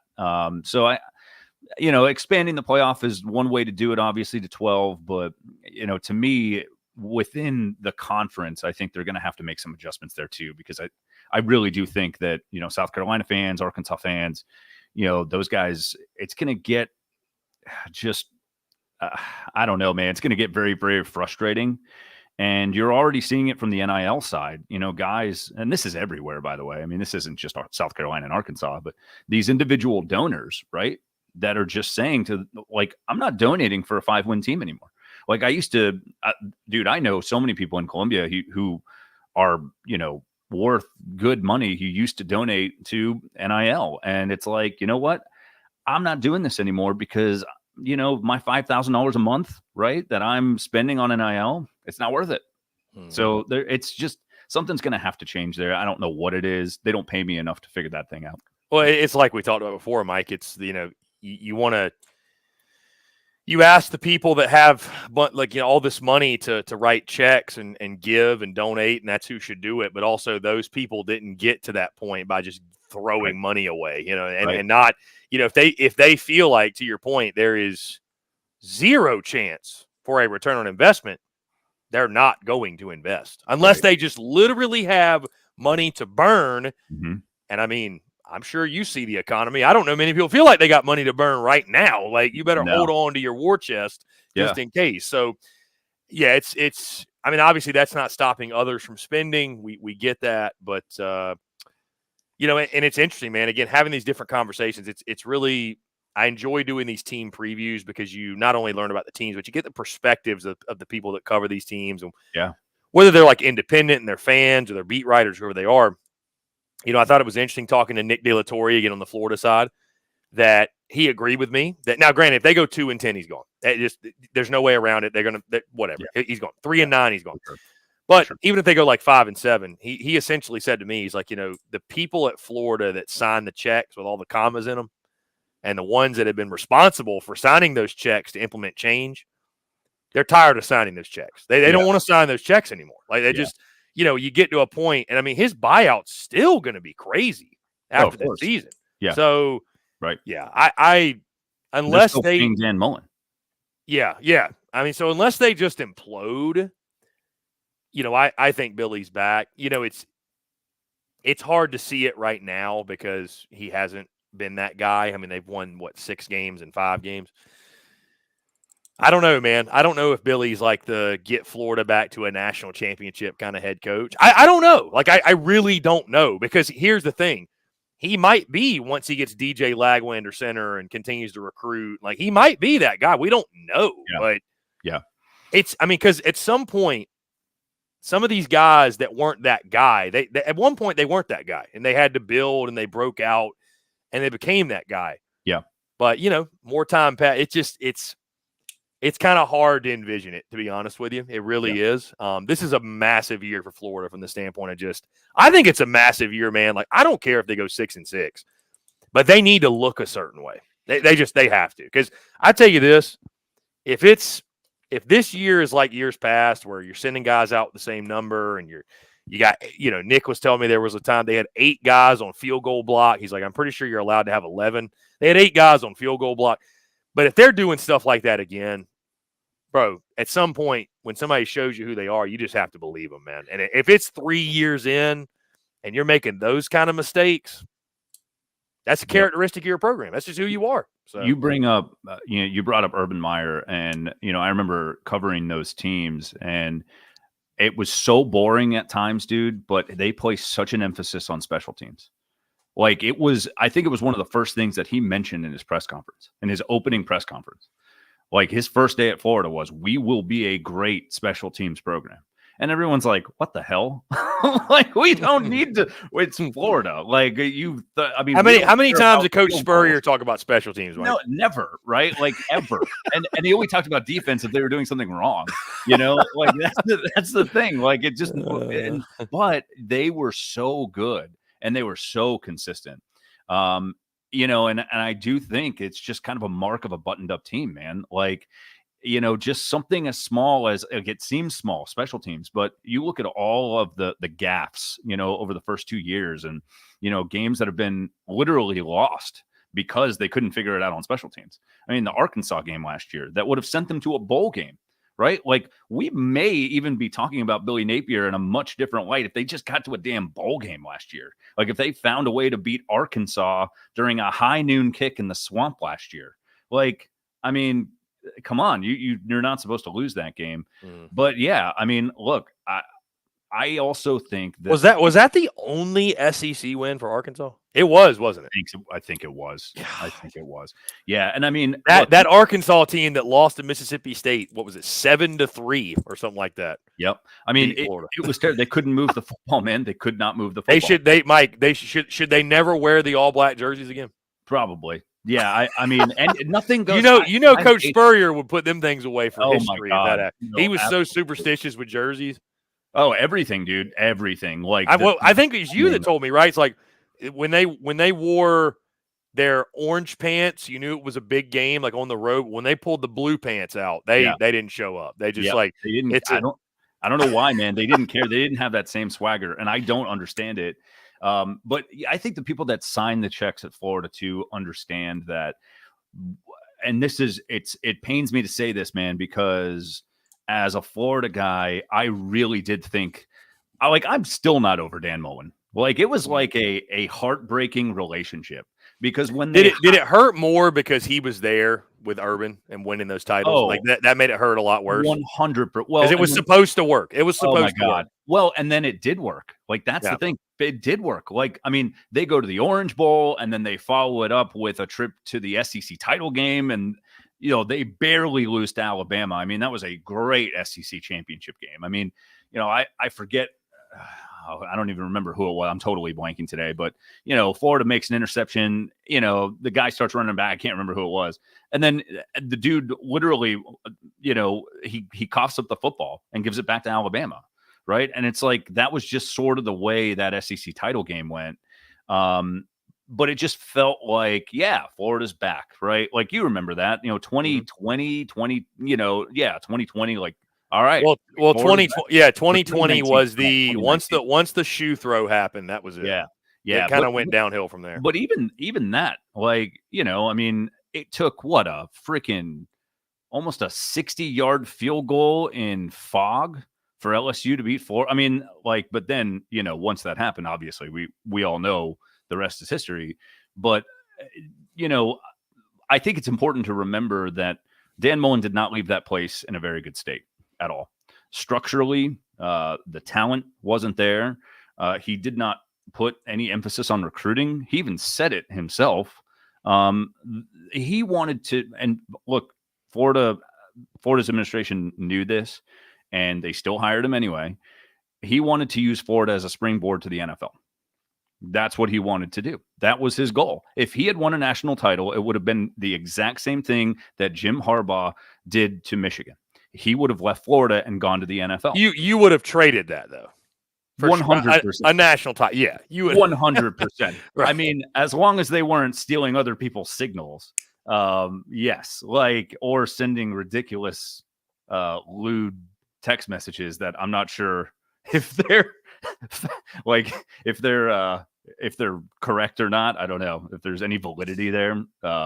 Anyway, but I mean, it just, the last 2 years, I think Billy has really had to build. I think much more so than Will Muschamp had to build, much more than Jim McElwain had to build, and much more than Dan Mullen had to build, because Muschamp and McElwain actually did leave a lot of talent. They could identify talent really well. They were great recruiters.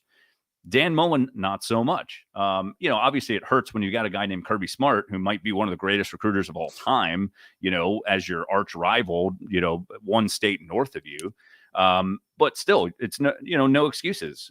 You're Florida. You should get it done. And, Mullen, I will say this, at times, I do think that Mullen was trying to play with his hand, one hand tied behind his back, because they didn't have that football facility ready. Right until 2 years ago? Was that the first year, or 2022? Or 23? I don't remember. But it wasn't under Dan Mullen. He didn't have a football facility.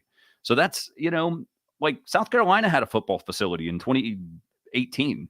Like, I mean, Florida got behind, and I feel for Dan, but at the same time, like, results matter, and he did not leave that place in very good shape. So it's important to remember that Billy Napier has had to do a lot of rebuilding on and off the field. And when I say structurally, I mean physically, like actually structurally, like with that program, like, just from the times that they work out to the times that they eat to parking space. Dude, one of the first things, I could go on all day about this, man, but like one of the first things that they implemented, dude, like were parking spaces for the football players. They didn't have designated parking spaces that were near the goddamn stadium. Excuse me. Sorry. But I mean, how ridiculous is that? Like, what? How is that? And that was one of the first things that Billy Napier did. So I'd say that because that's how far behind Florida was. So I say all of that to say I think that the people who write the checks understand that too. Mm-hmm. And I think they're willing to give Billy an extra year. Now, you say 5-7. I've picked 5-7, and I think he'd be back. You know what feels like sneaky to me? The game he can't lose and come back is the UCF game. Yeah, I think that to me, because obviously losing to Miami would suck. Yeah, and selfishly, sure. I hope Florida wins because we're going to be there, and I've also picked it as a win. Right. A&M in the SEC opener is a big time tone setter. Yep. But man, you've got one brand new head coach, right? First and year head, you've been there for 3 years. You should beat a first year head coach on your home field, and you're a third year guy. You should. Your program is more established than this guy's. Well, and you know what? I'm going to say this too. Your program, your brand of football is better than Texas. Florida football is better than Texas A&M historically. Yeah. And there's no question. There's no question. A third year Florida football coach should beat a first year Texas A&M head coach. That's just the way it is.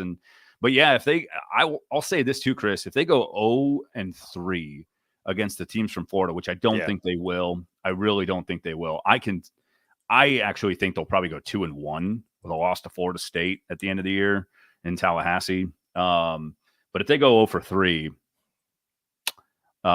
then I don't know, man. That might be a different conversation because then it's like you're not good enough to beat any of the teams in your state. You're like the 7th best team in the state of Florida. Yeah. What are, and I think too, we've talked about this. It's just how they look, how they look like, you're playing 9 ranked teams more than anybody in the country.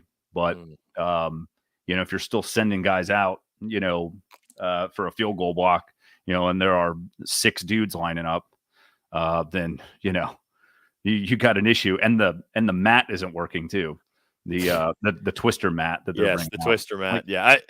It's so fascinating with Florida's schedule, Mike. There's a storyline associated with every game, even Samford, sure. Because you might recall the last time Samford came to the Swamp, I think they scored 52 points, and that was Dan Mullen dancing in the locker room after the game, saying, we celebrate every win. It's like. Yeah. Right. Okay. Right. Right. So that's a storyline. And then, like you said, it's Miami. The fun thing about that one is, both fan bases, I feel like, are in a position, both Florida and Miami, assuming Miami has a fan base. I think they do. Very little, but they're either they've either never stepped foot on campus or they're from New Jersey.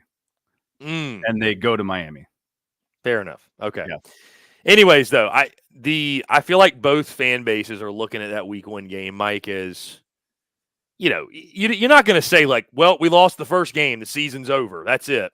Yeah. But I think both fan bases would say, yeah, if we lose week 1, the season's not over, but we better not fucking lose. That's kind of the mentality. You know what I mean? Where it's like, yeah, I'm not going to say that, but just check back in with me right after the game, and I'll give you my real thoughts on the season. Well, everybody, man, everybody's got that opinion, that Billy Napier take, that crystal ball take, just in case. As soon as that clock is 0 and you're on the losing side, they're gonna pull that card out and be like, "I've been saving this." Yep. And And I mean, dude, again, referencing again the conversation with Nick De La Torre, I'm going to spoil the whole combo before it drops tomorrow. But he made a great point where he said the importance of that game is this. If they lose that game, there are some people, there's a large portion of the Florida fan base, they will be out on Billy Napier and they will not come back. 100%. And they just won't come back. 100%. So it's huge, bro. That's a huge game. And I'll say this too. I mean, man, it's hard to get your players back after a week 1 loss to a rival. And the other thing is, it's not like Florida State where, like, yeah, if FSU wins, like, you know, well, that sucks. And you got to hear about it for 365 days, but you get a chance in a year to sort of avenge that loss. Florida and Miami, they don't play every year. You know, we only get to see this game, once every 10, let's just call it 10 years, 8 years, maybe. Like, it just doesn't happen that often. Or I'll say it should happen more than it does. So, you know, that kind of stings, you know, even more, because, you know, you don't get a chance to play them every single year. So yeah, I mean, it's that is, I think, dude, I honestly think that is, this is very coach speak of me, but I think that's the biggest game of the year for Florida. And it just so happens to be the first game, because I absolutely think that Napier could lose the fan base, lose his team week 1. And then guess what?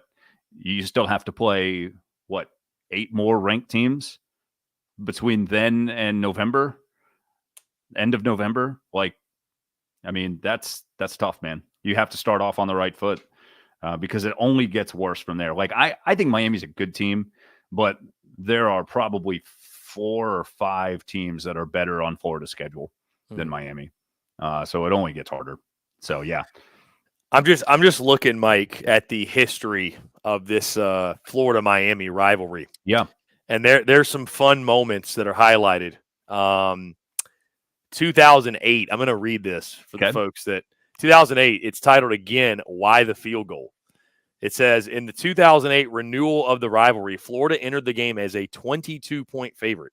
Florida wide receiver Louis Murphy created controversy. Yeah. See, these are the little details we forget about seasons. Oh, yeah. We forget them about these seasons. Created controversy by suggesting the University of Florida was the new U, sparking a firestorm from both the teams and their fans. This handed the Canes some bulletin board material ahead in the game. 25 seconds left on the clock, and leading 23-3, Florida kicked a 4th down field goal to make it 26-3 rather than taking a knee and turning the ball over on downs. Many Miami fans still accuse Meyer of kicking the field goal to allow the Gators to beat the 22-point spread. Yes. By the way, you know who Urban Meyer absolutely loved and looks up to? Steve Spurrier. Yeah. And Steve Spurrier, he'd do that. Yeah, would have done the same thing. Yeah, would have done the same thing, because I mean, he was accused of that all throughout his career, and he would say the same thing every time. It's their job to stop us, and if they can't, then that's their problem. I think it's super cocky and at times very arrogant, but I mean, if you're a fan of that program, you have to love it. You have to love it.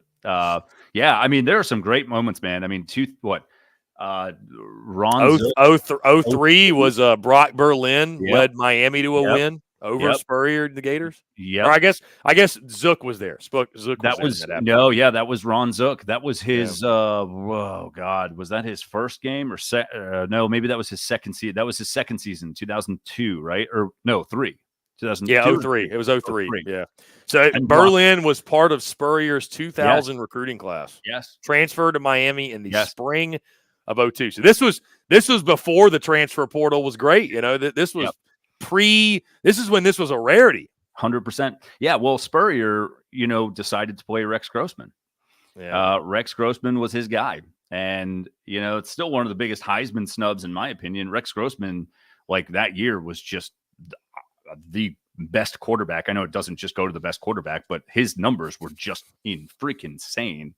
And, you know, like, Rex was a great quarterback and absolutely deserved, you know, the shot over Brock Berlin then, and he got it. And, you know, like, yeah, the rest is history. I mean, Miami goes on to beat Florida. I think that was the game that Florida led like throughout almost the entire thing. That was down in Miami, I think, wasn't it? Yeah. Yeah, down in Miami. Yeah, Garden. 03. Yeah, it was yeah. Let's see. It was Florida took a 33-10 lead. Yeah. Midway through the third quarter, Yeah. Miami won 38-33. Yeah. That's insane. Heartbreaking. Yeah. That's insane. Oh yeah. It was awful. But that right there was Ron Zook. You just if there was one sentence to sum up his entire career, coaching career, it was that. It just they said Brock Berlin stumbled early on through 2 costly picks. He was even booed by the Miami faithful after his poor play. Gators look poised to win their first game against the Hurricanes since 1985. Wow. Berlin rebounded to complete 18 of his next 20 passes with 2 touchdowns, setting up 4 Miami touchdowns in the final quarter and a half. Following the game, Berlin then performed a mocking version of the Gator chomp to the fans who vowed revenge. Sure. Yeah. Yep. That's and I mean, funny enough, how did Spurrier never beat Miami? He didn't beat them once, bro. They from 86 to 04, Miami won every matchup. He didn't beat them once. How many times did they play? They played. I don't remember them playing. So while Spurrier was head coach, they only played once actually. There so let me stand corrected. Because they played in 86, 87. They didn't play again until 2001, and that was in New Orleans. I guess that was in a bowl game probably. Yeah. And then they played September of 02. I'm assuming Spurrier was still there or no? 2002, no, he was not. Oh, that was Zook's first year. That was Zook's first year. Yeah, 2000. Miami. Yeah, Miami was number 1 in the country. Miami used to be nasty. They used to be really good. But so Spurrier only played him once. He lost 37-20 in the bowl game. Yeah, there it is. Yeah, I don't know why. I would I think you and I can probably guess as to why like Spurrier never scheduled that game against Miami. I think Spurrier always was like, look, we have to play Florida State at the end of the year. That sucks. Like that's never fun. Like even when you win, it's just like it just seems like this monster at the end of the season, right? Much like South Carolina and Clemson, same deal.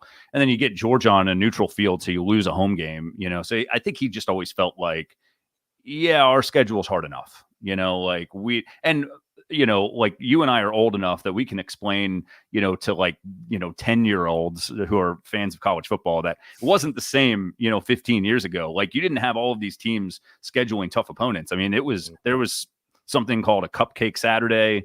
Like I know that still kind of exists, but it's not, like the frosting isn't nearly as thick as it used to be. Dude, it used to be the week before rivalry weekend was like, Yep. Every FCS team you could play. Yep. And now, like some teams are still doing that, but I think it's going to become the minority, just because you got an expanded playoff now. And that's what, the committee has to look at that stuff. So I mean, it was a different era, man. It was also the top 2 get into the national championship game. One loss wrecked your entire season. So, you weren't going to sign up to play Miami if you didn't have to.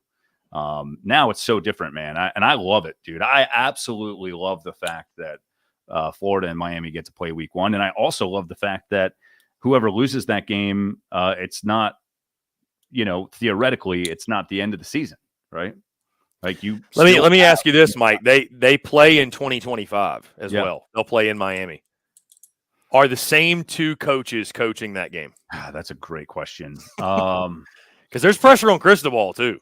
Oh, I mean, 100%. After that damn Georgia Tech game last year. Oh my gosh, bro. It's funny with Cristobal, it's decision making, and with Napier, it just seems like preparedness, if that makes sense. I would bet that one of those teams decides to fire one of their head coaches. If I had to guess, I don't think we're going 2 for 2. I doubt it.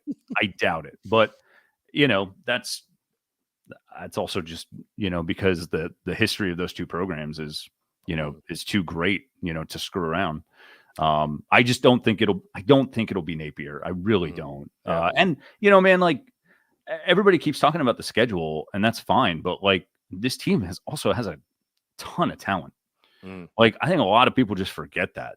Like it's still Florida. They have a quarterback.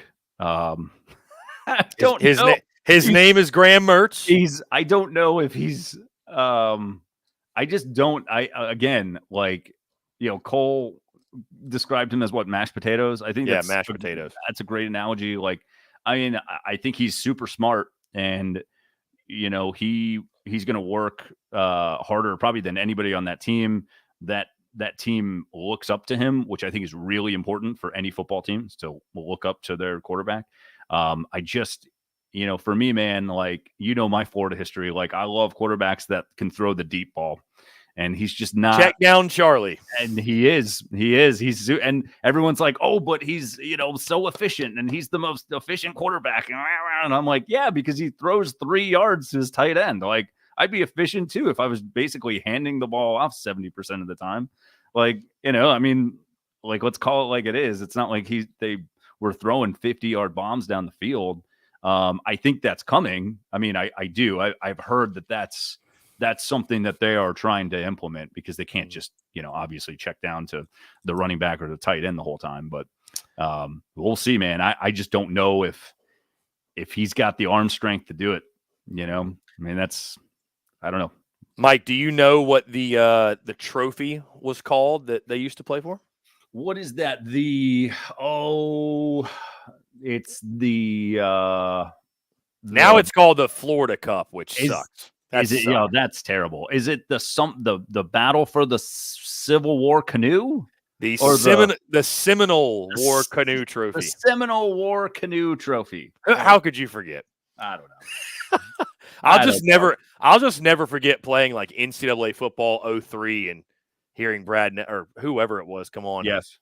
Welcome to the Battle of the Seminole War Canoe. Honestly, and this is just honest. I've been a Florida guy since I could walk, and I don't think I knew the name of that rivalry game until I played the video game. Like, I didn't know that was a thing. Make the nicknames for rivalry games great, right? Honestly, man, I always loved seeing that. I mean, every great rivalry needs. We should almost just make that a rule. If you don't have a cool nickname for your game, it's not a rivalry. Well, and now everything is freaking sponsored. It's like. That's not what I'm talking about. I'm just talking about like a good old fashioned nickname. Absolutely. Bring back calling. Yes, Florida, Georgia, the world's largest outdoor cocktail party. Let's bring that back, man. Why? You know what? What do we stop doing it because we're promoting drinking? Has that really slowed it down at all? I mean, come on. Right. I was about to say, I don't know anyone who was about to take a drink in Jacksonville and wait, hold on, this isn't called the it's world's no longer a cocktail party. I need to put this down and go get a Coca-Cola. Yeah. Like, I mean, no one cares. It's like, call it what it is. It's the same reason too that they won't move that thing to 7:30. I mean, I had people, funny enough, people in the industry at ABC that I used to work with, ABC National, they thought the game might be 7:30, and I was like, there's not a chance in hell. Like, neither one of those two programs want the game at 7. The SEC doesn't want it at 7 or 7:30. They want it at 3:30 because people were dying. People were dying from drinking way too much throughout the day. So it becomes a huge liability. And so they'll keep that thing at 3:30 forever. And still people get close to death, I would say. That's something that Carolina Clemson doesn't really have. I mean, it's the Palmetto Bowl. I mean, the Palmetto Bowl. Yeah, I know. I mean, that's not real. I mean, that's so crazy though. It's fine. It's fine. I mean, here's the thing. It had an elite nickname, Big Thursday. That was the nickname, but you don't play it on Thursday anymore. Right. I think they had talked about moving it like Black Friday, and they had mentioned that maybe you saw that story. Dabo shot it down. Yeah. That wouldn't be good for Clemson. Right. Dude, I think it'd be awesome to have Big Thursday.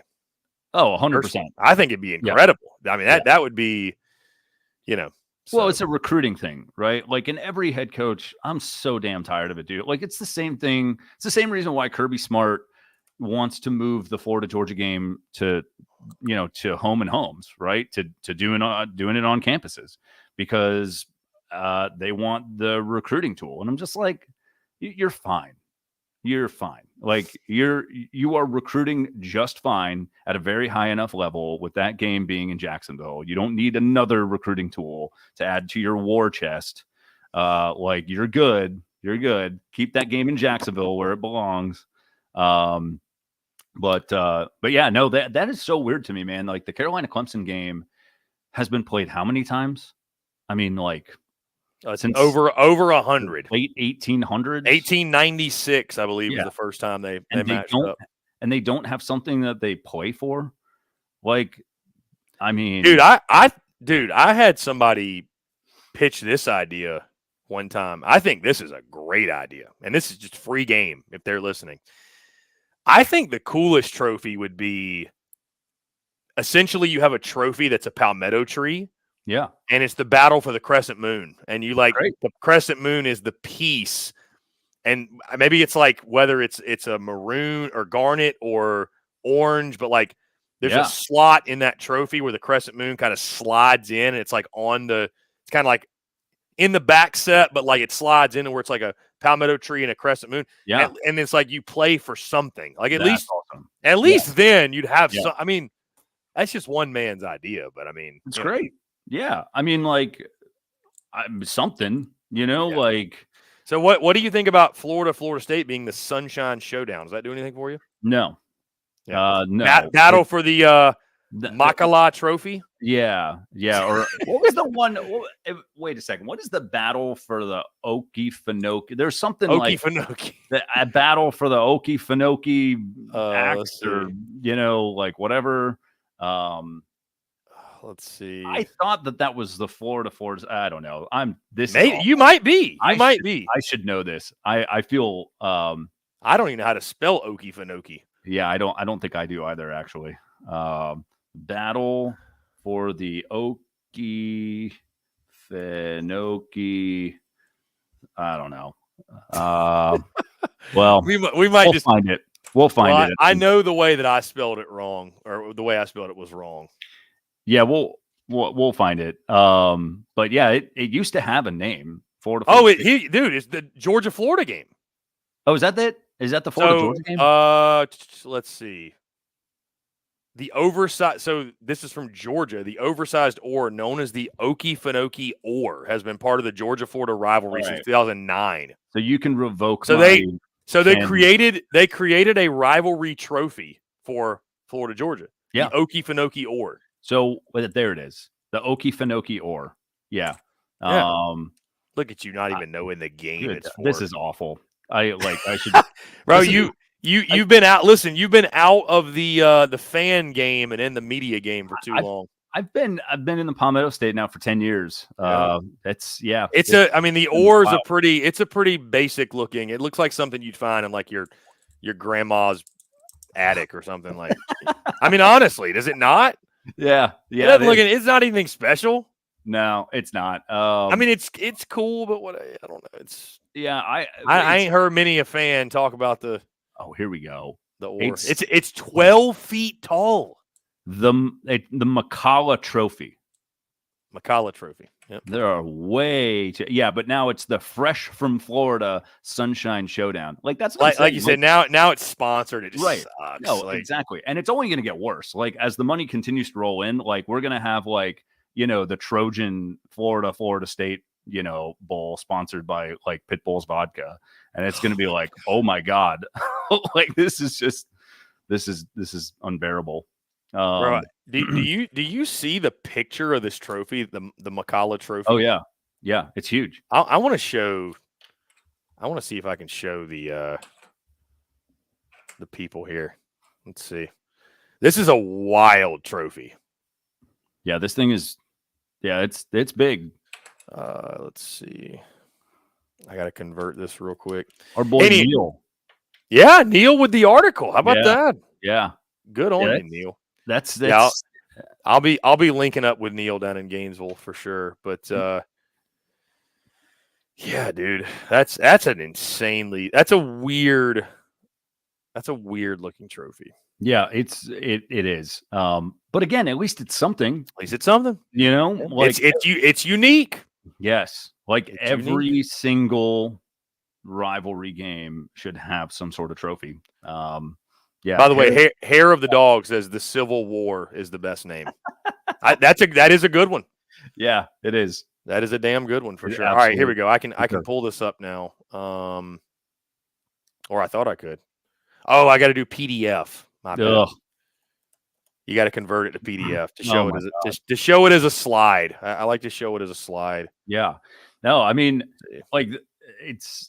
I love that stuff, man. I mean, I really do. Like, Dude, that's what makes college football. Absolutely. That's what we grew up with. Again, we're talking about like the video game, like that. That's what you grew up with. That's all the cool rivalries.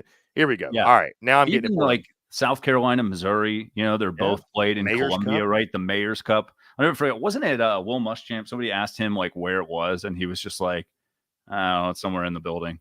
Like he didn't even know. Like Beamer would be All like, right, "That here you thing's go, on my Mike. back." The McCullough There it Trophy. is. Yeah. So I guess this is out of commission now, but this is a very interesting trophy. It is. It is. A Seminole about to get eaten by gators, the way I would look at it. I mean, it's I don't know. I mean, Yeah. Also, if it's funny, I mean, like if you know anything about alligators, like growing up in Florida, I know everything there is to know about an alligator. They're very timid. They're very, Really? yeah. Like they're actually like more afraid of you. Oh yeah. Like they want nothing to do with you. So I hate to say that because it sounds so fierce, but they leave people alone. Yeah, fair enough.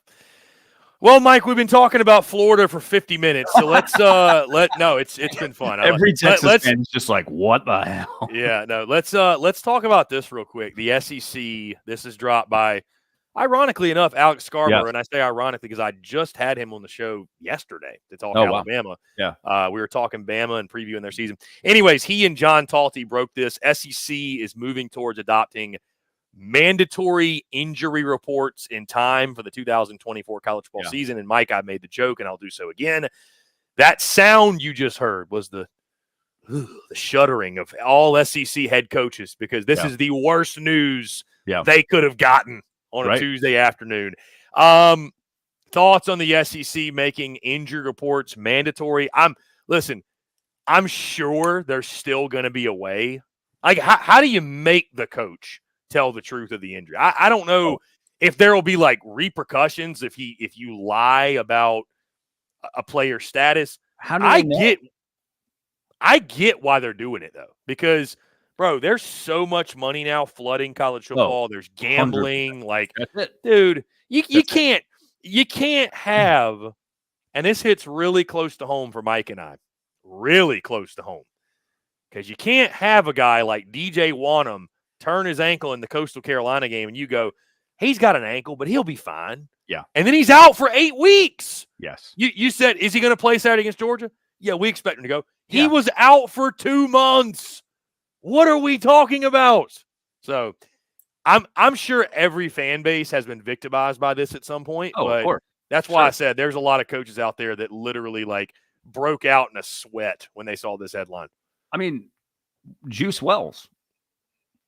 What the hell happened to Juice Wells? That was just catches a touchdown against Georgia, and then I mean, dude, listen. People want to. I should probably preface this, just depending on who's listening. I'm not sitting here being like a staunch Juice Wells defender. Like, you know, he was in the right. Like, if he was healthy and he could play and he didn't, that's shitty, and that sounds like that's what happened. Right. But also too, like, it's the fact that like. And I know Shane Beamer's not going to go out there. You're not going to go out there and like throw a. I actually kind of feel for Shane Beamer in that scenario because it's like, what do you do? It's a bad look on him if you go throw the kid under the bus, right? And it's also a bad look on you if the guy's not playing and he's supposedly healthy. So like, what's the winning scenario there? Right. You know what I mean? And I'll give you a third, right? Which let's just say that Juice Wells was telling the truth. and you try to force him back faster than he should come back, well, then you injure the guy. And then you, as the head coach, you look like an idiot. You lose all trust from any other, like, recruit anybody. It's a lose situation. I mean, like, seriously, and I don't know what you do in that scenario. But, with the injury reports, LSU and Florida have been doing it for a little while. I know there was some talk. The Big Ten wanted a national database of injury updates, and that might happen at some point. They're going to have to get back past some HIPAA stuff, which, I know that's a huge battle too. But, look, man, it's two categories now, right? It's either you're out or you're questionable. What the hell does questionable? Like, I think that's everybody. Listen, everybody, every week or every season I've ever known, like, we all tune into like the Thursday call-in shows, right? And the only reason we tune in is to hear about the injury report. Yep. If they say they're questionable on Thursday, they're out. They're out. 100%. Right? They're out. They're out. They're out. But now every Tuesday, right? Even if I'm thinking that even if a guy is going to be out, the head coach is going to say questionable. Right. And so for me, like, maybe it almost makes it worse because you could honestly, man, like, hear me out. Cause like, and I say this cause like I was in the media for a while and you understand, like, I got to the point where I knew if Will Muschamp was telling the truth or not. I know now whether or not Shane Beamer is telling the truth. Did Muschamp lie more than he told the truth? Yeah, if you consider lying not telling the whole truth. Fair enough. Yes. Is that something he picked up at Florida or was it South Carolina? Oh, yeah. Oh, at Florida. Okay. Yeah, but I mean, look, Nick Saban's the same way. But all coaches lie. So I mean, Well, of course. And I mean, Nick Saban. That's why I always laugh, Mike, when fans will freak out on social media. I'm like, God, I can't believe that coach wouldn't have been fully transparent. That's just shocking. It's like, right. Yeah. Well, that's because they're one win or loss away from getting canned and having to move their entire family again. I mean, the margins of error are super small, and you'll take any advantage that you can get when you're a head coach in the SEC. Nick Saban, dude, he came out about it, came out against it in the last couple years. Nick Saban, dude, you've won more than anybody in this league. But I think it was not necessarily that I should rephrase that. He wasn't necessarily against making it mandatory. I think what he was trying to say is if we, it's got to be a level playing field for everybody. So I'm not going to give away the farm if another coach isn't, and that makes total sense. That makes sense. Yeah. Well, now it'll be an even playing field. Everyone's got to come clean about injuries, supposedly. But I mean, I think back to last year too, in closing, Mike, it's like, last year, FSU misses the playoff because we all knew Jordan Travis was hurt. And I guess when you looked at his injury, you knew he was done. But what was stopping Mike Norvell from being like, no, we expect the recovery to be about a month. He'll be fine time with the playoff. Yeah. He could just lied. Yep. And then they get in, it's like, oop, kidding, he's actually out. Yep. But we're already in. What are you going to do? Yeah. I mean, honestly, man, the worst thing, Mike Norvell, he probably looks back, he's like, why did I even tell anybody? I could have just lied. And they probably would have made the playoff. Right. Honestly, but again, what are the repercussions of this too? That's another thing that we're all going to have to figure out because, what is the NCAA going to know that, the average fan, doesn't. I mean, again, there are HIPAA laws involved with this. And I mean, it's just I don't think coaches are really going to be in this scenario where they're going to get fined for this stuff. I just think you're going down a really kind of bad and personal path too. I mean, injuries are very personal for people seriously that are having to go through serious injuries, that stuff sucks. And some of that stuff you don't want, you don't want it to be public. And, but yeah, there's a lot to figure out there, man. There's a lot. All I know is this though, Mike, if I'm throwing a gamble or if I'm throwing a bet down and I'm picking Florida, Miami, I sure as hell want to know if Montreal Johnson's going. Yeah. I tell you that. Well, and that's where my mind went too. I'm gonna tell you that. I want to know, is he playing or is he not? Is he out? Tell me if he's out. And everybody, honestly, dude, those inside sources they're all saying, yeah, no, he'll be ready by the Miami game. And when I read that, I was just like, I want to hear Billy say it. Yeah. And you know what? Like, they have to say that because, then, I mean, if Montreal Johnson's not playing, I mean, they've got a stacked running back room. Like, don't get me wrong. I mean, it's, they've got talent back there, but not as stacked as if Montreal was healthy. Yeah. Or ETN. That would help. That's a sore spot, Mike. That's a sore spot. It is.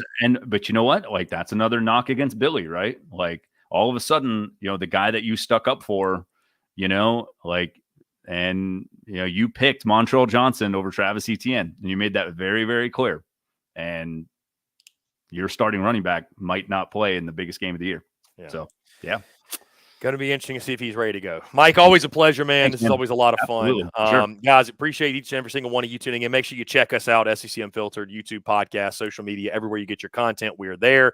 And stay tuned to Texas Sports Unfiltered for everything they've got going on as well, content-wise. And, of course, we're live right here every single day, like I mentioned, in the afternoons, closing you out every day on Texas Sports Unfiltered. For Mike Gillespie, I'm Chris Phillips. Guys, appreciate each and every single one of you tuning in. Have a great rest of your Tuesday. We will talk to you all tomorrow.